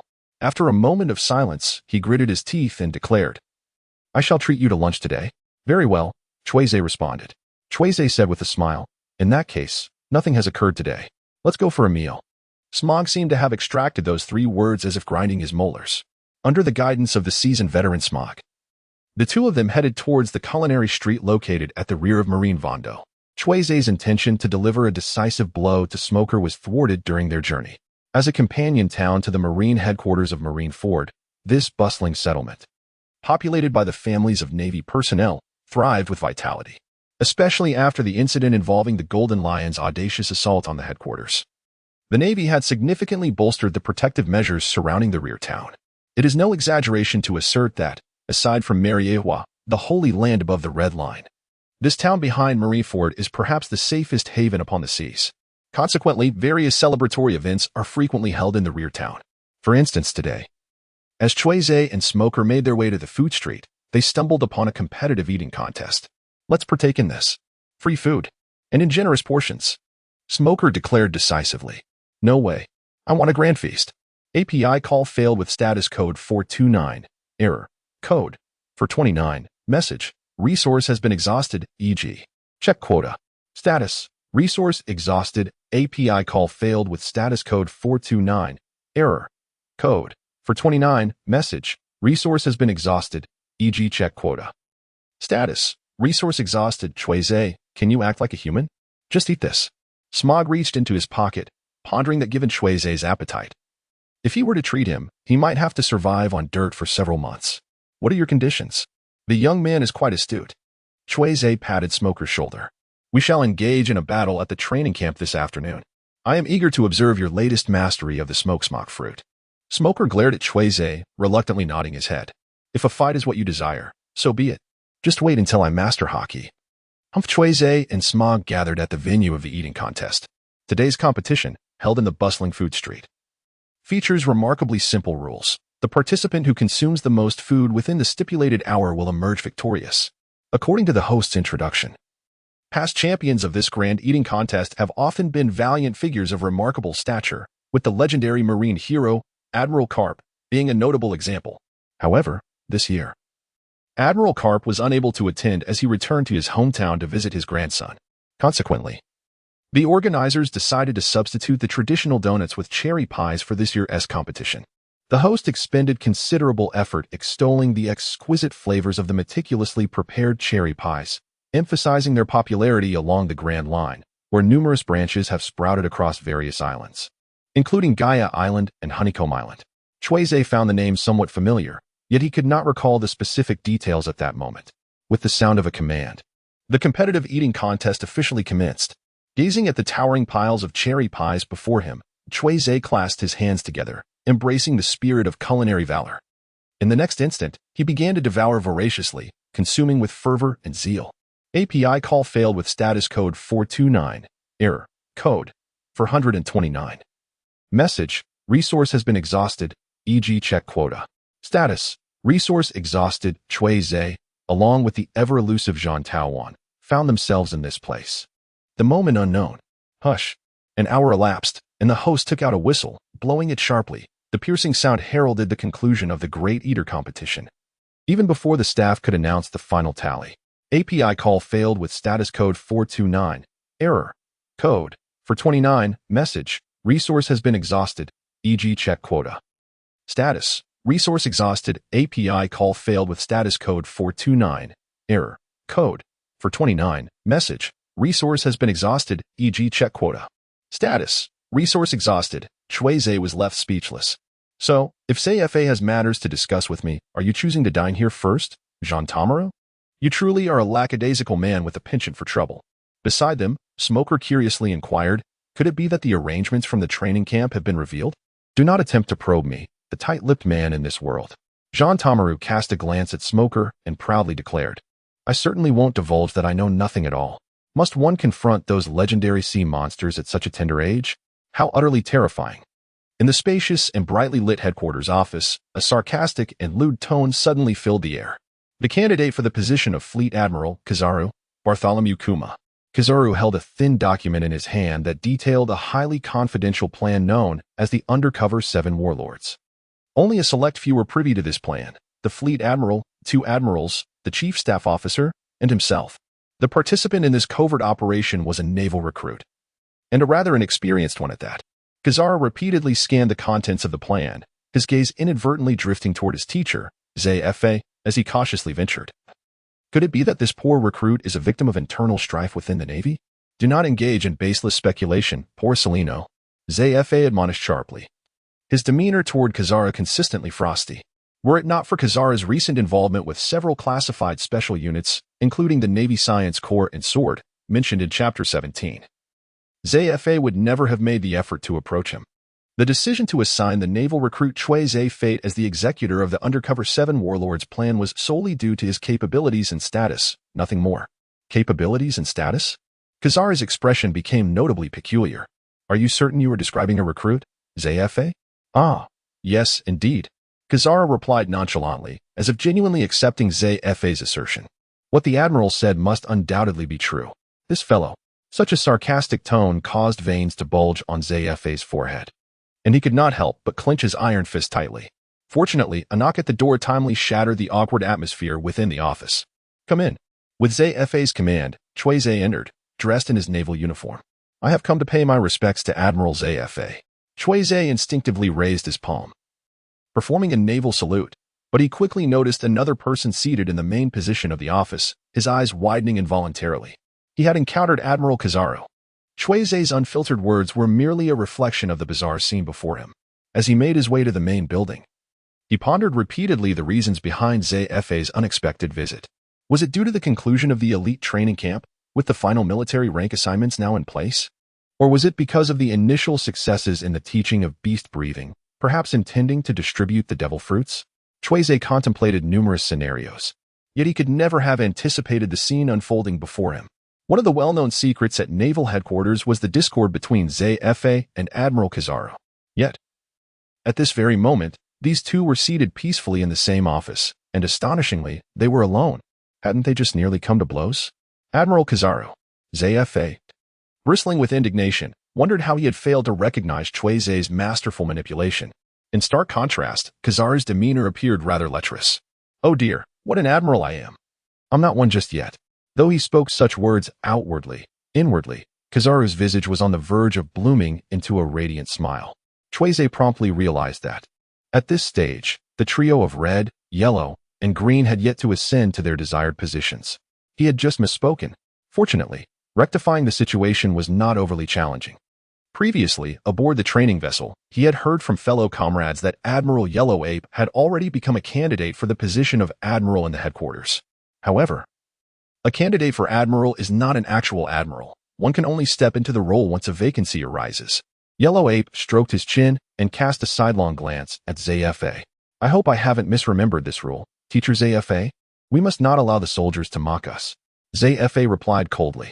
Yellow Ape, unwilling to back down, retorted. But I believe this is merely an introduction to naval protocols for the soldiers. The gazes of the two men clashed mid-air, nearly igniting sparks. Cui Ze stood like a statue, his gaze unwavering, entirely detached from the celestial duel between Huang Yuan and Zefe. The vacancy of a high-ranking general. This notion is readily comprehensible. With Zefe's demise, Huang Yuan would ascend to prominence. How audacious of you, Huang Yuan, to aspire for such heights. Ultimately, it was the prudent Zefe who took a step back. After all, displaying discord among the high-ranking naval officers in front of the junior Marines is an exceedingly foolish act. Cui Ze, I have summoned you for a particular mission. Zefe picked up a document from the table and tossed it toward Cui Ze with a flick of his wrist. As the document glided through the air, it lost all its momentum and descended gently into Cui Ze's hands, akin to a feather falling softly. The mastery of such control is nothing short of breathtaking. Cui Ze lowered his head, swiftly scanning the confidential documents in his hands, and soon lifted his gaze in astonishment. Me, to infiltrate and become a pirate. The mission assigned to Cui Ze by Zifa was, of course, subject to certain modifications. Zifa could not simply approach Cui Ze and state that he was to become one of the 7 warlords of the sea. Becoming a warlord was, in fact, the ultimate goal of Cui Ze's undercover plan, rather than the initial task. Indeed, Zifa nodded in affirmation and began to elucidate the reasoning behind this. With the dawn of the Great Pirate Era, pirates have emerged in abundance across the globe. This year, the Mary Ahua incident further exacerbated the situation, prompting the world government to circumvent the Navy and establish the Warlords of the Sea initiative, thereby inflating the audacity of pirates once more. In an effort to curb the rampant surge of piracy, the Navy headquarters has devised this undercover operation aimed at dismantling the pirate factions from within. After careful consideration, you have been deemed the most suitable candidate for this covert assignment. Cui Ze, filled with confusion, asked, What makes me suitable? His ambition had always been to closely align himself with the Navy, even though he had recently ascended to the sea rank, significantly enhancing his self-preservation capabilities. The journey to absolute safety remained long and arduous. Why forsake the warm, comfortable, and secure confines of the Navy's office to brave the elements outside, becoming a wandering pirate? The disparity was indeed staggering. When it came to strength, he was the star of the elite training camp, comparable even to the officers of the naval headquarters. Zephyr highlighted two particularly striking characteristics. In terms of reputation, he had once been defeated by Kaido yet lived to tell the tale. The title of a fallen foe of the Emperor held considerable prestige among pirates. Here, Zephyr conveniently omitted another crucial reason, that of identity. Cui Ze is the exiled prince of the Tobias Kingdom. Information regarding his involvement in the Navy remains largely undisclosed to the outside world. Unlike other naval officers, Cui Ze has assumed the guise of a pirate, possessing an inherent advantage of anonymity. The tale of a young prince, fallen from grace and transformed into a pirate, is a narrative as common as the waves upon this vast sea. API call failed with status code 429. Error. Code. 429. Message. Resource has been exhausted. E.g. Check quota. Status. Resource exhausted. Cui Ze fell into silence. The most troublesome aspect of desperately trying to cling to the Navy's support finally emerged, an order from above. Cui Ze had long contemplated when he would receive commands from above that did not align with his own needs. He never anticipated that this day would arrive so swiftly. As Zefa observed Cui Ze enveloped in silence, he gently inquired, "What say you? Do you consent to undertake this undercover mission? Consent or dissent?" API call failed with status code 429. Error. Code. 429. Message. Resource has been exhausted, e.g. check quota. Status. Resource exhausted. API call failed with status code 429. Error. Code. 429. Message. Resource has been exhausted, e.g. check quota. Status. Resource exhausted. Cui Ze has opted for flexible employment. He does not intend to reject the undercover pirate mission assigned by Zephyr, as that would hold no significance. As long as Cui Ze remains in the Navy, he must accept the tasks assigned by his superiors, be it Zephyr, Kizaru, or any other base commander in the future. Cui Ze has long prepared himself mentally for such matters, although going undercover as a pirate somewhat contradicts his personal ambitions. Upon reflection, there are indeed advantages to this path. If the primary benefit of being a Navy officer lies in safety, then the greatest advantage of going undercover as a pirate is undoubtedly freedom. With his fishing abilities, Cui Ze is destined not to linger in any fixed maritime area. Whether it be the initial arrival at Zombie Island, the neighboring Winter Island of the future kingdom, or the Boeing Islands, teeming with the Baron of Stomach. Each of these magnificent islands represents a realm brimming with extraordinary fishing opportunities. Should Cui Ze adhere to his original plan of lurking in the East Sea, his quest to explore the alternate worlds behind these islands through his fishing abilities would likely be constrained to brief Navy leave periods. Consequently, both time and spatial challenges would render such endeavors quite formidable, especially as these islands primarily lie along the Grand Line, far removed from the East Sea. Not to mention the islands Cui Ze has yet to fish. The Magnetic Drum Kingdom, Alabasta, the Valley of Magic, Skypiea, Water 7, the Sabaody Archipelago, and Fishman Island. These are merely the paradises of the first half of the Grand Line, with the later New World phase demanding even more extensive exploration. However, by choosing to become a pirate, such concerns would essentially dissipate. Furthermore, the prescient Cui Ze possesses extensive knowledge of the precise locations of numerous sea treasures, particularly several devil fruits that remain unconsumed at this temporal juncture. The Maramara of the East Sea, the Opopnomi and Garo Nomi of the North Sea, the Garo Nomi of Skypiea, the vampire fruit of Sleepy Town, and the artificial mythical beast fruit from Punk Hazard. These premier devil fruits are scattered across the vast ocean, with no correlation between their locations. For Navy officer Cui Ze, accessing and collecting these devil fruits proves exceedingly challenging. However, as a pirate, he would encounter far fewer obstacles in gathering them. Of course, despite the numerous advantages of choosing the pirate's life, this does not preclude Cui Ze from desiring to extract substantial support from the Navy headquarters. Hearing Cui Ze's words, Zephyr and Kizaru exchanged glances, momentarily taken aback. Logically, the Navy headquarters would indeed provide some support and subsidies for these undercover pirates, such as salaries, intelligence, and ranks, among other things. The issue lies in the fact that when personnel were previously dispatched for highly confidential tasks, they were invariably fervent, practically swearing eternal allegiance to justice on the spot. Now, it was Cui Ze's turn, and he had the audacity to make demands. This was decidedly unconventional. As Zephyr and Kizaru fell silent, Cui Ze could not help but feel a twinge of dissatisfaction. Surely, the two commanders would not deny him even the slightest bit of support? Ahem. Certainly not. Zephyr coughed twice and quickly replied. The plan you are about to undertake is of utmost importance, and thus the headquarters will undoubtedly bolster its support. Cui Ze nodded in response, saying, "That is good." Huang Yuan stroked his chin and inquired with curiosity, "Young Master Cui Ze, may I ask what specific support you seek from our department?" With a sudden surge of spirit, Cui Ze quickly began to count on his fingers. In truth, the number was not substantial. To aspire to be a great pirate, one must undoubtedly possess formidable strength. Therefore, it would be best to acquire 7 or 8 devil fruits. I have a particular fondness for these peculiar items. Furthermore, the vessel of a great pirate cannot be shabby. I believe that if the latest warship from the Navy headquarters were to be presented, with some modifications, it could be put to use.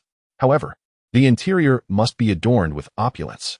Additionally, the kitchen space ought to be spacious. Ideally, it should also include a fish pond, as I absolutely adore fish keeping. Moreover, a great pirate's travels must exude a certain grandeur.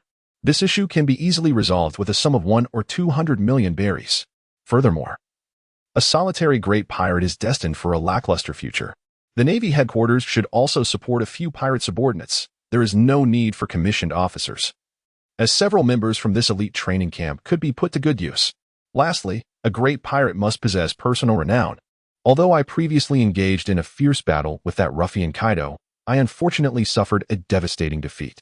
Would it be possible to find a general from the headquarters to participate in a staged match with me? Simply feigning defeat would suffice. Cui Ze's demands were as succinct as the 5 fingers on his hand. He raised his palm towards Zifa and Kizaru, saying, "Gentlemen, my requests are indeed modest, merely 5 small conditions." He had yet to mention logistical support, naval escorts, or exemptions for plundering. "And you still have the audacity to imply and so forth?" Zifa's roar nearly threatened to topple the entire naval headquarters. Kizaru, standing beside him, wore a similarly grim expression. If Cui Ze's demands were to be met, it would not merely signify the placement of a pirate infiltrator within the Navy. It would verge on the creation of a new warlord of the sea. Cui Ze asserted emphatically, "I am merely negotiating terms." Have the 2 esteemed officials never engaged in commerce? Exorbitant demands can be met with immediate compensation. If there are any points of dissatisfaction, you may certainly negotiate further. Cui Ze was indeed being quite audacious in his demands. He did not truly expect Zifa or Kizaru to acquiesce to all his conditions. However, what if these 2 were to suddenly lose their composure and actually consent to some of his requests, even if it were merely one, or perhaps a scaled-down version? API call failed with status code 429, error, code, for 29, message, resource has been exhausted, e.g. check quota. Status, resource exhausted. Cui Ze's expression was utterly innocent, weak, and pitiable. How then, does Admiral Borsalino intend to arrange the fate of this helpless little marine? The yellow monkey appears to be a slacker, idling away his days in a state of perpetual leisure. Indeed, that is precisely his nature. However, to attain the esteemed rank of Vice Admiral, he must possess a foundational level of competence. One could only listen as he systematically dismissed Cui Ze's requests. Firstly, regarding the devil fruits, the stock of devil fruits at Marine headquarters is exceedingly scarce, and rewards in this regard are reserved solely for those naval members who have accomplished significant feats. Thus, the headquarters will not provide you with a devil fruit. API call failed with status code 429, error, code, for 29, message, resource has been exhausted, e.g. check quota. Status, resource exhausted. Cui Ze mentioned that this devil fruit is a reward obtained through the exchange of beast breathing. Due to the limited time and the unclear effects of beast breathing, ZFA has not yet communicated this matter to the other senior officials at headquarters. As for that devil fruit, we shall discuss it further later. With that, ZFA concluded the topic. Cui Ze, sensing the opportune moment, refrained from further pursuit. He stood still, as obedient as a fledgling chick. Huang Yuan, seemingly retrieving a cup of hot tea from an unknown source, cleared his throat before resuming the previous discourse. Secondly, the new class of warships. Their quantity is critically limited. The construction schedule for the fastest among them has been postponed to 2 years hence, and you shall not acquire one. Thirdly, in terms of financial resources, we can delve into that matter further. As an undercover pirate, your salary and social benefits would elevate by at least 1 tier. However, it will not be as extravagant as a few 100 million berries. Fourthly, regarding personnel support, your undercover operation as a pirate is of utmost secrecy and should not be disclosed to the other naval officers. Additionally, the chief strategist, Admiral He, has meticulously crafted a plan to ensure your seamless extraction from the Navy, preventing any suspicions from the elite training camp's recruits regarding the authenticity of your pirate identity. Fifthly, the prestige of being a pirate. At this juncture, Huang Yuan abruptly ceased his speech. Cui Ze gazed expectantly at his beloved, esteemed, and endearing boss, the yellow ape. To speak candidly, the conditions he had previously mentioned were essentially mere nonsense. API call failed with status code 429. Error. Code 429. Message. Resource has been exhausted, e.g. check quota. Status. Resource exhausted. Cui Ze is acutely aware of the limitations of the Navy. The truly exquisite fruits have predominantly been seized by the world government and the celestial dragons. He harbors no expectations for the meager offerings they might provide. Thus, his focus rests upon the fifth option, orchestrating a fixed match. Defeating an admiral would yield an A-rank victory bait. However, it remains uncertain whether the screen would acknowledge such an act. Regardless, it is worth attempting. Under Cui Ze's eager gaze, Kizaru initially shook his head. The admirals of the headquarters are unlikely to concern themselves with trivial matters such as yours, while Kazan is notoriously lethargic. If you seek to court disaster by challenging Akainu, you might as well start making arrangements for your aftermath. As for myself, API call failed with status code 429. Error. Code 429. Message. Resource has been exhausted, e.g. check quota. Status. Resource exhausted. API call failed with status code 429. Error. Code 429. Message. Resource has been exhausted, e.g. check quota. Status. Resource exhausted. Cui Ze found himself lost in a reverie. Cui Ze, I truly do not mind engaging in a small contest with you. However, the script may not unfold as you envision, Huang Yuan remarked. A sly smile playing on his lips as he observed the barely contained excitement of the marine soldier, Xiao Ze. Speed is power. Have you ever experienced a kick at the speed of light? With the basic conditions agreed upon, the remaining details merely required adherence to naval regulations. Huang Yuan withdrew from the conversation, granting space for Cui Ze and Ze Fa to discuss further. As Cui Ze emerged from his contemplation, his rationality reclaimed dominance in his thoughts. He turned to Ze Fa, eagerly inquiring, Teacher Ze Fa, when shall I commence this undercover pirate mission? Quite soon. Within the next couple of days, Ze Fa replied, noting that Huang Yuan's discussed conditions were within his purview, and his irritation had dissipated. After the conclusion of the elite training camp, each elite marine is entitled to a 3-day leave. My plan is to have you, under the guise of a vacation, board a naval vessel tomorrow bound for the Sabaody Archipelago, where you will officially embark on your undercover mission. The Sabaody Archipelago, a dreamy island brimming with bubbles. Cui Ze wondered what kind of fishing world this bubble island would correspond to. This thought flickered momentarily in his mind. Connecting it to Huang Yuan's earlier mention of an escape plan, Cui Ze could not help but ask, so, my departure from the Navy, or rather, my rise to notoriety as a pirate, will begin on the Sabaody Archipelago? Ze Fa nodded in affirmation. Indeed, that is correct. However, the specifics of the plan will be communicated to you tomorrow. Cui Ze's brow furrowed imperceptibly. He genuinely believed in the escape plan proposed by Ze Fa. For the architect of this scheme was none other than the illustrious Admiral He Zhong, a distinguished strategist within the Navy. However, the predicament lay in the fact that Admiral He was not endowed with the gift of foresight. Perhaps in the eyes of Ze Fa and he, Cui Ze's escape plan seemed plausible enough to elude everyone's notice, including all members of the elite training camp. Yet, Cui Ze was acutely aware that this year's naval elite training camp had also infiltrated a mole from the pirate faction, the senior official of the Don Quixote family. The first generation of the Red Heart, Virgo. The existence of Virgo was precisely why Cui Ze had just proposed a fourth request to Ze Fa and Kizaru.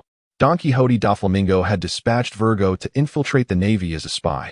I swiftly maneuvered to integrate Virgo into the undercover pirate scheme. The notion of a genuine pirate masquerading as a pirate within the ranks is bound to be particularly intriguing.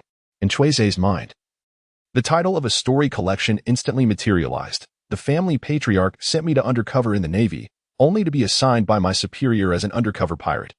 Reintegrating into the family. A mission within a mission. Unfortunately, this proposition was promptly dismissed by Kizaru. At this juncture, Cui Ze found himself unable to disclose Virgo's true identity to his two superiors. The ability to infiltrate the Navy, particularly into a rigorously selective elite training camp, undoubtedly required the Don Quixote family to exert considerable effort in crafting Virgo's disguise. Cui Ze could not articulate why he was aware of Virgo's true identity. Moreover, he had shared a bond of life and death with Virgo as fellow soldiers in the Navy. I can only hope that Zifa and Crane's so-called escape plan can truly elude Virgo. Otherwise, my efforts to infiltrate would be futile. And I might instead find myself at the mercy of Xiaoming, he pondered. With this thought lingering in his mind, Cui Ze hesitantly inquired, Teacher Zifa, is it truly impossible for me to bring along a few trusted comrades to assist in this undercover mission? Cui Ze further remarked, as for Virgo, our relationship is truly exceptional.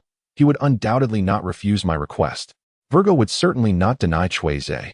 Mr. Virgo, you surely do not wish for Admiral Zephyr to uncover your identity as an undercover agent, do you? This is untenable. The secrecy surrounding the pirate infiltration plan is of utmost importance. It must not be known to any other Navy personnel, nor should they be allowed to partake in this matter. Zephyr shook his head. However, Vice Admiral Crane had previously suggested that perhaps tomorrow you could bring along a few familiar companions to Sabaody Archipelago. That way, it would enhance the authenticity of your departure from the Navy. Such a maneuver. Vice Admiral Crane truly possesses remarkable acumen. API call failed with status code 429. Error. Code. For 29. Message. Resource has been exhausted, e.g. check quota. Status. Resource exhausted. Cui Ze opened his mouth, at a loss for words. The complete asymmetry of intelligence led Ze to believe that Virgo was indeed a straightforward Marine. However, in reality, if Cui Ze were truly to become a pirate, the first outsider to sense something amiss would undoubtedly be Virgo.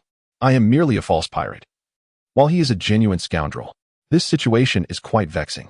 I understand, Cui Ze muttered, feeling a bit suffocated. Zephyr displayed a look of approval, nodding with satisfaction, and then began to impart essential details to consider during undercover operations. It is imperative that one does not reveal their identity to outsiders, particularly when dealing with the Navy. Discretion is of the utmost importance, Zephyr advised. I recall that you fortuitously captured a white transponder snail on that winter island near the Future Kingdom, correct? API call failed with status code 429. Error. Code. For 29. Message. Resource has been exhausted, e.g. check quota.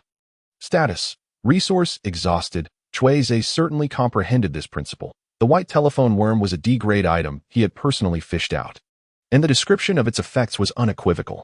In the future, will my communication with the Navy headquarters be conducted directly with Teacher Ze or Admiral Kizaru? Cui Ze inquired, expressing his uncertainty. Not at all, Ze replied, shaking his head. There will be a Marine assigned to maintain a direct line of communication with you. She is currently serving as a clerk in the deep-sea prison, and the confidentiality of the information is of utmost importance. She?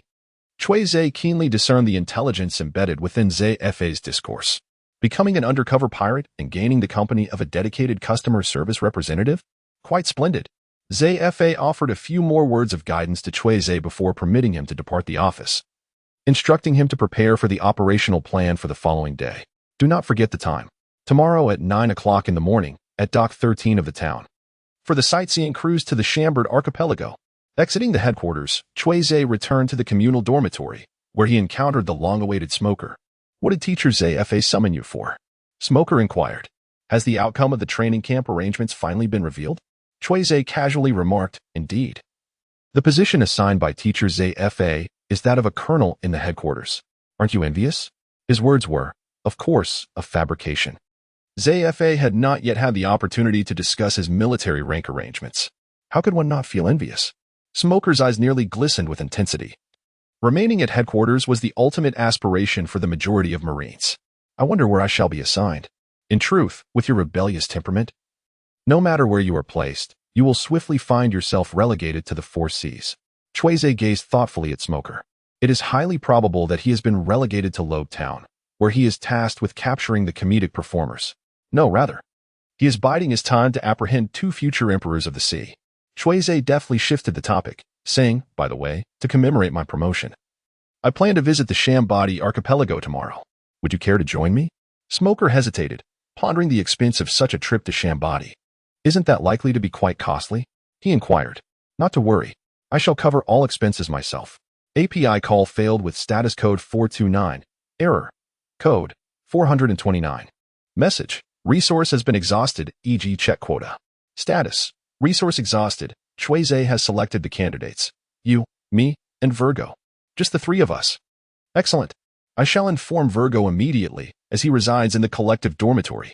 Just as Smoker was about to turn and leave, Cui Ze seized him by the arm. Wait. We must first complete today's challenge task. Smoker turned around, bewildered. What? Engage in battle with me. You have triumphed over an elite Marine with an overall evaluation of D. Cui Ze carried the unconscious Smoker back to the communal dormitory. As for the task of informing Virgo, that could wait until evening. Upon returning to his room, Cui Ze retrieved the D-grade bait he had just acquired after defeating Smoker. Despite the previous fishing endeavors, today's fortune appeared rather lackluster. API call failed with status code 429. Error. Code. For 29. Message. Resource has been exhausted, e.g. Check quota. Status. Resource exhausted. Cui Ze cast the D-grade bait into the dimensional sea, using his finger as a rod and his thoughts as the line. Embarking on a fishing expedition. May the blessings of the yellow ape bestow a bountiful catch. Let it not be another Italian cannon. During the fishing venture, the harvest type acquired was ability entry. D-grade ability entry, steel rending finger. Origin of ability, North Star Fist. Entry description, an ultimate ability from the North Star Fist. Entry effect, significantly enhances the strength of the fingers, allowing one to effortlessly tear through steel and easily crush the bodies and bones of adversaries. Entry evaluation, steel rending finger. Having perused the luminous screen's pronouncements, Cui Ze felt an abrupt rigidity in his fingers. Heavens! The subsequent dawn found him at the Marine headquarters, nestled within the male barracks. Stirred from his slumber, Cui Ze was seized by an acute sense of impending peril emanating from his flank. Almost instinctively, he executed several rolls on the bed, deftly landing in the narrow crevice between the cot and the wall, adopting a semi-prone posture on the floor. Utilizing the bed as a makeshift barricade, Cui Ze focused his gaze upon the source of the perceived threat, issuing a boisterous challenge. Who goes there? Upon identifying the visage of the instigator, however, Cui Ze's volume diminished precipitously, lest he attract the attention of his fellow Marines. Ah, it's just Mr. Yellow. The harbinger of unease, who had materialized within Cui Ze's chamber, was none other than Kizaru, whom he had briefly encountered within the headquarters building the previous day. With a genial smile, Kizaru diffused the concentrated glimmer of light emanating from his index finger, and addressed Cui Ze, who remained crouched in the corner, in his customary drawl. My, Cui Ze. Quite the alert one, aren't we? Force of habit. What business brings you here, Mr. Yellow? Cui Ze, his disposition less than sunny, rose from the floor, vigorously dusting off his person, his tone brusque. Few appreciate having their morning reverie shattered, particularly after a series of fruitless fishing expeditions the day prior. This was, after all, the Marine headquarters in Marineford. A veritable crucible of formidable figures and outlandish entities. The hat, the pistol, the Italian artillery piece, and that enigmatic steel splitter of the Big Dipper. The very thought was vexing. Nothing of grave import, really. Now that you've been assigned to my sword unit by Teacher Zephyr, I'll be overseeing the lion's share of your future operations.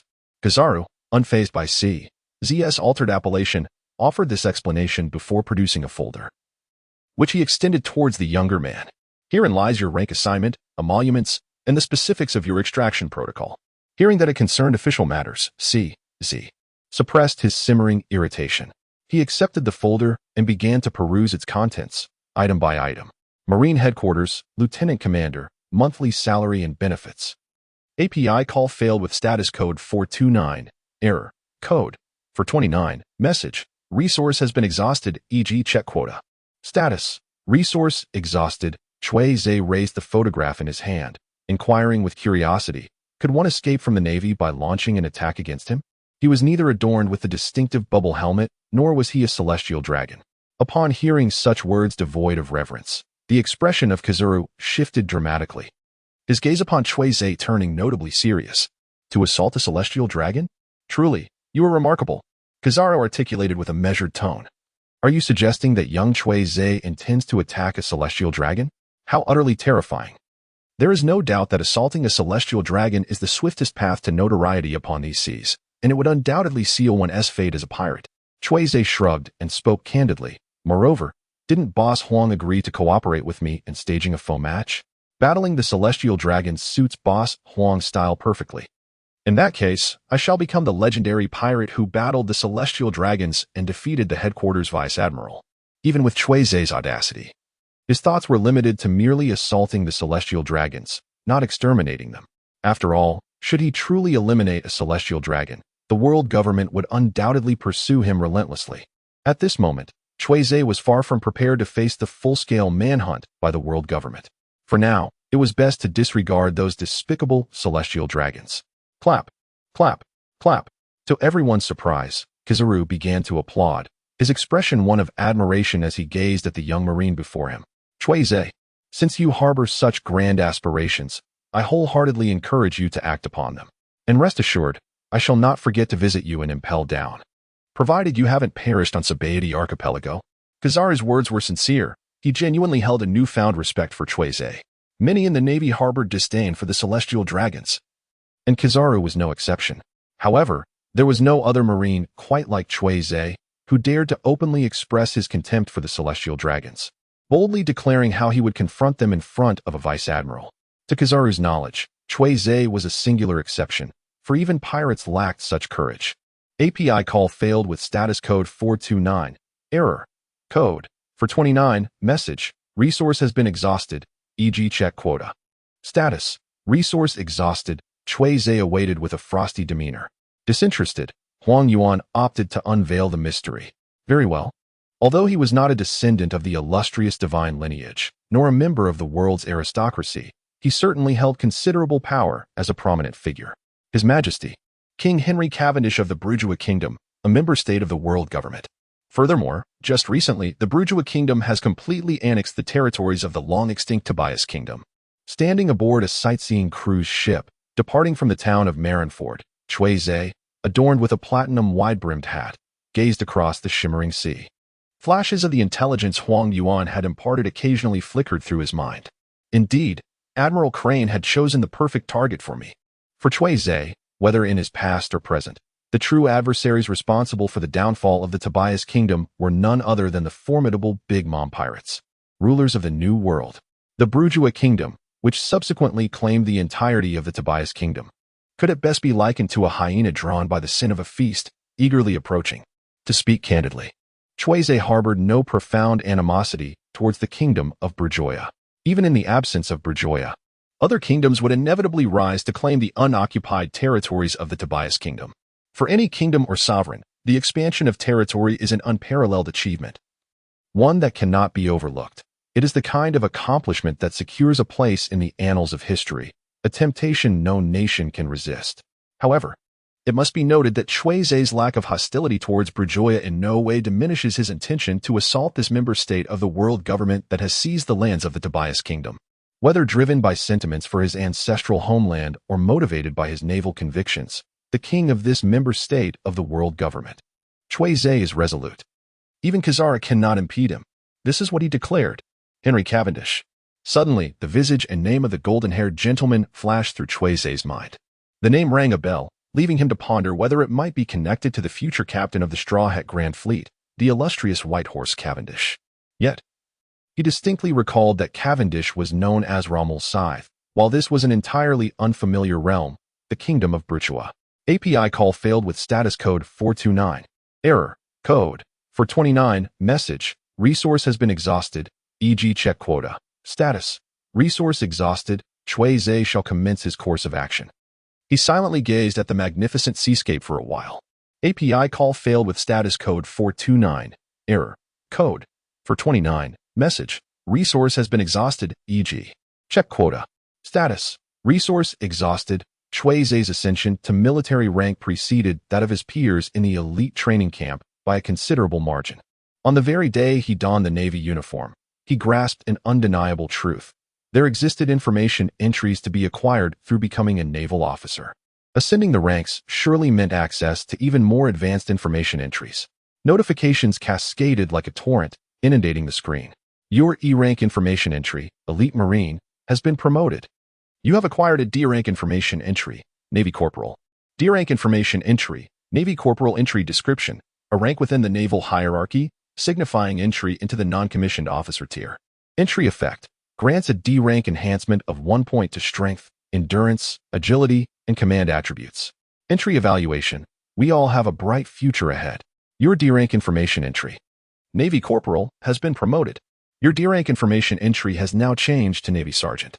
The entry effect remains unchanged. Navy Sergeant has been promoted. It has now changed to Navy Staff Sergeant. The entry effect remains unchanged. Navy Staff Sergeant has been promoted. You have acquired a C-rank information entry, Navy Officer. Navy Officer has been promoted. It has now changed to Navy Captain. The entry effect remains unchanged. C-rank information entry, Navy Headquarters Major Entry Description, a rank within the naval hierarchy, belonging to the officer tier. Entry effect, grants a C-rank enhancement of 1 point to strength, endurance, agility, and command attributes. Entry evaluation, you can now sit back and wait for rewards. Your overall evaluation has subtly improved as a dense stream of information flows. To summarize, Cui Ze has acquired a new C-rank information entry, Navy Headquarters Major, resulting in a significant enhancement of all 4 attributes aside from his inherent might and luck, greatly augmenting his strength. Is it possible that Navy Headquarters Major is already a C-rank information entry? Cui Ze gently rubbed his slightly aching eyes. After perusing this series of content, he could roughly deduce certain insights.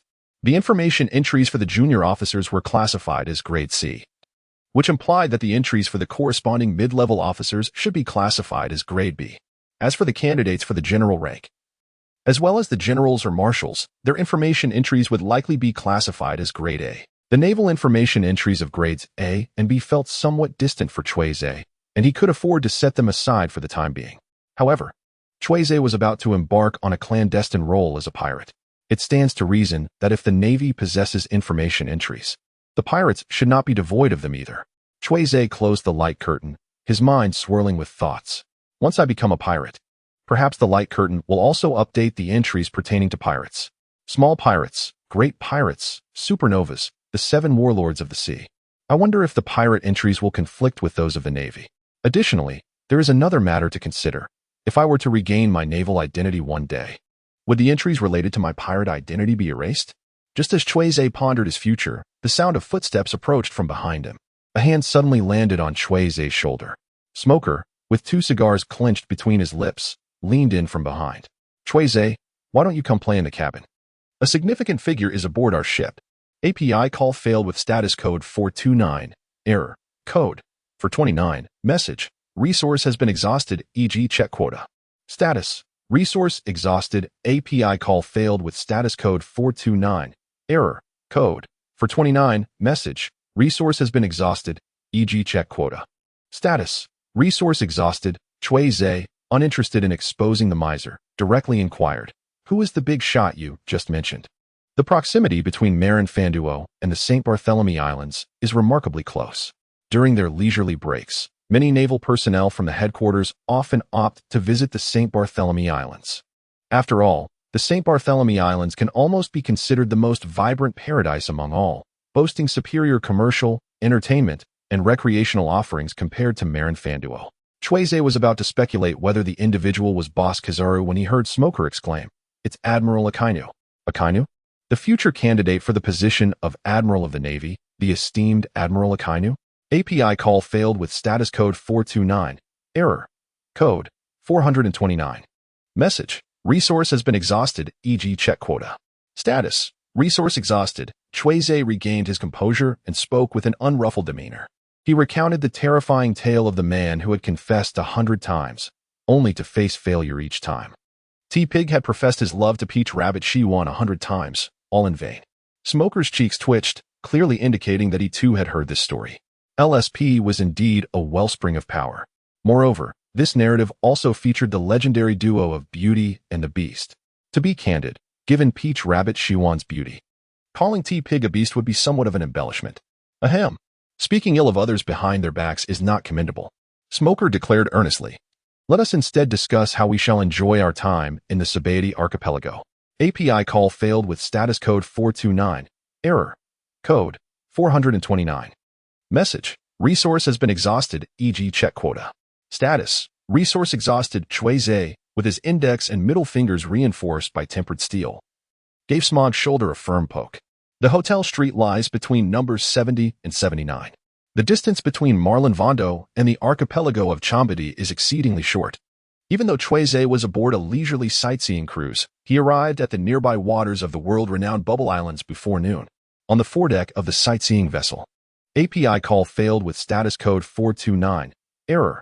Code. For 29. Message. Resource has been exhausted, e.g. check quota. Status. Resource exhausted. API call failed with status code 429. Error. Code. For 29. Message. Resource has been exhausted, e.g. check quota. Status. Resource exhausted. API call failed with status code 429. Error. Code. For 29. Message. Resource has been exhausted, e.g. check quota. Status. Resource exhausted. Cui Ze clutched the F-grade bait, his gaze flickering with intrigue. The most striking feature of the Shambodi archipelago is, indeed, its bubbles. What wonders might Bubble Island yield? With fingers as his rod and thoughts as his line, he cast his hopes into the depths. This fishing expedition yielded the following. Type of harvest. Item F-grade item. A blue flower source of the item. Life among slaves description of the item. A blue wildflower that flourishes in groves. Possessing calming properties effect of the item. Brewed as tea, it brings tranquility and detachment evaluation of the item. Hilvi, it is time to take your medicine. The 5 exclamation marks unequivocally attest to Cui Ze's astonishment.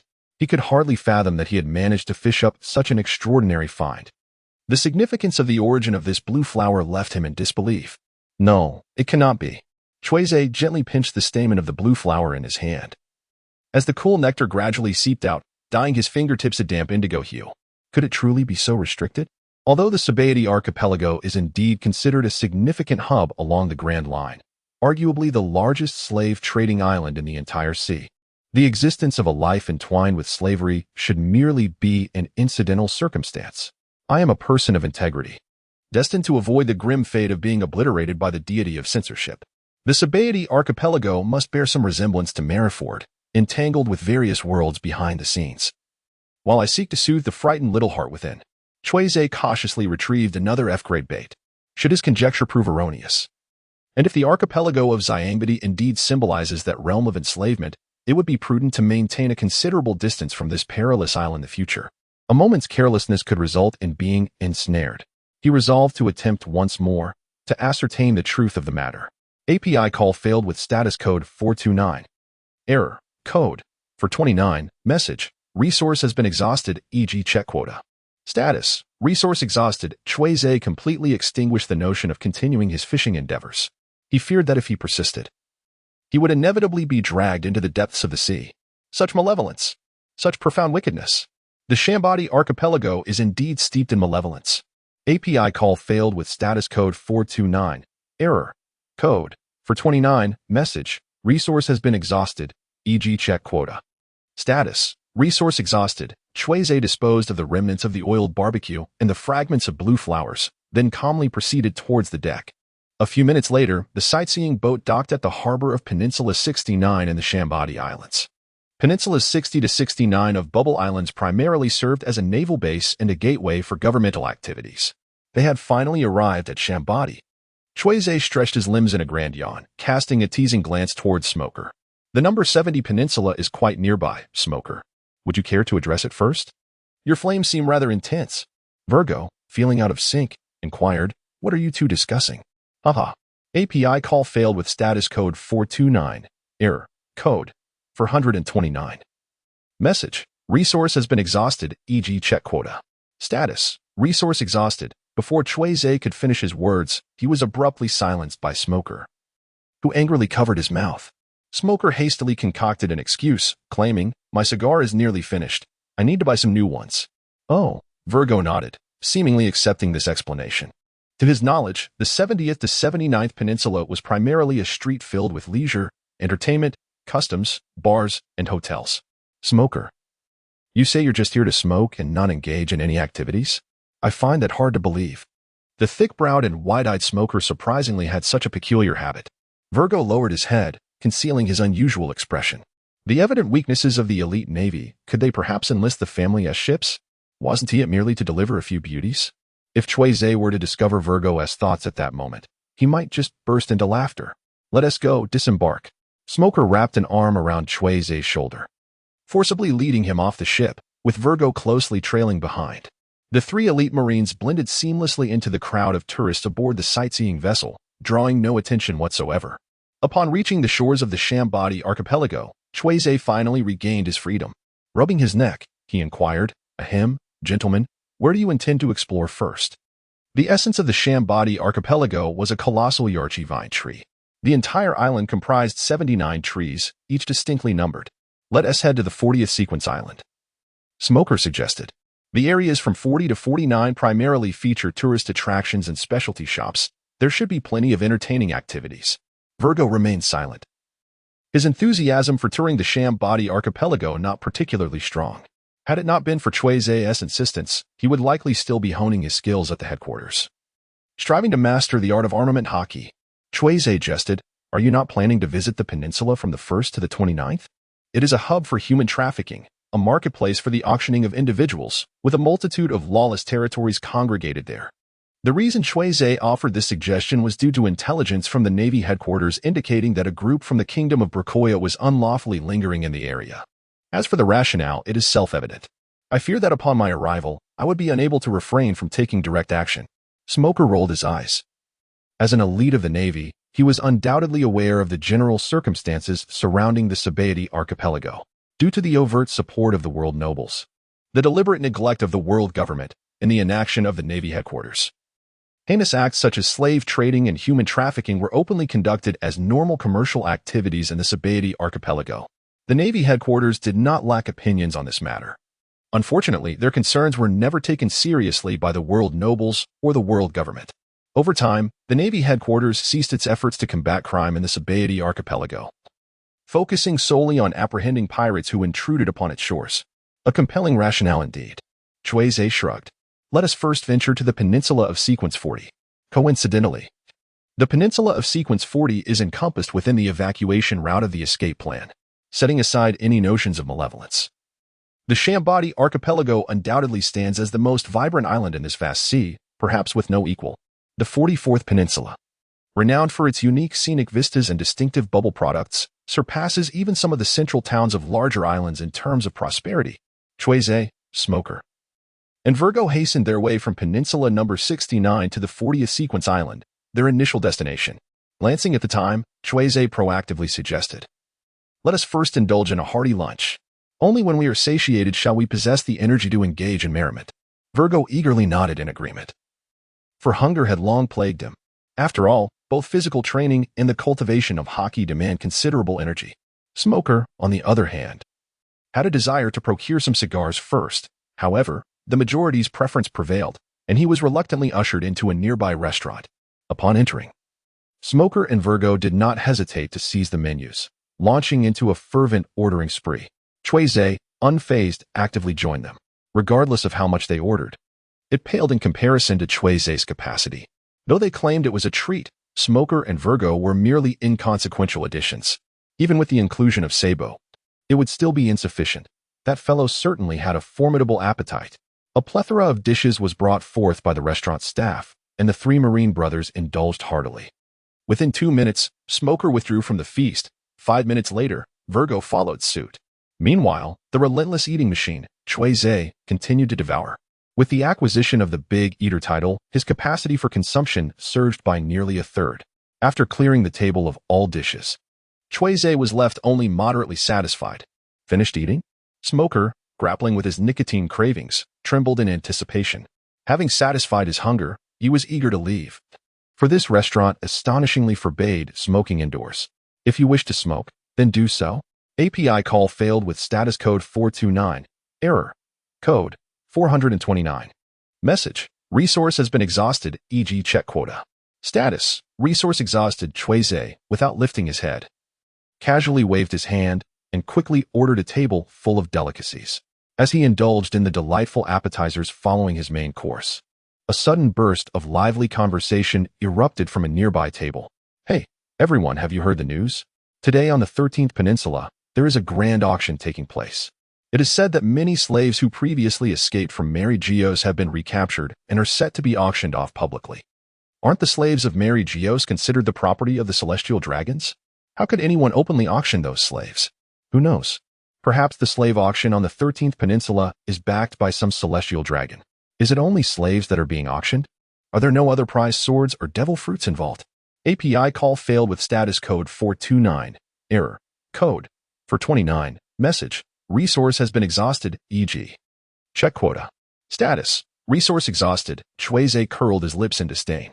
He had no interest in an auction devoid of devil fruits. Wait a moment. The peninsula number 13? Is that not the very peninsula where Shaki's bar, notorious for its extortion, resides? It is also the secluded haven of the formidable Dark King. Silver's Rayleigh, a being of the same caliber as the infamous Mr. 3. Rayleigh, Shaki, slave auction. These words flitted through Cui Ze's mind, intertwining to suggest a particular event. Yet he could not immediately recall the connection. Virgo, sensing Cui Ze's unusual demeanor, glanced towards the source of their conversation. Was he intrigued by the mention of the slave auction? Not in the least.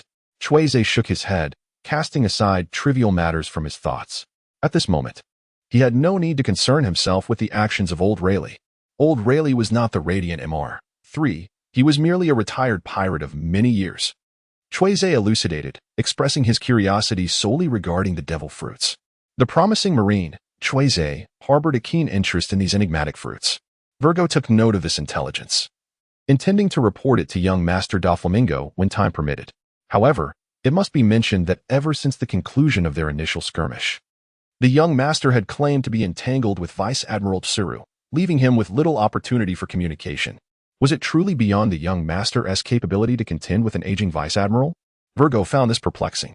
After all, in his eyes, the young master was a born sovereign destined to challenge the Sea Emperor. How could the Night Demon possibly be daunted by a mere Vice Admiral? Virgo suppressed his doubts and returned to the topic at hand with Cui Ze. The devil fruits were exceedingly rare. Even at grand auctions, one could not guarantee their availability, particularly those of the most formidable caliber. I comprehend. Cui Ze nodded, casting a sincere gaze towards Virgo. In truth, your Don Quixote family consistently offers some of the most exceptional devil fruits, such as the op fruit, the gold fruit, and the flame fruit. In due course, we could certainly engage in trade. When you have the devil fruits ready, I shall retrieve them. After all, that is the customary practice. Just as Cui Ze was about to speak about Virgo's homeland in the North Sea and his perspective on the notorious pirates of that region, a new wave of conversation erupted from the nearby table, one he could not ignore. It was the voice of the man suspected to be an auction house shill. This time, the slave auction had attracted numerous kings from the member nations of the world government, including those from the East Blue's Goa Kingdom, the North Sea, and the Bracoya Kingdom, among others. A curious guest, intrigued, inquired, "What brings these prominent figures here? Are they competing with the celestial dragons for slaves? I suspect they are perhaps aiming to purchase slaves only to later present them to the celestial dragons, thereby garnering their favor. For instance, that little East Blue nation. What was it called? Haha. Indeed. The celestial dragons have visited the Goa Kingdom and incidentally sank Sabo's small boat." Cui Ze paid little heed to the idle chatter of the guests. His attention was captured solely by the mention of the bourgeois kingdom. Suddenly, his countenance darkened, and he rose abruptly. "I have matters to attend to," he declared. Virgo, taken aback, noted the grim expression on Cui Ze's face and instinctively nodded. "Very well, you may go. I shall explain to Smog shortly." With a heavy heart, Cui Ze scarcely had time to bid Virgo farewell before he dashed out of the restaurant, making his way towards Peninsula 13. Virgo remained alone in the dining area. Moments later, a jovial Smog, enveloped in smoke, entered the room. He scanned the surroundings but did not see Cui Ze, prompting his curiosity. "Virgo, where is Cui Ze?" Virgo replied. Cui Ze just overheard a conversation from the nearby table and mentioned he had something to attend to. "He has not yet returned." Smog nodded, but a sense of unease crept over him. "You mean to say Cui Ze has left?" "Indeed," Virgo confirmed. Smog immediately inquired, "Did Cui Ze mention when he would return?" "No," Virgo replied. Smog glanced at the astonishing number of plates on the table, instinctively swallowing hard. Did he settle the bill? Fueled by Cui Ze's explosive fury, the distance between Peninsula 44 and Peninsula 13 swiftly diminished. In merely a few minutes, he traversed a significant portion of the Shambodi archipelago, reaching the vicinity of Peninsula 13. Just then, his ordinary din-din mushi in his pocket emitted a series of ringing tones, signaling an incoming call. After 2 rings, it abruptly disconnected. API call failed with status code 429. Error. Code. For 29, message. Resource has been exhausted, e.g. check quota. Status. Resource exhausted. Cui Ze subtly adjusted his course and ultimately collided with a group from the Kingdom of Bridgewa, who were hastening towards him at the edge of Peninsula 13. At the forefront stood a middle-aged man adorned in splendid attire, his golden curls shimmering, none other than Henry Cavendish. You have encroached upon the lands of the kingdom of Tobias. Go to hell and repent for your ambitions. Cui Ze shouted incomprehensible slogans as he charged directly towards the entourage of the kingdom of bourgeois. Assassins! There are assassins! Protect the king. Do not allow his majesty to be harmed. Quickly alert the nearby navy. These are the remnants of the kingdom of Tobias. Bang! Cui Ze drew forth the fateful black hand and fired directly at the last guard who had spoken. If you cannot speak, then forever remain silent. The bullet, emblazoned with the mark of bad luck, erupted from the chamber of the exquisite revolver, striking unerringly at the guard's brow. As a royal guard of a nation allied with the world government, his prowess was not to be underestimated. In a flash, the guard swiftly tilted his head, attempting to evade the bullet's trajectory. Yet, to his astonishment, the bullet's path became erratic, vanishing mid-flight. What? The guard's eyes widened. And then the shadows of two playing cards materialized before him, the ace of clubs and the eight. The dark bullet, drenched in blood and brain matter, erupted from the guard's forehead, swiftly extinguishing his life. The fateful black hand, even when fired from the front, would inevitably circumvent to strike from behind. A single shot penetrating the skull. You have slain a guard of the kingdom, rated D in overall assessment. The sudden demise of one of their own plunged the remaining guards into a state of alarm, sweat pouring from their brows. Amid the initial chaos and losses, the members of the bourgeois kingdom began to comprehend the true identity of the assailant. It was undoubtedly a member of the Tobias kingdom, the young prince of Tobias. Without a doubt, the chief guard leaned in close to King Cavendish, whispering in hushed tones. Simultaneously, his vigilant gaze remained fixed on Cui Ze, his gloved right hand resting upon the hilt of his rapier. The distance between them continued to diminish. At that moment, the chief guard unsheathed his sword in an instant. Beautiful sword, Bluebird. The blade of the rapier sliced through the air with a shriek, a surge of azure energy coalescing around the shimmering steel, faintly forming the ethereal shape of a bluebird.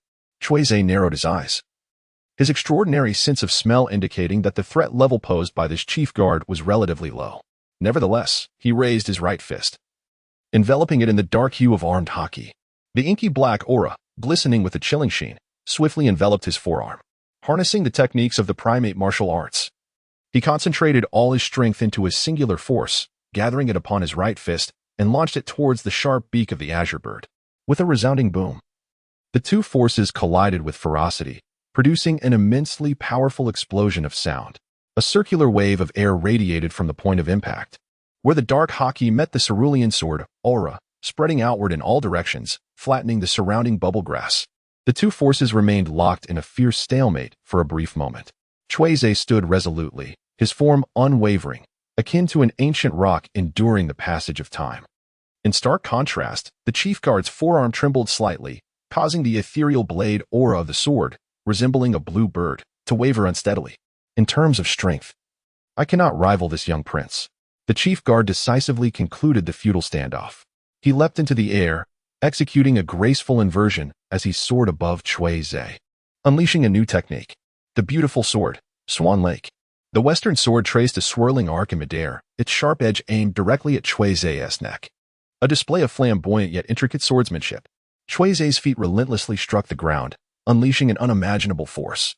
The combination of the ape warrior's unloading techniques and the explosive power of the moon step rendered Cui Ze's figure akin to a cannon soaring into the sky, directly colliding with the chief guard. The primal strength of his iron head, at a level akin to the laws of nature, served as Cui Ze's principal weapon at that moment. Bang! With the ferocity of a thunderclap, Cui Ze delivered a headbutt that struck the unprepared chief guard in the abdomen. The latter expelled a mist of blood, resembling a swan pierced in the belly by a powerful crossbow, soaring high into the air before crashing to the ground, wings broken. Thud! The chief guard of the kingdom of bourgeois has fallen. You have defeated a royal guard with an overall evaluation of C. The chief guard of the kingdom has been effortlessly subdued. The remaining individuals have nearly lost all desire to resist.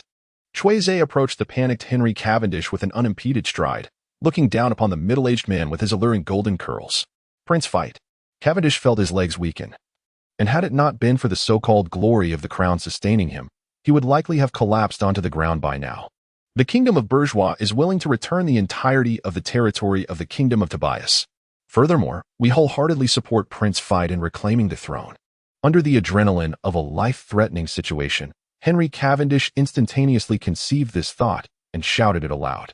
API call failed with status code 429. Error. Code 429. Message. Resource has been exhausted, e.g. check quota. Status. Resource exhausted.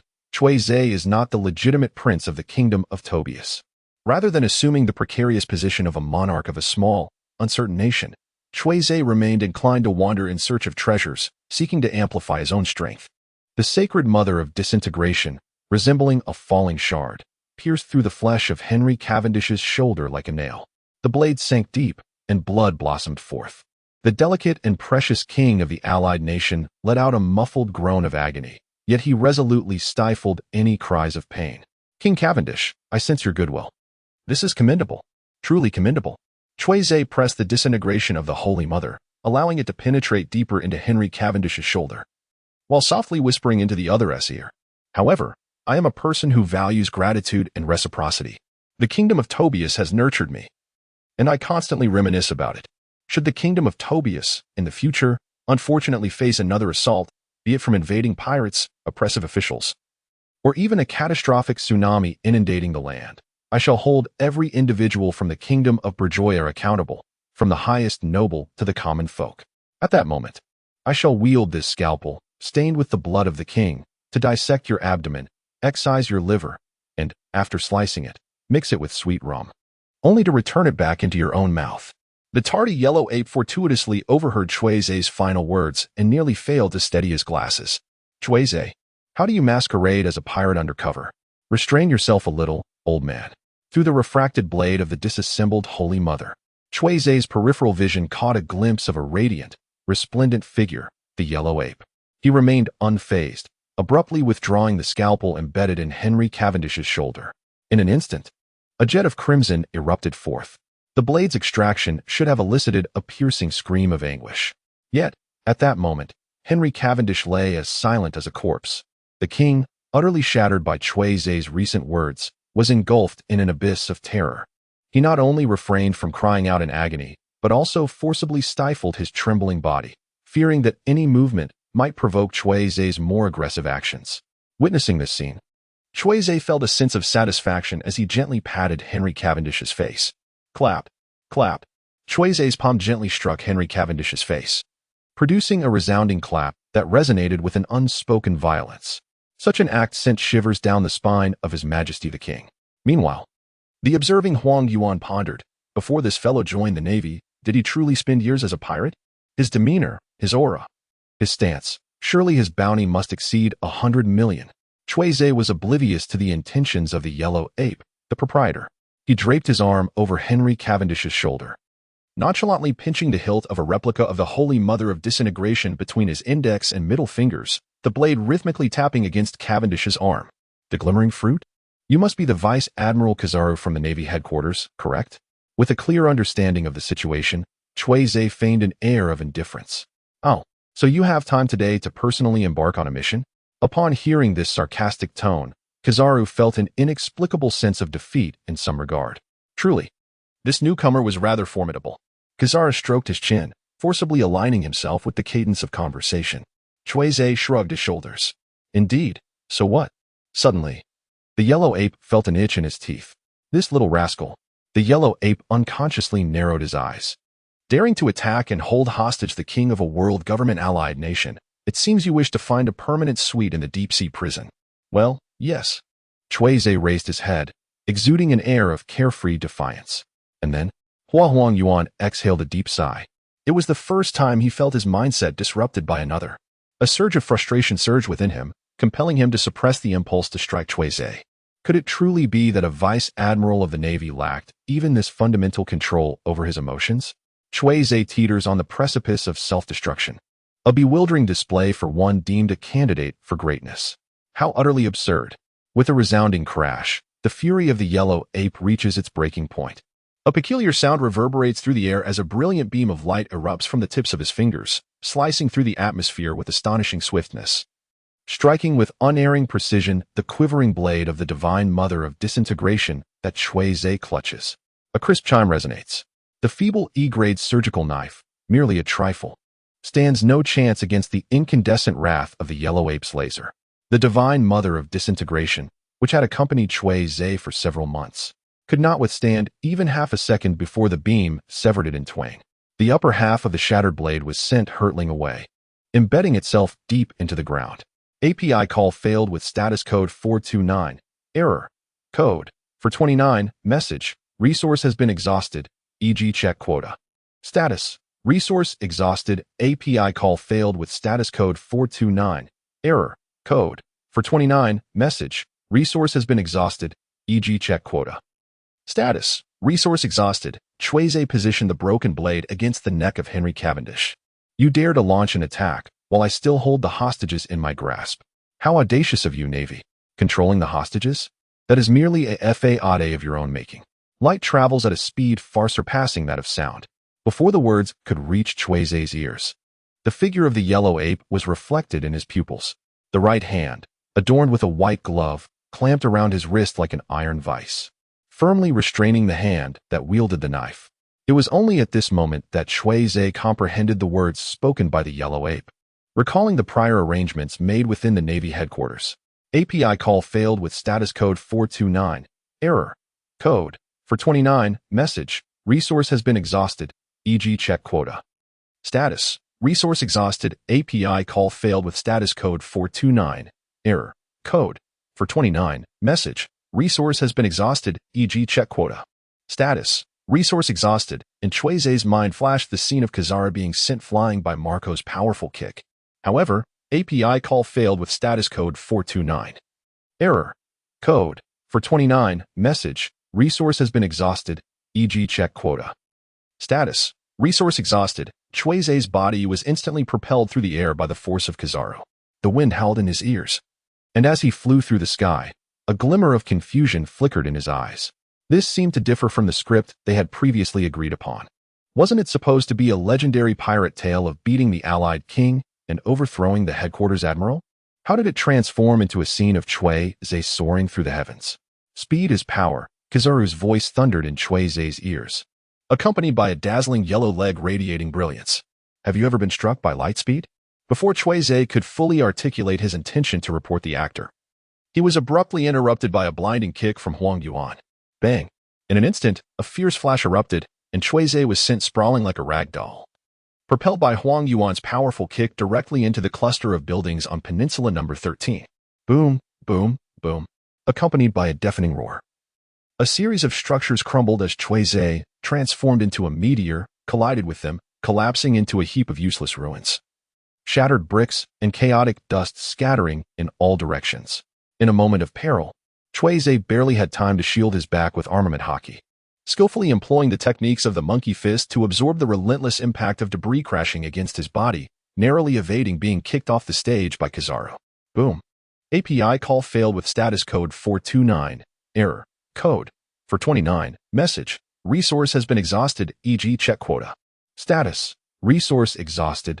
Cui Ze felt a tumultuous churn within his very core, a relentless wave of pain coursing through his entire being. The notification on the luminous screen delivered a final, crushing blow. You have failed in your battle against the A-rank powerhouse, Borsalino, and have not obtained the coveted victory bait. I must report the Vice Admiral of the Navy headquarters, Borsalino, for his cruel manipulation of youthful emotions and his deceitful machinations. In the dark ruins, an enraged Cui Ze bypassed all formalities and unleashed a tirade against Borsalino. What of his slippery demeanor, his lascivious conduct, his unseemly appearance? And the 38 derogatory adjectives omitted here? Accursed wage thief, damnable revolutionary army infiltrator, the uncle of the treasure map he released. After venting his frustrations internally, Cui Ze finally regained his composure from the recent overwhelming defeat. He did not hasten to extricate himself from the rubble but instead summoned the luminous screen. Though he had not acquired Borsalino's victory bait, he had engaged in a fierce battle.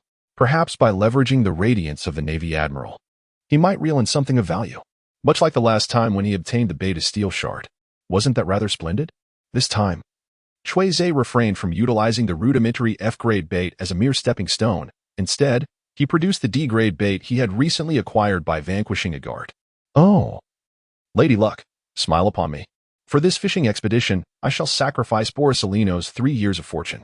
Cui Ze silently offered a prayer, and then promptly commenced his fishing endeavor. During this outing, the following items were acquired. Type of harvest. Item grade D item. World color cancer source. Lance series description. Stamina restoration item effect. For entities with an overall evaluation of D or below. Consumption restores full stamina. For entities with an overall evaluation of C, it restores 1/3 of stamina. There is no effect for entities rated B or above. Note: cannot be used during combat. Item evaluation. Blue pill. What on earth is this absurd item? API call failed with status code 429. Error. Code 429. Message. Resource has been exhausted, e.g. check quota. Status. Resource exhausted. API call failed with status code 429. Error. Code 429. Message. Resource has been exhausted, e.g. check quota. Status. Resource exhausted. API call failed with status code 429. Error. Code 429. Message. Resource has been exhausted, e.g. check quota. Status. Resource exhausted. API call failed with status code 429. Error. Code 429. Message. Resource has been exhausted, e.g. check quota. Status. Resource exhausted. Cui Ze once again retrieved a bait, this time a C-grade lure. Encouraged by the effects of the world color cancer, he did not hesitate and directly cast the C-grade bait into the dimensional sea. This fishing expedition yielded a type of reward, ability attribute. C-grade ability attribute, magical reflection. Source of ability, the otherworldly demon king and the summoned girl's slave magic. Attribute description, a one-time special ability. Attribute effect, when another entity uses a slave spell on you or employs a special means of mental enslavement, this ability will automatically trigger, reflecting the enslavement effect back onto the user. Note: the reflection limit is C. Attribute evaluation. Are you my master? As he gazed at the information on the luminous screen, Cui Ze opened his mouth, unsure of how to assess the ability attribute he had obtained during his second fishing venture. Magical reflection. While it could be deemed useful, it seemed to possess only a slight degree of efficacy, yet upon further reflection, he could hardly fathom its practical applications. It was an ability of little value. Tasteless yet regrettable to discard. No, this was not true. Discarding it would not be a loss at all. Cui Ze retrieved his final C-grade bait. A contribution made prior to the defeat of the chief guard. It appears that the world of fishing in the Shambadi archipelago is, to varying degrees, intertwined with the existence of slaves. The lives of slaves, evaluation guides, the Lance series, and the tales of otherworldly demon lords and summoned maidens involved in slave magic. Let us accept the reality of slavery. The realm of slaves can still yield remarkable treasures. Oh, goddess of fortune, I beseech thee. May this last C-grade bait summon something extraordinary. This time, I am willing to sacrifice the spectacles of Boss Huang Yuan. One day, I shall shatter them with my own hands. Fishing expedition. Type of harvest. Item C-grade item. Demon glasses source of item. Demon glasses description of item. A psychological artifact effects of item. 1. Decorative. 2. The glasses harbor a forbidden power capable of altering one's nature. Donning or removing them can instantly transform a person's offensive and defensive attributes. 3. While wearing the glasses, hidden mental attributes receive a D-grade bonus of 1 point. Item evaluation. A man should act decisively when called upon. After perusing these lines, Cui Ze wore a blank expression, merely wishing to cleanse his eyes. Had it not been for the fact that these spectacles were worth 1 C-grade bait, he would undoubtedly have shattered them on the spot. Slaves. Male slaves. Male slaves and male slaves. Cui Ze gritted his teeth and remarked, the Shambadi archipelago is indeed a lavish playground. After 3 fishing attempts, I have depleted my reserves of bait. I am left with only the B-grade bait I pilfered from the Baron of Gluttony. Given the consistently dismal quality of fishing and the peculiar location of the Shambadi archipelago, API call failed with status code 429. Error. Code 429. Message. Resource has been exhausted, e.g. check quota. Status. Resource exhausted. API call failed with status code 429. Error. Code 429. Message. Resource has been exhausted, e.g. check quota. Status. Resource exhausted. The initial phase of Cui Ze's undercover operation within the pirate ranks proceeded exceptionally smoothly. Following the strategy devised by Admiral Crane, after concluding his battle with Kizaru, Cui Ze was to promptly seek an escape route and withdraw from the Sabaody archipelago. The headquarters had prearranged vessels, positioned at the 35th peninsula. Cui Ze brushed off the dust from his clothing and surveyed his surroundings. He found himself on peninsula number 13. Yet to reach peninsula number 35, he needed to traverse a considerable distance. The immediate priority was to ascertain his precise location. However, after the recent violent impact, the environment around him lay in disarray, making it impossible to discern any direction. Cui Ze unleashed the beast-breathing technique of spatial perception, managing to locate a relatively intact structure nearby, and swiftly made his way toward it. Vice Admiral Crane's plan was only applicable until the Sabaody archipelago. Further instructions would be given upon boarding the ship. As he hurried along, Cui Ze pondered over future strategies. His prior actions had already warranted a bounty from the world government, making his transformation into a pirate inevitable. The pressing concern now was the destination of the vessel arranged by Vice Admiral Crane. Just as this thought crossed his mind, Cui Ze arrived at the vicinity of the intact buildings he had sensed earlier. He looked up and unexpectedly spotted a wooden sign, bearing a name he found strikingly familiar: Shaki's Ripoff Bar. Shaki's Ripoff Bar? The stronghold of the former Vice Admiral? Cui Ze instinctively narrowed his eyes, his nostrils slightly flaring. The extraordinary sense of smell was instantly activated, drawing in the minute particles suspended in the surrounding air, each carrying distinct scents, some aged, some mature, and others youthful. The aroma of ink-soaked parchment mingled with the strong scent of gunpowder, and the rich essence of fine spirits wafted through the atmosphere. Additionally, there were several humans present: a robust elderly man in his 60s, a somewhat frail woman in her 50s, both posing a significant threat, particularly the former. 3 young girls emitted a scent tinged with blood, one aged 16, another 15, and the youngest just 13. Piecing together this intelligence, Cui Ze swiftly deduced the identities of the individuals within the Nakbar: Rayleigh, Shaki, Hancock, and her 2 younger sisters. No wonder it felt like a memory was resurfacing. He mused. The 13th Peninsula, Rayleigh, Shaki, and the slave auction. A flicker of realization crossed Cui Ze's eyes, swiftly followed by a cloud of confusion. After the 3 Hancock sisters escaped from Marie Joa, it was indeed through the intervention of Rayleigh and Shaki that they managed to return to the Sabaody archipelago, specifically to the island of Amazon Lily. However, the incident at Marie Joa had concluded several months ago, leading one to ponder, should not the Hancock sisters have already returned to their sanctuary on Amazon Lily by now? Why then? Are they still present in the Sabaody archipelago at this moment? Coupled with the faint scent of blood he had just detected, Cui Ze could not help but speculate. Could it be that the Hancock sisters, after their escape from Marie Joa, were tragically recaptured by a slave ship and brought back to the Sabaody archipelago for another auction? Was this the very circumstance that led them to encounter Rayleigh and Shaki? Cui Ze felt that his deductions were largely accurate. In the original narrative, the Hancock sisters indeed managed to return to Amazon Lily with the assistance of Rayleigh, Shaki, and Joel D. Roger. However, there exists a considerable distance between Mary Geos and Sabaody archipelago. It is illogical to assume that Rayleigh, right at the onset of the incident in Mary Geos, would swiftly travel to the vicinity of the Holy Land only to fortuitously encounter the Hancock sisters. The most plausible scenario suggests that the sisters were recaptured while fleeing Mary Geos and subsequently brought back to Sabaody archipelago, where they fortuitously crossed paths with the old Rayleigh. Although Cui Ze believed he had unraveled the general truth, he had no intention of provoking the individuals within the bar at that moment. Hey there, young man. Have you been standing in front of my bar for so long without intending to come in for a drink? A magnetic female voice resonated, penetrating Cui Ze's ears. It was hard to imagine that such a seductive voice could emanate from a woman in her 50s. API call failed with status code 429. Error. Code 429. Message. Resource has been exhausted, e.g. check quota. Status. Resource exhausted. Cui Ze stood at the entrance of the Knock the Bamboo bar, hesitating to enter. I still have some matters to attend to, he uttered, yet the heavy door of the bar creaked open from within. As he stood at the threshold, Cui Ze beheld the entire interior of the tavern. Behind the bar counter was the charming and graceful Xia Qi, seated at the bar, enjoying a drink. Was the bespectacled Lei.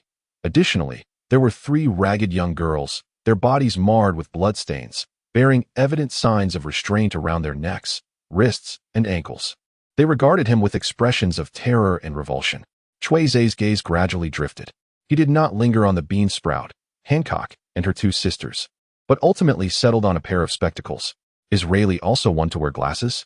To casually pass on such a peculiar item seems rather unkind. Or perhaps he intends to hand it over to Admiral Sengoku later. It turns out that the individual who had just crossed paths with the yellow monkey, Borsellino, was none other than a young man. By the bar, Rayleigh gently shook his wine glass and cast a glance this way. There was an unmistakable sense of mischief in your gaze, wasn't there?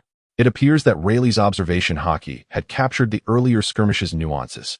API call failed with status code 429. Error. Code. For 29. Message. Resource has been exhausted, e.g. check quota. Status. Resource exhausted. Cui Ze felt a sudden tension throughout his body, as if ensnared by an invisible aura, and he quickly offered an explanation. Before the esteemed Senior Pluto had removed his iconic fence-like beard, anyone who had glimpsed your bounty notice would have been able to discern your identity. To be frank, it is utterly absurd that Rayleigh's disguise techniques have gone undetected for so many years while hiding in the Sabaody archipelago. It's akin to Clark Kent donning glasses. Rayleigh, in silence, stroked his beard, and the tension in the air eased considerably, reluctant as he was. Behind the bar, Shaki propped her chin on her hand, listening with a smile to the exchange between the two, and only then did she interject, "Young man, I thought you had no intention of drinking? What brings you in here?" "Because I suddenly recalled something important. API call failed with status code 429. Error. Code. For 29. Message. Resource has been exhausted, e.g. check quota. Status. Resource exhausted. API call failed with status code 429. Error. Code. For 29. Message. Resource has been exhausted, e.g. check quota. Status. Resource exhausted. API call failed with status code 429. Error. Code. For 29. Message. Resource has been exhausted, e.g. check quota. Status. Resource exhausted. API call failed with status code 429. Error. Code. For 29. Message. Resource has been exhausted, e.g. check quota. Status. Resource exhausted. API call failed with status code 429. Error. Code. For 29. Message. Resource has been exhausted, e.g. check quota. Status. Resource exhausted. Cui Ze felt no sense of loss. This indifference persisted until he arrived at Peninsula No. 35 and boarded the vessel that had been pre-arranged by headquarters. Is everyone heading to Alabasta? Indeed. I've heard that the grandest casino of the Paradise stage is about to open. Who wouldn't want to try their luck? Not to mention that Sand Crocodile has openly offered a devil fruit as a reward for that Rain Banquet Casino. Whoever emerges as the greatest winner on the opening day of the Rain Banquet Casino will be able to claim that devil fruit from Sand Crocodile himself. Piecing together the information he had gathered, Cui Ze suddenly turned to gaze at the gradually receding Sabaody archipelago. 1 million berries just for some well-known intelligence? That crafty old hag. Cui Ze silently attributed this debt to old Layli, intending to repeatedly thrash this veteran pirate, who had long since retired, once his strength was sufficient.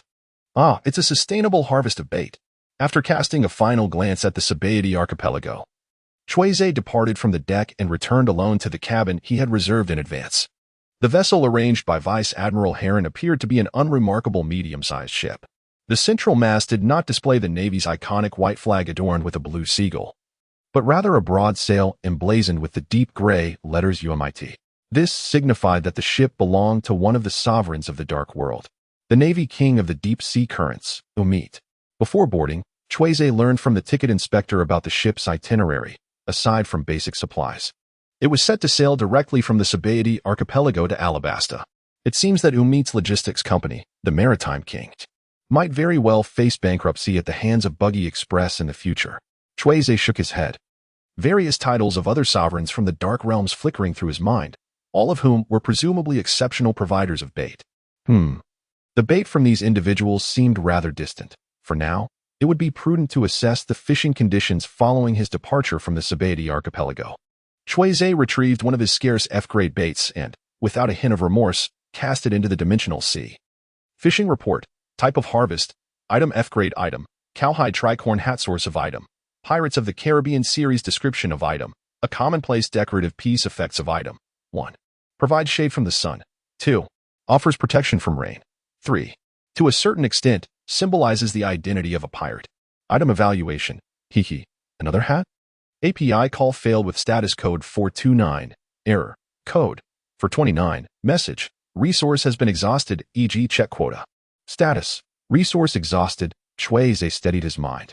After completely distancing himself from the Shambodia archipelago, he finally found an opportunity to fish for B-grade bait.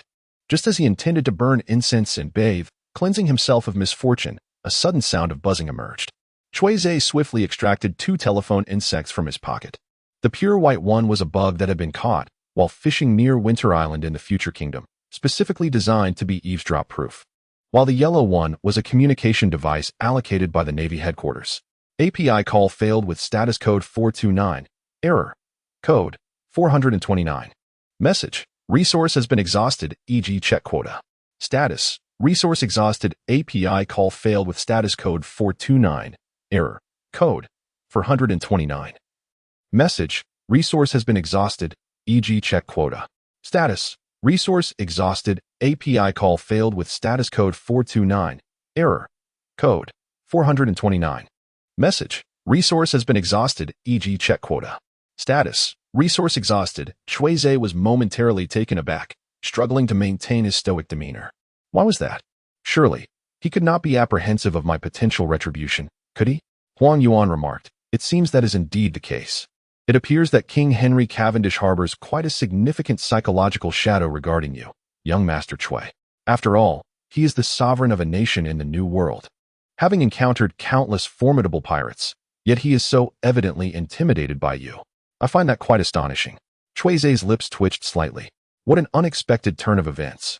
It was indeed you who summoned me to impersonate a pirate. What am I supposed to do now? If I do not bear the pirate's bounty, can I simply return to headquarters to report? Kizaru replied. According to my discussions with Admiral Tsuru, I must request you, young Cui Ze, to continue your journey to Alabasta. Based on our intelligence, the warlord of the sea, Sir Crocodile, is currently recruiting troops and seems to be plotting a significant operation. Is the headquarters suggesting that I confront Crocodile? API call failed with status code 429. Error. Code 429. Message. Resource has been exhausted, e.g. check quota. Status. Resource exhausted. API call failed with status code 429. Error. Code 429. Message. Resource has been exhausted, e.g. check quota. Status. Resource exhausted. A figure flashed through Cui Ze's mind. Admiral Aokiji? The yellow ape remarked. Indeed. It appears that young Cui Ze has had some prior acquaintance with Aokiji, albeit a fleeting one. Cui Ze shook his head and inquired further. Do I need to cooperate with General Aokiji's actions? Not at all, replied Huang Yuan. Cui Ze's true identity is unknown to Aokiji. Thus there is no necessity to align with his endeavors. Understood. Cui Ze has clearly delineated his course of action in Alabasta, indulgence in revelry and a neglect of his duties. By the way, when will headquarters deliver my devil fruit? At this juncture, Kizaru has become aware that Zephyr acquired the beast breathing technique from Cui Ze and has gained a fundamental understanding of its effects and potential. The headquarters is currently testing the efficacy of the beast breathing, yet preparations are underway concerning the reward of the devil fruit for young Cui Ze. Kizaru has divulged a piece of intelligence to Cui Ze. It pertains to a Zoan-type devil fruit initially intended for experimentation at Punk Hazard. A Zoan fruit from Punk Island? API call failed with status code 429. Error. Code 429. Message. Resource has been exhausted, e.g. check quota. Status. Resource exhausted. Cui Ze acknowledged that his notion was merely fanciful. The dragon fruit is a synthetic Zoan-type devil fruit, whereas the yellow ape refers to a Zoan-type creature. API call failed with status code 429. Error. Code 429. Message. Resource has been exhausted, e.g. check quota. Status. Resource exhausted. Cui Ze exhaled a long breath, striving to quell the turbulence within his heart. He understood that the Navy headquarters, with its vast resources and intricate internal processes, was rife with factional divisions, not to mention the unreasonable oversight of the world government and the celestial dragons. The application for rare items such as devil fruits was inherently convoluted and undoubtedly required considerable time. Following this initial correspondence, subsequent communications would be entrusted to professionals, including the task plans arranged by the headquarters, which would be conveyed through that particular marine. After delivering his final remarks, Kizaru terminated the call. That customer service representative from Impel Down? Cui Ze squinted his eyes, swiftly dismissing the presence of the woman he had yet to meet. Fishing was of utmost importance. He retrieved the B-grade bait obtained by vanquishing the Baron of the Stomach and silently offered a prayer to the goddess of fortune. Fishing. During this fishing expedition, the type of harvest was item B-grade item, A-grade Golden Law half-day experience card source of the item, Fate series item description, a card of Fate item effect, for half a day after use. Personal fortune will elevate to a level, and wealth luck will reach its zenith. Item evaluation, whether standing, kneeling, lying down, or prone, one can earn money. Cui Ze wore an expression of disbelief. Could this trinket truly be worth a B-grade bait? Even if the means to defeat the Baron of the Stomach were rather cunning, it hardly justified the catch of such an item. Moreover, it could only sustain its effects for half a day. What profit could be garnered in such a brief span? Just as Cui Ze was spiraling into frustration, he suddenly realized something else. The Rain Feast Casino in Alabasta was about to open its doors, and that day's greatest victor would be awarded the devil fruit coveted by the sand crocodile. It seemed that this golden experience card had arrived at the perfect juncture. Yet, he pondered whether this opportunity could truly catapult him to great heights. Paradise, Alabasta, Canola Flower Port. This was the most renowned and bustling port city in the super desert nation of Alabasta, famous for its perfume production. At the docks, a multitude of vessels, both large and small, were anchored, while laborers, drenched in sweat, busily transported goods between the ships and the wharf. The scene was animated with visitors, tourists, and vendors all contributing to the lively atmosphere. At midday, a medium-sized merchant ship, emblazoned with the name Feite, slowly approached the dock.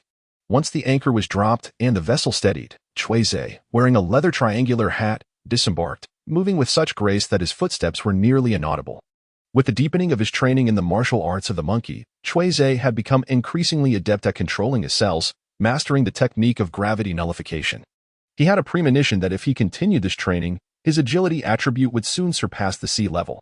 Standing on the dock, he surveyed his surroundings, silently observing the demeanor of the Alabasta populace at Canola Flower Port.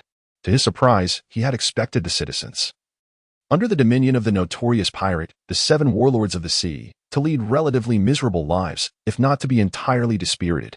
After all, the Nefertari royal family had ruled this region for 8 centuries, which should have instilled a high degree of loyalty among the citizens. However, the reality was that the dockworkers displayed little sign of discontent. On the contrary, most faces revealed an unmistakable air of stability and confidence.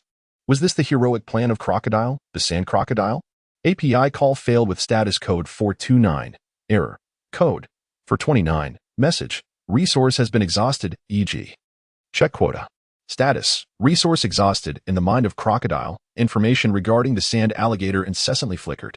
The sand alligator, having acquired intelligence from an undisclosed source, learned that the whereabouts of Pluto, the most malevolent battleship among the 3 ancient weapons, were concealed within Alabasta. Consequently, after ascending to the position of one of the 7 warlords of the sea, Crocodile extended his crocodilian claws toward this desert kingdom, while simultaneously hunting pirates under the guise of a warlord of the sea to augment his influence and renown within Alabasta. Through this relentless campaign against piracy, Crocodile frequently found himself portrayed in newspapers as the guardian hero of Alabasta. Furthermore, he exploited the illicit substance known as dancing powder, which nearly precipitated the downfall of the Alabasta kingdom. To speak candidly, Crocodile's actions perplexed Cui Ze. Strictly speaking, this individual is not a truly malevolent pirate.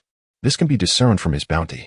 Prior to becoming one of the 7 warlords of the sea, Crocodile's bounty stood at a mere 81 million berries.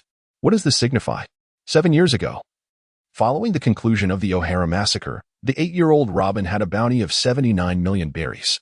It is noteworthy that Crocodile has faced off against formidable adversaries such as Edward Newgate, the Whitebeard, and Douglas Bullet, the Devil's Heir. Yet, this paragon of power, from over a decade ago, bore a bounty of merely over 80 million. This only serves to substantiate one conclusion. Crocodile is not a man who revels in villainy. During his time at sea, he delighted solely in challenging the strong. After ascending to the rank of a warlord, Crocodile frequently appeared before the world, bearing the mantle of a hero combating pirates. Thus, Cui Ze arrived at a rather peculiar conclusion. At this present stage, Crocodile could, astonishingly, be regarded as a good man, just recently elevated to the status of a warlord, with Baroque works yet to be established and organizations of billionaires and millionaires not yet formed. The current Crocodile indeed resembles a benevolent figure intent on thwarting pirates. What an oddity, Cui Ze remarked with a hint of sarcasm. When did pirates become inclined to perform noble deeds? This thought led him to draw comparisons with several other warlords of the sea. Crocodile is hailed as a hero. Gecko Moria, an old-school warlord, prefers to indulge in his fascination with zombie figurines in the treacherous waters of the Devil's Triangle. Bartholomew Kuma serves as an undercover revolutionary, while Dracul Mihawk is a solitary wanderer, and Jinbe stands as the guardian of Fishman Island. Among these warlords, the only ones who truly embody the essence of piracy appear to be Boa Hancock and Don Quixote da Flamingo. What sort of pirate system is this? In contrast, the newer generation of warlords seems to be more competent, with 2 of them even rising to the rank of emperor. API call failed with status code 429. Error. Code. For 29. Message. Resource has been exhausted, e.g. check quota. Status. Resource exhausted. Cui Ze shook his head. At this stage, even if the sand crocodile were to unleash a massacre, it would be an impossibility. This fellow is intent on becoming the hero of Alabasta. Contemplating this, Cui Ze's resolve regarding his course of action in Alabasta grew even firmer. Indulgence in revelry and frivolity. It would be splendid if he could also reclaim the fruit from the Rain Banquet Casino. The B-grade item, the Golden Rule Experience card, would likely find its sole purpose there. As his thoughts wandered, Cui Ze had already arrived at the Quick Duck rental shop within the port of Canola Flower. The Quick Duck, a unique creature of Alabasta, is renowned for its swift movement in desert regions and is regarded as the fastest animal in the Kingdom of the Desert, often utilized by the residents of Alabasta for transportation. Cui Zigong had just paid to rent a splendidly glossy, fast-running duck when 2 voices suddenly echoed from the entrance of the rental shop. "Hello, boss. I wish to rent a duck." "So do I, my good sir." Cui Ze turned his gaze upon hearing the voice, his expression revealing surprise. The individual who spoke first was quite familiar to him. They had interacted several times during their time aboard the ship. He was a rear admiral from the Navy headquarters. Khaki, yet to receive a code name. However, the person behind him was truly unexpected. He was tall, with a circle of beard adorning his mouth, his eyes firmly shut, and an X-shaped scar etched across his forehead. Dressed in a light purple kimono and wearing wooden sandals, he held a simple cane sword in his hand. The future admiral of the Navy headquarters, Fujitora Ikkyo. T-Pig, Fujitora. API call failed with status code 429. Error. Code. For 29. Message. Resource has been exhausted, e.g. check quota. Status. Resource exhausted. Cui Ze did not decline the invitation from his colleague, Gigi. To speak frankly, he harbored a modicum of interest in this prospective candidate for greatness. Indeed, this interest pertains to the metaphorical bait that the other party represents. Through intermittent interactions aboard the ship, Cui Ze has gleaned a rudimentary understanding of the character of Gigi, who was described rather sparingly in the original narrative. If one were to characterize him through the lens of the naval ideals of justice, Gigi personifies a kind of unpretentious righteousness.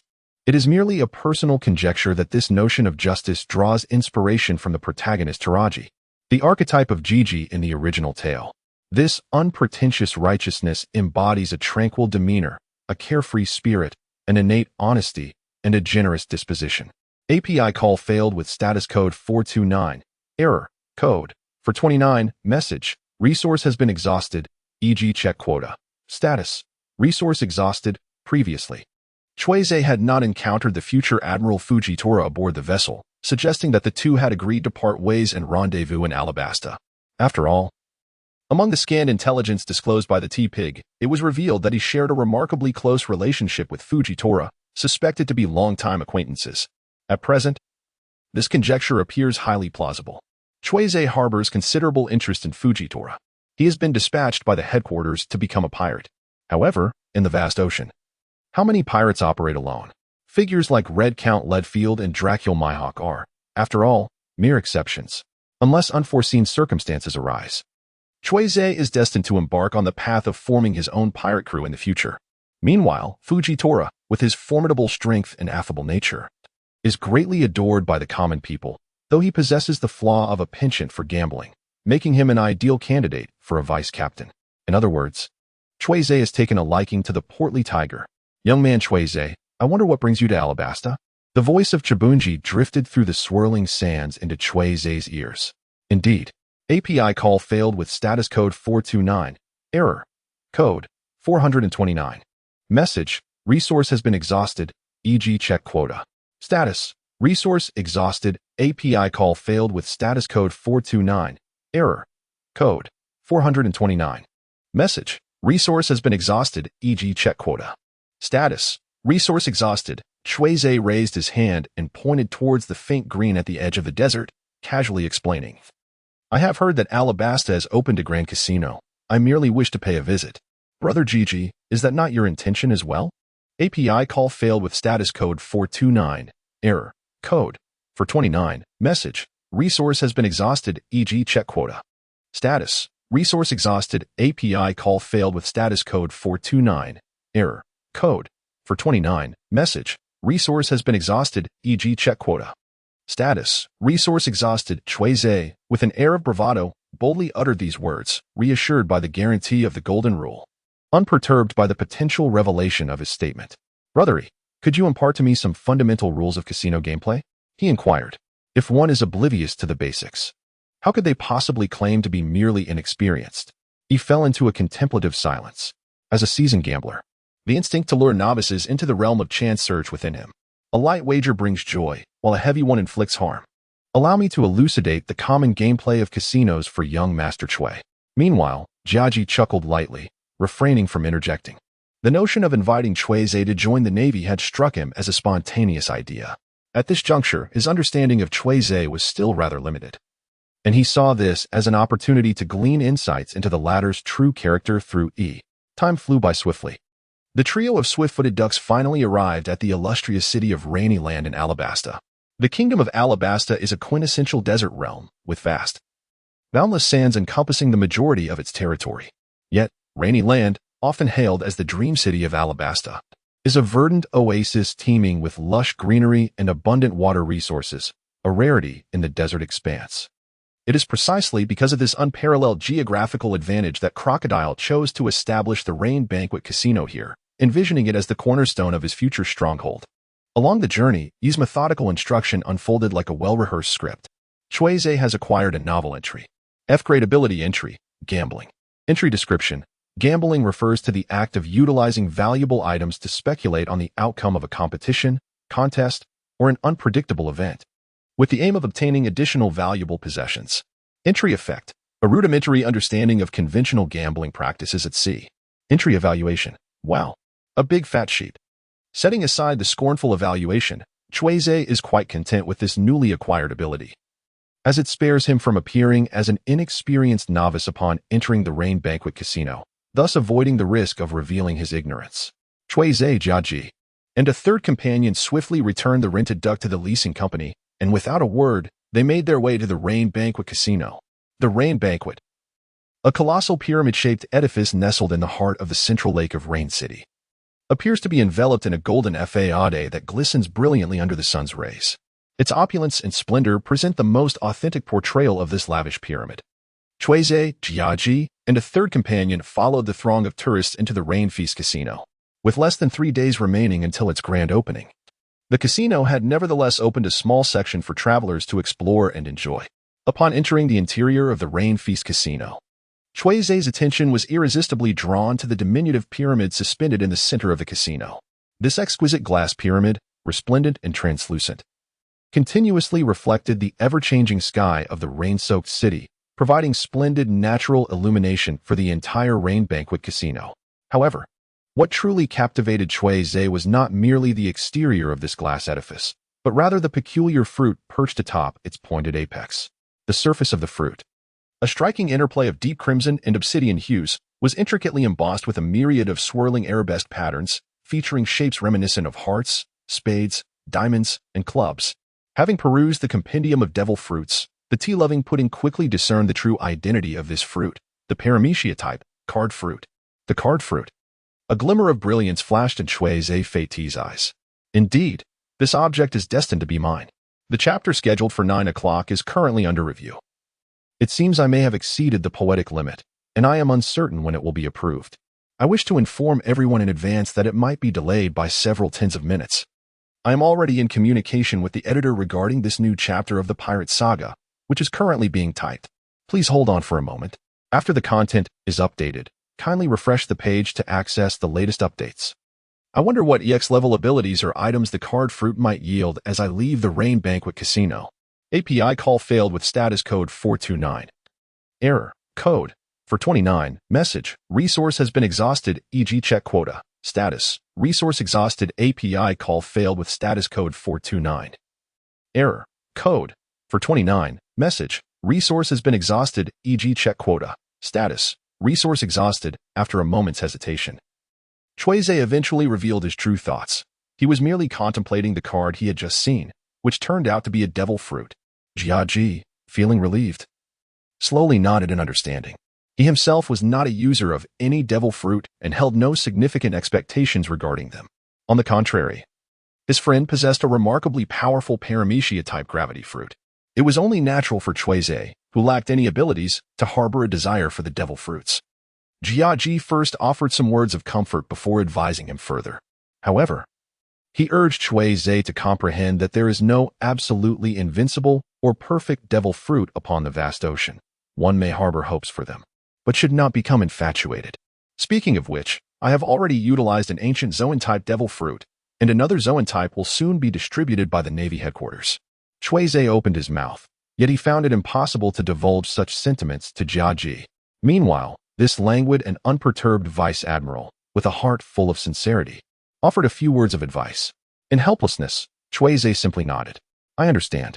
He also casually referenced the renowned saying of teacher Kaido, Conqueror's haki is the ultimate existence that surpasses all. A glimmer of brilliance flashed in Jiaji's squinting eyes. Conqueror's haki? Although this inquiry may border on impertinence, curiosity piqued within me. Has young Cui Ze already mastered the art of Conqueror's haki? If that were indeed the case, Jiaji would be even more eager to recruit Cui Ze into the Navy. Such a promising young talent. It would be a travesty not to enlist him in the Navy. Driven by trust in Jiaji and Ishao. API call failed with status code 429. Error. Code. For 29. Message. Resource has been exhausted, e.g. check quota. Status. Resource exhausted. Cui Ze cast a skeptical glance at the rotund Hu, doubting the veracity of his whimsical claims. A creature destined to become a formidable general in the future must have surely been extraordinary in his youth. With eyes aglow, Jiaji could not contain his excitement and exclaimed, Cui Ze, my young friend, do not mistake my words for mere self-praise. My proficiency in the realm of domineering presence is quite commendable. Would you care to engage in a mutual exchange of insights? The more we share, the better we can propagate the noble ideals of the Navy. Ultimately, we could bring this promising talent into our ranks. How splendid. How splendid indeed. Having known Jiaji for many years, Xia could discern his intentions with a mere glance. The blind swordsman offered a slight smile, choosing not to intervene. His keen observation did not reveal any sinister aura emanating from Cui Ze. Joining the Navy could serve as an excellent opportunity for this serendipitously encountered youth. At the very least, it would prevent Jiaji from pestering the old man to enlist, thereby allowing him to indulge in a game or two. He, the corners of whose mouth curled into a subtle, enigmatic smile. Upon hearing Jiaji's words, Cui Ze momentarily froze, having momentarily overlooked the presence of these two seasoned mentors. Now, unburdened by the bounty of a pirate, he could very well seek to learn from these two masters. Not to mention, could he perhaps inquire about the art of observation? Certainly, there would be no issue. In that case, it would be a pleasure to inconvenience Brother Jiaji further. API call failed with status code 429. Error. Code. For 29. Message. Resource has been exhausted, e.g. check quota. Status. Resource exhausted. API call failed with status code 429. Error. Code. For 29. Message. Resource has been exhausted, e.g. check quota. Status. Resource exhausted. Cui Ze harbored certain reservations regarding the character of this individual. He wondered if Crocodile might renege on their agreement or perhaps introduce some peculiar stipulations at the last moment. For instance, stipulating that whoever acquires the card fruit must enlist under his banner. If only there were some clandestine method to secure the card fruit beforehand. Wouldn't that be delightful? In any case, with the Golden Rule experience card at his disposal, Cui Ze felt supremely confident about the forthcoming gamble. Gambling skills, after all, fall within the realm of technique, whereas luck is preordained. What does it mean to be divinely chosen? Tactical card draw. Regrettably, Baroque works had not yet been established, and the patrols within the Rain Dinners casino consisted primarily of underlings whose strength barely surpassed that of ordinary individuals. After an hour's wait, API call failed with status code 429. Error. Code. For 29. Message. Resource has been exhausted, e.g. check quota. Status. Resource exhausted. API call failed with status code 429. Error. Code. For 29. Message. Resource has been exhausted, e.g. check quota. Status. Resource exhausted. Cui Ze furrowed his brow slightly, feeling a twinge of confusion. It is indeed possible. When discussing elite operatives, Galdinu can almost be considered the oldest in Crocodile's ranks. In fact, Miss Christmas is older than Galdinu. API call failed with status code 429. Error. Code. For 29. Message. Resource has been exhausted, e.g. check quota. Status. Resource exhausted. API call failed with status code 429. Error. Code. For 29. Message. Resource has been exhausted, e.g. check quota. Status. Resource exhausted. Cui Ze, suppressing his urge to voice a quip, revealed a meticulously crafted disguise. Mr. Galdino, I am, in fact, a reporter for the World Economic Journal. For the past few days, I have been covertly gathering intelligence in the rainy city. Unbeknownst to him, Galdino straightened his posture, adjusting the creases of his antiquated suit. Are you planning to take my photograph later? Should I return home to change into something more suitable? Is that truly the crux of your concern? API call failed with status code 429. Error. Code. For 29. Message. Resource has been exhausted, e.g. check quota. Status. Resource exhausted, Cui Ze remarked. It seems that we must have Mr. Galdino replace the interview with Crocodile. Oh, must I still take photographs for the newspaper? Mr. Galdino suddenly regained his composure. No need. Cui Ze responded with annoyance, casually rolling up a menu to serve as an impromptu microphone, directing it towards Mr. Galdino. Mr. Galdino, the interview is about to commence. Please be prepared.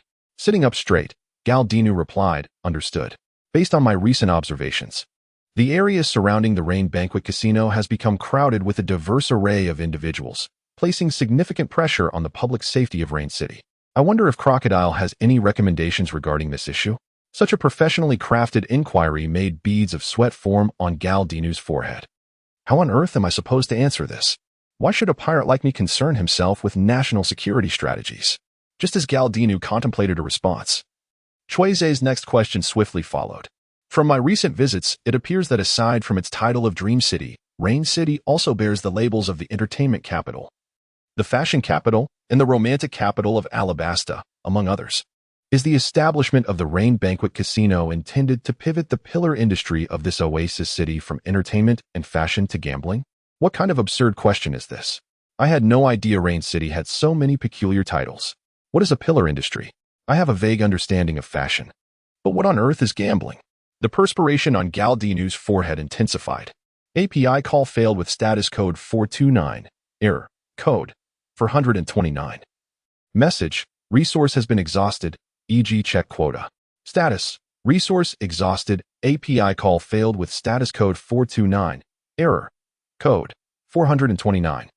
Message. Resource has been exhausted, e.g. check quota.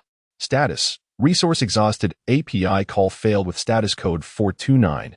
Error. Code. 429. Message. Resource has been exhausted, e.g. check quota. Status. Resource exhausted. Cui Ze posed several inquiries to Galdino, questions that even he himself found perplexing. After leaving Gal in a daze, he finally declared, "My interview has concluded." Is that so? How splendid. Galdino instinctively exhaled a sigh of relief. He had genuinely feared succumbing to the relentless barrage of the journalist's sophisticated inquiries. API call failed with status code 429. Error. Code. 429. Message. Resource has been exhausted, e.g. check quota. Status. Resource exhausted. Cui Ze retrieved the exquisite, grotesque glasses he had previously fished out from the Shambodi Islands and casually handed them to Galdino. This is a personal token of mine. I hope you do not mind. The glasses? Alas, the lenses are not a pale blue. Galdino examined the gold-rimmed, frameless spectacles in his hands, turning them over thoughtfully, before willingly removing his own glasses and donning this new pair. Before Cui Ze had the chance to raise his hand to intervene, he asked with an expression of bewilderment. Mr. Galdino, how do you feel wearing these glasses? Feeling somewhat perplexed, Cui Ze sensed a notable chill in Galdino's voice. I feel as though my artistic inspiration is being inexhaustibly awakened. Suddenly, Galdino, donning the eccentric glasses, turned to Cui Ze and displayed a self-assured smile, believing it to be quite charming. Mr. Reporter, your physique and style are rather impressive. Would you care to visit my home to discuss artistic perspectives? My bed is quite spacious and inviting. It's hard. It's hard. My fists are hard. API call failed with status code 429. Error. Code. 429. Message. Resource has been exhausted, e.g. check quota. Status. Resource exhausted, Cui Ze remained diligently at the inn, immersing himself in the study of the observation haki. Finally, on the morning of the third day, he successfully manifested the ability of the observation haki. Through dedicated exploration and comprehension, he attained a higher echelon of skill, acquiring the C-rank ability of observation haki. C-rank ability, observation haki description. Observation haki is one of the 3 classifications of haki, enabling a profound awareness of the surrounding atmosphere. Building upon his currently mastered C-rank ability of superhuman smell, D-rank information ability of sniper, and E-rank ability of acute hearing, Cui Ze's observation haki is significantly enhanced. C-rank ability, observation haki ability effects. 1. Superhuman smell, accurately perceives the sense of nearby objects. 2. Superhuman sight, capable of seeing the aura emitted by humans. 3. Superhuman hearing, able to detect sounds produced by the body. Ability evaluation, no matter how fierce the wind blows, I can still hear it. Mastering observation haki instills Cui Ze with greater confidence for the impending opening ceremony gamble. On the third day, at 1 o'clock in the afternoon, Cui Ze, along with Jiaji and Yishao, ventured to the Rainy Banquet Casino to partake in the formal gambling event. The rules of the inaugural gambling session at the Rainy Banquet Casino were rather straightforward.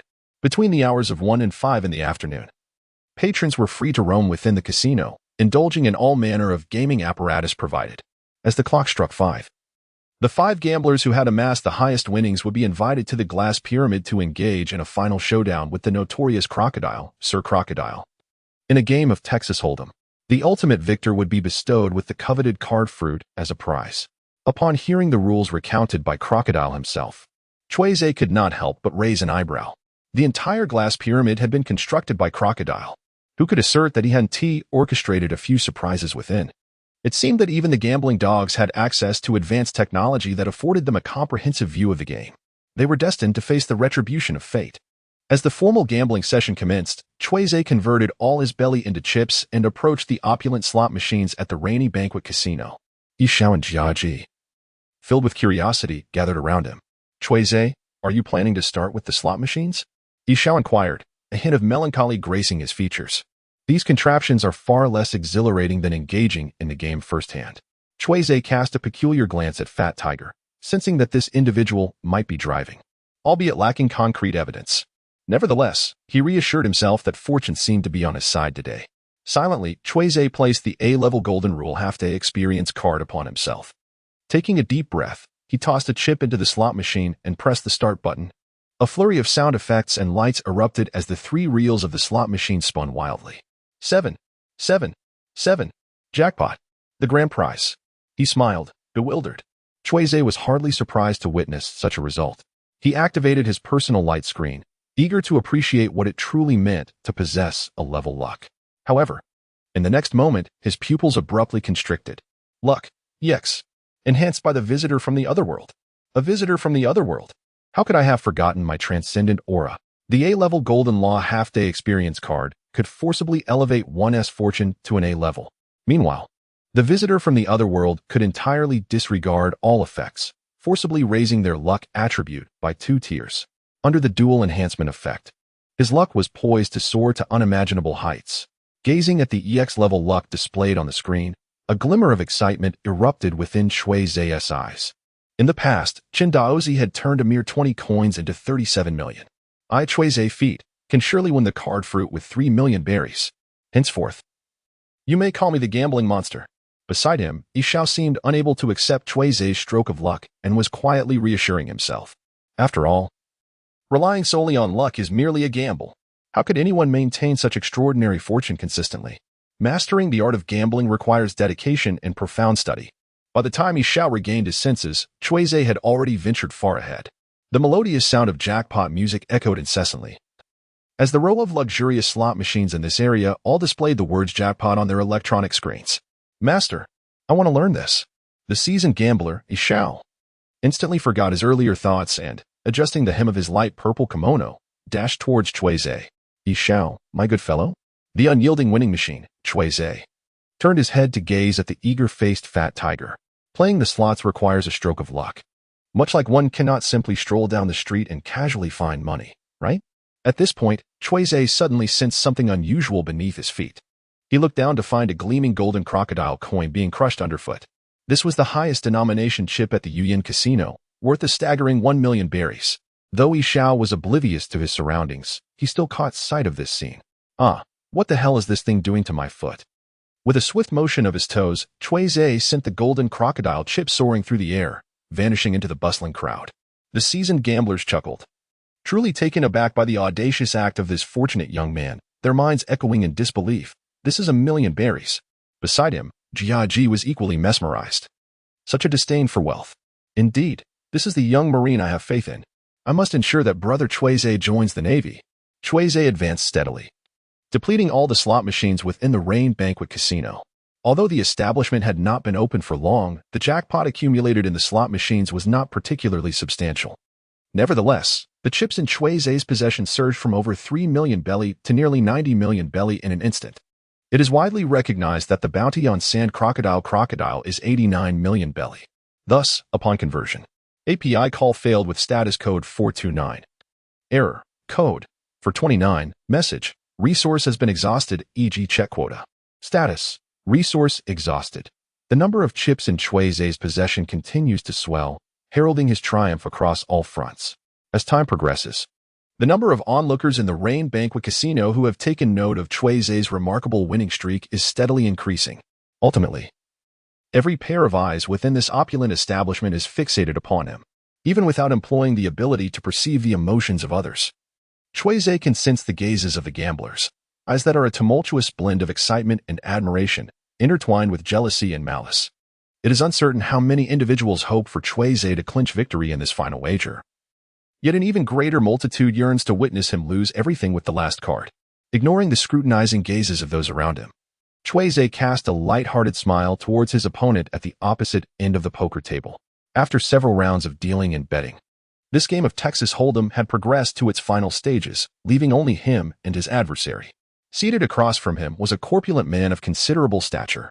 He sported black, round sunglasses perched upon his nose, a cigar clenched between his teeth, and adorned himself in an exquisitely tailored suit. Draped over his shoulders was a meticulously handcrafted fur cloak, while each of his short, stout fingers bore rings of gold, glimmering with a crimson hue. Adorned with gemstones the size of pigeon eggs, each one worth more than the fortunes of most patrons in the casino. This was Lou Field, one of the sovereigns of the underworld, infamously dubbed the King of Usury, with his hands stained by immeasurable blood money and the lives of the innocent. He was also one of the few prominent figures within the Rain Banquet Casino, drawn here for the coveted superhuman card fruit. Cui Ze gazed at Lou Fayer and spoke to remind him, "It is time to reveal the cards, Mr. Lou Fayer. I don't need your guidance, you fortunate little imp." Lou Fayer retorted, taking a deep draw from his cigar and exhaling a cloud of pungent white smoke with a hint of sarcasm. "Don't presume that your luck can sway me. Is that so?" API call failed with status code 429. Error. Code. For 29. Message. Resource has been exhausted, e.g. check quota. Status. Resource exhausted. With a nonchalant air, Size uttered the sum that ignited envy in the eyes of the surrounding gamblers. How about a showdown? One hand to decide it all. One hand to decide it all. Lufeld licked his lips with avarice. Even for the infamous King of Usury, over 1 billion berries was a substantial sum. More importantly, defeat in this gamble would mean forfeiting his chance to vie for the card fruit. That was a prize indeed. Especially for someone like him, who commanded a vast network of casinos. Lufeld glanced at the table. Aside from the concealed card, his 3 exposed cards revealed a formidable 3 of kings. His opponent, however, displayed a mere 7, 8, and 10, all of hearts. "I refuse to believe you can draw a flush." A flicker of madness, the madness of a gambler, flashed in Lufeld's small eyes. 1,300 million berries. "I'll wager it." The gamblers in the Rain Dinners Casino collectively gasped. Even the seasoned Mr. 1 and Mr. 2 couldn't help but feel a surge of trepidation. "Dealer. Deal the cards." Cui Ze gazed at the middle-aged croupier, drenched in perspiration. Were it not for the unwavering scrutiny of his superior, the croupier would likely have succumbed to weakness, collapsing to the ground. He swallowed hard, trembling as he extended his hand to deal the cards. Suddenly, a golden hook descended from above, obstructing his palm. "Allow me to handle this final round of dealing," intoned the figure of Sand Crocodile. As he materialized near the golden hook, his voice deep and gravelly. The onlookers gasped in hushed astonishment, for the elusive warlord of the sea, Crocodile, had finally revealed himself in this climactic gambling match.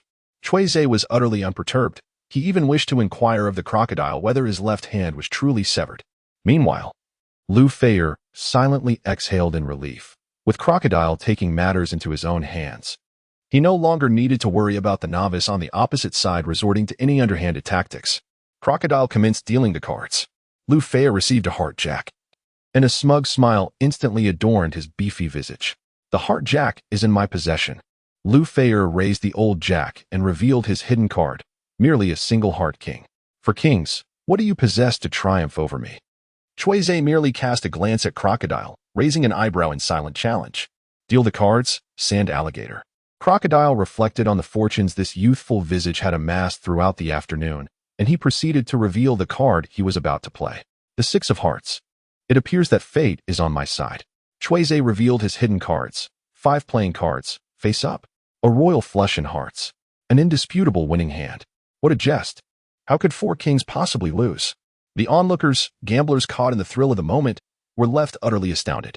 Billions of bellies dissipated in an instant, and Lu Feld, with a countenance dark as a storm cloud, barely contained his fury, resisting the urge to overturn the gaming table. He cast Cui Ze a venomous glare for an extended moment before striding out of the gaming hall. The demeanor of Lu Feld made it abundantly clear that this king of loan sharks had no intention of allowing today's gambling affair to conclude so easily. Cui Ze paid little heed to the lamentations of the vanquished as they exited the stage. Instead, his gaze was fixed upon the mountainous pile of golden chips before him. A staggering wealth exceeding 2 billion berry lay upon the modest table, exuding an intoxicating aura of affluence that could easily ensnare the heart and cloud the mind. How abundant it was. API call failed with status code 429. Error. Code. For 29. Message. Resource has been exhausted, e.g. check quota. Status. Resource exhausted. API call failed with status code 429. Error. Code. For 29. Message. Resource has been exhausted, e.g. check quota. Status. Resource exhausted. Cui Ze's resolve is remarkably lucid. His singular ambition, from the very outset, has been to acquire that fateful card fruit. The staggering price of 2.5 billion berries is sufficient to procure a Logia type, or even a mythical Zoan fruit. For a paramecia, this price is astronomically excessive. Even Crocodile, a figure seasoned by the vicissitudes of life, could not help but momentarily be taken aback. After a brief pause, the sandy crocodile slowly responded. According to the regulations of the Rain Banquet Casino, the card fruit shall belong to the ultimate victor of today's inaugural gambling match. To exchange a card fruit for over 20 billion berries? If it were not for the presence of onlookers, Crocodile would certainly acquiesce. However, this is the grand opening day of the Rain Banquet Casino. To publicly contravene the casino's reward rules on its very first day would be utterly detrimental to its future operations. Moreover, who can assert that the 20 billion berries rightfully belong to this unfamiliar young rascal in front of him? Crocodile lifted his gaze towards the glass pyramid suspended in the air, the designated arena for the final gamble. Let me enlighten you, Lu Feier, the inept who merely dabbles in gambling techniques, on what it truly means to cheat with prowess. Everything within the glass pyramid is under my dominion. I can discern the hidden cards. I can swap cards at will. I am both the player and the dealer. Allow me to impart a lesson to this inexperienced youth who relies solely on fortune. Within the glass pyramid, the first round of the ultimate gamble commenced with astonishing swiftness and concluded just as rapidly. Cui Ze had yet to reveal his whole cards when the online dealer, a lady, dealt him 3 aces. In contrast, Crocodile's hand consisted of a spade 5, a heart 3, and a club 2. On the surface, he couldn't even find a single card greater than 6. Crocodile exclaimed, "No, I haven't even used my ability to exchange cards yet. Moreover, is that little brat's luck not astonishingly good? Even the whole card is an ace. Starting with 4 aces, how bold is that? I lost the first round." Crocodile remarked nonchalantly as he covered his cards. The game still had a long way to go, and he couldn't believe that the luck of that little brat would remain so favorable. The second round began. Cui Ze, for old kings. Sha Ayu, pass. The third round. Cui Ze, a straight flush. Sha Ayu, I fold. The fourth round. API call failed with status code 429. Error. Code. For 29. Message. Resource has been exhausted. E.g. check quota. Status. Resource exhausted. API call failed with status code 429. Error. Code. For 29. Message: resource has been exhausted, e.g. check quota. Status: resource exhausted. Cui Ze slammed his royal flush of hearts onto the gambling table, expressing his profound dissatisfaction as he directed his words towards Crocodile. Are you intending to deliberately prolong this game? The sand crocodile retorted. Are you cheating, you scoundrel? Another royal flush? A casino expert informed me that the odds of drawing such a hand are less than 1 in 10,000. How could you possibly draw 2 in a row? Yet, Crocodile found himself incapable of accusing Cui Ze of cheating. Everything within the glass pyramid was under his control. Crocodile was acutely aware that the impudent player across from him was not only incapable of cheating, but he scarcely even drew cards. Typically, after the dealer dealt the cards, the sand crocodile would have his hand covered almost immediately. The opponent's opening hand was either 4 aces, 4 kings, or a flush. What kind of game is this? Can such play be considered mere delay? Crocodile's face flushed crimson, veins bulging on his forehead as he continued to argue. He then launched into a string of incomprehensible remarks about how he simply had not drawn a good hand yet, pleading for mercy for the crocodile. You draw a straight flush while I cannot? How infuriating. Yet, the atmosphere within and outside the glass pyramid was suddenly filled with a sense of merriment. Had he known it would come to this, he might as well have sold the card fruit to me earlier. Cui Ze interrupted Aokiji's words with a hint of irritation. Why not settle it as I did with Lu feared before, with a decisive play? At that moment, Crocodile could not help but feel a twinge of regret himself. If this trend continued, he would not only fail to recoup Cui Ze's money, but might also risk losing all of his own funds, all due to Cui Ze's unfortunate luck. Upon hearing Cui Ze's suggestion, Crocodile clenched his teeth in response. Rather than simply dealing the cards, he decided to take a final gamble. Excellent. Crocodile's gaze sharpened, exuding an extraordinary aura. If I am serious, I am indeed the stronger one. The dealer began to shuffle the cards. Cui Ze, a royal flush of hearts. Sand Crocodile, the card fruit is yours. The goddess of fortune smiles upon you. API call failed with status code 429. Error. Code 429. Message: resource has been exhausted, e.g. check quota. Status: resource exhausted. API call failed with status code 429. Error. Code 429. Message: resource has been exhausted, e.g. check quota. Status: resource exhausted. API call failed with status code 429. Error. Code 429. Message: resource has been exhausted, e.g. check quota. Status: resource exhausted. Cui Ze momentarily paused, suddenly recalling another matter. Was it not true that I have never fished in Alabasta? This is the perfect opportunity to test this D-rank bait. With the D-rank bait in hand, Cui Ze seized the moment, bolstered by the dual luck buffs from the A-rank Golden Rule Experience card and the visitors from the otherworld, and cast it directly into the Dimensional Sea to commence his fishing endeavor. During this fishing expedition, the type of rewards obtained was as follows. Item type: D-rank item. Item name: simulated space source. Yu-Gi-Oh! Series item description: field magic card. Item effects. 1. This field magic card can be utilized as any card of the same name and will yield the identical effects of the original field magic card, provided the original card is already possessed. 2. Simulated space is a 3-dimensional space measuring 1 kilometer in length, 1 kilometer in width, and 1 kilometer in height. Item evaluation: Tada, the king of card games? In an instant, the field magic card, simulated space, was successfully materialized. API call failed with status code 429. Error. Code 429. Message: resource has been exhausted. E.g. check quota. Status: resource exhausted. API call failed with status code 429. Error. Code 429. Message: resource has been exhausted. E.g. check quota. Status: resource exhausted. API call failed with status code 429. Error. Code 429. Message: resource has been exhausted. E.g. check quota. Status: resource exhausted. Cui Ze murmured softly. During this fishing expedition, the type of harvest was as follows. Ability attribute: EX level ability attribute. Blank deck. Origin of ability: Yu-Gi-Oh! Series. Attribute description: a virtual game card deck consisting of 54 cards. Attribute effect: according to one's own needs. Freely imprint an unlimited variety of monsters and spell trap cards, with card levels ranging from F to EX. Attribute evaluation: the strongest duelists find everything to be inevitable. Even the cards themselves are created by the duelists. Gazing at the fishing prompt that refreshed on the screen, Cui Ze's pupils instantaneously contracted. He had initially anticipated reeling in tangible and definitive game cards. To his astonishment, he had instead caught an entire set of freely imprinted blank cards. The card levels were unrestricted from F to EX. Could this truly be the legendary concept of playing cards with a printer and blank paper? Cui Ze summoned a blank card, holding it in his hand with barely contained excitement. In that case, I shall not hold back. Let us adhere to the rules and engage in a delightful duel. Arise. The god of destruction, Obelisk the Tormentor. A faint cawing of crows echoed in the void. Cui Ze's attempt to imprint a card on the spot inevitably ended in failure. But wait, everyone else is successfully imprinting cards. Why am I unable to produce a mythical beast? Cui Ze ran his fingers through his hair and muttered a complaint. Could it be that my hairstyle is unsuitable for playing cards?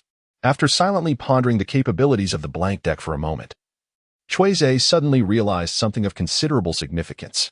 The freedom to imprint does not equate to the ability to create cards at will.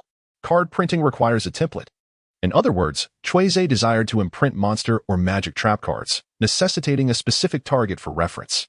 At this point, his gaze involuntarily drifted downward, resting upon the floor of the VIP room. Speaking of which, is it not quite reasonable for an additional Rain Banquet Casino to emerge among the field magic cards? API call failed with status code 429, error, code, for 29, message, resource has been exhausted, e.g. check quota. Status, resource exhausted. The corners of Cui Ze's mouth twitched slightly as he retracted the blank card.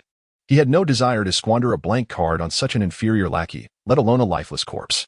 Temporarily setting aside the notion of imprinting cards, Cui Ze withdrew the E-grade bait he had previously used to defeat Gal Dinua and cast it into the dimensional sea. At present, his luck was on the verge of a breakthrough. It would be far more prudent to seize the opportunity to fish.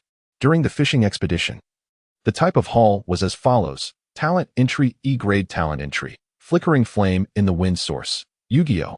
Series description: the flame before the wind is ever at risk of being extinguished, metaphorically representing things that may perish at any moment. Effect: upon sustaining an unbearable critical blow, it forcibly locks the minimum vitality while simultaneously granting a temporary E-grade increase of 1 point to the luck attribute. Evaluation: your life is akin to a flickering flame in the wind. This. Cui Ze blinked in surprise, never anticipating that he could draw forth such a remarkable ability. Truly, he is deserving of the profound reliance placed upon him by the future Emperor Buggy. Mr. 3's existence has always been akin to a flickering candle in the wind. Neither Magellan, nor Kazan, nor even Sengoku has ever inflicted a genuine blow upon him. Is this the terrifying talent of a vice admiral, so powerful that it possesses no vulnerabilities? Let us set aside the trivialities. To speak candidly, this is the first time Cui Ze has encountered such a compelling ability. The flickering candle can undoubtedly be considered the most formidable E-level ability he has witnessed thus far. It is indeed worthy of its EX-level fortune. As the bait was nearly exhausted, Cui Ze intended to venture out in search of some unsuspecting prey. Perhaps he would hunt down the infamous King of Usury, the King of Usury, the King of Usury himself, to procure some high-grade bait and hasten his fishing endeavors. At that moment, Jiaji and Ishiao simultaneously entered, both bearing grave expressions. Cui Ze, I just caught a whiff of blood outside, Jiaji remarked, and as his words fell, he spotted the lifeless body clad in black attire in the corner. Another lawless gambling den, it seems. Ishiao also sensed the gravity of the situation. Gripping the hilt of his cane sword, his countenance darkening. I had thought that Crocodile, this heroic pirate, would maintain a more civilized establishment. But it appears that pirates will always be pirates, filled with vile and depraved individuals. No, my dear brothers, you seem to have misunderstood, Cui Ze clarified. This is not one of Crocodile's subordinates. Rather, it belongs to the King of Usury, Lu Feier. Ishiao's expression softened slightly. So it was Lu Feier, the one who lost so much money to you earlier? He has indeed undertaken what I also wish to accomplish. Ishiao, let us refrain from sharing any more dark humor here. API call failed with status code 429, error, code, for 29, message, resource has been exhausted, e.g. check quota. Status, resource exhausted. Cui Ze found himself at a loss to elucidate the peculiar nature of his fishing abilities and could only acquiesce to Jiaji's assertion. This is the power manifested by my card fruit. It allows me to harness the strength of others. Jiaji inquired with curiosity, how precisely does one accomplish this? Grasp the card firmly and do not resist. Cui Ze suddenly activated the imprintability of the blank deck. A message illuminated the screen. Target individual is willing to bestow their power. Imprint effect monster card. Imprint normal monster card. Time was of the essence, and Cui Ze chose the former without hesitation. The imprint was successful. You have obtained a B-grade card. B-grade card. Vice Admiral Khaki card type. Effect monster card effects. 1. Card possession. Usable once per battle. Upon activation, your strength, endurance, agility, and dominance attributes are elevated to B grade for a duration of half an hour. 2. Dual color dominance. Usable once per battle. Upon activation, your armament hockey and observation hockey levels are raised to B grade. Ah, I see. Effect monster cards are intended to amplify one's own capabilities. Then, what is the nature of a normal monster card? API call failed with status code 429. Error. Code. For 29. Message. Resource has been exhausted, e.g. check quota. Status. Resource exhausted. Only then did Cui Ze feel a sense of relief. It appears that such a degree of engraved cards, aside from some physical exertion, does not inflict any additional harm on the target individual.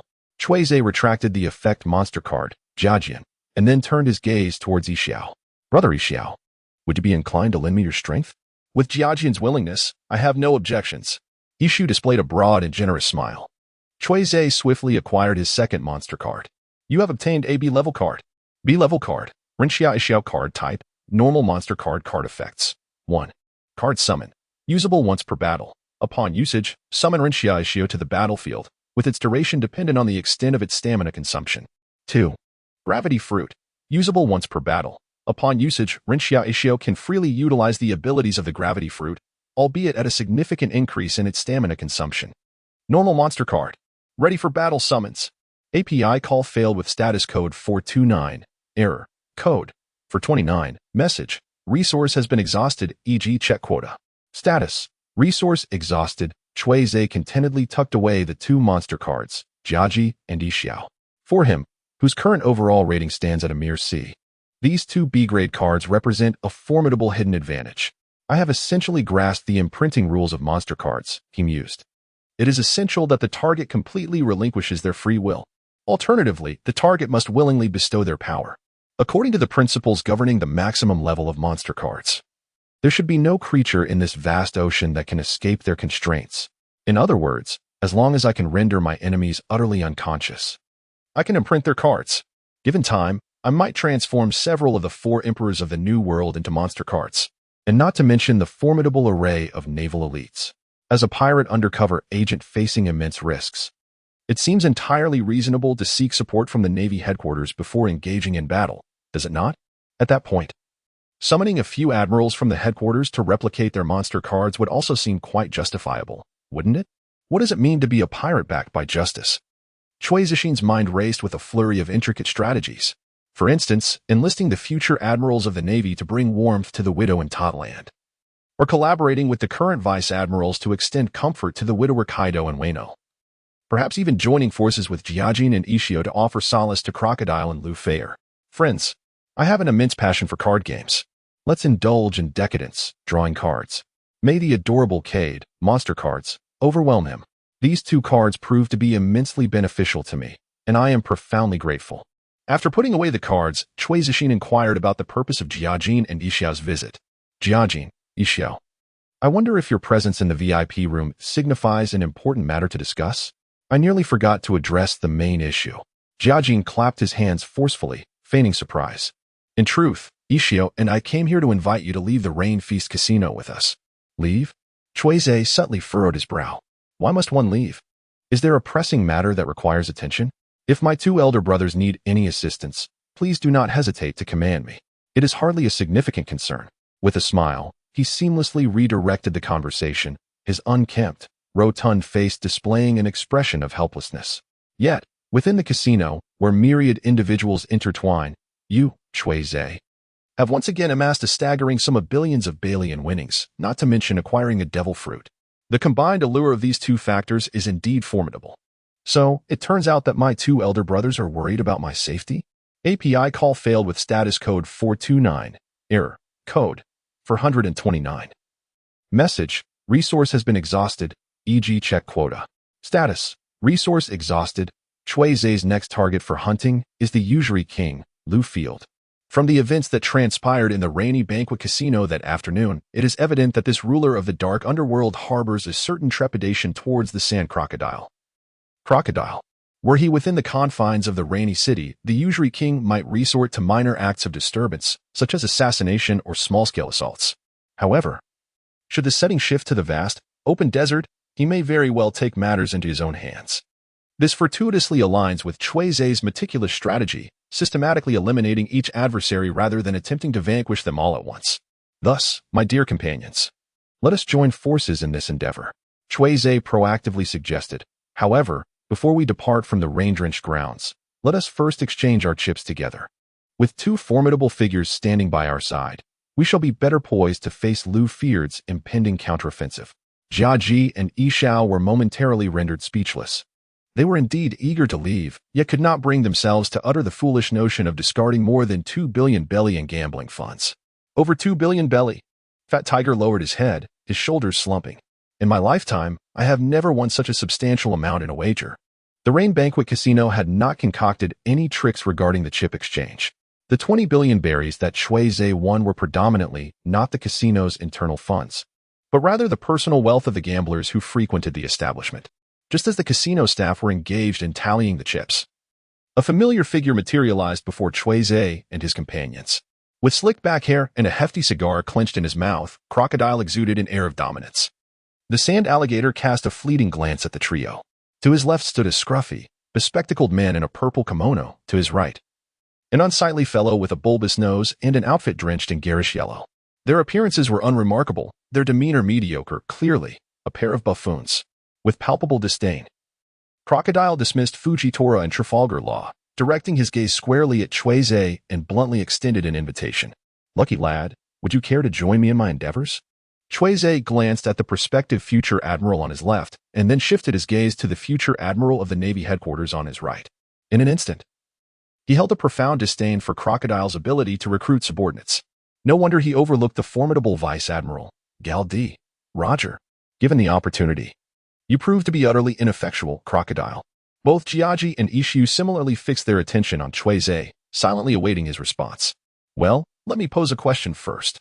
API call failed with status code 429, error, code, 429, message, resource has been exhausted, e.g. check quota.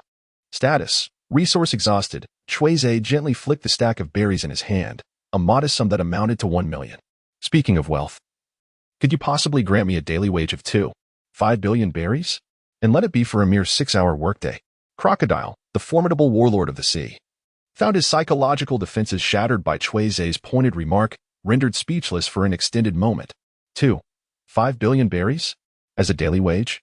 Why not simply resort to theft? Upon witnessing the silence of the sand crocodile, Cui Ze chuckled softly.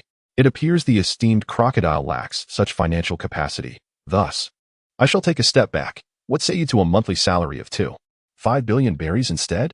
Crocodile's smile vanished as he discerned that this young imp was merely toying with him, a mere child relying on luck. I hope you do not come to regret the decision you make today. The sandstorms in the desert can easily obscure all fortune. As for Mr. Crocodile, the warlord with a bounty of merely 89 million berries, if you cannot afford a salary, it would be prudent to refrain from discussing recruitment altogether. Cui Ze shrugged nonchalantly, producing a blank card, which he transformed into a venue card for this room designated for the exchange and calculation of chips. You have acquired an A-level card.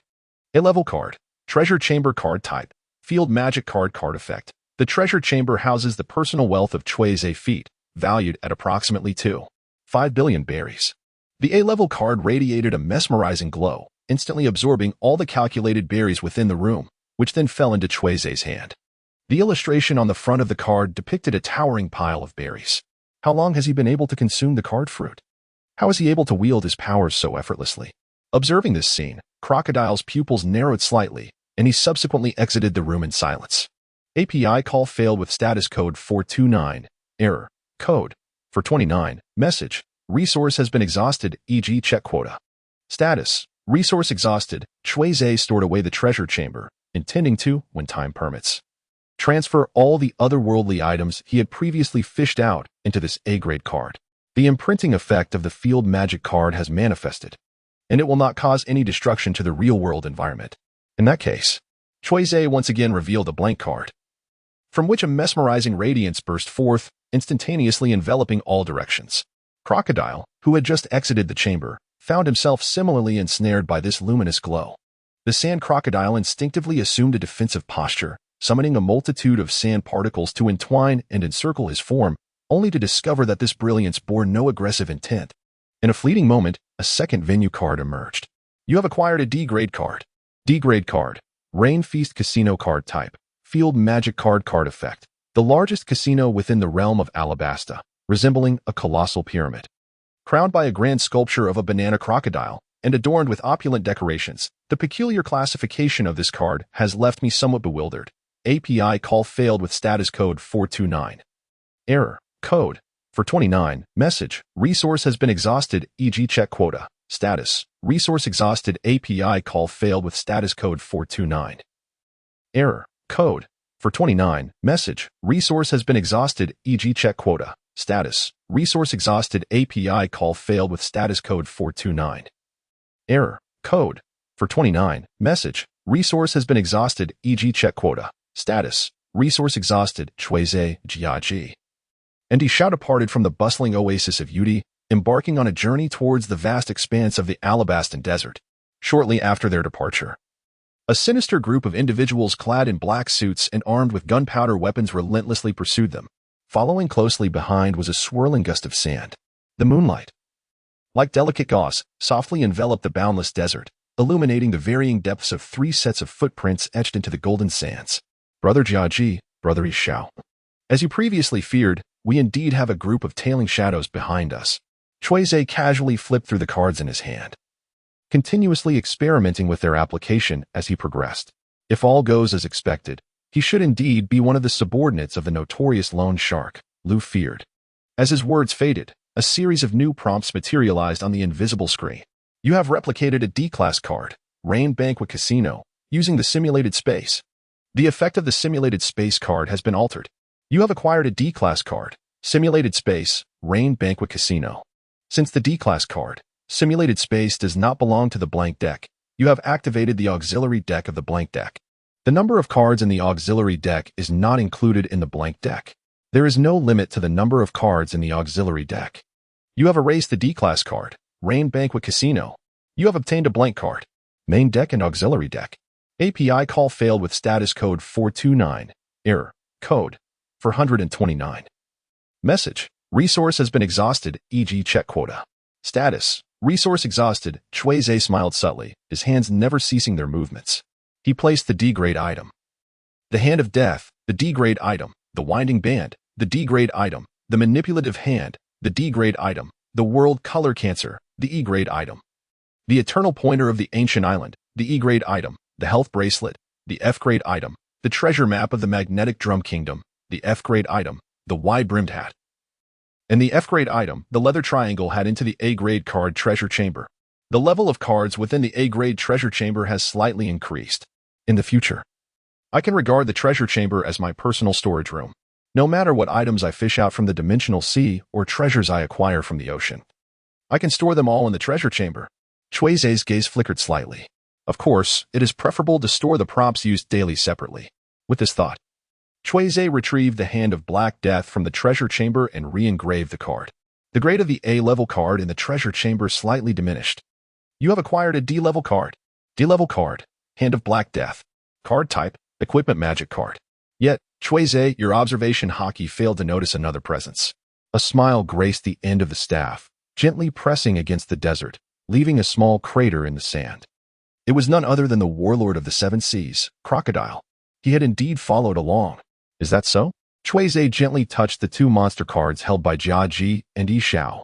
If I were to engage in a confrontation with the sand crocodile later, would you two be able to support me? Upon hearing this, Jiaji and Ishao exchanged glances filled with apprehension. Ultimately, it was Jiaji who spoke first. While I have no issue with providing support, Cui Ze, are you truly confident in facing Crocodile? It is important to remember that he is a legendary pirate who has previously clashed directly with formidable figures such as Whitebeard and Barrett. Jiaji's expression was tinged with hesitation. Indeed, Ishao tightened his grip on the scythe, his demeanor grave. Although Crocodile's actions in Alabasta suggest he is not inherently cruel, one cannot overlook the sheer terror of his formidable strength. Moreover, we are in a desert region, which significantly amplifies the power of his sand fruit. API call failed with status code 429. Error. Code. For 29. Message. Resource has been exhausted, e.g. check quota. Status. Resource exhausted. Cui Ze has temporarily halted his experiments on blank card decks, not because he has completed all his trials, but due to a group of oblivious men in dark suits blocking the path of the trio, gazing at the armed men ahead. Cui Ze retrieved the recently imprinted desert card and, turning to Jiajie, inquired with a smile, "Gentlemen, I trust you wouldn't oppose my decision to eliminate these obstacles." Jiajie's expression remained unperturbed, stating, "Even if I were to slay 100 of Lord Feld's men, not a single one would be an unjust kill." Yishao, calm and composed, added, "Should young Master Cui be reluctant to take action, I would gladly step in." "That won't be necessary," Cui Ze replied, aiming the desert card towards the dark-suited men. "Brother Yishao, allow me to conduct further experiments with my newly acquired abilities, especially since we are soon to confront the legendary 7 warlords." "Hey, you 3 over there," Lord Feld instructed me to deliver a message. The leader of the dark suits began, his expression menacing and his stance with the cannon exceedingly arrogant. Yet, before he could finish his sentence, the desert card Cui Ze had launched erupted in a soft glow. In the next moment, a vast torrent of yellow sand cascaded from the heavens, as if a boundless river of sand from the clouds had ruptured, pouring its ancient wrath upon the earth. The fully equipped and fiercely armed men in dark suits had barely uttered a word before being utterly consumed by this inexorable tide of sand. A multitude of messages instantaneously flashed across the luminous screen before Cui Ze. "You have vanquished a gang enforcer rated D. You have slain a gang enforcer rated E." In the mere blink of an eye, Cui Ze amassed dozens of D and E grade bait. As the swirling sands settled, both GG and Yishao displayed expressions of astonishment. How could this be? This thought echoed simultaneously in the minds of the 2 seasoned warriors. The superhuman-type card fruit, how could it possess the ability to manipulate the yellow sands? A similar notion reverberated within another's consciousness. "Little one, how is it that you 2 can wield control over the sands?" The figure of the sand alligator emerged from a swirling tempest, its voice laced with barely contained fury. "Do you wish to know?" Cui Ze retracted the desert card, which had devolved into a blank card due to the exertion of his abilities. "Inquire with your sand fruit," he suggested. Hearing such provocative words, the sand alligator displayed a sinister and terrifying grin, the enormous scar along his nose resembling a centipede poised to strike. "Very well," the sand alligator declared, lifting his right palm as a spiraling yellow sandstorm coalesced within it. "Let us question you with a sand gale." Crocodile swiftly swung his arm, and the yellow sand gale erupted from his palm, expanding instantaneously into a towering vortex. The spiraling cutting force obliterated every rock in its path. "How truly frightening," Cui Ze mused, gazing at the oncoming sand gale. He gently flicked a blank card, opting for imprinting. The infinite sand gale surged toward the blank card as if drawn by an invisible force, ultimately vanishing entirely within it, leaving not a single grain behind. "Imprinting successful. You have obtained a C-grade card."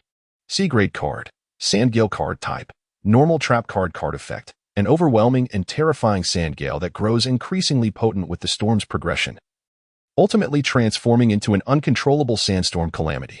When used at close range, it can effortlessly shatter rocks and collapse structures. Cui Ze stowed away the sandstorm card and cast a gentle smile at the astonished sand crocodile. "It seems the desert is of no use, after all. This is inconceivable." Gazing at the tempestuous sandstorm that had obscured the sun, which in an instant transformed into a delicate and seemingly innocuous mysterious card, left Crocodile utterly unable to comprehend the situation. What kind of jest is this? If his sand crocodile had not succumbed to senility, that fortunate little brat opposite him must have only just acquired the card fruit in the evening, right? It could not have been more than 2 hours since he consumed the card fruit. If within such a brief span of time, that little imp could develop the devil fruit to such an extent, then Crocodile must have truly lived his past decades as if he were a mere banana crocodile. What is impossible? API call failed with status code 429. Error. Code. For 29. Message. Resource has been exhausted, e.g. check quota. Status. Resource exhausted. Cui Ze cast forth the sandstorm card, transforming it once more into a terrifying sandstorm that surged towards Crocodile's position. "Who do you think you are, you card trickster?" A hint of crimson flickered in Crocodile's eyes, reminiscent of a cold-blooded crocodile thoroughly enraged. "You dare to use my own techniques against me?" Crocodile transformed his arm into a swirling mass of yellow sand, which suddenly expanded severalfold, shaping itself into a broad and sharp giant sand blade that he swung forward with great force. The desert sword. This formidable weapon, capable of cleaving through the very ground of the desert, effortlessly sliced through the nascent sandstorm, scattering the swirling sands in disarray. The momentum of the desert sword continued its relentless advance, bearing down upon Cui Ze, Ji, and Yi Xiao with unstoppable ferocity. Cui Ze activated his observation haki, a flicker of crimson light flashing in his eyes. He aimed at the blade of the desert treasure knife and flung forth a blank card, which in an instant transformed into a sea-level card, Desert Treasure Knife. He then unleashed the card's power. The Desert Treasure Knife immediately reversed its blade and soared directly towards Crocodile's position. "You have truly provoked me." Crocodile's voice suddenly shifted to an eerie calmness. This signified that the formidable sand crocodile, who had dominated the seas for years, had indeed entered a state of fury. Crocodile raised both hands, and in an instant, his arms turned to sand, disintegrating, expanding, and reshaping into 4 colossal blades of sand, each several times larger than the earlier Desert Treasure Knife. Diamond Treasure Knife. Crocodile abruptly swung his arms, and the 4 massive sand blades whistled through the air, striking simultaneously against the Desert Treasure Knife that Cui Ze had countered with. Bang, bang, bang, bang. The 4 resounding impacts erupted almost in unison, and the Desert Treasure Knife, which had just been capable of cleaving through the sandy terrain, was instantaneously severed into 4 segments under the might of the superior Diamond Treasure Knife. Dust and sand burst forth, scattering in all directions. The Diamond Treasure Knife, with an unstoppable momentum, charged forward, intent on cleaving Cui Ze and his companions into pieces. At that moment, another blank card appeared to shield against the edge of the Diamond Treasure Knife. "Your ability is quite impressive." Cui Ze's eyes sparkled with excitement as he immediately imprinted the card. "Now it belongs to me." The imprinting was successful. You have acquired a B-Class card. B-Class card. Desert Titan Blade card type. Normal Trap card effect. For colossal blades of sand, capable of effortlessly cleaving mountains and splitting the earth, wield immense power. Crocodile's face was as cold as ice, yet a raging fire burned within his heart. Without hesitation, he unleashed the powers of the sand fruit once more, conjuring a super sandstorm far surpassing the previous one. The heavy sandstorm. The dense grains of sand nearly engulfed the entire world, obscuring the moonlight from above, plunging the heavens and the earth into a shroud of darkness. In the face of such a ferocious sandstorm, capable of easily annihilating an entire city, Cui Ze remained unperturbed, solely focused on imprinting the card. Blank card. The imprinting was successful. You have obtained a B-Class card. B-Class card. Heavy sandstorm card type. Normal Trap card effect. A once-in-a-century supersized sandstorm, possessing the terrifying power to effortlessly obliterate several towns. The colossal sandstorm was completely absorbed by the card, and the world was restored to clarity, revealing a scene of sparse stars under the moonlight. Bathed in moonlight, Crocodile had unknowingly descended upon the desert, kneeling upon the coarse yellow sand. His right hand pressed against the rough grains. An invisible wave emanated from his position, rapidly spreading in all directions. Wherever this wave of power passed, whether it was the coarse sand or the hardened desert rock, even the henchmen of the Lone Shark King were gradually reduced to fine dust, causing the entire desert to slightly sink. Erosion cycle. Crocodile's slightly hoarse and deep voice resonated across the desolate expanse. In the face of such a vast-scale attack, even Kaji and Ishiao could not help but wear solemn expressions. This was the legendary pirate who once contended with Whitebeard and Barrett. This ability is remarkable. A powerful move to clear the field has been acquired. With a joyful expression, Cui Ze tossed out a blank card. Indeed, the sand crocodile is a virtuous individual, bestowing not only treasure but also a devil fruit, and now even providing an enemy technique. The corrosion cycle, capable of effortlessly annihilating a small kingdom, displayed no resistance whatsoever to the absorption of the blank card. A fleeting glimmer of ethereal light illuminated the scene, and the intangible waves generated by the sand fruit vanished entirely. In their place floated an A-Class card. A-Class card, corrosion cycle card type, normal trap card effect, an awakening level technique of the nature type, sand fruit, with an extensive range, capable of instantly draining moisture from living beings or other materials, spreading outward. Even rock can be reduced to sand, wielding the desiccating power to utterly decimate the earth. Such a formidable ultimate move was effortlessly countered, shattering Crocodile's composure, leaving him momentarily paralyzed in disbelief. Unbeknownst to him, Cui Ze was equally perplexed as to why the sand crocodile's ultimate move could attain an A rating. How can the level of corrosion cycle be A? Both Kaji and Ishiu only hold B and B ratings at this moment. And Kaido and Kizaru are rated A, yet the sand crocodile cannot reach that level. Could it be that the warlords of the sea, or rather, pirates of this caliber, might typically possess an overall rating of only B? Yet Command 1 are several abilities that can rival A-class powers. Such speculation seems to be the most plausible. Cui Ze tucked away the A-level card, Erosion Rebirth, intending to reserve it as a trump card for critical moments, by casually locating a nefarious pirate lair and casting the Erosion Rebirth within. Wouldn't it be possible to swiftly reap a bounty of unsuspecting prey? With great anticipation, Cui Ze gazed at the stationary crocodile, hoping that this sand alligator would willingly present him with a few more Corrosion Rebirth cards. Unfortunately, the mentally shattered crocodile had no desire to unleash any further area attacks. Regaining his composure, Crocodile transformed into a subtle flow of quicksand, swiftly surging towards Cui Ze's position. It was only when he was perilously close that he suddenly lunged forth, his right arm morphing into a flowing sand sword, aimed directly at Cui Ze's body. The Desert Greatsword. In response to this close-range assault, Cui Ze deployed a blank card. Regrettably, this blank card failed to absorb the Desert Greatsword. It merely intercepted it, halting its advance in midair. The imprinting card requires the target to completely lose its free will. Close-range slashes and fist strikes do not fall within the imprinting range of the blank card. In the depths of Cui Ze's mind, several thoughts flickered momentarily. Upon encountering that cursed card, and finally witnessing the Desert Greatsword not being absorbed, Crocodile was instantly filled with joy. Even though the first Desert Greatsword was thwarted by a blank card, Crocodile swiftly summoned a second Desert Greatsword, aiming directly at Cui Ze's waist. In desperation, Cui Ze had no choice but to unleash the power of his armament haki to withstand the onslaught of Crocodile's second Desert Greatsword. Yet he was still sent flying by the ferocious strike. Is this the extent of your strength?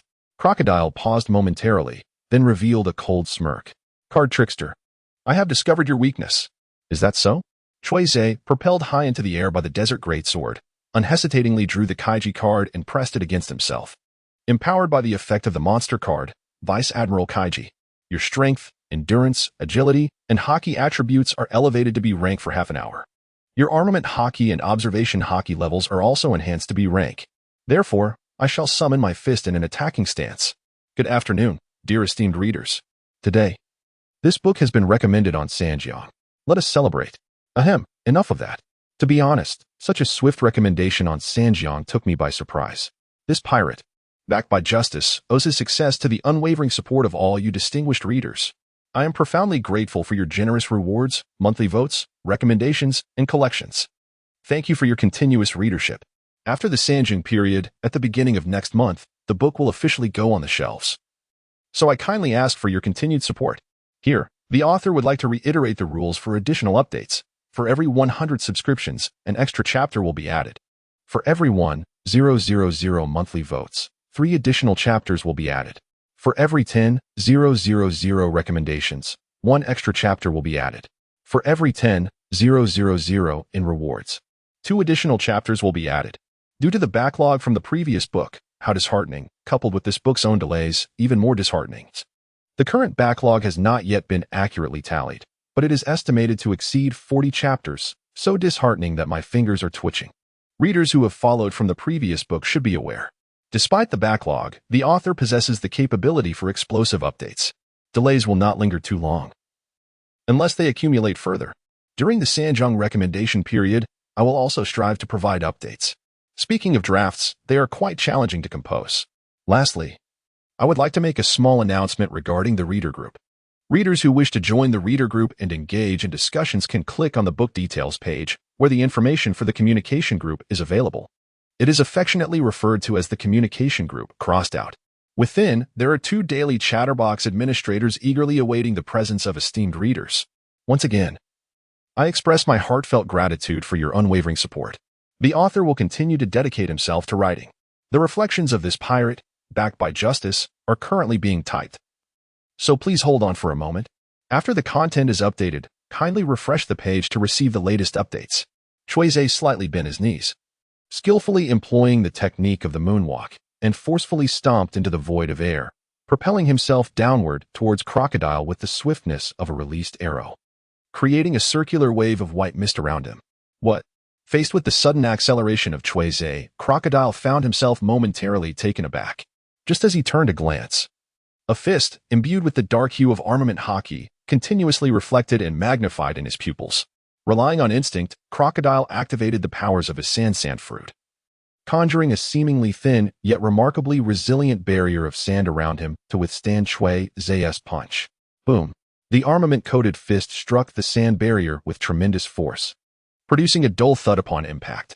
The solid and sturdy sand barrier crumbled instantly under the surge of Cui Ze's B-class strength, losing its form. However, in that fleeting moment of obstruction, Crocodile had already regained his composure.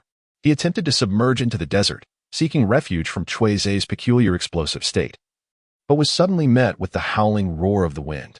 Unbeknownst to him, Cui Ze had shifted positions, his long leg, shrouded in armament haki, whipped towards him like a steel whip, aiming to strike Crocodile down to the bone. For nearly a decade, Crocodile had been diligently searching for the power of ancient weaponry, aspiring to harness its might to make even the strongest man in the world bow in submission, even when encountering mere fish along his quest for ancient arms. The sand fruit's powers would easily capture them all. In other words, Crocodile, engrossed in the allure of ancient weaponry, had not engaged in combat with top-tier masters of the sea for nearly 10 years. This lack of high-level conflict is subtly reflected in his bounty, which barely surpassed 80 million. Having been so long without battling such formidable opponents, Crocodile's battle instincts had become rusty, rendering him ill-prepared for the explosive onslaught of Cui Ze, who had been augmented by the power of the card game. He instinctively sought to turn away to evade Cui Ze's sweeping kick, but alas, the tip of the armament-coated foot grazed his cheek. With a hiss, a trickle of crimson blood seeped from Crocodile's face, cascading downwards. As he registered the long-forgotten sting of pain, disbelief coursed through him, and he clenched his teeth, summoning a massive sword of sand from the desert to force Cui Ze back. A sharp crimson light flickered in Cui Ze's pupils as he activated his observation haki. Moving with the agility of an elusive fish, deftly evading the onslaught of the desert greatsword and swiftly closing in on the side of the sand crocodile. He raised his fist, the size of a cooking pot, enveloped in a dark and resolute armament haki, and unleashed a merciless blow. Bang! A devastating punch struck Crocodile squarely on the cheek. The once arrogant warlord of the sea, who had been insufferably proud mere moments ago, was suddenly transformed into a rolling gourd, tumbling a considerable distance across the desert in a most undignified manner. This spectacle left the onlookers utterly astonished. Was Crocodile truly being suppressed? The observer, Kaji, watched in disbelief, unable to fathom how this was possible. Cui Ze's power and speed had surged to incredible heights. Though he appeared to smile calmly, the tension in his tightly clenched grip on his staff sword revealed the profound shock within this future Marine admiral. No matter how one might argue, Crocodile remained a carefully selected warlord of the sea by the world government. A formidable ocean warrior who had once competed with Whitebeard and Barrett. How could Cui Ze possibly subdue the sand crocodile so effortlessly? Jiaji and Yishao remain mere spectators. Yet, in the throes of battle, Cui Ze experiences profound insights. To think that Crocodile truly lacks haki, be it armament haki or observation haki, it appears that instructor Shiozua was indeed correct. Haki is rooted in unwavering conviction. To lose faith in one's own strength and to place hope in the ethereal power of ancient weapons is a folly. API call failed with status code 429. Error. Code. For 29. Message. Resource has been exhausted, e.g. check quota. Status. Resource exhausted, Cui Ze, with an expression of indifference. Casually tossed aside a blank card.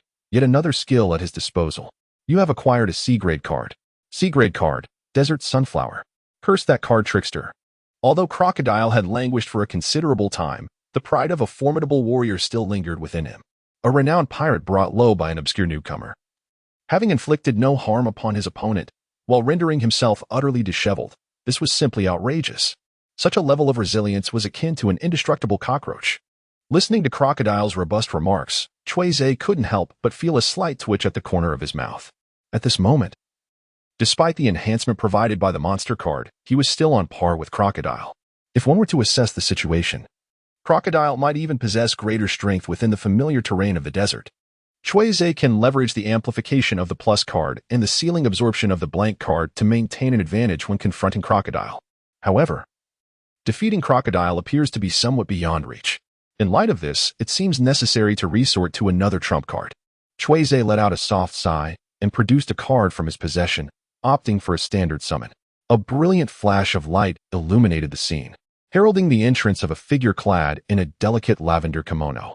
Observing from the sidelines, another figure, also named Ishiao, was momentarily taken aback as he sensed the presence of his counterpart in the arena. What exactly was the nature of Cui Ze's fruit ability? However, in the next instant, an event unfolded that left Ishiao even more astonished. Under Cui Ze's command, Ishiao abruptly activated the gravity fruit's power, and rings of purple light emerged from above his head. Ascending into the vast, shadowy night sky, Ishiao widened his eyes in sheer disbelief, revealing a stark white of terror. "My gravity fruit," he exclaimed, as his friend, Kaki, equally astonished, added the final 4 words to the exclamation. On the battlefield, Crocodile observed the unexpectedly summoned Ishiao and was about to erupt in laughter. "Is this blind fool really what you're relying on, card trickster?" he scoffed. Yet, before Crocodile could utter his derisive remarks, the previously pitch-black sky suddenly shimmered with an orange-red glow. A colossal, rough-hewn meteor, engulfed in a roaring inferno, plummeted from the heavens. The overwhelming force of its descent bore down upon Crocodile with unrelenting might. The earth trembled as a deafening explosion drowned out all other sounds, and the sand surged like waves in a tempest, causing the entire Alabasta to quiver under the impact of the meteor. Once silence reclaimed the battlefield, a massive rock now dominated the once desolate expanse, its surrounding sands transformed into a crystalline form by the intense heat and pressure. A notification signaled the conclusion of the conflict. "You have defeated a warlord of the sea with a comprehensive rating of B. You have received a B-grade victory bait." Had the battle truly come to an end? Cui Ze furrowed his brow slightly, signaling Ishiao to employ the powers of the gravity fruit to move the meteorite aside, in an attempt to locate the presence of Crocodile. Unfortunately, apart from the transparent glass-like fragments, there were no signs of any other living beings within the crater. Having employed his observation haki once more, Zephyr ascertained that Crocodile, who had moments ago exuded an aura of unparalleled dominance, had vanished without a trace. Zephyr's scheme to potentially enlist the defeated warlord into his ranks via a blank card had been thwarted. Cui Ze murmured softly, redirecting his gaze to Ishiao. This skill of summoning a meteorite was grand in spectacle, substantial in effect, and formidable in power. He was exceedingly pleased. "It belongs to me now." Cui Ze, with a knowing smile, once more conjured a series of celestial meteorites, transmuting each into a distinct card skill. Ultimately, after acquiring 3B-ranked trap cards, Ishiao, his stamina utterly depleted, dissipated into the atmosphere. "You have obtained a B-ranked card. X3B-ranked card. Heavenly Obstruction Star Card Type. Common Trap Card Effect. Summons a colossal meteorite from the heavens, capable of effortlessly obliterating an entire metropolis." After stowing away the 3B rank Heavenly Obstacle Tremor Star cards, Steven was met by Kizaru and Fujitora, who had hastened to his side. The expressions of the two formidable figures of the sea, both seemingly victims of account theft, were fraught with complexity. Fujitora, in particular, appeared bewildered upon beholding his alternate self. "Steven, what was that just now?" "Me, him. What exactly is going on?" The portly Fujitora, weathered by the relentless tempest of the ocean, found himself struggling to articulate his thoughts, his words fragmented and faltering. "This is precisely what I was alluding to earlier, gentlemen." Cui Ze blinked, feigning innocence as if nothing were amiss. "My card is capable of harnessing the power of 2 esteemed elder brothers. The specific method of borrowing is, well, as things currently stand." "What do you mean, as things currently stand?" "The effect of this capricious ability is far too outlandish. You only acquired the card fruit this evening, and by nightfall, you're already overwhelming Crocodile, one of the Royal 7 warlords of the sea? Not only can you nullify his sand fruit powers, but you can also wield the gravity fruit's abilities at will?" While Kizaru was unfazed, Fujitora was genuinely taken aback. In all his years traversing the seas, he had never encountered such an absurd devil fruit ability user. He gave the 2 elder brothers no time to react. Cui Ze, with a forced smile, took out 2 blank cards and handed them over. "Gentlemen, you have already exhausted the power I lent you. May I trouble you to lend me a bit more?" Kazan urged Isho and Gecko to join him.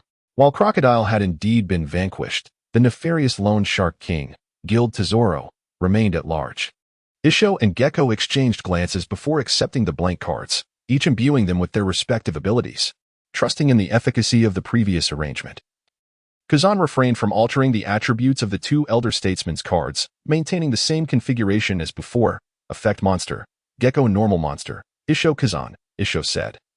Returning the Isho card with a grave expression, I know not how you have managed to develop the card fruit to such an extent in so short a time. But I must offer you a word of caution. My power is yours to borrow, but it must never be used for nefarious purposes. Rest assured, brother. Cui Ze affirmed with utmost sincerity. I guarantee that your card will only be used against evildoers. His expression flickered subtly at the mention of evildoers, a term that extends beyond mere pirates. Yet, this sentiment aligns perfectly with his own convictions. He is, at heart, a benevolent soul who despises the world's iniquities, even to the point of self-inflicted blindness. Pirates embody evil, but evil is not confined to them alone. I shall bear those words in mind, acknowledged with a nod. As for that lone shark king, he fled during your battle with Crocodile and is currently aboard a ship leaving Alabasta. Upon hearing this, Cui Ze frowned slightly. Trusting's exceptionally potent and far-reaching observation haki, capable of pinpointing meteorites in space. In that case, let him be for now. With a tinge of regret, Zephyr shook his head. Had Lucky Roo remained within Alabasta's borders, he might have seized the opportunity afforded by the duration of the gauge card to assess the mettle of this sovereign of the underworld. Alas, that fellow had evidently sensed the impending trouble and absconded prematurely. Verily, a shadowy insect dwelling in the abyss. His acumen for shifting with the winds is unparalleled. For now, a sovereign of the underworld shall be spared. Upon hearing Zephyr's words, Gage and Isho couldn't help but exhibit lines of consternation. The monarchs of the underworld are hardly amicable figures. Each commands a vast dominion over industries, factions, and territories. Crucially, their individual prowess is formidable. Know that the monarchs of the underworld can be regarded as the 7 warlords of the sea of the dark world. Even Gage and Isho would hesitate to assert a guaranteed victory in a one-on-one confrontation against one of these monarchs. Yet, these words emanated from Zephyr, the very man who had just vanquished a sand crocodile on its home turf. Very well. It matters not. Zephyr, I've harbored a question for you for quite some time. Gage, steeling himself, suddenly inquired, do you entertain any notions of enlisting in the Marines? Huh? Cui Ze was momentarily taken aback. Me, joining the Navy? Again? Jiaji observed Cui Ze's expression, noticing the absence of any overt signs of resistance. He was poised to press the advantage, appealing to emotion and reason. Just then, Cui Ze shook his head and remarked, I have yet to fully relish the freedom of life. With this statement, he had effectively declined. Jiaji, however, did not feel disheartened. He had heard similar sentiments from Xiao Xiao far too many times. Yet, Cui Ze's next words brought an unexpected glimmer of hope to Jiaji. But who can truly predict what the future holds? Cui Ze shrugged his shoulders. He was merely a feeble, helpless, and pitiable pirate infiltrator, compelled to obey the directives of his superiors. Who could fathom if one day his superior might whimsically decide to summon him back to the naval headquarters? API call failed with status code 429. Error. Code. 429. Message. Resource has been exhausted, e.g. check quota. Status. Resource exhausted. API call failed with status code 429. Error. Code. 429. Message. Resource has been exhausted, e.g. check quota. Status. Resource exhausted. Cui Ze gestured to Jiaji and Yishao, leading them into the simulated space of the Rain Feast Casino. Upon entering, he advised them to select a room to rest in, assuring them that he would not intrude. Yishao, who had long been unable to restrain his curiosity, immediately stepped into the Rain Feast Casino. His intentions were purely exploratory. He wished to discern whether the casino crafted by Cui Ze bore any resemblance to the Rain Feast Casino. He aimed to meticulously inspect the gambling apparatus for any damages or malfunctions. Jiaji offered a smile to Cui Ze before also stepping into the Rain Feast Casino. API call failed with status code 429. Error. Code. 429. Message. Resource has been exhausted, e.g. check quota. Status. Resource exhausted. Cui Ze ascended to the pinnacle of the pyramid, seeking a lavish chamber. Upon closing the door, he activated the luminous screen. The events in Alabaston had reached their conclusion. It was time to summarize the entries. As anticipated, the screen refreshed with multiple notifications. In the Grand Rain Banquet Casino within Alabaston, you achieved fame through a singular confrontation, captivating the attention of gamblers who witnessed you amass over 2 billion berries. You acquired the B-level talent entry, Golden Law. B-level talent entry, Golden Law entry description, a portrayal of the fateful principles governing one's fortune. Entry effect, a significant enhancement in personal wealth luck, ensuring a lifetime of financial abundance, rendering monetary concerns obsolete. Entry evaluation, the notion that money cannot buy happiness is a falsehood. However, the truth remains that your limited wealth cannot procure joy. You garnered renown in the largest casino of Alabaston, mastering various gambling techniques, earning the reverence of gamblers who now regarded you as a deity. You obtained the B-level information entry, Gambling God. B-level information entry, Gambling God entry description, an individual who has perfected the art of gambling. Entry effect. 1. Acquisition of the B-level ability entry, Gambling technique. 2. An enhancement of your luck attribute by 1 tier. Entry evaluation. There are numerous things to wager on, including life itself. B-level ability entry, Gambling technique entry effect, the pinnacle of human skill, mastering every form of gambling technique across the seas. Entry evaluation. I admit there is an element of chance involved. You confronted and decisively defeated the warlord of the Seven Seas, Sir Crocodile. Earning the B-level information entry, Card Master. B-level information entry, Card Master entry effect. 1. An increase in personal influence, with dominance attributes receiving a B-level boost. 2. Your reputation begins to spread throughout the Grand Line. Entry evaluation. The goddess of fortune smiles upon you. Astounded, Cui Ze gazed at the cascade of notifications illuminated on the screen. A mere skirmish with Sir Crocodile had bestowed upon him a plethora of entries. B-level talent entry, Golden Law. B-level information entry, Gambling God. B-level ability entry, Gambling technique. And B-level information entry, Card Master. API call failed with status code 429. Error. Code. For 29. Message. Resource has been exhausted, e.g. check quota. Status. Resource exhausted. API call failed with status code 429. Error. Code. For 29. Message. Resource has been exhausted, e.g. check quota. Status. Resource exhausted. API call failed with status code 429. Error. Code. For 29. Message. Resource has been exhausted, e.g. check quota. Status. Resource exhausted. Cui Ze first fashioned a B-grade bait for Crocodile. With his extraordinary luck, he paid no heed to any concerns regarding blade placement. Such thoughts were non-existent. He gently cast the B-grade bait into the dimensional sea, holding his breath in anticipation. Fishing results. Type. Item B-grade item. Magic cylinder source. Yu-Gi-Oh! Series description. Normal trap card effect. When the opponent attacks, it will instantaneously absorb their attacking energy and return the maximum possible damage effect to them. Note. Usable once per battle. Evaluation. Bow before the majestic power of Hanno. In astonishment, Cui Ze's eyes widened as he beheld the card materialized in his hand. A divine card indeed. Although the effect of the magic cylinder had undergone slight modifications and added restrictions, it did not diminish the card's formidable strength. With the acquisition of a blank card deck, Cui Ze could now disregard nearly all mid to long-range attack methods across this vast sea. However, he still found himself lacking in tactics when faced with close combat, such as slashing or fist strikes.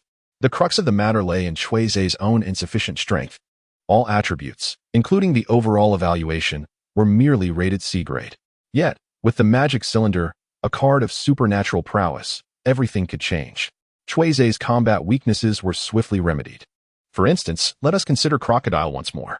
In their previous confrontation, Cui Ze, lacking the enhancement of the magic cylinder, was unable to adequately defend against the desert sword wielded by the sand crocodile, resulting in him being sent flying.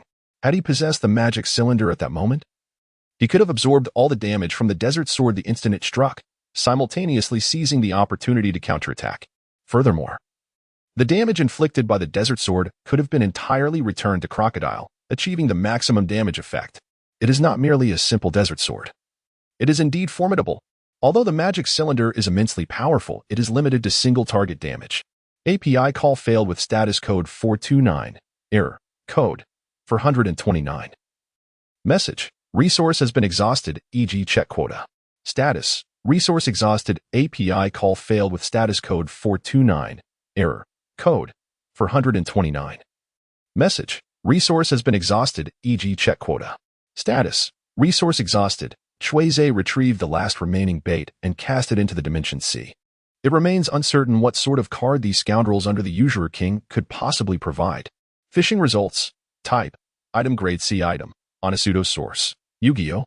Series description. Effect monster card effect. When battling with its own light attribute monsters, this monster will gain a total boost equal to the strength attributes of the opposing monster. Note. Usable once per battle. Evaluation. A card of dishonesty. It is astonishing that a scoundrel card has actually been fished up. Cui Ze was engulfed in frustration as he transformed Ernest into a blank deck card. C-grade card. Ernest. The effect of this scoundrel is undeniably potent. Yet the restrictions are exceedingly stringent. Where shall I find a light attribute monster? Light? Total light curtain. An explanation of card abilities can be found at the end. Name: Cui Ze fight strength. C durability. C agility. C dominance. B charisma. C luck. C enhanced by the visitor from the otherworld. God of gambling. Talent attributes. Visitor from the otherworld. EX. Beastly physique. EX. Golden rule. B. Tenacity. E. Flickering candle in the wind. E. Ability attributes. Fishing EX. Blank deck. EX. Gambling techniques. B. Observation hockey. C. Armed hockey. C. Primate combat. C. Ethical consumption. C. Six styles. C. Super smell. C. Indomitable spirit. C. Magic reflection. C. Smoke form. D. Mastery of hand-to-hand combat. D. Mastery of precision shooting. D. Forceful attack. E. Keen hearing. E. Navigation. E. Cold shot. D. Big Dipper steel splitter. D. Mechanical repair method for 45-degree angled attacks. E. Beast breathing. Total concentration. Constant. E. Information attributes. Card master. B. God of gambling. B. Defeated by the Emperor's hand. C. Navy headquarters lieutenant colonel. C. Sniper. D. Killing machine. D. Friend of oddities. D. Glutton. D. Small fish slayer. F. Zombie slayer. F. Flame conflagration. F. Comprehensive evaluation. C. Talent attributes. In order of acquisition. EX level attribute. Visitor from the otherworld effect. Permanently grants a 2-tier enhancement to one's luck attribute. The maximum value for luck is EX. E-level attribute. Tenacity effect. 1. Grants a 2-point E-level enhancement to one's durability attribute. 2. Significantly enhances the capacity to endure pain, fear, and hunger. EX level attribute. Beastly physique. Blank. Ancient type. Blank. Source. Animal system. Ancient type. Brachycephalic dragon fruit effect. 1. Before attribute values reach A level, strength, agility, and durability will receive long-term substantial upgrades. 2. Personal resistance is significantly enhanced, greatly reducing damage from attacks while increasing vitality, stamina, and recovery. 3. Acquires the Iron Head trait, an iron forehead of rule level, the hardest existence in the universe, impervious to destruction by any form or force. E-level attribute. Flickering candle in the wind effect. After sustaining unbearable damage, forcibly locks the minimum vitality, capable of withstanding A-level damage. B-level attribute. Golden rule effect. Significantly enhances personal wealth prospects, destined for affluence throughout life without concerns of financial scarcity. Ability attributes. In order of acquisition. EX level attribute. Fishing effect. Utilizing sea king type creatures, defeat enemies. And use devil fruits as bait to fish for endless light curtain attributes or wondrous items in the boundless dimensional sea. E-level attribute.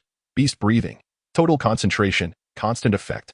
By breathing in air, blood absorbs a large amount of oxygen in a short time, thereby enhancing personal cardiopulmonary function. Improving physical prowess. E-level attribute. Keen hearing effect. Any movement within a 50-meter radius escapes not your ears. C-level attribute. Indomitable spirit effect. 1. Grants a 1-point C-level enhancement to one's dominance attribute. 2. Increases hidden mental attributes by 1 point, simultaneously becoming immune to all C-level and below mental impacts, including but not limited to aura, intimidation, and witnessing. E-level attribute. Navigation description. A relatively superior navigation technique among elite navigators.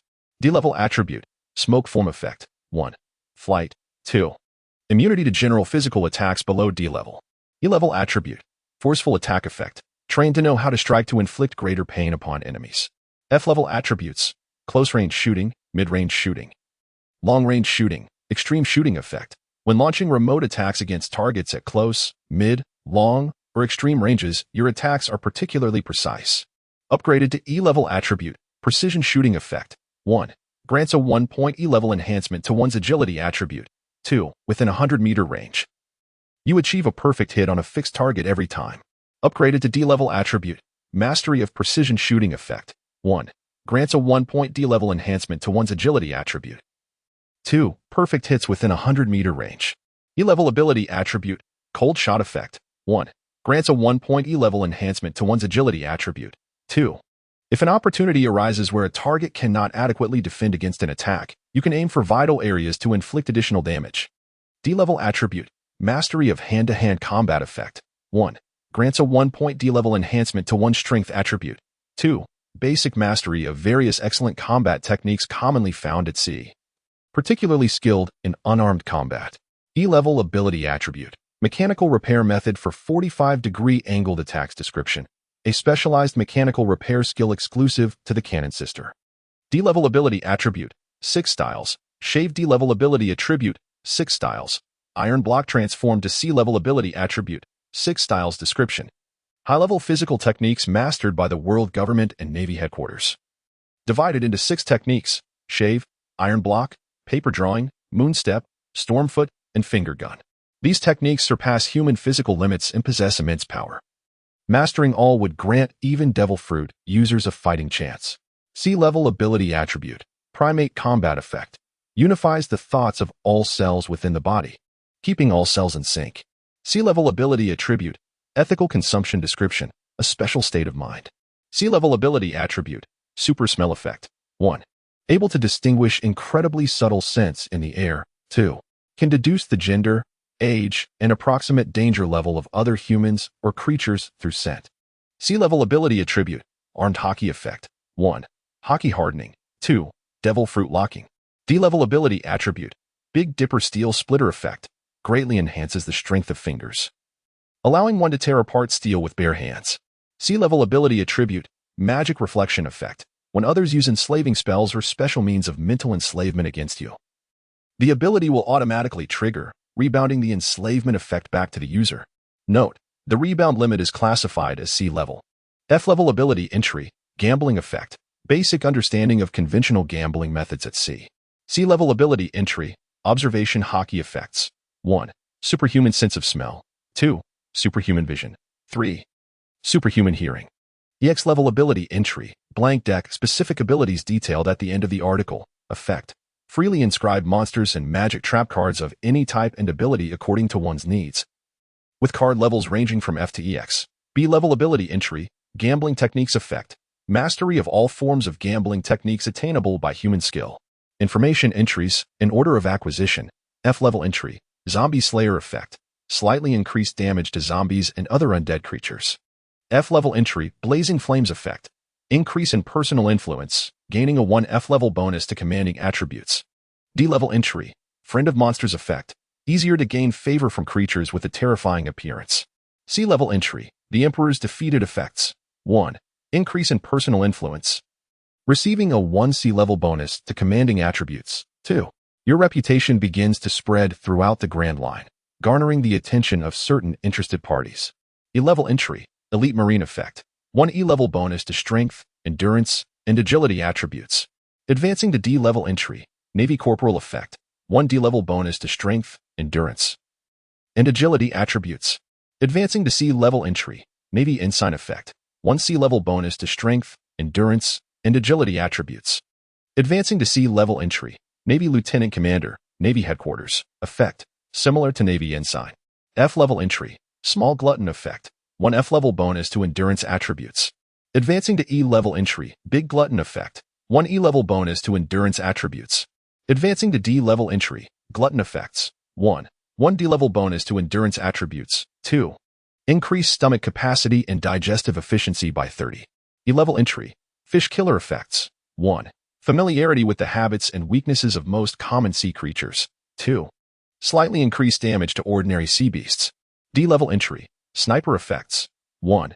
Increase in personal influence, gaining 1 D-level bonus to commanding and agility attributes. 2. Enhanced vision. Able to discern the movement of an ant's antennae within a 50-meter range. D-level information entry. Killing machine effects. 1. Increase in personal influence and intimidation, gaining 1 D-level bonus to commanding attributes. 2. Machine-like slaughter, tireless, with 1 D-level bonuses to endurance and strength attributes. B-level information entry. God of Gambling effects. 1. Acquisition of B-level ability entry gambling techniques. 2. Increase in luck attribute by 1 tier. B-level information entry. Card master effects. 1. Increase in personal influence, receiving a 1 B-level bonus to commanding attributes. 2. Your reputation begins to spread throughout the Grand Line. Item entries in order of acquisition. F-level item. Gas mask, destroyed in battle. Substandard item. Tanjiro Kamido's rice ball consumed, E-level item. Nezuko Kamido's bamboo muzzle consumed, E-level item. Sun blade, beast breath. Sharp weapon, lost in battle. Later picked up by Rundi, E-level item. Tanjiro Kamido's special rice ball consumed, F-level item. 5,000 berries F-level item. Treasure map, valued at 100 berries. Magnet Drum Kingdom, E-level item. Holy Mother, imitation, sharp weapon. Destroyed in battle, E-level item. Permanent pointer of the ancient island E-level item. Health bracelet D-level item. Clockwork bandage D-level item. Bust a hand D-level item. White telephone bug D-level item. 1 million berries F-level item. Roast whole pig tenderloin consumed, E-level item. Colorful fruit consumed, C-level item. Snack tree seeds consumed, F-level item.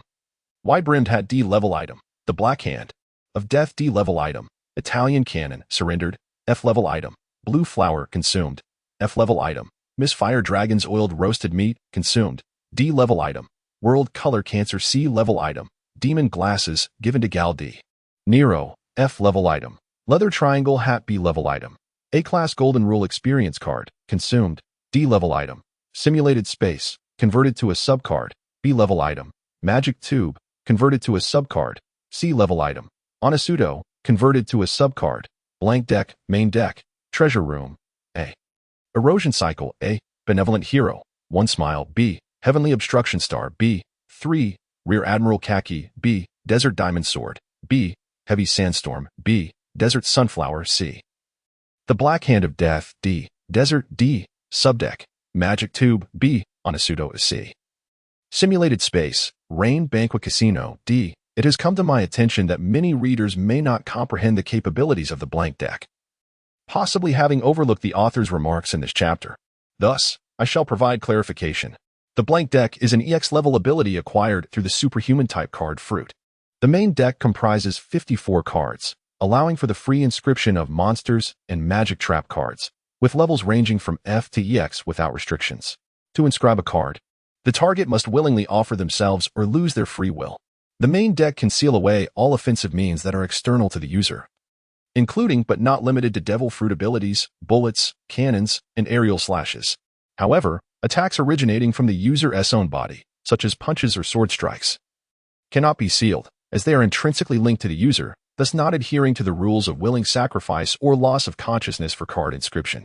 Both monster cards and magic trap cards in the main deck are consumable abilities.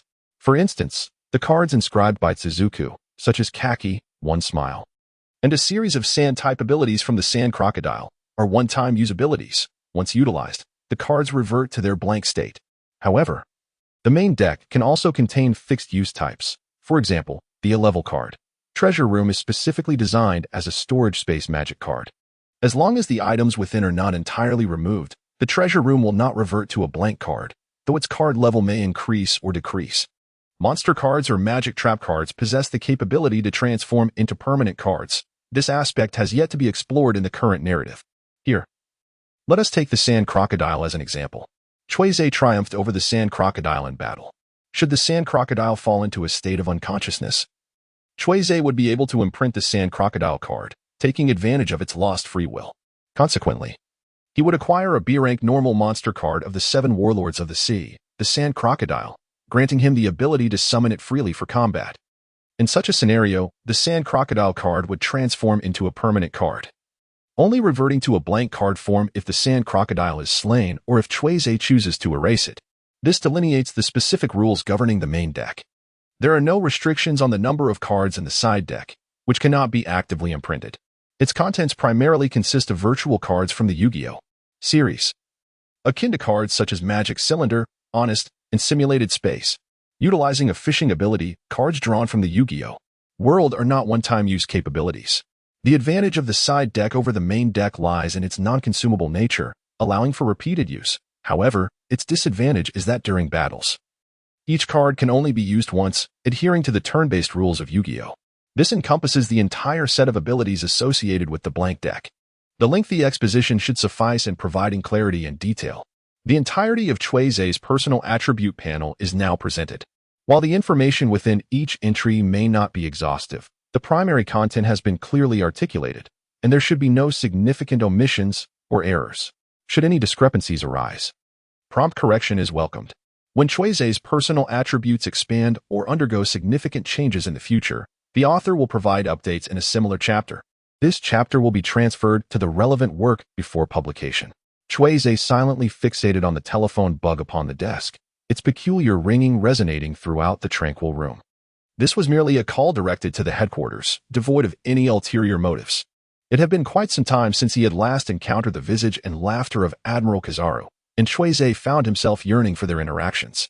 He longed to engage in more dialogues with Admiral Kizaru, thereby strengthening the bond between them. After all, he was none other than the illustrious Kizaru, the wielder of the light fruit, a paragon of natural abilities.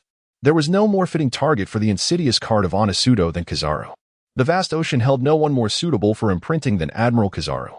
The mere thought of imprinting the Kizaru card and reaping the dual enhancement effects of the nefarious card sent waves of exhilaration coursing through Cui Ze's mind. At this stage, Kizaru's card was at least of A-grade caliber. With its enhancement of his 4 combat attributes, strength, durability, agility, and dominance, he could certainly attain A-grade status. Moreover, Onitsudo had the ability to instantly replicate the strength attribute of an opponent. What did this signify? It signified that once these 2 cards were utilized in tandem, Cui Ze could instantaneously metamorphose into a true elite of the ocean, and moreover, a powerhouse specializing in strength. Kizaru, please answer the call. Cui Ze silently murmured to himself. As long as you can casually print me 7, 8, or even 10 yellow ape cards, I shall forgive you for your previous antics with the Inyang script on the Shambadi archipelago, and I will no longer secretly plot to shatter your glasses with a single punch. Several seconds slipped by, and Cui Ze felt as though time was dragging on interminably. At last, with a crisp sound, the phone was finally answered. A clear yet authoritative young woman's voice resonated. Moshi, this is Miss Domino. API call failed with status code 429. Error. Code. 429. Message. Resource has been exhausted, e.g. check quota. Status. Resource exhausted. API call failed with status code 429. Error. Code.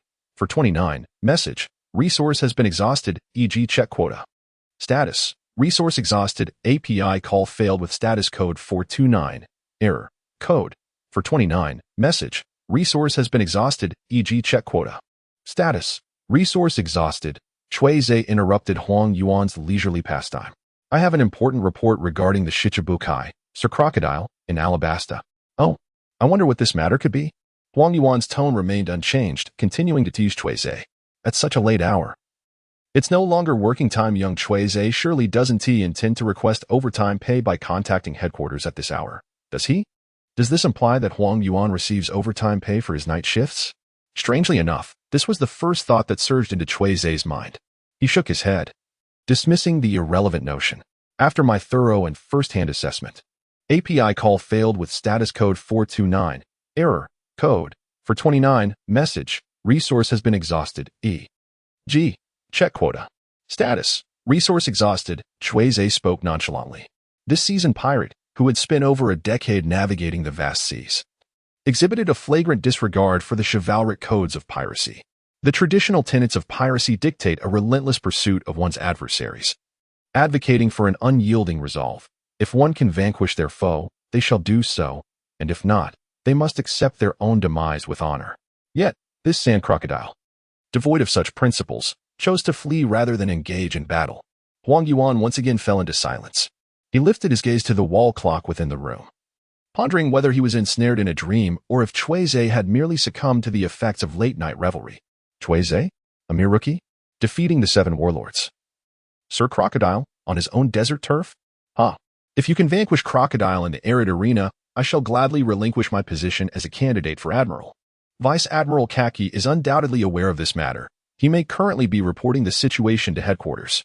API call failed with status code 429. Error. Code. 429. Message. Resource has been exhausted, e.g. check quota. Status.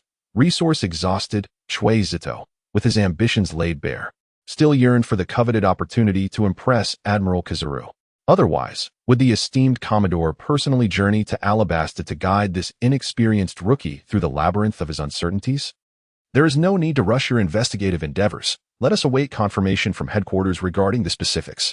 Kizaru, disregarding Cui Ze's irrelevant musings, commenced his own operations. Should Cui Ze indeed vanquish Crocodile, then the previously devised plan for an undercover infiltration within the 7 warlords of the sea would require substantial revision.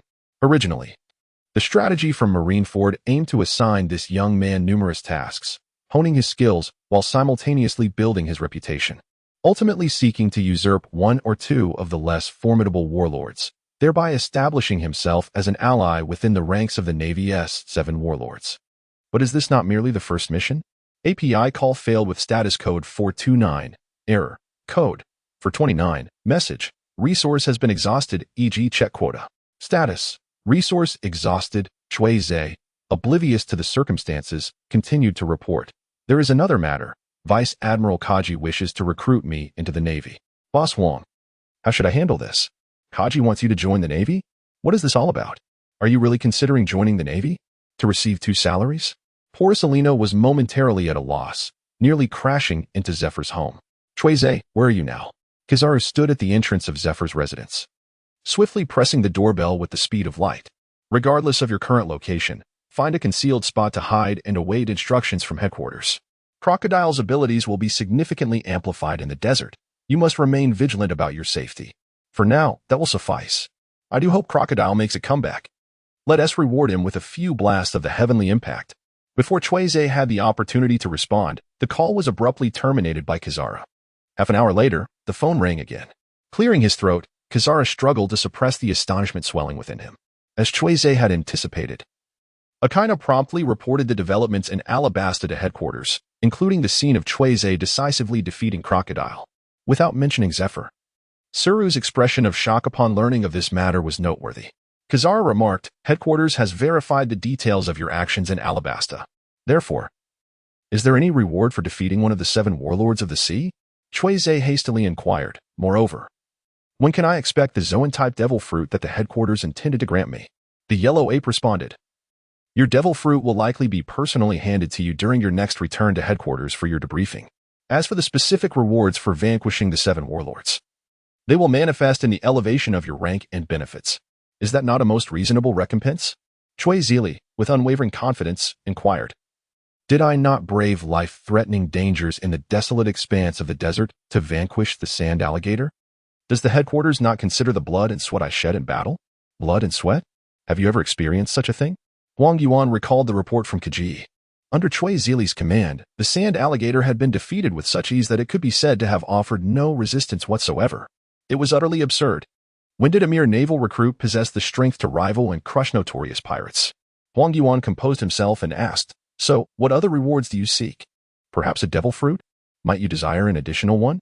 API call failed with status code 429, error, code, for 29, message, resource has been exhausted, e.g. check quota. Status, resource exhausted, API call failed with status code 429, error, code, for 29, message, resource has been exhausted, e.g. check quota. Status, resource exhausted, Cui Ze spoke ambiguously. What a convenient excuse. He continued, such strange ailments do not exist upon the sea. Huang Yuan stroked his stubble thoughtfully. Since you were reluctant to share, you must have your reasons. Huang Yuan speculated that Cui Ze might be intending to leverage the powers of the devil fruit to summon formidable subordinates to restore the Tobia's kingdom. After a casual exchange, it was time to address serious matters. Huang Yuan's tone turned grave. Lieutenant Commander Cui Ze, Feite of the Navy headquarters, effective tomorrow. You are to cease your operations within the territory of Alabasta and proceed to the Devil's Triangle Sea to confront the warlord of the sea, Gecko Moria. Your mission is to reclaim the naval warships that have been forcibly detained and rescue all surviving naval personnel aboard. Following the joint confirmation from Zephyr and Crane. Since Cui Ze has demonstrated the capability to directly confront the warlord of the sea, it is imperative to expedite his training program. The second warlord of the sea after Crocodile is none other than Gecko Moria. Cui Ze narrowed his eyes.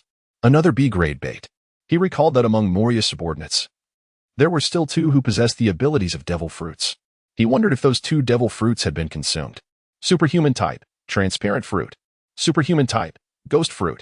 Coming back to his senses, Cui Ze solemnly responded to the transponder snail. Understood, sir. Very well. Full of spirit. The following morning in the desert of Alabasta. API call failed with status code 429. Error. Code. For 29, message. Resource has been exhausted. e.g. check quota. Status: resource exhausted. Cui Ze retrieved the Rain Feast Casino, returning it to the secondary deck, and cast a teasing glance at Yishao. With arms crossed and a curious expression, Yishao observed the scene with great interest.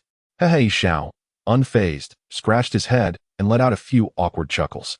The gaming devices in the Rain Feast Casino were simply too intriguing, compelling him to indulge in a game or two. A game or two? More like a myriad. Cui Ze and Jiaji exchanged glances at the dark circles beneath a smiling face, both suppressing their amusement without revealing the truth. My dear brothers, the affairs here in Alabasta are drawing to a close. I wonder what your plans might be moving forward? Cui Ze inquired. Recalling the task assigned by Boss Huang the previous night, I presume you are already aware of my naval affiliation, so I shall not conceal it further. Jiaji stated candidly while being careful not to disclose any classified naval intelligence. Originally, I received orders from headquarters to venture into a perilous maritime zone to address a notorious pirate who has been plundering naval vessels. Why does this task sound so familiar? API call failed with status code 429. Error. Code. For 29. Message. Resource has been exhausted, e.g. check quota. Status. Resource exhausted. API call failed with status code 429. Error. Code. For 29. Message. Resource has been exhausted, e.g. check quota. Status. Resource exhausted. Cui Ze turned to glance at Fat Tiger, who was discreetly stifling a yawn at that moment. Suddenly hearing Cui Ze's question, he chuckled and nearly choked. Ahem. He coughed heavily twice, attempting to mask his reaction. I am a man accustomed to wandering and drifting. My subsequent actions will be rather spontaneous, likely involving aimless wandering and the casual burial of unspeakable evildoers. Upon hearing Yizhao's words, Cui Ze could not help but feel a spark of excitement in his eyes. He had been contemplating this fat tiger. If it were possible, Cui Ze genuinely wished to incorporate Yishao into his team, despite the fact that this so-called team currently consisted solely of Cui Ze himself. Once Yishao joined, he would undoubtedly enjoy a position of great significance, second only to Cui Ze. Ahem. Though he may wander aimlessly, there should at least be a rudimentary direction in his actions, shouldn't there? Cui Ze inquired, after departing from Alabasta. Are you intending to head towards the entrance of the Grand Line, or do you wish to venture into the central regions of paradise? Yishao did not respond immediately. Instead, he countered with a question. What about you, Cui Ze? I plan to journey to Water 7, he replied. Cui Ze retrieved the card from the treasure chamber and presented the rationale he had long prepared. Having amassed such wealth, there seemed little opportunity for expenditure. Commissioning a luxurious treasure ship would indeed be a splendid choice. Jiaji and Yishao both comprehended Cui Ze's sentiments. In that case, let us embark on this journey together. Yishao mused for a moment before taking the initiative to speak. I have heard of the renowned shipwright, Mr. Tom, in the city of Seven Waters, who aspires to construct a waterborne train capable of connecting various islands of paradise. I intend to visit that illustrious shipbuilding city to assess the situation. The names City of Seven Waters, Mr. Tom, Maritime Train, the eccentric Frankie. The design of the Sea King flashed through Cui Ze's mind in rapid succession before he swiftly buried them within. It was not yet time. Well then, Brother Jiaji, I shall take my leave in the company of Brother Yishao. Cui Ze gazed at the general whose task he had usurped and waved his hand. Wishing you smooth sailing. Embarking on the vessel, Cui Ze and Yishao departed from Alabastan together. Along the journey, API call failed with status code 429. Error. Code. For 29. Message. Resource has been exhausted, e.g. check quota. Status. Resource exhausted. Cui Ze earnestly requested Ishio to utilize his gravity fruit to create a gravitational burden, thereby honing his physique and training his ape-style martial arts. While the blank deck possesses formidable power, Cui Ze understands more profoundly that the body is the true capital of combat. A reciprocal exchange of favors. Cui Ze has unreservedly imparted his recently acquired B-level gambling skills to Yishao, precisely striking at the vulnerable spot of this hefty tiger. Although it remains a mystery how Cui Ze could transform from a novice, utterly ignorant of fundamental gambling rules, into a master of considerable skill in merely a few days. Yishao feels no doubt upon recalling Cui Ze's audacious win of over 20 billion berries at the Rain Banquet Casino. This must be the mark of genius. Upon reaching the City of Seven Waters, aided by Yizhao's rigorous training regimen, Cui Ze's attributes of strength, endurance, and agility each experienced a slight enhancement, elevating them to a C level. His ability entries, including monkey arts and armament hockey, also saw significant refinement, achieving a C grade. Consequently, his overall evaluation ascended from C to C. While his strength has made considerable strides, the relationship between Cui Ze and Yi Xiao has grown remarkably intimate. Every day, Yi Xiao indulges in delightful bets and even voluntarily offers his life card. The life card is a rare and exceptional item found in the ocean. Crafted by incorporating one's own nails into the material, it symbolizes the vitality of its owner, constantly pointing in their direction. Effective no matter where they are in the sea, Yi Xiao's willingness to present the life card signifies that he has regarded Cui Ze as a close friend. During their journey, Cui Ze has also engraved several of Yi Xiao's monster cards. These include not only the usual monster cards, but also effect monster cards. B-level card, benevolent hero Yi Xiao card type, effect monster card effect. 1. Card possession. Upon activation, it elevates the user's strength, endurance, and dominance attributes to B level, while enhancing agility to B level. 2. Gravity fruit. Upon activation, it grants the ability to freely manipulate gravity, with a manipulation capacity not exceeding B level. Cui Ze has yet to seize the opportunity to experiment with the formidable effects of the Smile Monster card. Yet it is anticipated to possess extraordinary power. The Seven Waters capital, a colossal metropolis named for its aquatic essence, stands as a rare example of a city that is simultaneously an island amidst the vast ocean. Its urban landscape is markedly distinct from the typical islands found upon the sea, with an intricate network of waterways intricately woven throughout its expanse. API call failed with status code 429. Error. Code 429. Message. Resource has been exhausted, e.g. check quota.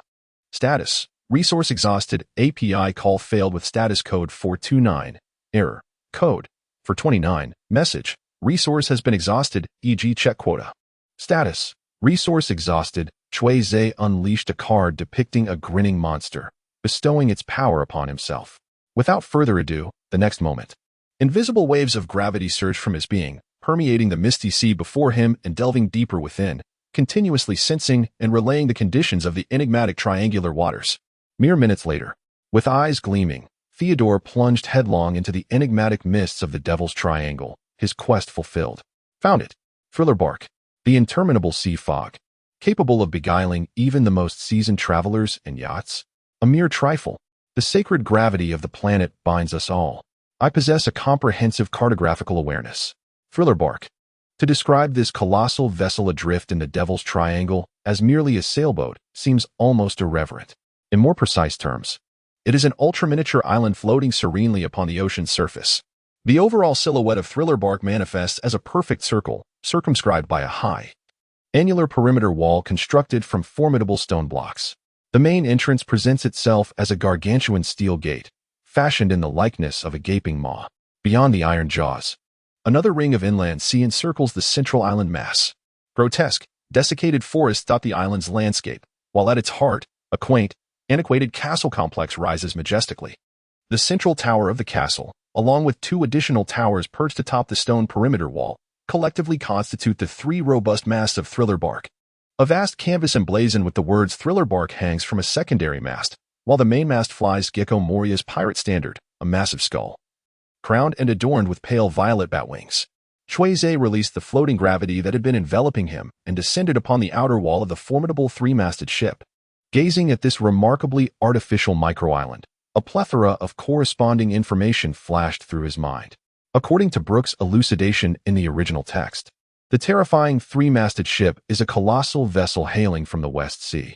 The map of the Pirate King delineates the seas with remarkable clarity, with the Red Line and the Grand Line dividing this watery planet into 6 distinct regions. Among these, the East Sea and South Sea flanking the Paradise, while the West Sea and North Sea border the New World. If that is the case, how did the fearsome three-masted ship, originating from the West Sea, traverse the dual obstacles of the New World and the Red Line to arrive in the Devil's Triangle, situated within the Paradise? With this thought, Cui Ze could not help but squint. Brooke has no reason to deceive the other members of the Straw Hat Pirates. His information should be sound. The true dilemma lies in the fact that Brooke's era is exceedingly distant from the present. Perhaps in his time, Brooke indeed witnessed the terrifying three-masted ship adrift upon the waters of the West Sea. Back then, it may have been named the Terrifying Roar, or something else entirely. Subsequently, this colossal West Sea vessel was transported to the Grand Line by individuals of remarkable capability and means. Images of several figures flickered through Cui Ze's mind. The most probable individual was the formidable Captain Shiki, who had consumed the float fruit. The West Sea, Captain Shiki. The derelict giant ship, could it possibly be linked to the fearsome three-masted sailing ship and the notorious rocks pirates from decades past? Moreover, what about that fateful battle at God Valley that reshaped the dynamics of the ocean? API call failed with status code 429. Error. Code 429. Message. Resource has been exhausted, e.g. check quota. Status. Resource exhausted. Cui Ze took a deep breath and set forth towards the central island of the terrifying three-masted ship. The effect of the smile fruit lasts merely half an hour, having spent several minutes locating the ominous vessel. I cannot afford to waste any more time pondering ancient historical matters. Utilizing the power of the gravity fruit, Cui Ze's figure shot towards the central island like a meteor. Moments later, he landed upon the desolate terrain of the island. As he surveyed the bleak and dilapidated surroundings, Cui Ze was struck by an uncanny sense of nostalgia. Reminiscent of his initial arrival on that forsaken zombie island. The atmosphere is truly overwhelming. Cui Ze furrowed his brow. Within the island of the terrifying three-masted ship, a thick, lingering stench of decaying corpses permeated the air. While this odor might go unnoticed by the average person, for Cui Ze, endowed with an acute sense of smell, it was decidedly unpleasant. Cui Ze was acutely aware of the source of the foul stench of decay. Moria, the wielder of the shadow fruit, possesses the uncanny ability to ensnare the shadows of others and embed them within corpses, thereby animating them into functioning zombies. Simultaneously, these zombies retain the combat prowess and personality traits of their original shadow bearers, though the abilities granted by the devil fruit cannot be transferred or replicated. In a sense, the shadow fruit is indeed immensely powerful. However, it has been somewhat misappropriated by the corpulent Moria, rendering it largely a mere tool for creating figurines in his daily exploits. Cui Ze inhaled deeply, forcing himself to disregard the overwhelming stench of decay that assailed his senses, while simultaneously activating his ability to perceive the effects of the gravity fruit. At last, he had located the naval warship previously captured by Moonlight Moria, as mentioned by the Yellow Ape. Fortunately, the number of survivors aboard the vessel was relatively substantial. At this very moment, the warship lay anchored within the encircling waters of the fearsome three-masted schooner, bobbing with the ebb and flow of the waves. He swiftly pinpointed the location of the naval vessel. However, Cui Ze refrained from rushing to its aid immediately. His primary objective in the treacherous Bermuda Triangle was to confront Moonlight Moria. Rescuing the personnel aboard the warship was merely a secondary consideration. After all, should Cui Ze successfully vanquish Moonlight Moria, the individuals on the naval ship would be automatically liberated, requiring no additional intervention from him, no appearance necessary. Having confirmed the position of the naval warship, Cui Ze began his journey inward toward the island. Indeed, the most formidable adversary aboard the terrifying three-masted ship was none other than Moonlight Moria. Yet, this grand vessel was also home to a plethora of lesser zombie minions. Having not indulged in a thrilling hunt for some time, Cui Ze could not afford to overlook these easily accessible prey. Now, let me recall. What exactly were the weaknesses of the zombies created by Moonlight Moria? Cui Ze reminisced about the intricate details of the terrifying sailing chapter from the original work.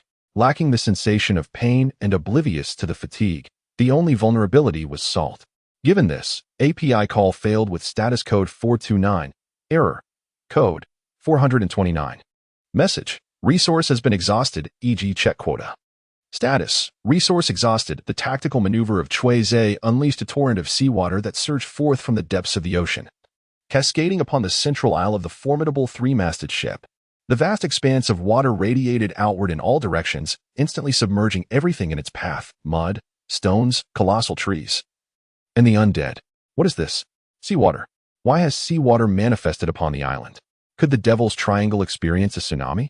Accompanied by a chorus of terrified cries, the zombies were purified by the ocean's embrace, their inky shadows soaring skyward from the ground. Concurrently, the luminous screen of Cui Ze flickered with frequent notifications, akin to the relentless flow of water. You have vanquished a zombie with an overall rating of F. X3. You have vanquished a zombie with an overall rating of E. API call failed with status code 429. Error. Code 429. Message. Resource has been exhausted, e.g. check quota. Status. Resource exhausted. Cui Ze furrowed his brow in perplexity. Is this truly the quality of the meticulously gathered corpses and shadow-form zombies? It is worth noting that aside from Moonlight Moria, Cui Ze had also set his sights on two other formidable mini-bosses aboard the terrifying three-masted ship, the Demon Oz and the swordsman Ryoma. The former, a colossal demon renowned 5 centuries ago, possessed the superhuman strength to effortlessly shift islands. The latter, a legendary warrior famed across the seas centuries past, was said to have slain a dragon above the capital. However, the zombies washed away by the sea currently exhibit remarkably low levels, and the quality of the bait obtained is astonishingly subpar. This prompted Cui Ze to question the true value of both Demon Oz and swordsman Ryoma.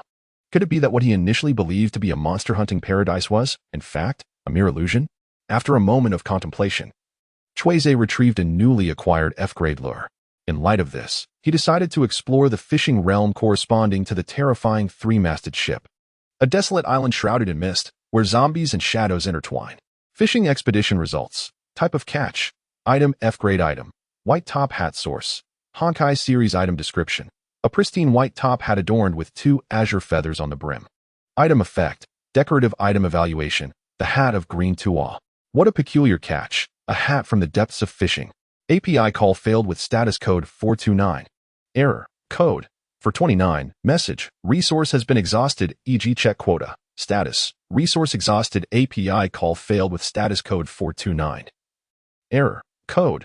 For 29. Message. Resource has been exhausted, e.g. check quota. Status. Resource exhausted. Cui Ze has managed to gather 2 pieces of intelligence, albeit with great difficulty.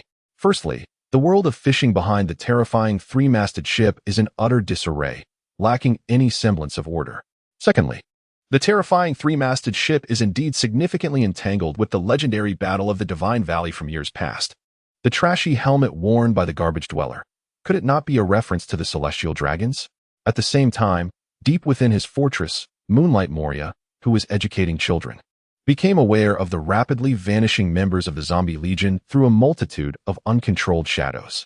Abandoning the young girl, Moonlight Moria dashed out of the castle, racing towards the area where the zombies had first disappeared. Who dares to wreak havoc in my territory? Roaring in fury, Moonlight Moria continued until he encountered the card-playing youth who was unleashing the chaos.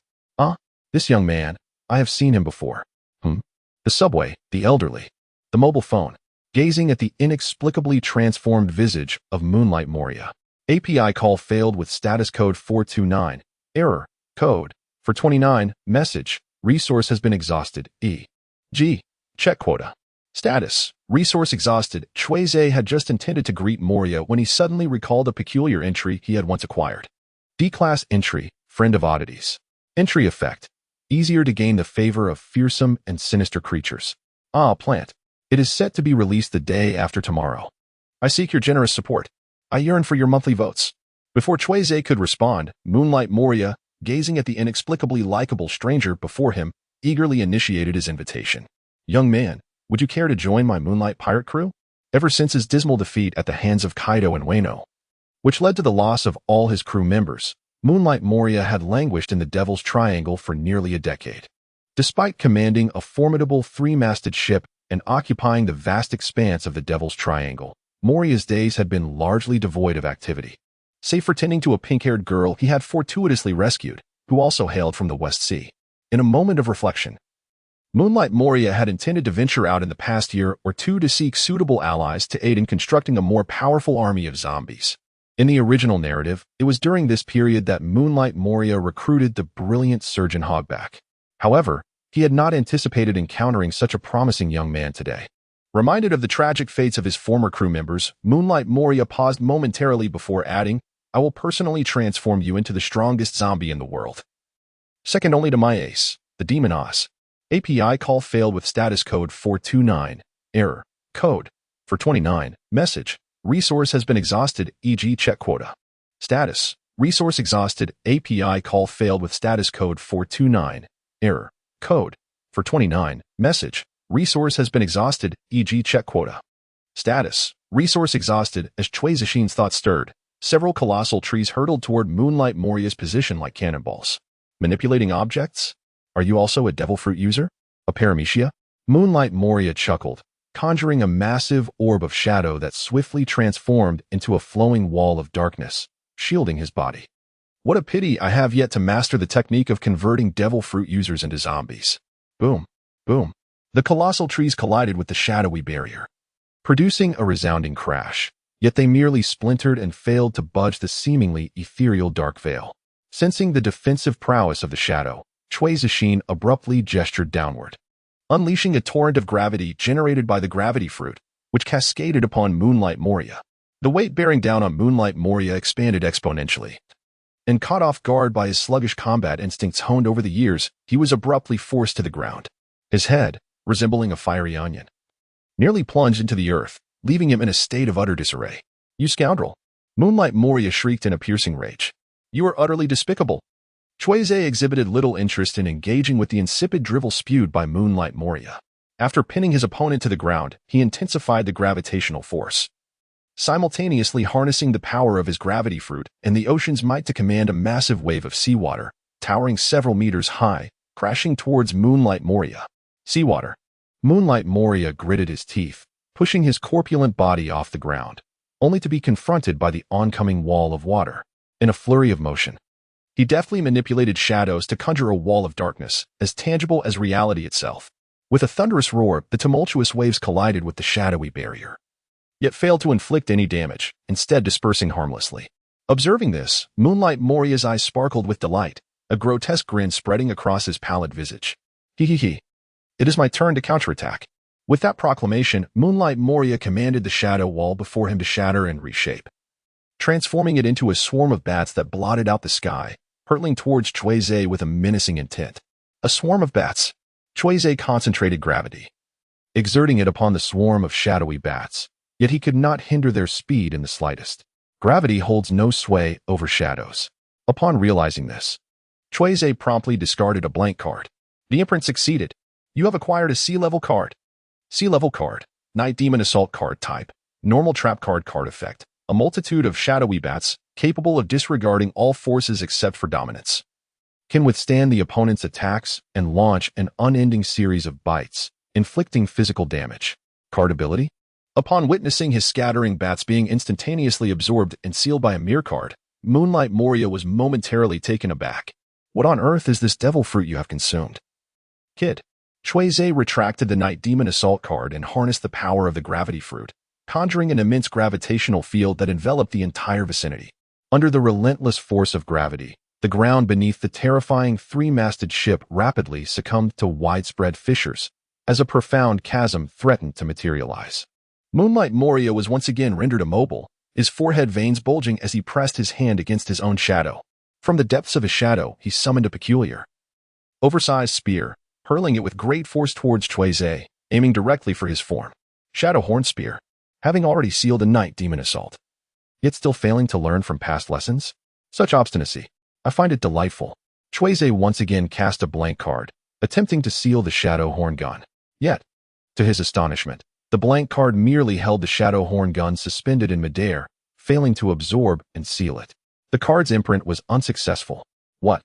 Cui Ze was momentarily taken aback as he fixed his gaze upon Moonlight Moria. It was then that he realized the tip of the Shadow Horn was intricately intertwined with the shadow of Moonlight Moria. The previous successful sealing of the Night Demoness Assault was due to those shadow bats having completely detached from the corporeal form of Moonlight Moria. The shadow fruit. Cui Ze realized this and couldn't help but let out a soft click of his tongue. He did not remove the blank card. Instead, he cast another card. B-class card. Magic Cylinder. The power of the Shadow Spear was instantly absorbed by this ordinary trap card, and the terrifying damage effect was, through the enigmatic rules of the cards, returned to Moonlight Moria himself. With a sudden jolt, Moonlight Moria felt a piercing pain emanating from his abdomen, as if he had been ruthlessly pierced by a spear. Instinctively, he reached for his stomach, only to find no trace of blood, as though this intense sensation of agony was merely a figment of his imagination. You wretched boy, I do not know how you achieved this, but you have thoroughly enraged me. The searing pain ignited a fierce rage within Moonlight Moria, his eyes gleaming with a horrifying crimson. How many years had it been? How long had it been since he had experienced such excruciating pain? Kaido, I shall slay you. I will turn you into a zombie. It is a must. In a fit of rage, Moonlight Moria let out an earth-shattering roar. Accompanying this furious cry, his shadow began to swell dramatically, inflating like a balloon until it reached several times its original size. Shadows transform in accordance with their physical counterparts. This is common knowledge. And the shape of the physical form will align with that of the shadow, a natural law. Therefore, when the shadow undergoes a change, theoretically, the physical form will reflect the same transformation. Experience this technique. Shadow revolution. As the words left his lips, Moonlight Moria's body suddenly expanded, as if multiplied from thin air. The already towering figure of Moonlight Moria, nearly 7 meters tall, now stretched to a length of several dozen meters, his terrifying visage resembling that of a legendary specter. Thud. Thud. Utilizing his augmented size and strength, Moonlight Moria charged towards Cui Ze, bearing the immense gravitational weight of his transformation. With each step he took, the ground trembled beneath him, echoing with the thunderous roar of a colossal, three-masted sailing ship. You warlords of the sea, in certain aspects, are indeed as formidable as monsters. Cui Ze sighed softly and retrieved the card he had prepared in advance. The effect card of One Smile, while imbued with the powers of the gravity fruit, was not something Cui Ze could master in an instant. As for delving deeply into the exploration of the devil fruit, achieving gravitational waves that extend into outer space within half an hour was beyond his reach. Given these circumstances, if Cui Ze aspired to unleash certain arcane abilities, he would need to rely on authentic skill cards. Cui Ze retrieved the well-prepared card and tossed it into the air. A series of deep purple halos erupted from the trap card, resembling blades of light piercing through the darkness, tearing apart the heavy mist and penetrating the vast sky above the terrifying three-masted ship. Moments later, the century-old gray sky of the Devil's Triangle suddenly became adorned with a radiant orange-red halo, as vast amounts of water vapor evaporated and dispersed into the ether. As the white fog lifted, a massive meteor, engulfed in incandescent flames and carrying boundless light and heat, came crashing down. Moonlight Moria, charging forward. Sensed the sudden shift in the surrounding atmosphere, particularly the now illuminated terrifying three-masted ship. Instinctively, he looked up, just in time to witness the impending catastrophe. Gazing at the enormous meteor, nearly half the size of the three-masted ship, an unexpected cold sweat streamed down the fierce, grotesque face of Moonlight Moria. Hey, you bastard. B-level card. Heavenly Obstruction Meteor. Releasing it the day after tomorrow. Seeking donations. Seeking monthly votes. Seeking support.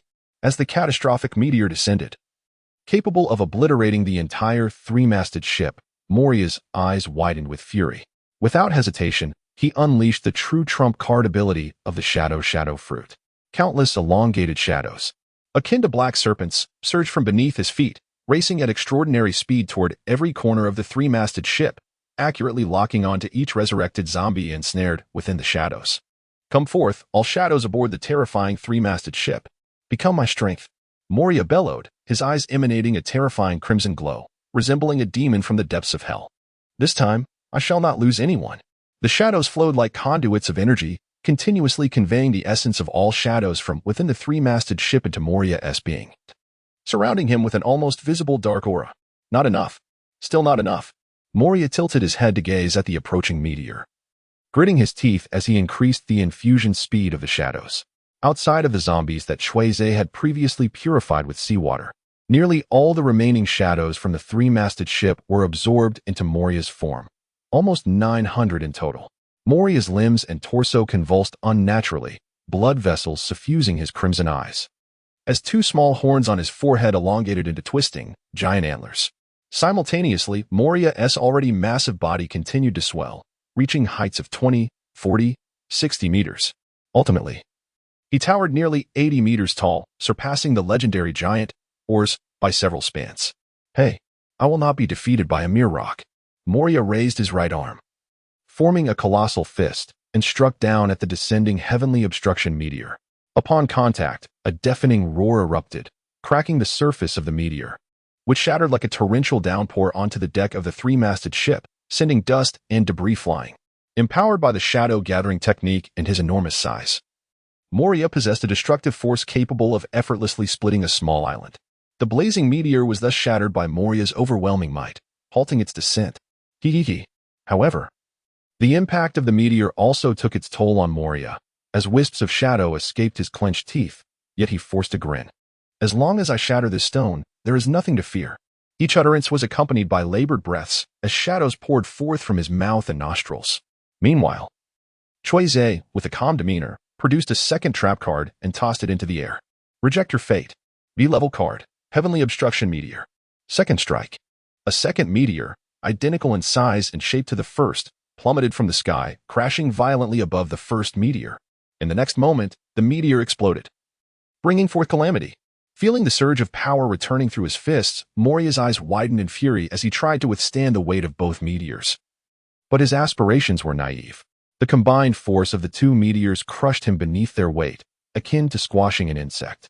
A torrent of blood mixed with fluid shadows erupted from Moriya's mouth, staining the air like an enormous fountain emerging from the earth, streaking a bold black line across the natural canvas of the world. Tiny shadows, like beads, raced freely through the skies, eventually returning to their rightful owners, pirates, navy, civilians, merchants, all across the Grand Line and the West Sea. Countless souls from whom Moonlight Moriya had stolen shadows finally welcomed their return. A prompt appeared on the screen, signaling the end of the battle. You have defeated a warlord of the sea with a comprehensive evaluation of B. You have received a B-level victory bait. Cui Ze, gazing at the refreshed message on the screen, finally relaxed. In order to vanquish Moonlight Moriya, he had expended 3 B-level cards, 1 monster card with a smile effect, and 2 Heavenly Obstruction Meteor trap cards. Now, he awaited to see if the spoils from defeating Moonlight Moriya could justify such a significant investment. Utilizing the final moments of the laughter card, Cui Ze harnessed the power of the gravity fruit to lift the 2 meteors that had been crushing the wretched form of the former warlord of the sea, Moonlight Moriya. Previously, during his time in Alabasta, Cui Ze had conceived an idea to imprint the defeated warlords of the sea using a blank card. Regrettably, that notion did not materialize, as the sand crocodile had escaped too swiftly. However, with one sand crocodile gone, a figurine enthusiast appeared. It is difficult to ascertain whether this was a loss or a gain. Let us imprint the card. Cui Ze approached the unconscious Moonlight Moriya and summoned a blank card. It detected that the target had completely lost its free will. Should the B-class card, Warlord of the Seven Seas, Moonlight Moriya, be inscribed? Indeed, it is possible. With a spirited expression, Cui Ze triumphantly clenched his fist. His choice, of course, was the imprint card. The imprint was successful. You have acquired a B-level card. B-level card, Warlord of the Seven Seas, Moonlight Moriya card type, normal monster card effect. Upon summoning the Warlord of the Seven Seas, Moonlight Moriya, you may command it at will. Note: imprinted monsters may experience a rebellious phase, yet they shall never escape the confines of the card. Monster information: severe injuries, exhaustion, unconsciousness 1. Overall evaluation: B. Strength, B. Durability, B. Agility, B-. Command, B-. Presence, shattered, awaiting consolidation, luck. 2. Superhuman type, Shadow Fruit, level, BA-3. Swordsman. The card featuring Moonlight Moriya presents information that is far more extensive than that of a typical normal effect card. Normal summoning is unrestricted in terms of frequency and duration. As Cui Ze perused the cards, he swiftly discerned the distinctions. If the Smile card merely represented a temporary replication of abilities, then the Moonlight Moriya card signified the complete subjugation of this formidable pirate. It could be summoned and utilized at any moment and in any place.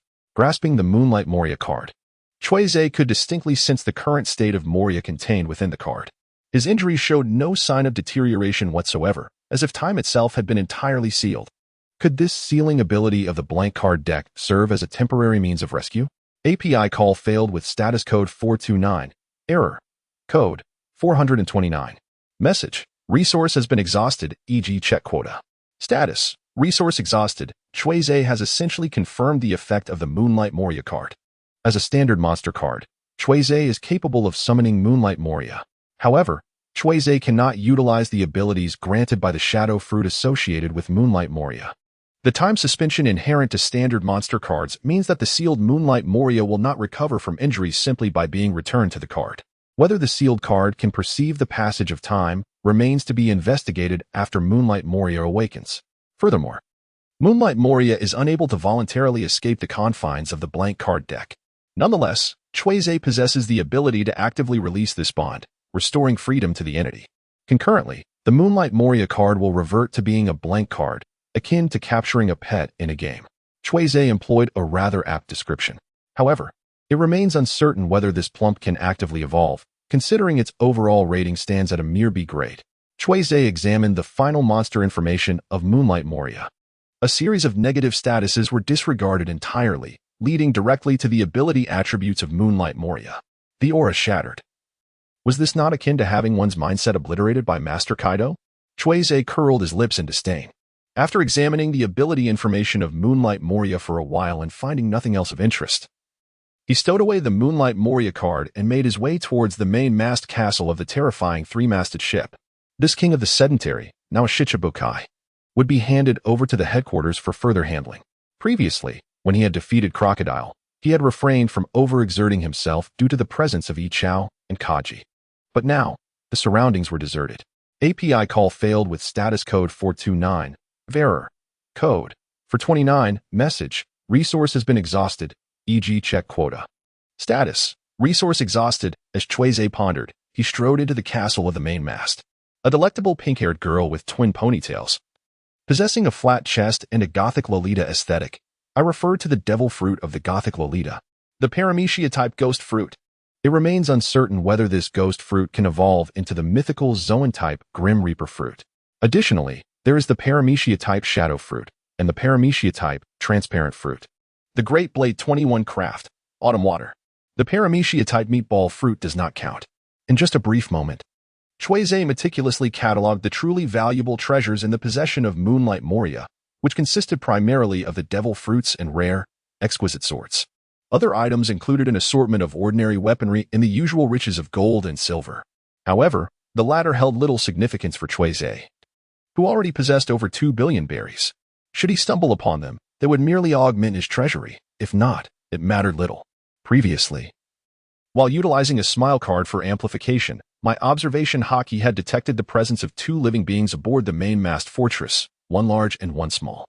The larger presence undoubtedly belonged to Moonlight Moria. As for the smaller one, could it be Hogback, the corpse reanimating doctor? Or perhaps Absalom, the user of the transparent fruit? Or even Perona, the wielder of the ghost fruit? All 3 of these figures appeared diminutive when compared to Moonlight Moria. Just then, Cui Ze's footsteps suddenly halted as he turned to gaze at the castle window, a flash of crimson light dancing in his eyes. It appeared that those aboard the naval warships had already sensed the return of their shadows and intended to vacate the vicinity of the fearsome three-masted vessel. Indeed, the spectacle of 2 celestial bodies plummeting was far too striking to overlook. It would be remarkable if they did not take notice.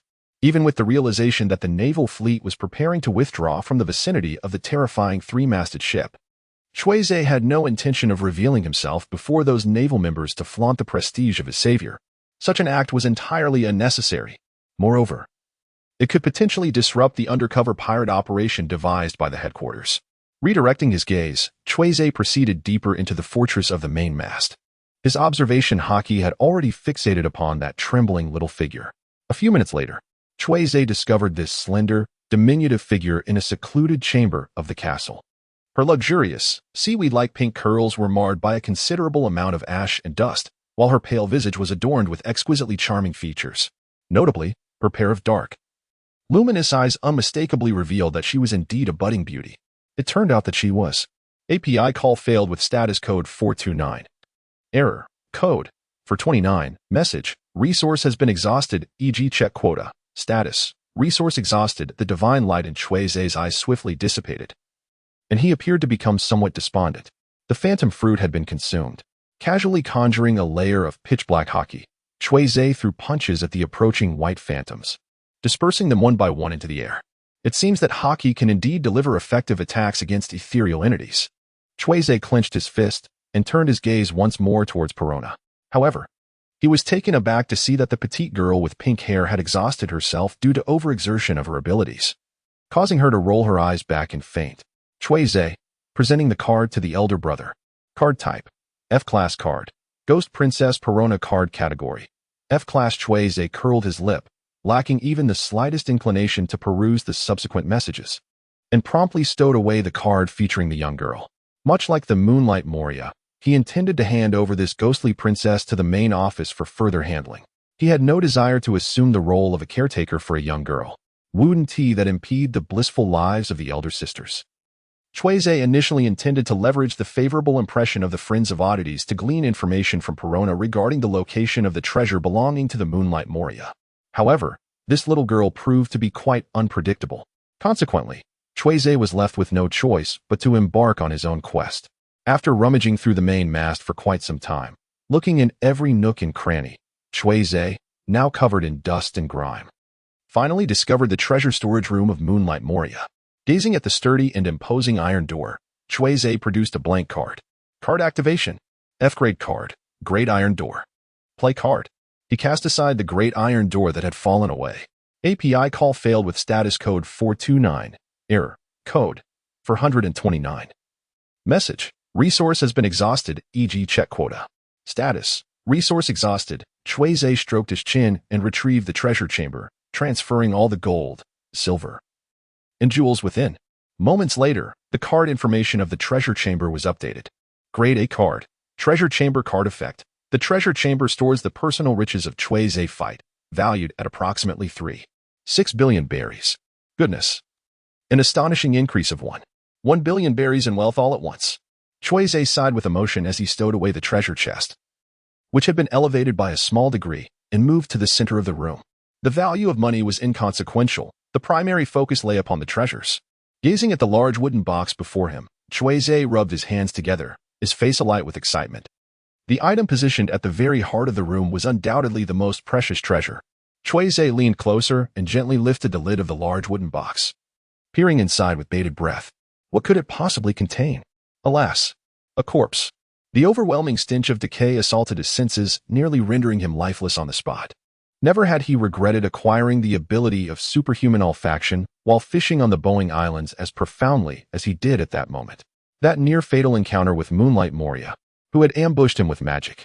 With a scowl etched across his face, Cui Ze vigorously waved his hand near his nose, attempting to dispel the pervasive odor. What kind of ordinary pirate would place a coffin in the very center of a treasure vault? Moonlight Moria must be out of his mind. Cui Ze endured his discomfort as he gazed into the depths of the coffin. Lying quietly within the sarcophagus was an emaciated corpse, clad in a tattered white kimono, marred by numerous grievous wounds. Notably, a massive scar across the abdomen nearly severed the body in twain. Did Moria still take pleasure in desecrating the dead?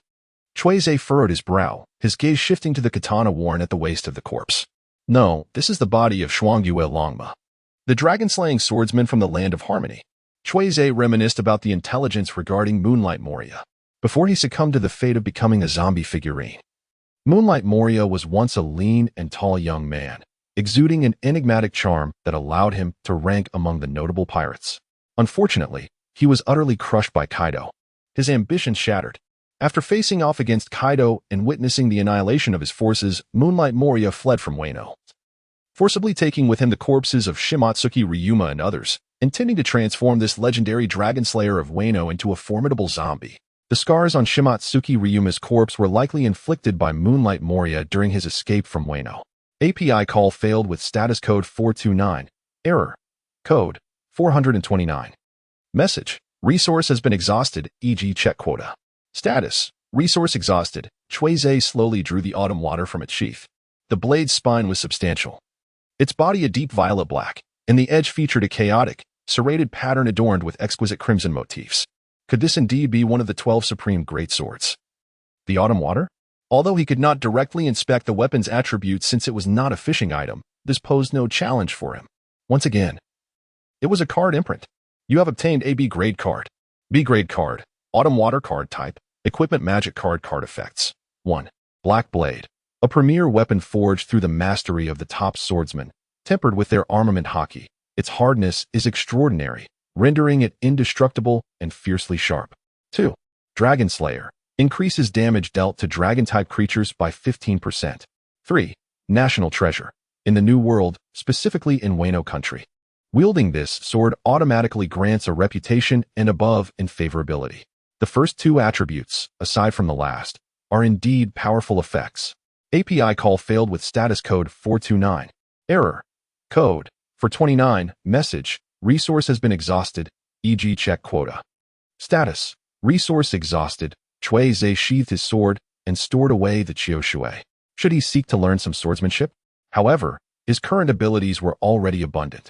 Aside from the blank card set, the arts of the monkey, arm color, and observation color all required continuous study and refinement. As for swordsmanship, he would set that aside for now. Having acquired a magnificent blade ranked among the 21st craftsmanship, Cui Ze felt quite pleased. He approached the remaining small wooden boxes in the treasure storage room. When he had just collected the gold and jewels, he had deliberately overlooked these peculiar boxes, eager to discover what they contained. The first treasure box held a map of Wano, the second revealed a map of Onigashima, and the third contained a permanent pointer to Wano. Last, API call failed with status code 429, error, code, for 29, message, resource has been exhausted, e.g. check quota. Status, resource exhausted. Cui Ze approached the fourth treasure chest and opened it. The map of the new world was truly remarkable. Of the 5 chests, only the last one remained. With a look of exasperation, Cui Ze approached the final treasure chest. What could this be? Research on the weaknesses of the demon race? 1,000 culinary methods for the fish fruit? The 3-stick learning technique? Cui Ze opened the final treasure chest with no anticipation. Inside lay a uniquely shaped fruit, its pale white skin adorned with intricate, enigmatic spirals of ornamental patterns.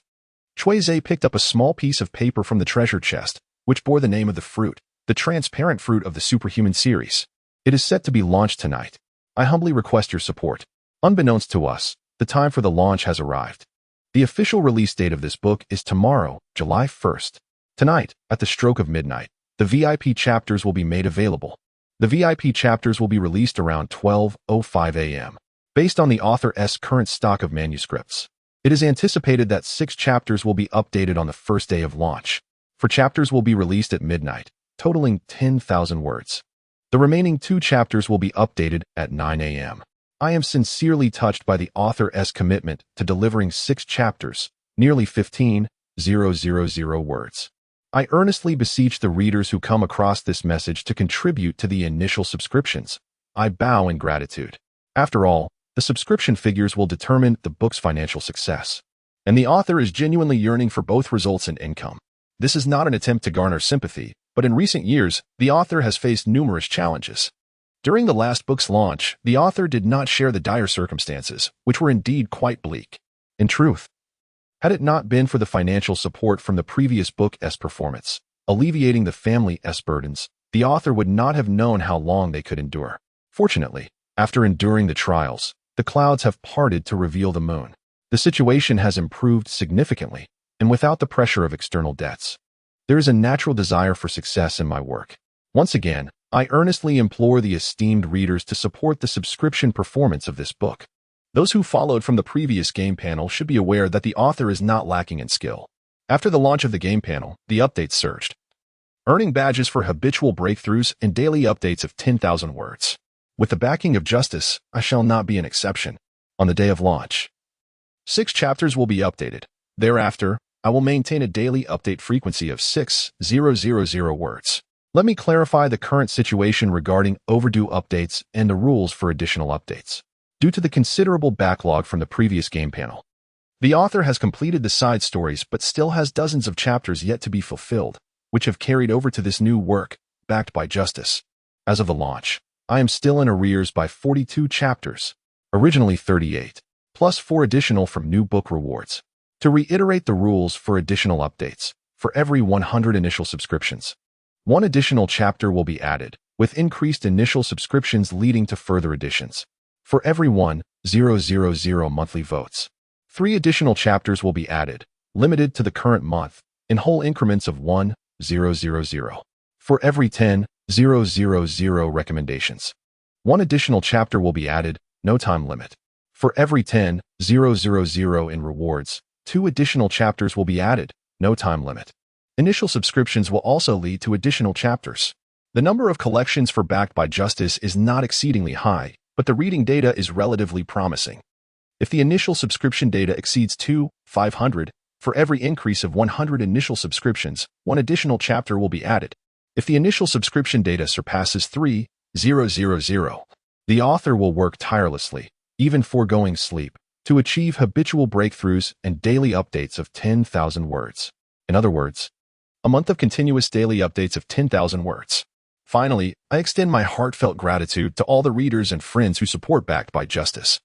Thank you for every collection, every recommendation, every monthly vote, and every token of appreciation. The launch is imminent. I humbly seek an initial subscription. Your support is deeply appreciated. The transparent fruit. API call failed with status code 429. Error.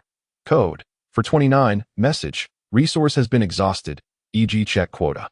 Status. Resource exhausted. Cui Ze extended her hand, gently caressing the pale, translucent skin of the fruit. It seems that Lady Luck has finally begun to favor her devoted follower. Indeed, today is my fortunate day. As she felt the coarse texture beneath her palm, Cui Ze couldn't help but drift into a reverie. I wonder what extraordinary abilities this transparent fruit might yield. Perhaps a transparent existence? Cui Ze retrieved the transparent fruit from the treasure box, yet he did not immediately embark on his fishing endeavor. Ever since he acquired the ability of the blank card deck, a particular thought had lingered in his mind. The ceiling capacity of the blank card deck is capped at the EX level, which could undoubtedly encompass all tiers of treasures found upon the vast sea.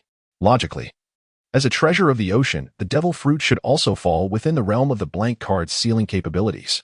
If he could seal the devil fruit within the blank card, would it not imply that he could wield the powers of the devil fruit without the necessity of consuming it?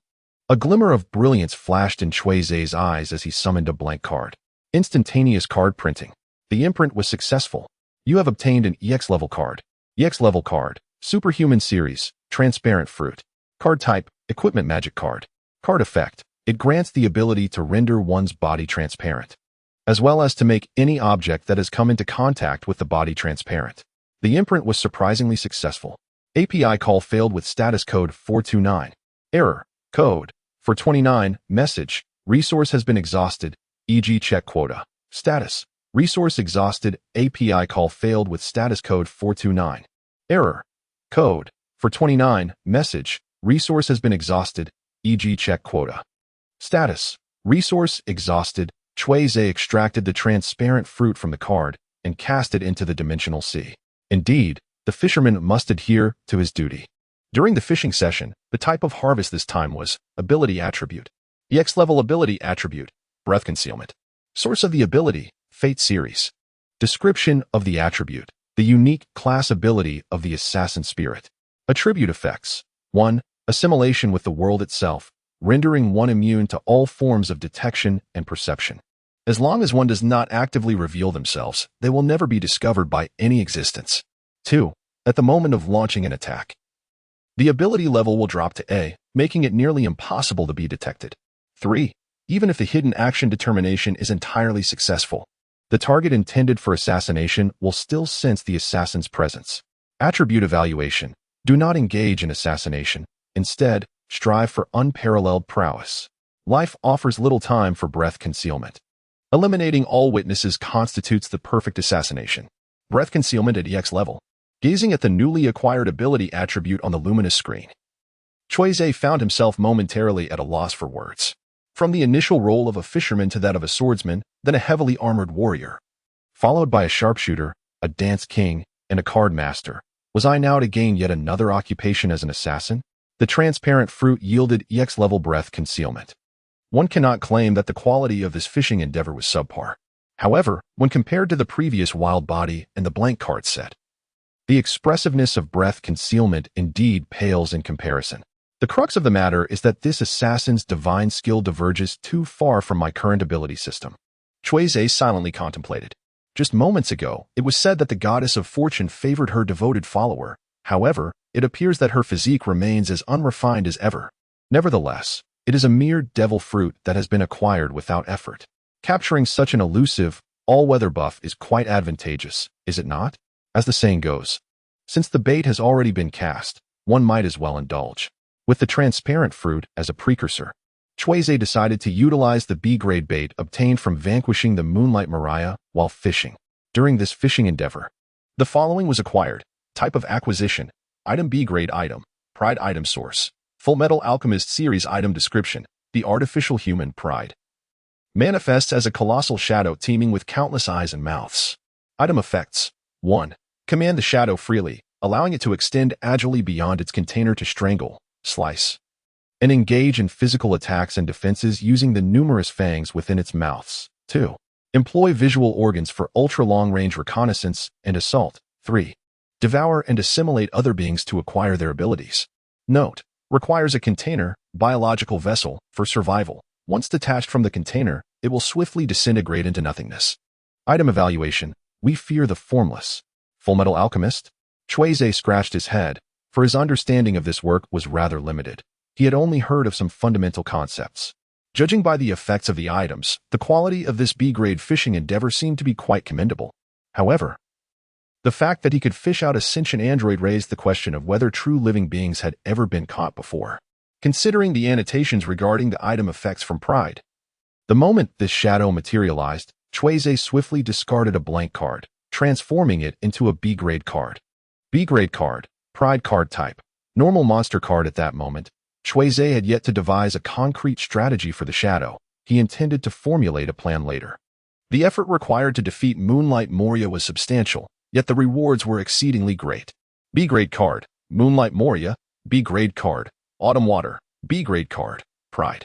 Additionally, there was the EX-grade ability entry obtained through the Transparent Fruit, Breath Concealment. Other rewards included a Night Demon Assault card, over 1 billion berries, and a pink-haired lowly, among others. After meticulously examining his gains and ensuring nothing was overlooked, Cui Ze took out 2 telephone bucks. It was time to report his achievements to the headquarters. No, it was time to strengthen his rapport with Boss Huang. Moshi, is anyone there? Boss Huang, I have taken down another former warlord of the sea.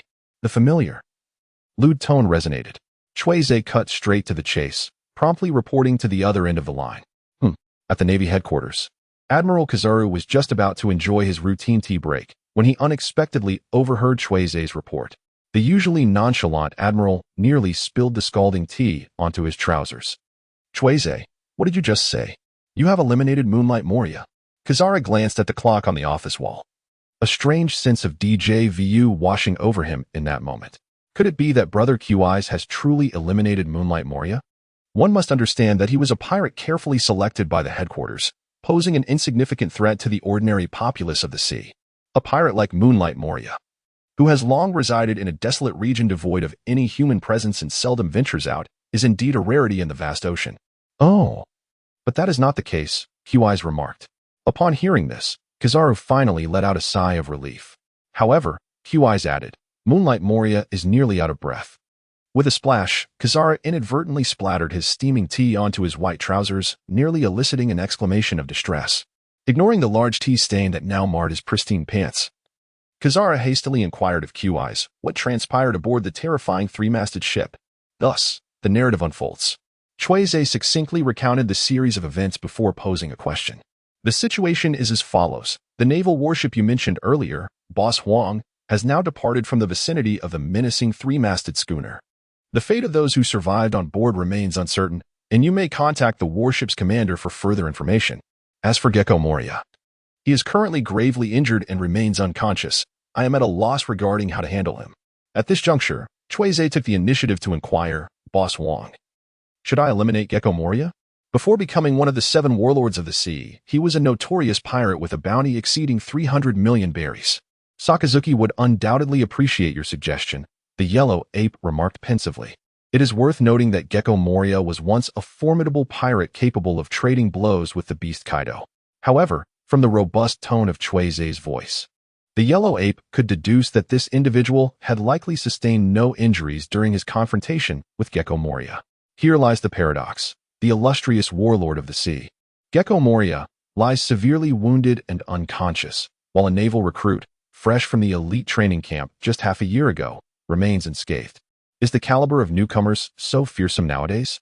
Upon hearing Boss Huang's words, Cui Ze queried, So, am I permitted to eliminate Gecko Moria? The system of the 7 warlords of the sea was conceived by the world government as a strategic response to the increasingly tumultuous maritime landscape. Each pirate's selection underwent meticulous and comprehensive deliberation. When Huang Yu speaks in an official capacity, he is nothing short of eloquent. API call failed with status code 429. Error. Code 429. Message. Resource has been exhausted, e.g. check quota. Status. Resource exhausted. Cui Ze was rendered speechless. So it turns out that you, Boss Huang, are incapable of making a decision on your own. Although I am your immediate superior, I am merely a modest lieutenant general. Huang Yuan restored his usual tone, asserting that he too has superiors above him. API call failed with status code 429. Error. Code 429. Message. Resource has been exhausted, e.g. check quota. Status. Resource exhausted. Cui Ze turned to Boss Huang and inquired, "By the way, Boss Huang, when you discuss matters with General He later, please mention that I have a young girl here, approximately 10 years of age, who was previously suspected to have lived alongside Moonlight Moria. Is she one of the innocent civilians abducted by Moonlight Moria?"